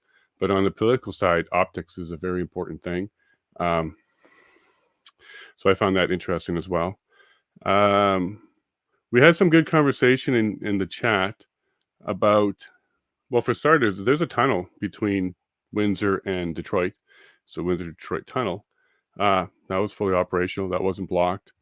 There's lots of commercial routes around Detroit. There's another major crossing just around the corner, and that one's used a lot for people who want to kind of skip the Detroit traffic because it's kind of known for that. So can we talk a little bit about how fragile Canada might be? According to our leaders, we are very fragile. One Alberta crossing and one bridge, when there's multiple crossings, was enough to terrorize the government to the point where they thought that we're going to collapse. Pretty sure Freeland, because she's one of the last witnesses, is going to be talking mainly about that, how close Canada was financially to some sort of collapse. If she does say that, you guys should pay really close attention to that, because we shouldn't be in that position at all. Canada living paycheck to paycheck, day by day. I'll be really surprised to find that we are that fragile for real. I think it's a narrative. I think it was hyperbolic. I think it was meant to rile up support. I'm sure there's no question that some businesses in the Windsor area, automotive, Detroit is big for that. We participate a lot in the automotive industry, especially around Oakville. So I wouldn't be surprised. Yeah, there was probably some delays and some logistical problems. But I'll also tell you that these businesses, they're not that fragile either. So snowstorms is a big one that can shut them down for days unexpectedly. No, these businesses are not that fragile either. That they would require drastic measures by the Canadian government on Canadians. I'm also having some trouble with some of the wording that was coming out of some of the witnesses lately. It seems like they were taking the position that this was like a war, that they had to treat it like a war. They had to get counterintelligence. They had to find out what they're doing. They were worried about the equipment on the back of a truck. What did they think they were going to do? Dig a trench around Parliament Hill? What did they think they were going to do with that digger? Okay. I can tell you probably what they were going to do. They were just going to take up space. And they were going to occupy a little bit of area and stay there. But they're protesters. So that's what protesters will do. They will go in there and disrupt a little bit. But to then say things like, well, trying to imply that farm equipment being brought has to be brought for a certain reason or purpose, that's just not true. It could just be on the back of the bed, and it could just be to create more weight, not to be used in a nefarious way. We saw some questioning like that yesterday too, when we had a picture of a line of trucks, and the questioner said, do you know what was in the back of those trucks? Come on. Come on. What are you insinuating? Was it full of marshmallows? Are you saying that was full of bread? Are you saying that was food going spoiled? Or are you trying to imply some sort of paranoid security risk could have potentially been there? I think we all know the answer to that. And I'm not a fan of that kind of insinuation, especially through the question asker, because that is clearly painting narrative. There's no other purpose for that. We did see the commissioner give one question asker a little bit of reminder to keep it professional. Try and keep your narrative and your comments off of it. People get frustrated. You know what happens. It's long days. They're waiting for their time. And I can tell you that no matter how prepared you are, it is stressful up there. Some of them make it look super easy. They've just been doing it for a while, and they're really good at controlling their emotions. No matter who you are, this will be a very stressful day.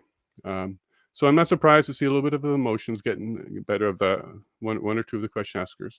But so far, so good. I don't think we've had really anything other than maybe Councillor Fleury and the demonstration of fluent bilingualism that one day. But even that was kind of more of a microaggression, if you really want to label it correctly. But so far, I think it's been going so well. Yeah, so good. I've also noticed in the comments that, let me just scroll to it, see if I can find it here. Sorry, there's a lot of comments here. Thank you very much. Yeah, there were no guns. Okay. they had plenty of heads up. They even made the note about 20 hours from the Manitoba border to the downtown of Ottawa. So, no, I think when we heard earlier that Ottawa seems to be a little bit surprised about the size, it kind of just showed up unannounced. And we know that's not true. OPS had several members on that chain for that intelligence report. So there's no question that information was flowing quite well. It probably was flowing quite well to the Ottawa Police Board as well. So Councillor Diane should have had plenty of information, probably the same information that a lot of the other groups are already also receiving. And let me see what else we got there. But yeah, I thought there was a lot of testimony that was very good for us, because when he was getting into the no guns, no criminal activity, and there was a car accident, and that's all he could really point to on the highways, on Ontario highways. Come on, guys, we've had so many protests, even for small events and small groups that are far more violent, are far more destructive. And we don't make that a national issue. But yet, this one, before it even arrived, it was labeled in a certain way. He used that term fringe. Yeah, that was the term that they were using. And there were others. And there were others labels that were used by our Prime Minister. So, yeah, I think trying to portray that this was violent, that they were expecting violence, has been completely, that narrative is gone. Not even being able to point to gun, let alone no guns. So I think it's pretty clear that when these protesters were leaving home, when they're fueling up the trucks and preparing for the road, they were preparing like every other day for their job. They were not weaponizing, because they were not intending to do anything along those natures. They were planning to make the journey to Ottawa to be heard. And they were ignored. Now, we also heard some testimony here that the grievances could not have been met. I'm not as convinced about that. I don't know if the grievances required that the mandates were going to be completely lifted. I know there's a lot of talk about an MOU that had a lot of demands in it. I understand that originally it was about trucker mandate, and then it turned into other mandates. I still am not convinced that was going to be the only thing that would have dispersed this group. I think that a conversation with the Prime Minister, the Prime Minister and a couple of officials, to sit down and talk to representatives, open on TV, stream it so all of Canada can see it, that would have been a benefit. We could have saw and listened patiently, like we're doing now for 6 weeks, to the government explain to, and they don't even have to direct it to the truckers per se. They could be to all of Canada to explain what it is they're doing. Laid out. They don't have to dot all their I's and cross all their T's, but at least give us the courtesy of a layman's version of where they're coming from, a little bit more than we've been receiving in the press conferences and online. Because if we had proper information and we felt comfortable with it, there would be no need to go seeking it in person in Ottawa. So I got a comment here. Why raise a point about the borders? Yeah, no kidding. And again, that's not even a reason for the act. Just because you had borders, even if there was economic, it has to be severe. It has to be no other way to deal with it. We keep going back to, in order to invoke the Emergency Act, there can't be any existing laws that can be used to do that and to assist. And you're 100% correct. Even with that stated, they were already moving things, and it was already cleared. I believe Coots was cleared and the bridge was cleared at the time of the invocation. They kept pointing to those two events preceding as if it mattered, but I believe they were cleared. And I also believe it was never a full blockage.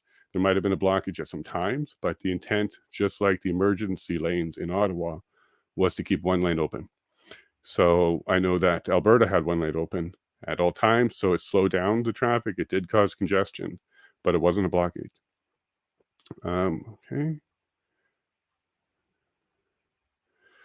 Yeah.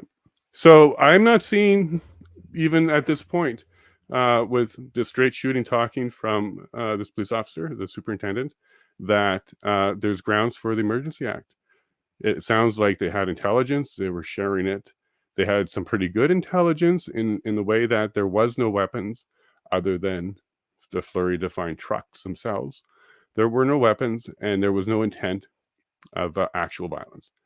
They did talk about grievances with the Prime Minister, with the Premier Ford, with, in general, COVID and other things. Are they trying to imply that Canadians are not allowed to have grievances and complain about issues that are being affected by the government? Certainly you can. Certainly you can. And I don't think that we should ever get to a position where we accept that grievances becomes evidence of events that will require actions that could be as extreme as using police force, police tools, and ultimately possibly the Emergency Act again. I'd like to see real events being addressed for what they are. I do know that intelligence isn't supposed to be factual. That was kind of an off comment on my part, more around, I'm sure later we're going to see other people pointing to the intelligence as if it was, in their mind, factual information and not necessarily for what it is, which is information. A lot of forward thinking, a lot of speculative information.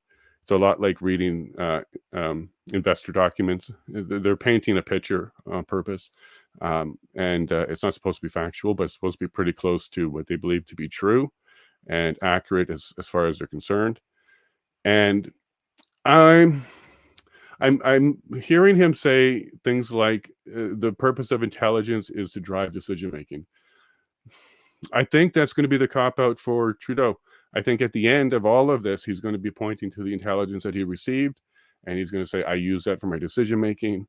And at that point, at that time, that was his decision based on the information. It seems to be like they're really building up a total collapse of government, which is one of the valid invocations for the Emergency Act, an event that will collapse the government, kind of paraphrasing there, but it was meant to be, the tanks are at the door.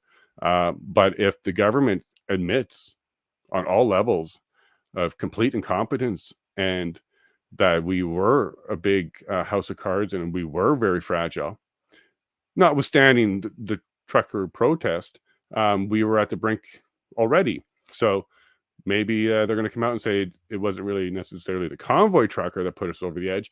It would have been any protest. So if for some reason there was a protest in the middle of February for something other than the convoy, then maybe they're going to tell you we would have collapsed anyways. That would be a pretty impressive defense to build, because that defense requires you to admit to your own incompetence. So I'm not seeing that. Like, I'm seeing a couple people blaming other people for that, and they're trying to portray images that the other people were incompetent, but they were great. So, for example, Councillor Diane, her police service board couldn't do any wrong. They were doing everything right. They got the right intern chief, and they had Bell lined up, and they were making the right decision on slowly, and they don't even have to consult with other people. So as far as they're concerned, they're making all the right decisions. However, other departments weren't giving them enough information, and other departments weren't being easily accessible. For example, the mayor. Sorry, the video just came back on. It kind of distracted me there. But in either case, what we're seeing is a lot of finger pointing, where if you put the whole picture together and you listen to what they're all saying, they're all incompetent. They're all incompetent. But if you read between the lines and you look at actually what's happening, there was a lot of functioning government there, and it did work, especially emergency services in the city. I'm pretty confident that we saw testimony that it was actually quite stable. It was quite strong. No major incidents. So on a political level, they're saying things that doesn't match the services level, but we got some more testimony now. Thank you. Okay, welcome back. First up is the Ottawa Police Service.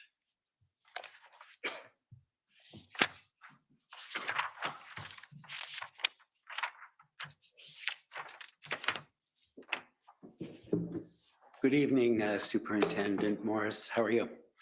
I am David Michikowski. I'm a lawyer for the Ottawa Police Service. I understand that the OPP has quite a bit of experience dealing with protests over the years. Yes, that's correct. And some of the protests, I take it, would have been successfully handled.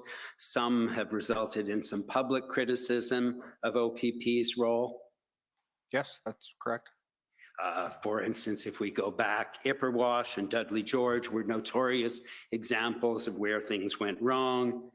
And then I understand in 2013, the OPP was also subject to much criticism. I'm not saying merited, but criticism for how it responded to the Idle No More protest. Is that right? I'm not aware of the criticism in relation to I don't know more, but that is certainly possible.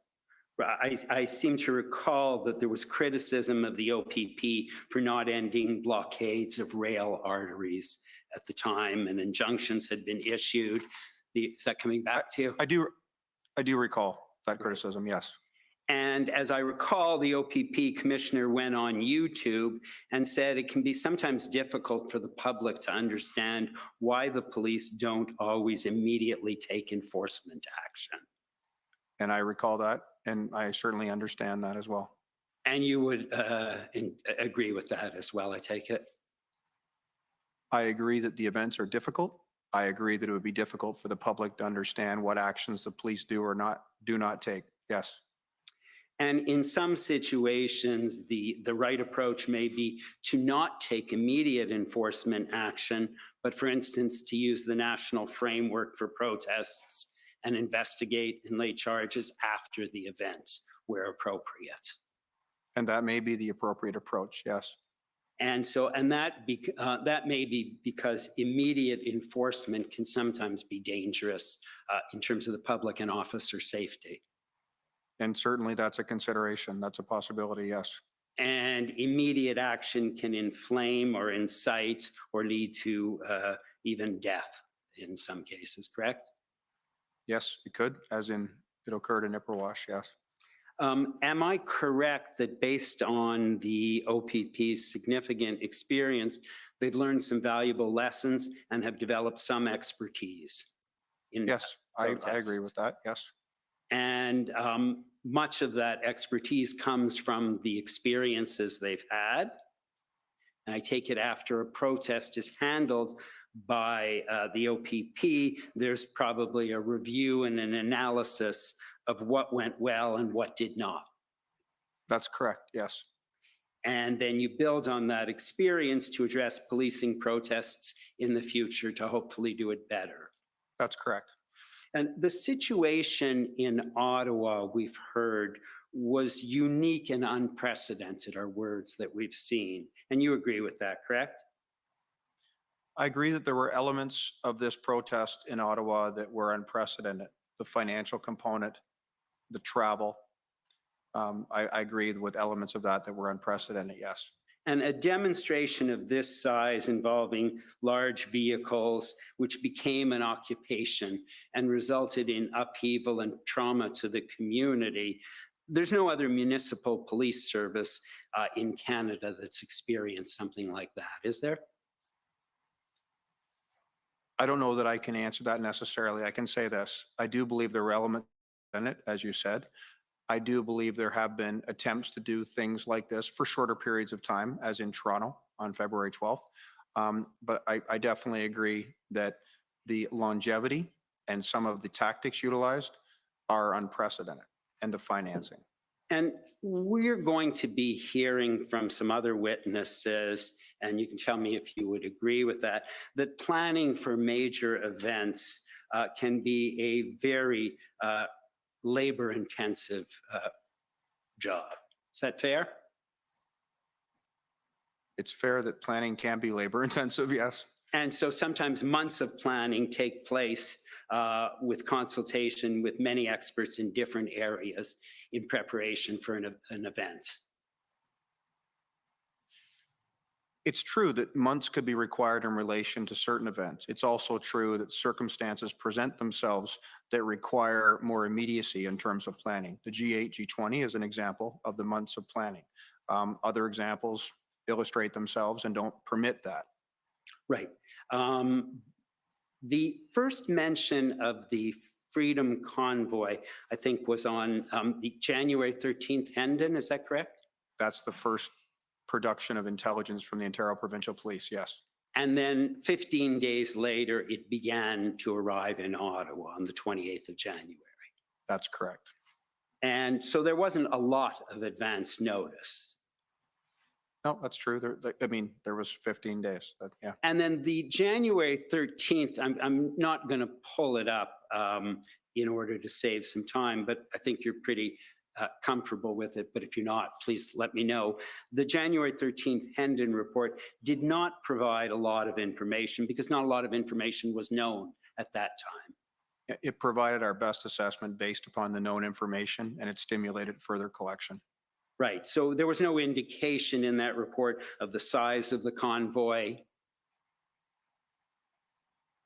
I'm not able to remember the wording specifically. I mean, you'd have it in the assessment, but I honestly, I don't want to say what it says in the assessment. Okay. We have it marked so we can look at it. Do you recall it saying that there was no indication of what the convoy would do when it arrived? Yes. Okay. And that's something that remained true until it came to fruition. In fact, in your summary that you prepared of the Hendon reports, you said the details of the convoy on January 13 were scant. Okay. Can I ask, please, if you could turn up OPP 00348?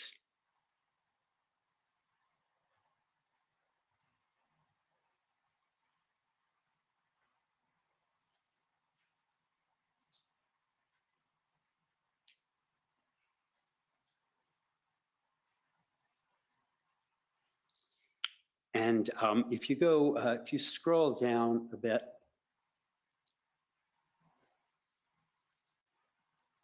there's an email from you to Deputy Commissioner Cox at 6:30 on February 14th. Yes.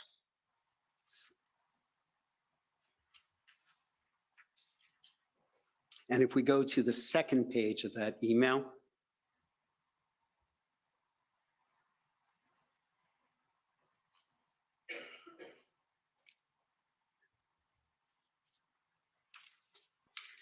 is that the full page? Thanks. And so the second last paragraph, I just want to read that to you. Yep. I should also mention there was a serious complication in relation to these activities. These individuals and entities are not, for the most part, participating in the realm of criminal activity. Most from Vancouver to Ottawa have engaged, as they said they would, in the lawful sphere. The arrests from Windsor to Ottawa illustrate this. So the balance of civil liberties and public safety crime prevention, not to mention proactive intelligence targeting, is a sensitive one, especially in these politicized times. And you agree with that? You wrote that, correct? Yes, I agree. And so the first real reference to the convoy, where we have some more information coming to Ottawa, is in the January 20th Hendon report, I believe you said. That's the first, sorry, that is the next provision of a written intelligence document.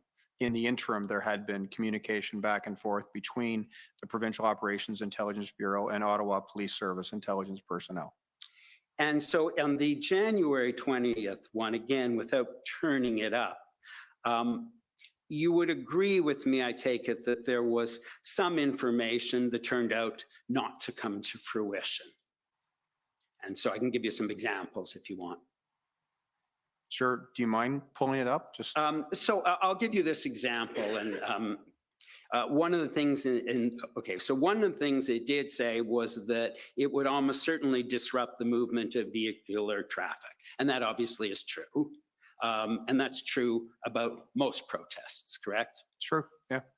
And then it said some participants may attempt to disrupt the business of government at the provincial and federal level by blocking access to Parliament. You remember that? Yes. That didn't happen in Ottawa because the work of Parliament went on throughout the convoy, correct? I think that they did impede the activity of government by virtue of their presence. And I think that led to significant discussion about the workings of Parliament and some security concerns. I think they also attempted to impede activity in Toronto in relation to Queen's Park on February 5th and 12th. Right, I'm sorry, my question wasn't clear. I'm talking about Ottawa. The work of Parliament continued, correct? Parliament sat during that period. Okay, I can't speak to whether any of the members of Parliament felt impeded. So, yeah, so Another thing noted at that time was that some individuals from the United States may join, and that appeared occasionally in Hendon reports. That didn't occur either, did it? I can't honestly say. I mean, I guess if there was any American citizen that participated, I guess that would be true.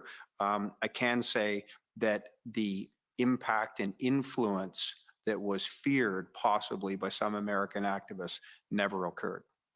And most of the information as of January 20th was that the protesters were aiming at a lawful and peaceful event. And there's no, is that true? Yes.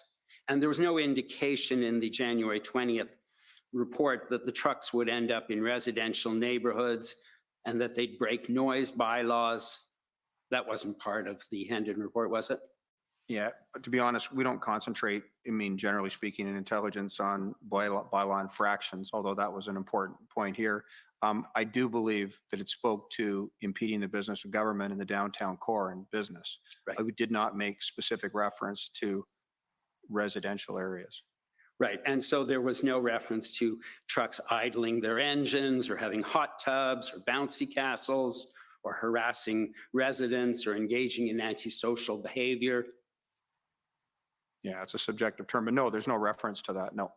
And there was an indication, though, that although it was planned to be peaceful, there was the possibility of lone actors or small groups engaging in activity that present public safety threats. Yes, that was certainly a possibility. And the possibility that lone actors and small fringe groups would present public safety issues was in fact addressed by the Ottawa Police and the OPP in preparation, correct? You had POU units here?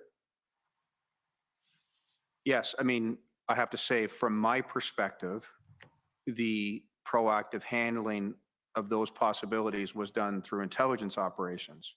The presence of a public order unit would respond to the outcome coming to fruition.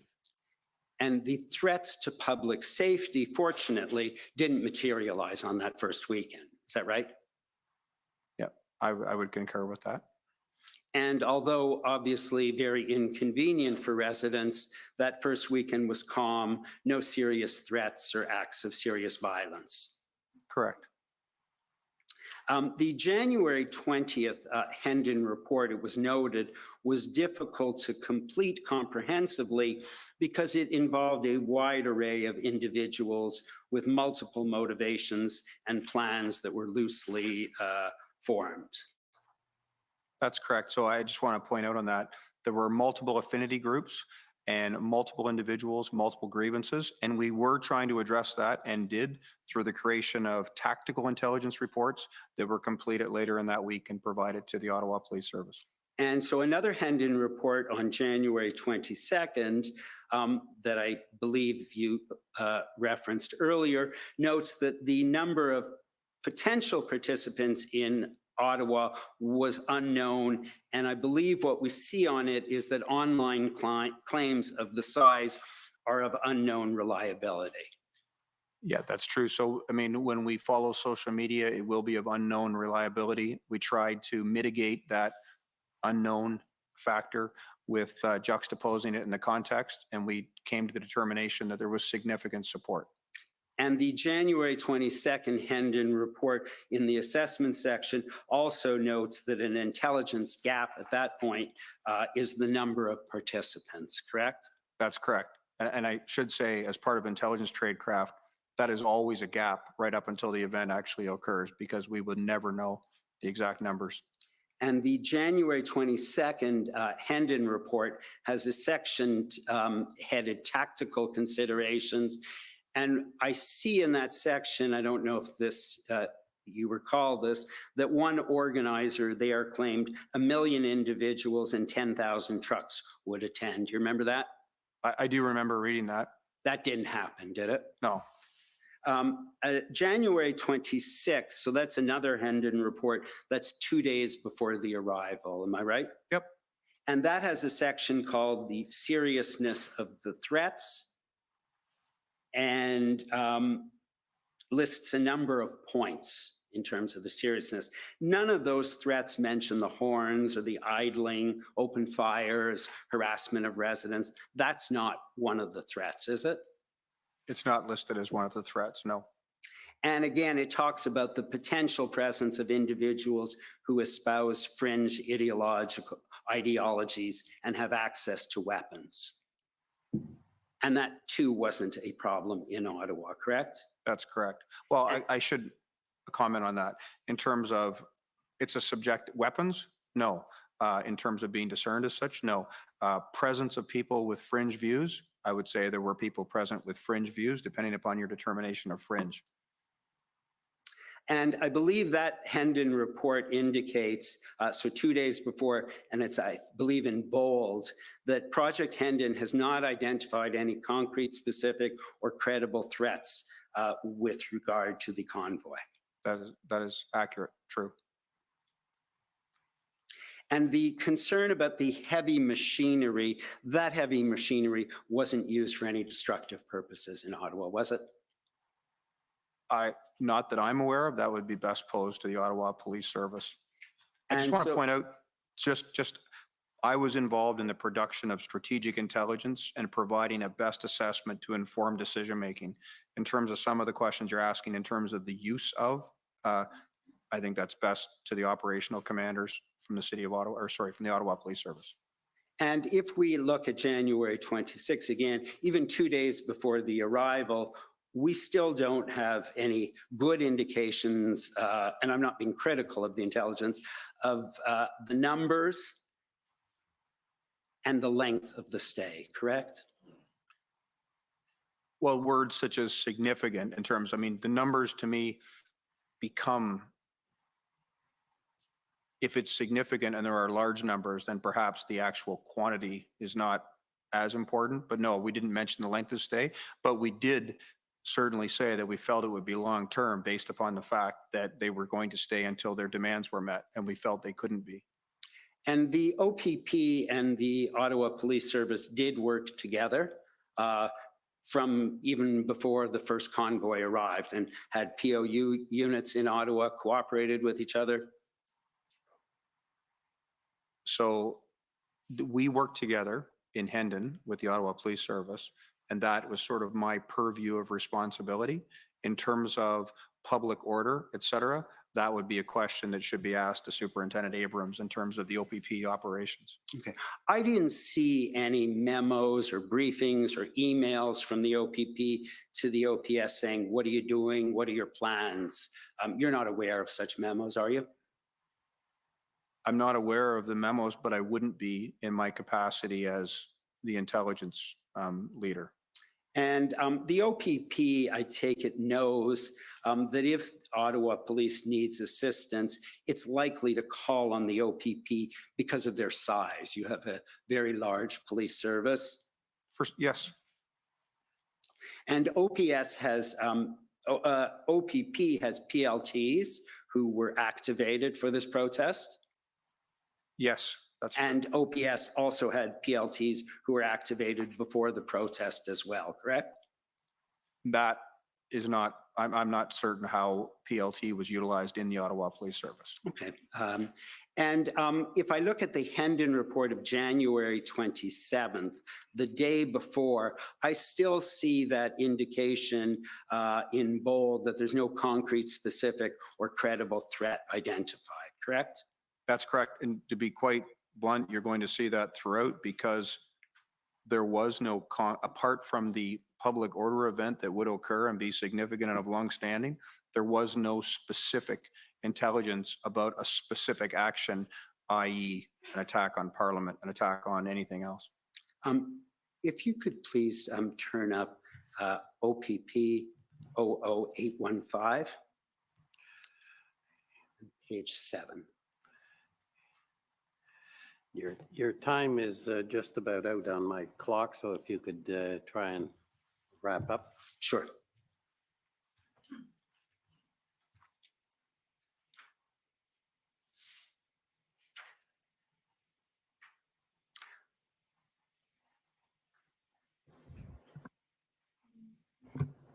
Sorry, can you repeat the number, Councillor? OPP 00815.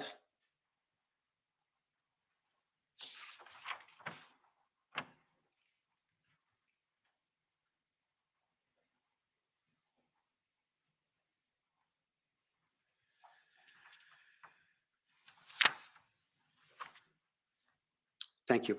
If you could please turn to page 7.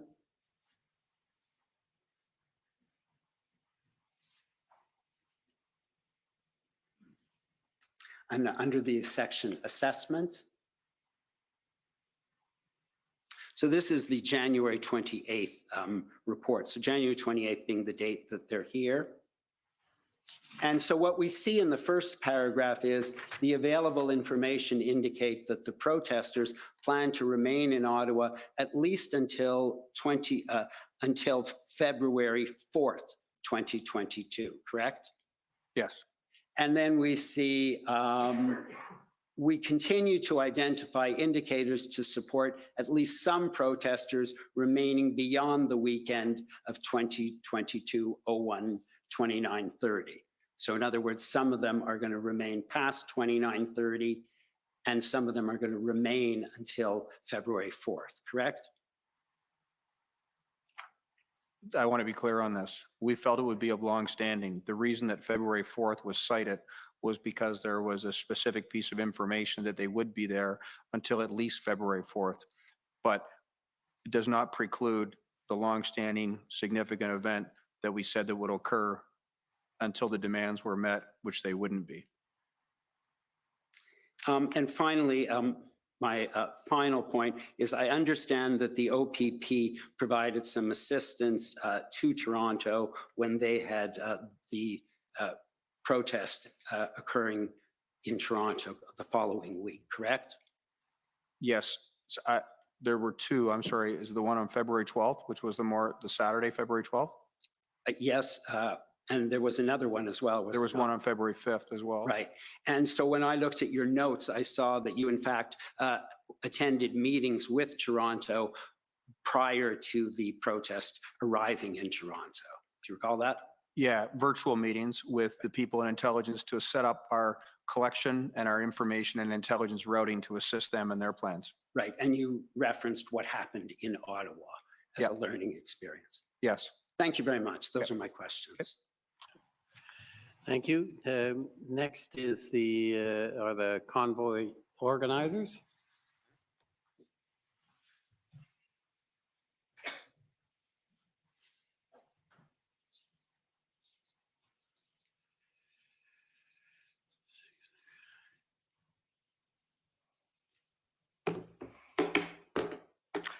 Hello, sir.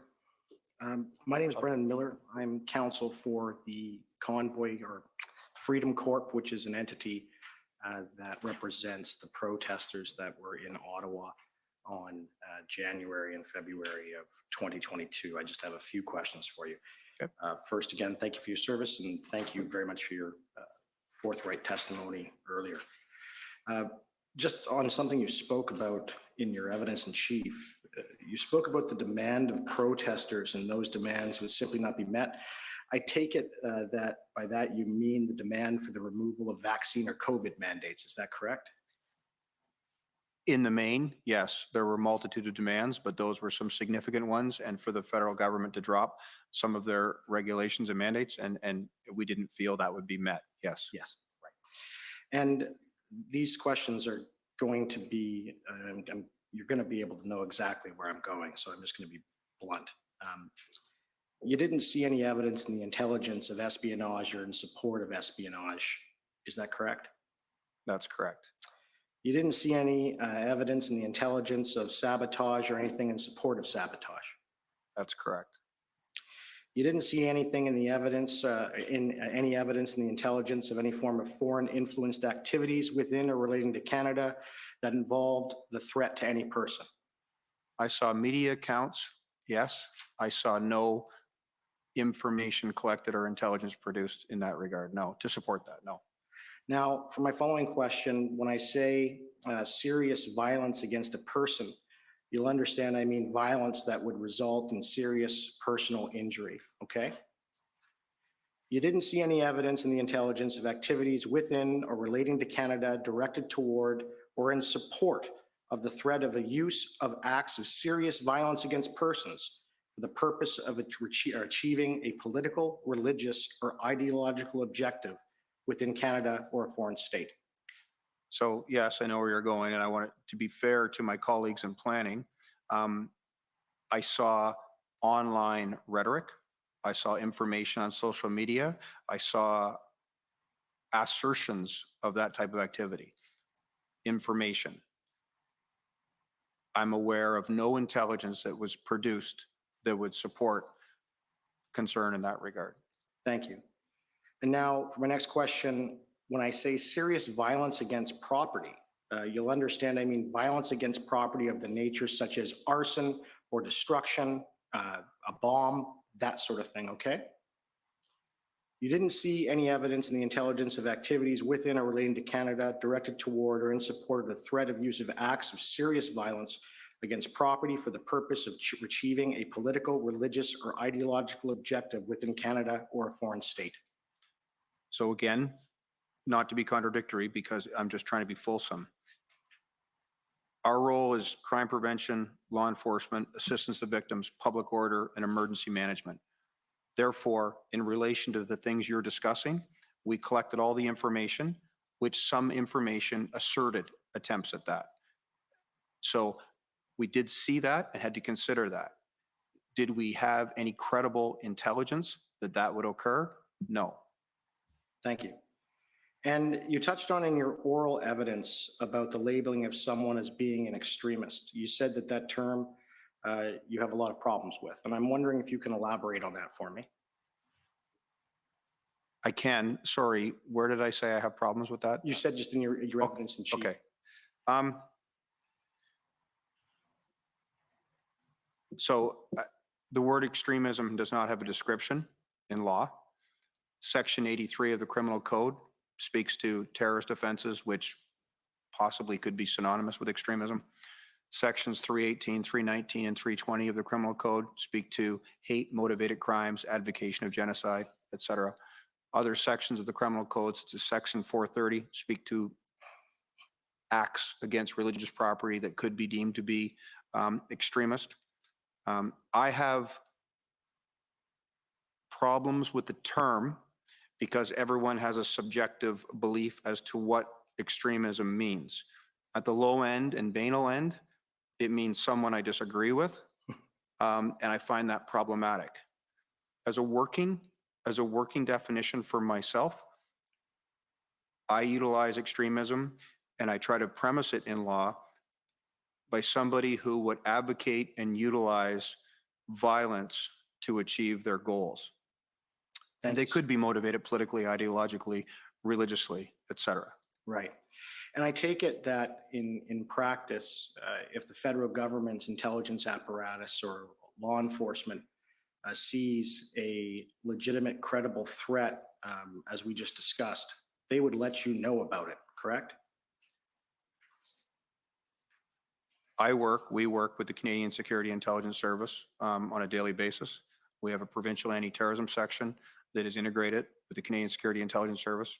We are integrated with the Integrated National Security Enforcement Team and have members on that. That is their threshold, and as you've cited, Section Part 2 of the CSIS Act in terms of the threats to Canada. I communicated with my colleagues in INSET in Ottawa, INSET in Toronto, CSIS in Toronto, CSIS in Ottawa. They participated in the Hendon calls. I believe that I would have been informed. And in terms of those delineations, I guess I'll know more at the end of these hearings, but I received no information in relation to those, the probability of that activity. Right. And of course, the intelligence apparatus in Canada, they're not technically law enforcement. They provide information, and it is the OPP and the RCMP and the Ottawa Police Service who would carry out any law enforcement aspects with respect to any threat domestically, correct? Yeah, the O'Connor Commission spoke to that in the Arar inquiry. Yes. CSIS collects, advises, retains for government, security intelligence. We act on criminal intelligence and translate that into evidence for law enforcement action. Right, and the federal government would always tell you about these things because they don't want to have any Canadians and individuals harmed, right? They want you to protect them. We have a great relationship. I'm not trying to skirt your question. We have a great relationship with intelligence entities. I know that CSIS will present, as will the RCMP. We have a good relationship, and I believe that I would be informed. But I also believe that there would be instances where activity is occurring within that sphere that I may not be advised of because it may not be within my purview of the Police Services Act and criminal intelligence, international in scope, perhaps.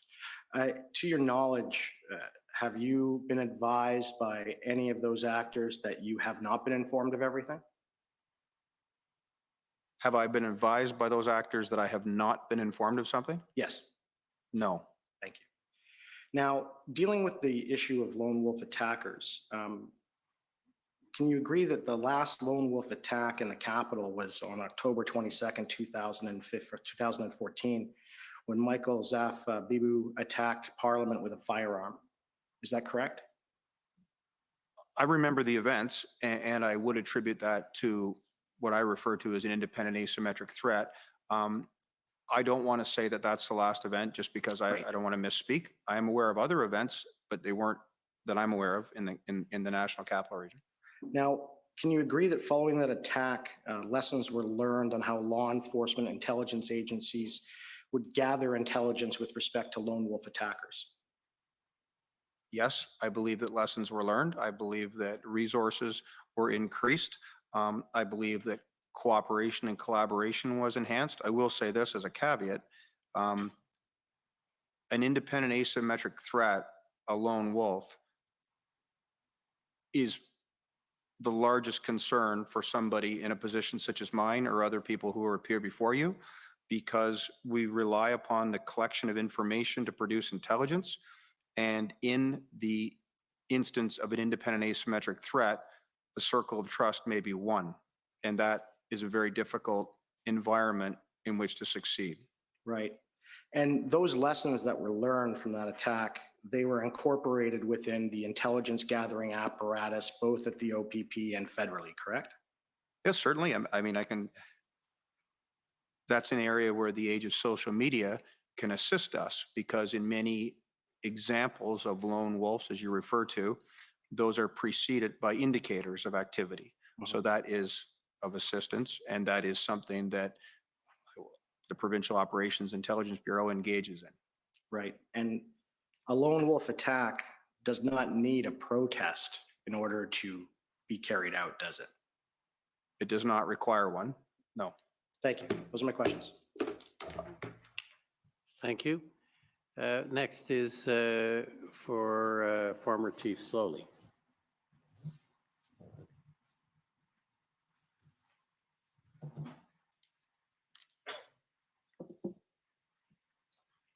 Superintendent, I'm Tom Curry.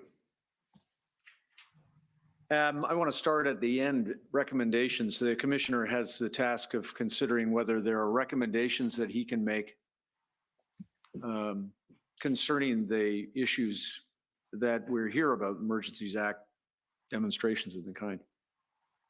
One of the things that Chief Slowly, I anticipate, will say to the commissioner is that there, in his experience, are what he would describe as structural deficits in gathering intelligence between agencies. You've mentioned them: CSIS, RCMP, OPP, other law enforcement and security agencies. Just stopping there, do you agree that the commissioner should consider a recommendation that will enhance a national security framework for intelligence now? Can I give you my answer in two parts? Yes. Okay. I would always agree with any recommendation such as that to review what transpired and to review how we can improve. I myself have done that already in relation to these events. I will say that I honestly believe that we do have a high degree of collaboration in this province and in this country, and we do have trusted partnerships, and we do produce credible intelligence. It is not perfect, and it can always be improved, and I would gladly participate in any entity of that sort. Right, thank you. One of the things as well that I expect you'll also be able to help the commissioner with is this. Am I correct that Hendon and the work that your intelligence bureau does arose in order to fill a gap that you saw in the way that you described? And I don't have time to go back through that history. Am I correct? That's how it arose, to fill a gap? I think that's a correct assessment. Right. And I just want to give you like there are issues we face as a law enforcement community proactively that are broader than our jurisdictions, and galvanizing and collaborating can assist us in that regard. And in that respect, I haven't met someone from an agency that doesn't want more funding, but am I correct that a recommendation from the commissioner to consider the funding question to support those initiatives as the issues have arisen that you have identified would be helpful? That's difficult ground for me. I can't speak for the Ottawa Police Service. I can say that I'm happy. I'm going to stop you. Not Ottawa. Okay. Ontario Provincial Police. Okay. That would be for other people to consider. I do believe that we had the resources that were required. I'm speaking of intelligence to engage proactively and strategically to ascertain what would transpire. The coalescing, back to these events now, please, the coalescing of these disparate groups that you described and the financing that you described that you had seen for the first time, you described those as unprecedented in your experience, correct? Aspects of it, the fundraising, yes. The issues, the grievances were different. So there are certainly unprecedented components of it. Fair. And in that respect, just focusing on the funding alone, do you accept that represents a paradigm shift in protest and dissent of the kind that you're experienced with? It presents a logistical change in the capacity of entities to fundraise. But I will say that we had already experienced that in Mackenzie Meadows occupation and had approached entities such as GoFundMe to take steps in relation to that in lines with their terms of agreement. Right.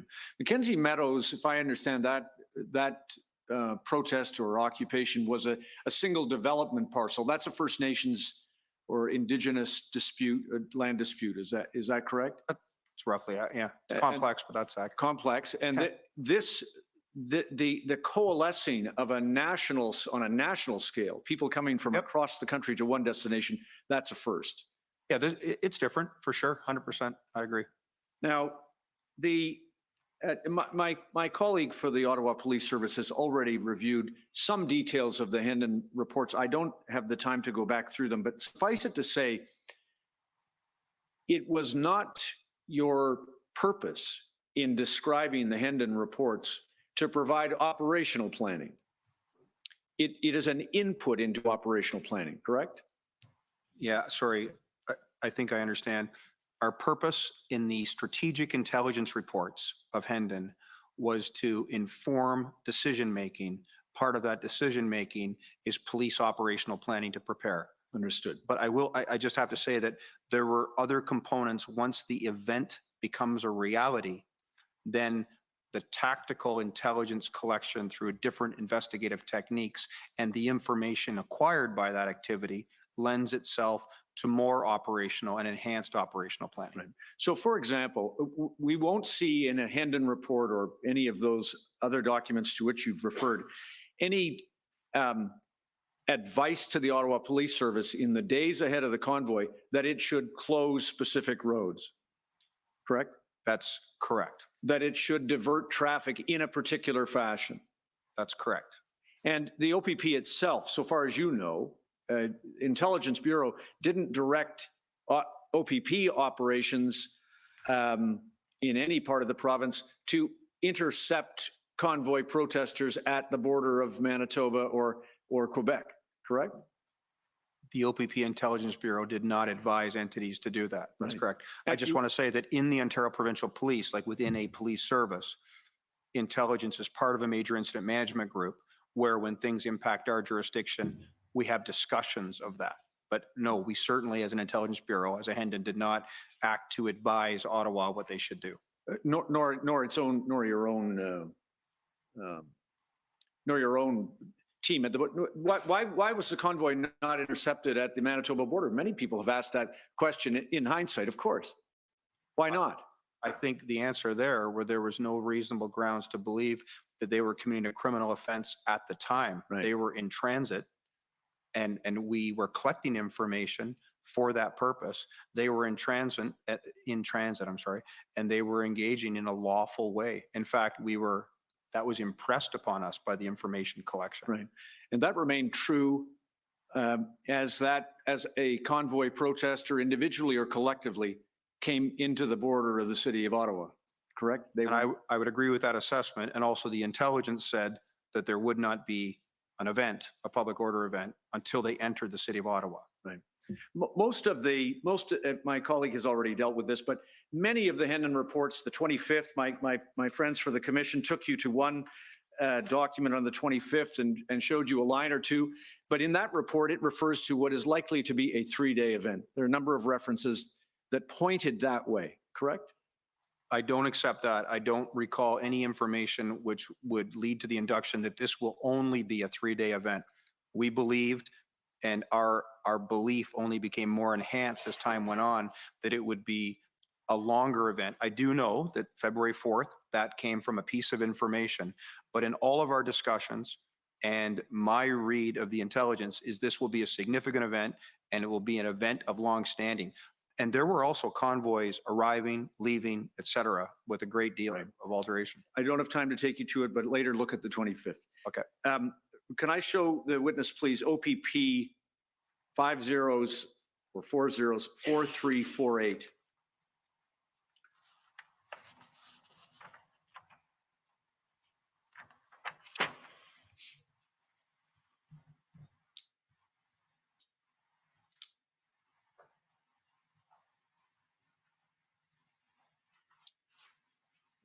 You see this now, 27th of January. Do you recognize this situational report? Sorry, I actually don't. I don't know if it's the color scheme. Is there something at the top? It's an OPP. Yeah, well, it's an OPP document, and maybe. I think this is a provincial liaison team document. Something different, but do you recognize this as a situational report from your police service?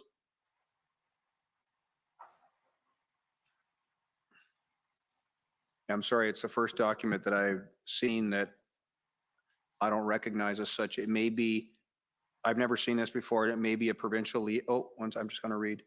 So I recognize it as an OPP document. There you go, just stop Okay. there. It So looks it's an like East Region document, okay. Okay, you got it. Can you scroll back up now, please? Thank you. I want to draw your attention, please, to the, it's got to be about the 8th bullet point, begins Ottawa Police Service. Yep. Has developed a robust plan that would allow for capacity to accommodate up to 3,000 commercial vehicles.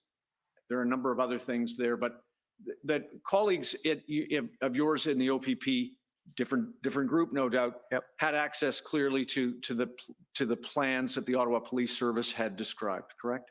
Yeah, and I'm sorry if I spoke incorrectly. Scott Semple, Inspector Semple, who's referenced here, and Superintendent Abrams, who I believe will be here tomorrow, they would be aware of this, and I'm not trying to say there wasn't a plan. My engagement as an intelligence professional wouldn't lead me to be engaged in that. Understood.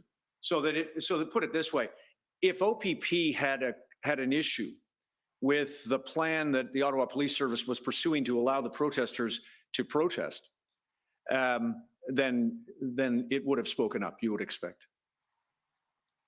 I can speak to this document. If Scott Semple felt the plan was robust, that's what he articulated here. Yeah. He's a good experienced. He's a critical incident commander and inspector in the OPP and detachment commander. Got it. Well, could I show the witness, please, OPP 401007? Just while this is coming up, you have a Deputy Commissioner Cox, C-O-X? That's correct. And you work with him? That's correct. Is your bureau report up through his command? He is the commander of the Investigations Organized Crime Command, and I am one of the bureaus that reports to him. Thank you. Look at this, please. Scroll down if you would, Madam Registrar or Clerk. 28th, did you see it? 28th January? Yep. So here we are on is that the Friday? To you from him, Pat. Convoy protest is the subject. There's been great collaboration amongst our intelligence bureaus and units, as well as with our policing partners along the route to Ottawa. Established integration and cooperation, all those police services, including Ottawa, along with the planning undertaken by the OPS, have positioned us well to maintain safety and security throughout the weekend. Please extend my gratitude, etc. And you responded to that. Please just scroll up, show the witness. I won't read it all, but you express your gratitude and you share the thanks with your team, correct? Yes. Clearly, the Deputy Commissioner thought this was going to be a weekend event, didn't he? I can't speak to that exactly. I think that may be the case. I think that he had a discussion, I'm going from an independent recollection, with other police services, including Ottawa, and he got a lot of positive feedback, and he sent that email. I think that that's what happened. No, great. I accept that the Hinnon reports provide very important intelligence, and Chief Slowly will confirm that. But in terms of what put it this way, at that time, Superintendent, you didn't say to him, the plan's great for the weekend, but after that, we're in a lot of trouble. Yeah, I'm just sorry. I'm just going to have a quick. You can scroll down if you wish. Is it my comments further our analytical? Yes. Him to you, you to him. Okay, sorry. I'm just looking. I didn't mention weekend. I didn't mention any timing in my email. Fair enough. Sorry, can you go to, that's what I was checking for. And I see that Deputy Cox mentions that it should maintain safety and security throughout the weekend. Yes, and that's what he said. I accept that. I didn't make any comment in relation to time sensitivity. Thank you. Just the last thing then, if I can. You received a request from Chief Slowly for Hendon information. You told the Commissioner about. Yep. And at the same time, or just ahead of that, actually, you received another communication, this time from someone who reports to Chief Slowly, named Patterson. You've described him already, Mark Patterson. I think he's an inspector. He's a superintendent. Superintendent. Yep. And he told you you are about to get a response, or you were about to get a request from Chief Slowly, or a bunch of questions from Chief Slowly. Don't respond to them. Do you recall that? I can show you your notes if I do. It helps you. Yeah, I remember. Sorry, I just want to be clear. So the requests from Chief Slowly, and I'm speaking to the 4 locations, the 5 questions, that came on the 11th. I believe that the comments you're referring to, and I do remember them, came on the 13th. And that had to do with a request to appear before the Ottawa Police Services Board. Thank you. So they're 2 different factors. Fair enough. So thank you for that. You were asked by Chief Slowly to come and brief the Police Services Board on the 15th, correct? That's correct. And of course, he resigned before that presentation and it was adjourned.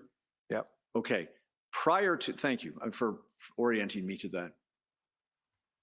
What was unusual, you agree with me, was that a superintendent of the Ottawa Police Service told you that you were about to be invited to that Police Services Board meeting to give a briefing with the chief and that you should not attend, correct? It was unusual. I mean, to be blunt, the entire circumstance was unusual. It's unusual to be asked as the head of intelligence for the OPP to brief the Ottawa Police Services Board. That's point one. And then to be followed up with the next day, I'm sorry, I don't recall her name, Christiane. I think it was the lawyer for the Ottawa Police Services Board that provided the email. And I know that Superintendent Patterson felt that we, the OPP, should not be doing that because that should be the responsibility of the Ottawa Police Service Intelligence Directorate. And that is the entire situation is unusual, yes. So, I mean, I take it you didn't decline the invitation to go to the Police Services Board when Chief Slowly asked you? So Chief Slowly asked verbally in the meeting, and he asked me together when I was with my commissioner and deputy commissioner. The formal invitation came the next day on the Sunday morning. When I received the invitation, I didn't respond at first. I discussed it with Deputy Commissioner Cox and Commissioner Creek, and we agreed. To attend? We agreed to attend. Yes. So as unusual as that might have been, you agreed to attend. Yep. And then you get a call from Superintendent Patterson saying, Chief Slowly is, and I'm reading you from your notes. I'll show you them if you need to be refreshed. I'm just in the interest of time. Chief Slowly is possibly trying to pin this on the OPP and the lack of intelligence. That's what Superintendent Patterson told you, right? That's correct. And did you report that to, I know you reported that to your own command. Do you know whether that information was ever shared with anybody at the Ottawa Police Service about what Superintendent Patterson was suggesting? I spoke about that with Deputy Cox and Commissioner Creek. That too was unusual. Not that I spoke with it, but that it occurred. I do not know if that was discussed by them with Chief Slowly. Right. I mean, a significant undermining of a command officer to have a superintendent speak about that, isn't it? I found it unusual. I will say that I understand the desire to have the OPS intelligence brief the OPS Police Services Board. I found it unusual. To be honest, from the 11th, 12th, and 13th, 14th, and 15th, there was a lot that transpired that was unusual in relation to our integration and relationship. Inappropriate? Can I have that at least? What Superintendent Patterson did was inappropriate. And perhaps it's unusual for certain. I'll leave it there. Okay, next, call on the Ottawa Coalition. Good evening, Mr. Commissioner. Emily Tamman for the Ottawa Coalition of Residents and Businesses, and our questions have been asked and answered. Thank you. Next, the City of Ottawa. Good evening, Superintendent. We also have no additional questions to those that have been put to you so far. Thank you. Pressures on the Government of Canada.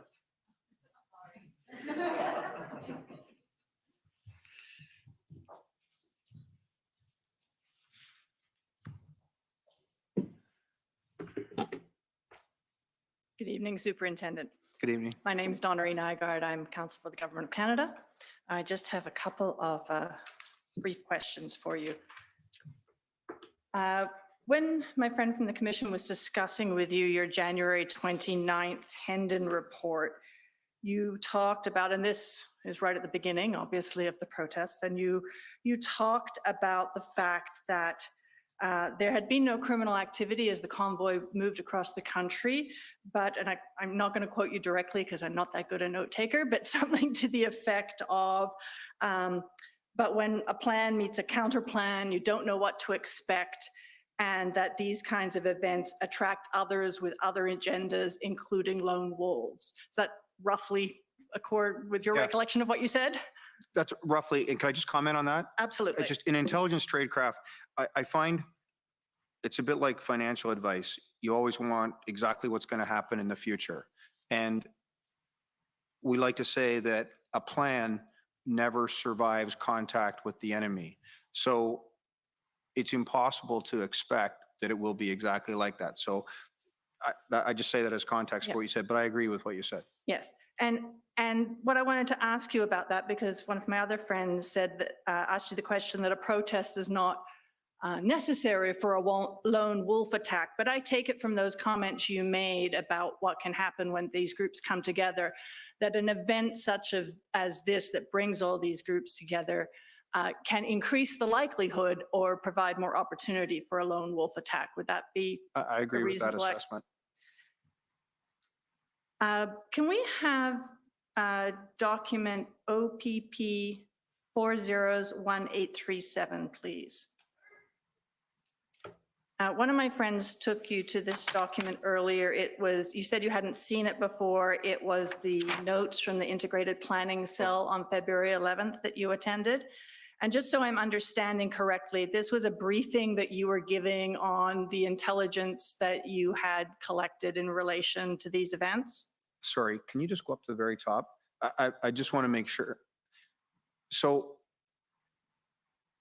I'm a little bit, yeah, I'm a little bit uncertain because it isn't my document, but I do recognize the names and I do know what the integrated planning cell is. And I was contacted by Chief Party and others who are participating, and they had said what their purpose was and what their integration was and what they were trying to achieve. And we arranged to have an intelligence briefing. I'm thrown off slightly because it says start time 0700. And I'll be blunt, I got an invitation to a meeting that ran the entire day. I remember being confused by that because I didn't know when I was required to provide my briefing, which I believe I provided at either 0900 or 0930. Okay. So that is why I'm saying what I'm saying.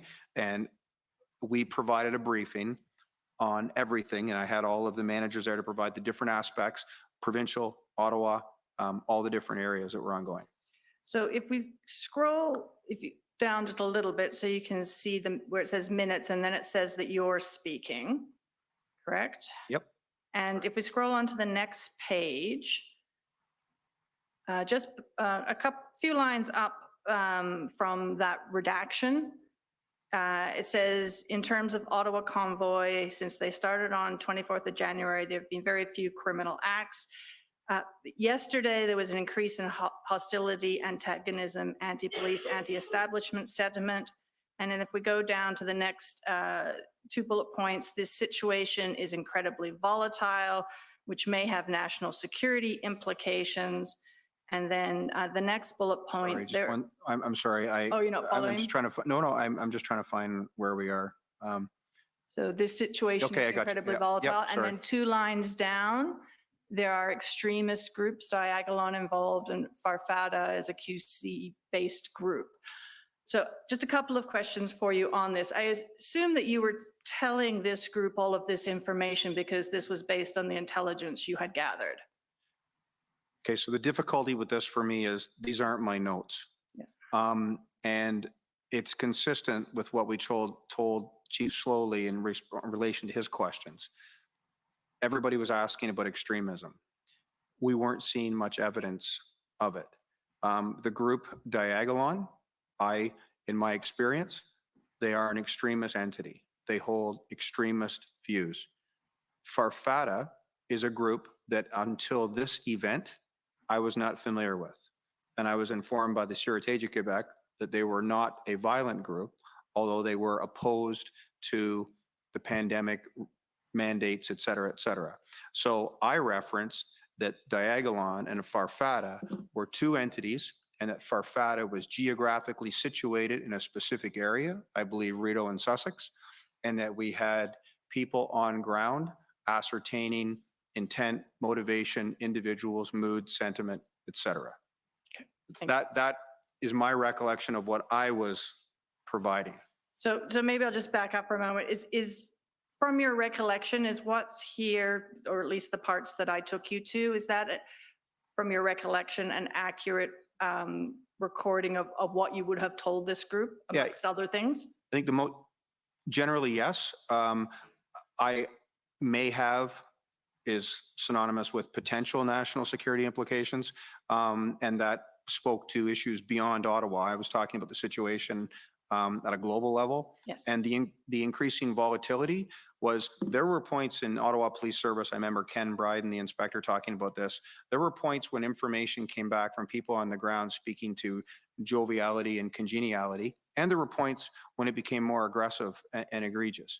And this specific location was a location where things were more egregious. And it was the collection of our officers on scene that volatility was escalating. And I remember very specifically, it had to do with the issuance of a provincial offense a provincial offense notice where people became aggrieved and there was a verbal exchange.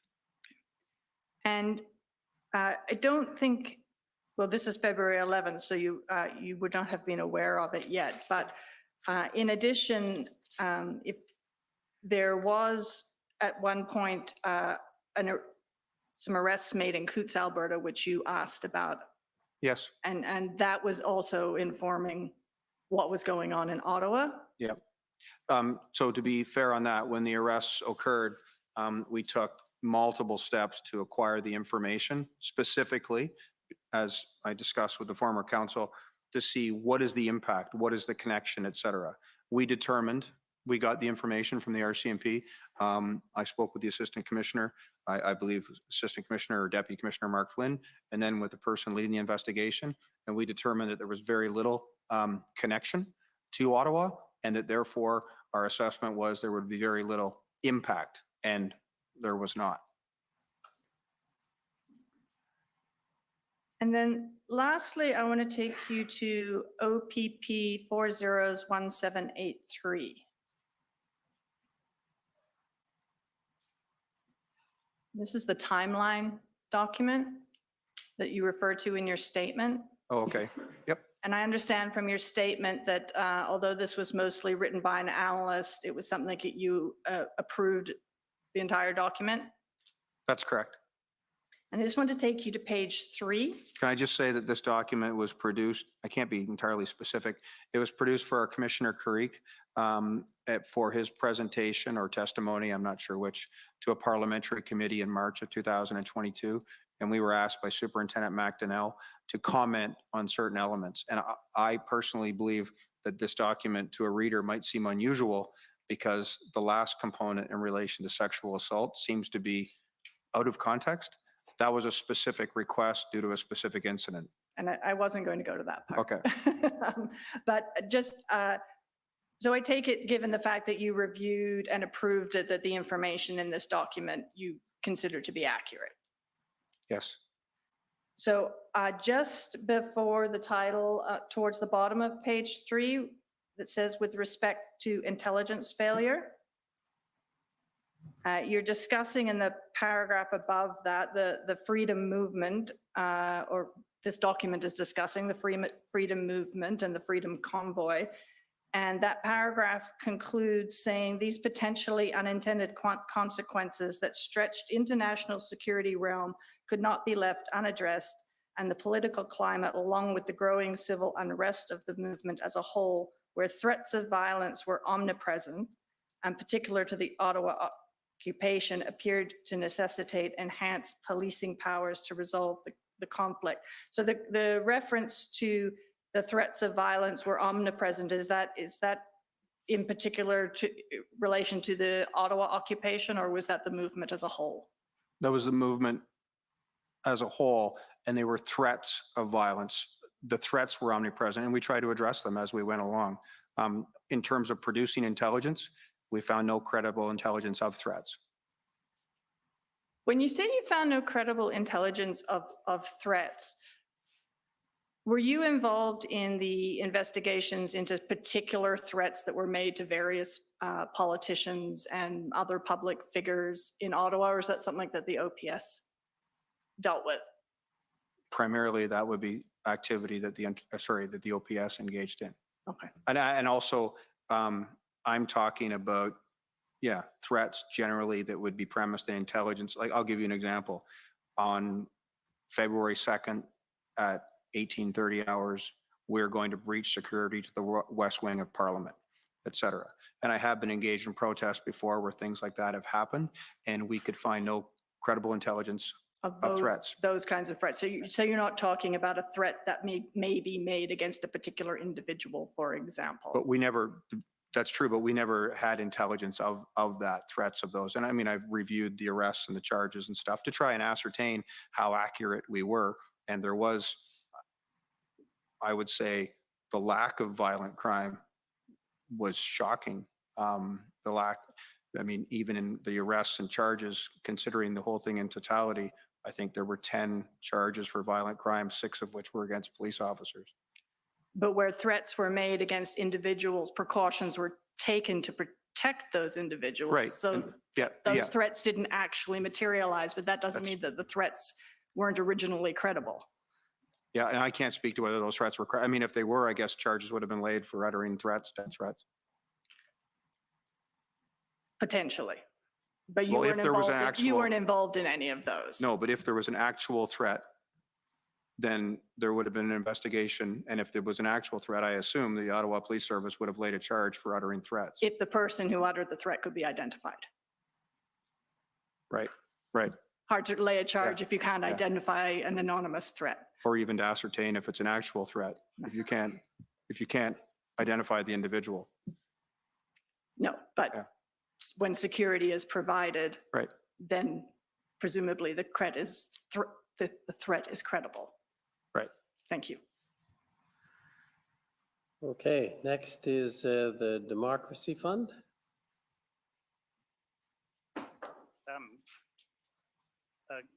Good evening, everyone.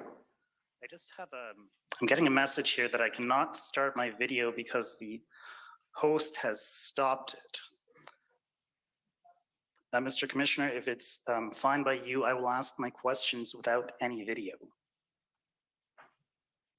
I think that's probably the best way to proceed if we can't get video. If you're prepared to do that, otherwise we can find another option, but are you prepared to proceed on that basis? I am prepared to proceed on that basis. Good evening, sir. My name is Alan Honor, and I am a lawyer from the Democracy Fund. I only have 5 minutes, but most of my questions have been answered. Can somebody please pull up OPP 50789?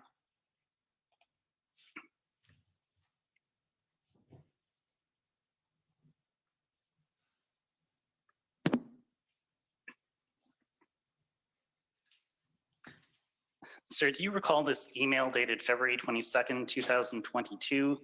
Is it an email from you to Deputy Cox? I do. Sir, is it fair to say that in your view, policing should be apolitical, it should be objective, and it should view events in their context? Yes. In this letter, you say that law enforcement is at a critical stage in terms of its ethics, its operational independence, and its decision-making.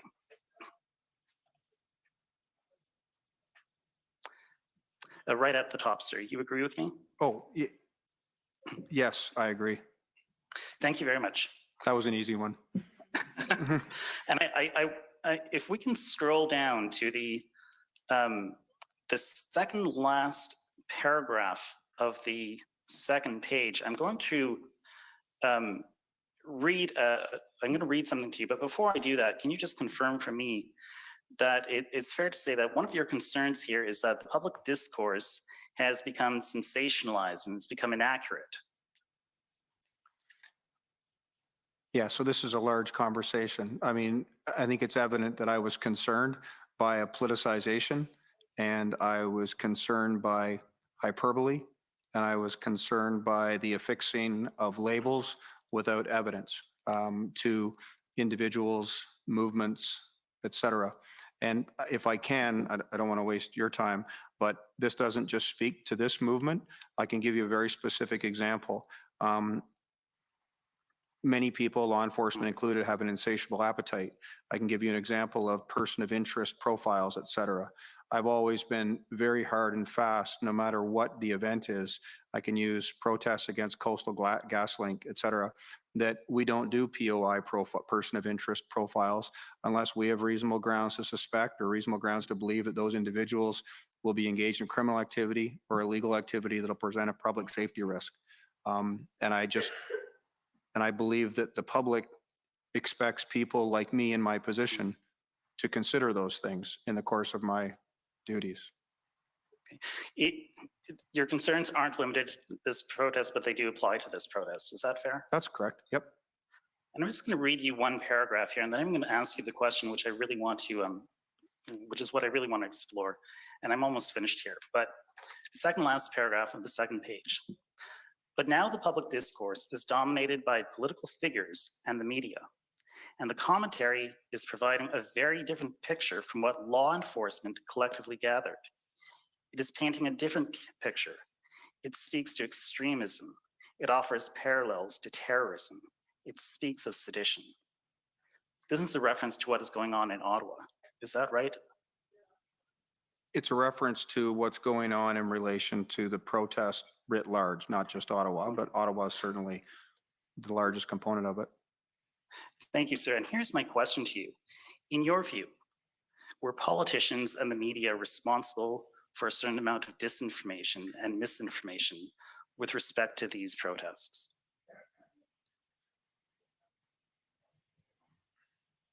I'm just trying to articulate this properly. I was concerned by comments made publicly by public figures and in the media that I believed were not premised in fact.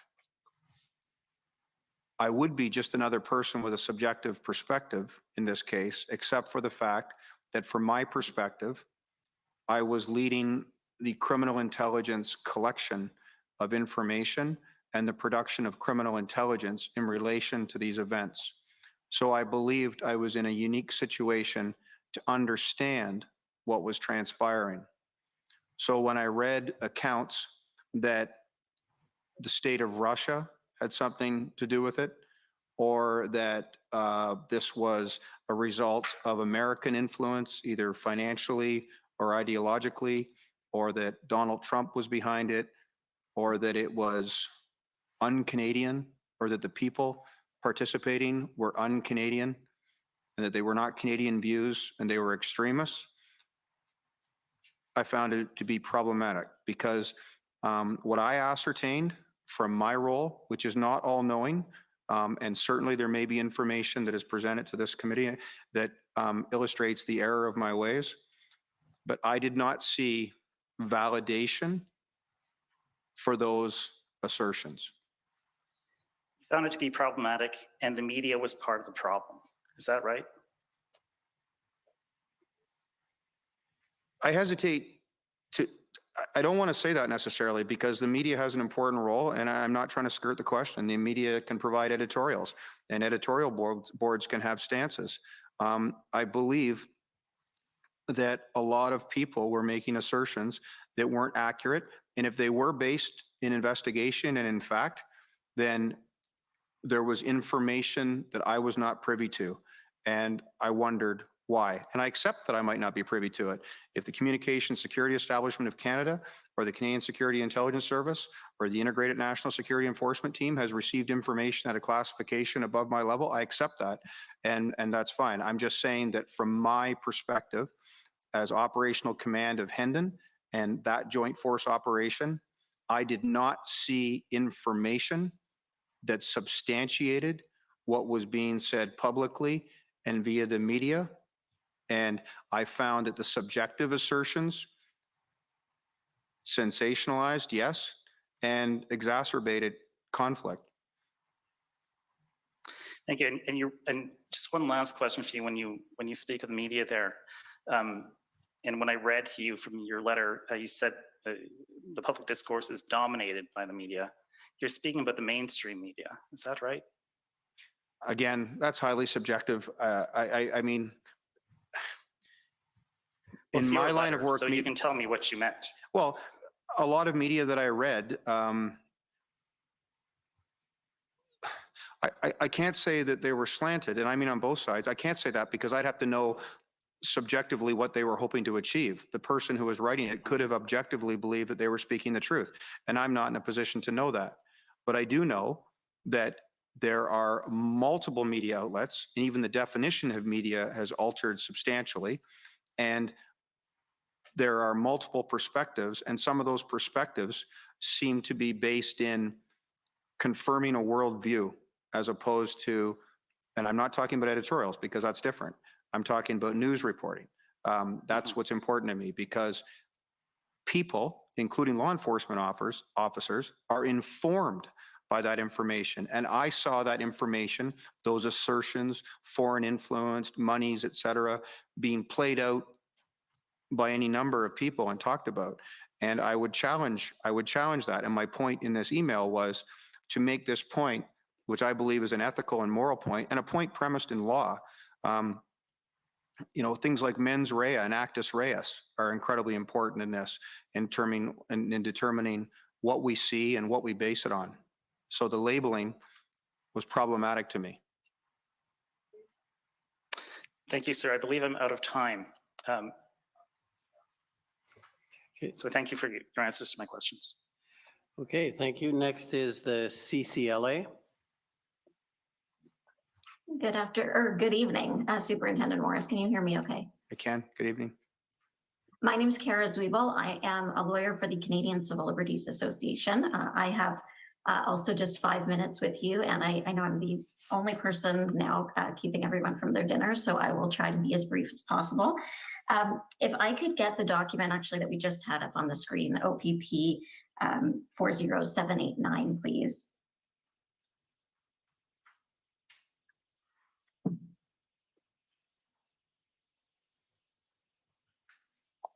Sorry, And I just want to. What was that number again? Sorry. Sorry, it's OPP 40789. Sorry, go ahead. I don't think that was it. It was the email we were just looking at.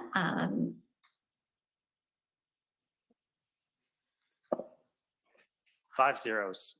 Oh, 5 zeros. I'm sorry. Thank you. So I just want to take you to, if you can just scroll. Okay, that's great. Thank you. And here you're sort of explaining why you're writing this email, that you have a somewhat unique view into the intelligence that was gathered leading up to these events. And in the middle of the paragraph that begins further, you say, by way of example, I see a marked increase in the conversation of extremists participating in these events and Canadians with extreme ideologies leading the charge. Although there are exceptions, I have not seen evidence of this. In fact, Hendon received and reported very little of this activity. It was not in evidence at the Ambassador Bridge, nor events related to the Blue Water Bridge. Further, the events in Toronto did not illustrate this. By way of example, the Canadian Security Intelligence Service had very little to report on and noted that their targets were not engaged. INSET, and sorry, can you just tell us what INSET is? Yeah, INSET is a federal joint force operation led by the RCMP. It stands for Integrated National Security Enforcement Team, and they have the responsibility to engage investigations that meet the threshold of Section 83 of the Criminal Code. Okay, and so INSET reported that the activity did not meet their threshold in national security. So I do not know where the political figures are acquiring information or intelligence on the extent of extremist involvement.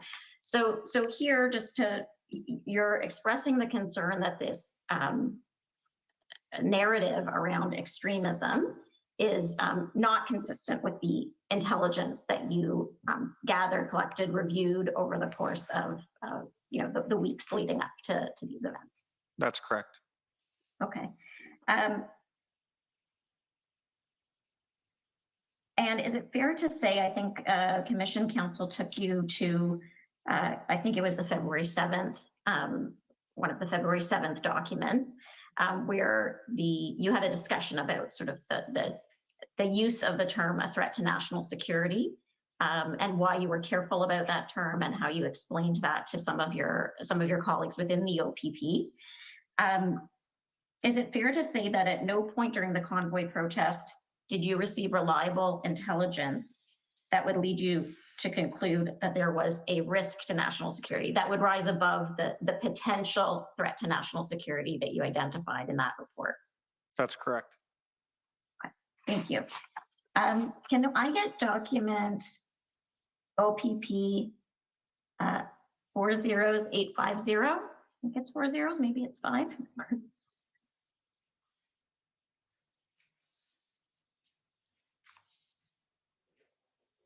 This is going to be an email that you sent to, is it Deputy Commissioner Cox? That's correct. Okay, Deputy Commissioner Cox. And you're expressing here, this is dated February 2nd, so we're in the midst of these events. And you're saying that your POIB is increasingly receiving requests for information, intelligence, open source scrapes, background checks, etc., on a wide array of societal actors. Many of these entities are social movements that have perspectives that diverge from the mainstream. They may not be engaged in criminal activity, nor do we have grounds to believe or suspect that they are. These requests are emanating from many clients, internal and external to the OPP, at an escalating rate and with great urgency. And you're expressing some concerns here, and maybe we can scroll down. Can you explain the nature of your concerns about these requests for intelligence about various entities? I think this gets a little bit to the point that you were making in the questions you were just being posed a moment ago. Yeah, there seems to be a causal linkage in some people's minds between certain things that are not illegal or criminal. They just may not be in line with, and a nexus to somehow an intelligence threat. I can give you an example.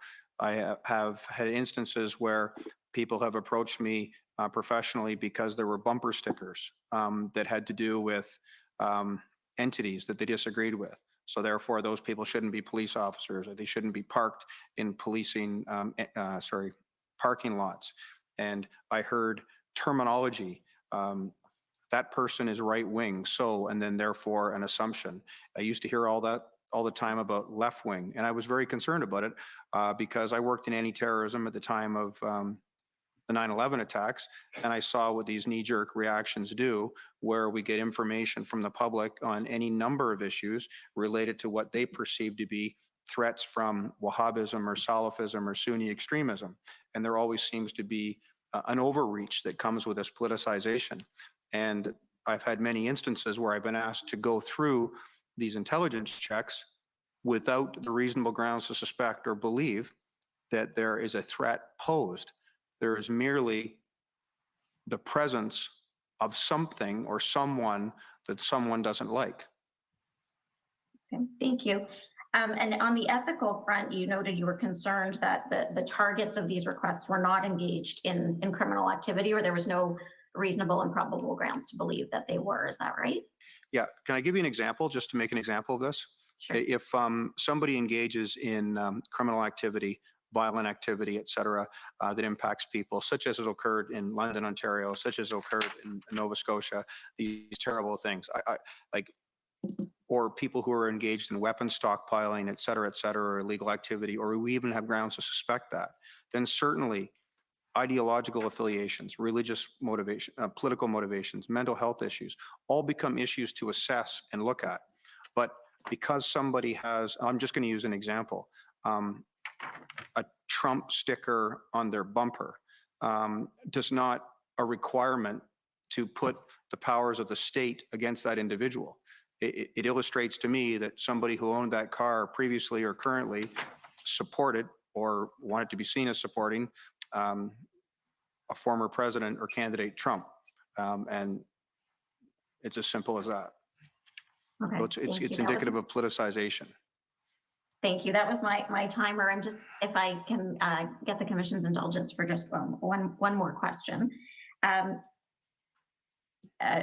You distinguished earlier between unlawful activity, civil disobedience, or civil disobedience and criminal activity. And am I right in saying that you don't view all acts of civil disobedience as rising to the level of threats to national security, or rising to the level of threats of acts of violence or even criminal activity? I'm sorry, I'm not sure. I'm not sure I entirely got that, but you're asking me, you're saying, asking me to agree with that. I don't agree that all acts of civil disobedience rise to the level of criminal activity. Is that the question? No, sorry, this was in relation to a question you were posed by Commission Counsel. I think in one of your reports, you noted that there was a serious risk of sort of a mass amount of civil disobedience. Oh, okay. And you distinguished between those acts and acts that might amount to serious criminal activity, or that could pose threats to national security. There's a distinction between those things. Is that right? Yes, there is a distinction. Yes, I agree with that. There's a distinction between, and I also premise that within where we, as an intelligence entity, focus. We don't focus on smaller acts of civil disobedience, i.e. a small business owner opening their business in contravention to the Reopening Ontario Act. That's a matter for education from a detachment or a police service and a possible laying of a provincial offense notice, et cetera, et cetera. But more broad issues and more significant issues of civil disobedience that present as public safety issues require our assessment and collection to determine the nature of the threat and the gravity of the threat. Does that answer your question? Right. Yes, it does. There's a proportionality to these things. Exactly. Yes. Okay. Thank you. Thank you very much. Those are my questions. Okay, next, the Ontario Provincial Police. Any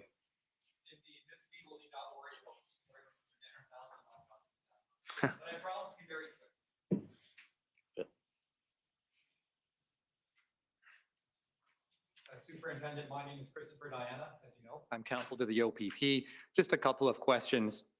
You'll recall my friends from the commission brought you to a document that showed the various Hendon reports and their distribution. Do you remember seeing that document? Yes. And there were quite a large number of recipients, correct? Yes, correct. You mentioned some names of people you know within the Ottawa Police Service that received those reports, and you named them. I'm not going to, but you remember naming those individuals? Yes, I do. If a recipient organization or person wants to ask questions about a Hendon report, how do they go about doing that? Well, one, we're open anytime to any questions. I myself am. Secondly, we had teleconferences regularly in relation to these events daily, and there was a lot of give and take, questions back and forth. And three, I communicated directly, I did so today, to the entire intelligence distribution list and actually created a different distribution list of intelligence managers to articulate goals, intentions, et cetera, and soliciting any feedback. So before the arrival of the convoy in Ottawa, did you receive any requests directly from Ottawa Police Service for more information about intelligence or to clarify any of the information that had been provided? We received no requests for extra activity. That we received a great deal of gratitude for the activity that was ongoing. Do you recall whether you received gratitude from Ottawa Police Service? Yes, we did from the people involved in intelligence, et cetera. And do you recall any of the specific individuals that gave you that gratitude? Yeah, I remember Superintendent Mark Patterson saying thank you, for the collection efforts in the intelligence products. I believe Inspector Bryden as well. And I remember Interim Chief Bell saying, thank you in terms of the Big 12 meetings, et cetera, for the information. Before the arrival of the convoy, did anyone from any of your recipient organizations express any concerns about the quality of your intelligence product? No, absolutely not. Thank you, Superintendent. Those are my questions. Okay, any re-examination? None, Commissioner. Okay, I just have maybe a general question. You talked about, and we heard a lot about Project Hendon. Is there a federal equivalent to that type of updated information circular almost like you provide? Sorry, sir. I'm not aware of any federal project that is equivalent to Hendon. I can say that my RCMP colleagues are very engaged in Hendon, and this can't be comprehensive, but the divisional intelligence officers are engaged, INSET is engaged, federal policing, national security is engaged, protective security is engaged. There's an entity, and it's an acronym, in relation to ideologically motivated extremists that are engaged, and at various times, other divisions such as Alberta and British Columbia, et cetera, participated. Do you know of any reason why it's Ontario and the Ontario Provincial Police that's quarterbacking this rather than a federal agency? That's a good question. I do know the reason. I know the reason is because we started it. That is the reason, and that question has been asked to me several times. Yeah, we started the Project Hendon, so that's the reason why we are. And then just another thing, and I'm not sure, my note is not clear, but I thought you distinguished between a potential national security threat or a risk of national security to national security. Is there a difference between the two? And could you explain that for me? I think it's lexicon or semantics. The highest level we got to was a potential for the national security threats. I would like to place that in context, just to be fair to all parties. So Ottawa is transpiring, Coots is transpiring, the events in the Ambassador Bridge occur, and then there was posturing on the 402, not at the Blue Water Bridge in Sarnia, Port Huron, but close. And we had other information in relation to the Nipigon Bridge, not a border, but an incredibly important logistical link in northwestern Ontario, and Pigeon River between Minnesota and Ontario. So when we talk about potential national security, that's what we were concerned with. If those events transpire and if they're successful, then that's very problematic in terms of our national borders. Now, you didn't mention the Manitoba border crossing or the Surrey border crossing. Is there a reason for that? No, I didn't mention them. You know, I heard about them at the time. I honestly, sir, I haven't been. Were others. The Peace Bridge, Fort Erie and Buffalo was a significant one. The bridge at Cornwall was very short-lived, a threat. It was going to be, and it ended very quickly. The Lansdowne crossing east of Gananoque, Watertown, was also the organic mobilization. Once the example was set, these were all possibilities, and so we tried to posture to try to prevent. Okay. Well, thank you very much for your testimony, and it was very interesting and forthright. We thank you very much. You're free to go. Thank you, sir. So we're now going to break until tomorrow morning, 9:30. And tomorrow should be a little bit shorter day, but don't count on it. We have always some uncertainties, which makes it always a challenge, but also interesting.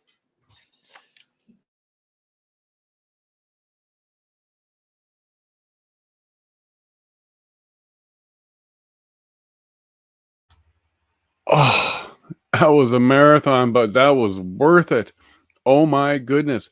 How many of you were super excited at the edge of your seat? I was clapping because some of the stuff coming out was amazing.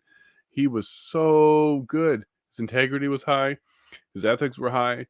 His detail was high. His memory was high. His recall was high. His accuracy was high. That was incredible. That was impressive.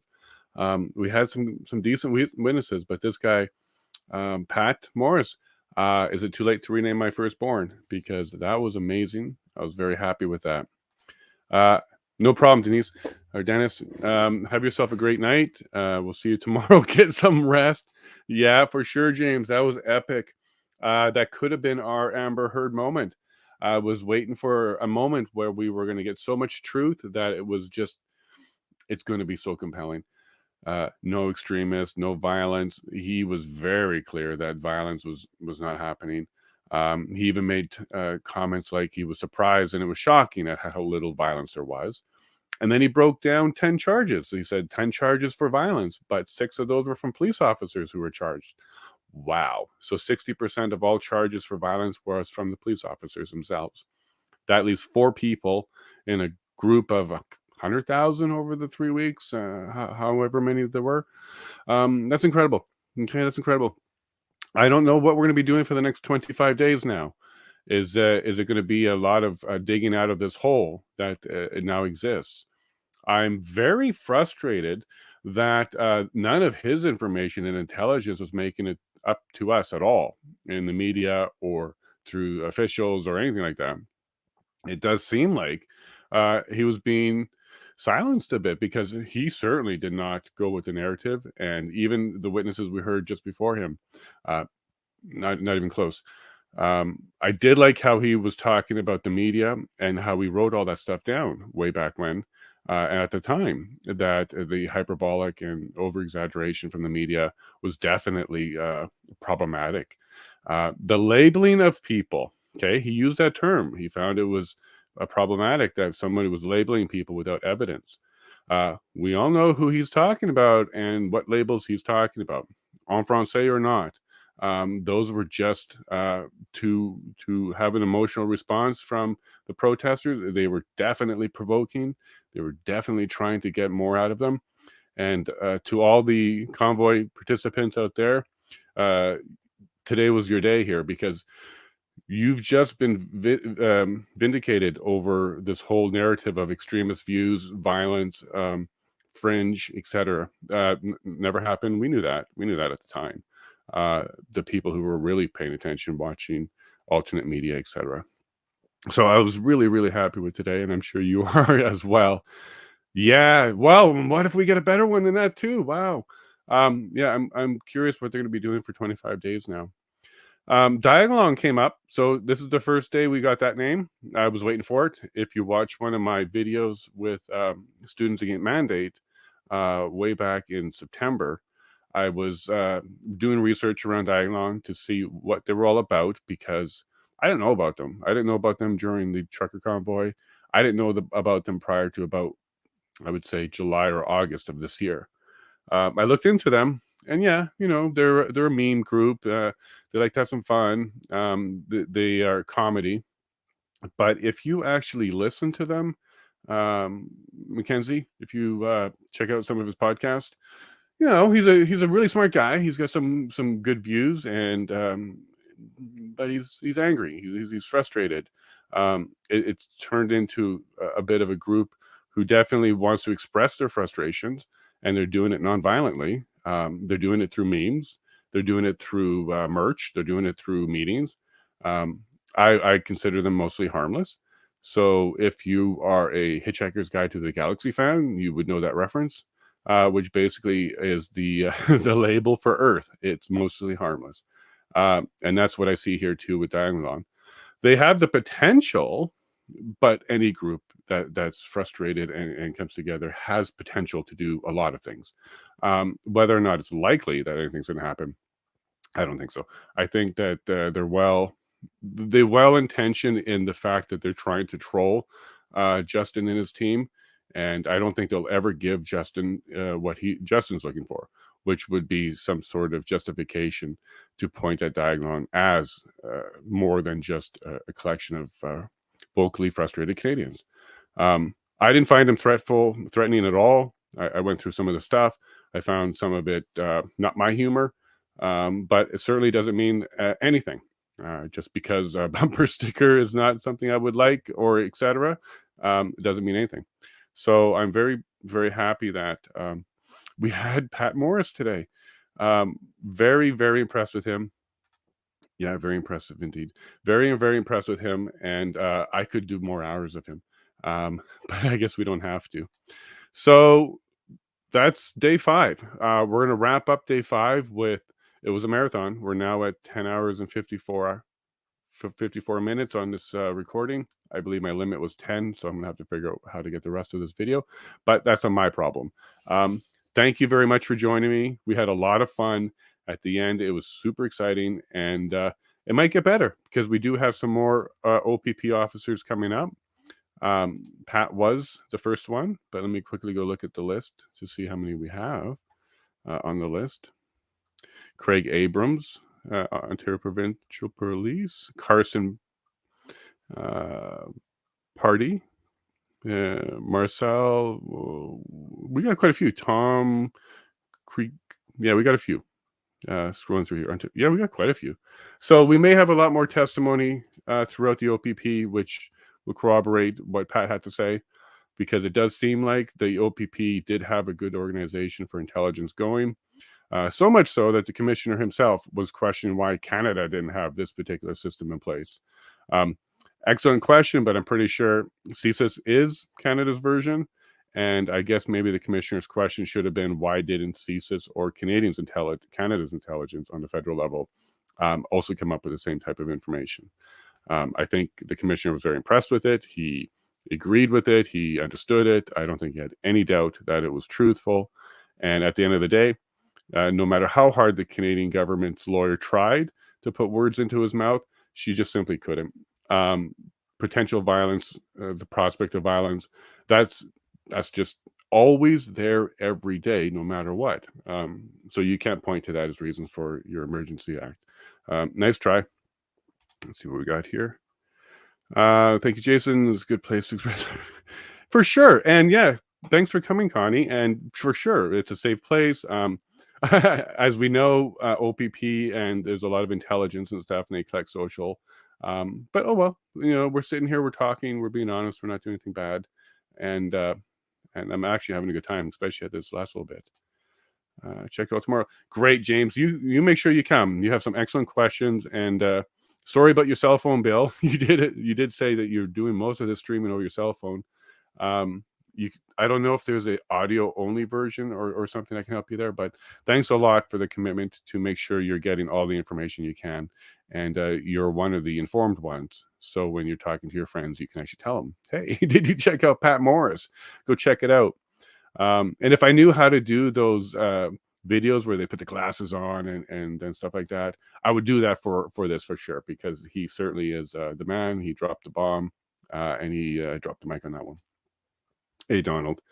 Hey, Donald, happy, and I hope you're feeling better, and maybe in the next day or so we can squeeze you in on one of our episodes here, because your insight is also fantastic. You know how police services work. You understand how there's bad apples, and then there's also some great apples, as we just saw. No problem, Clay.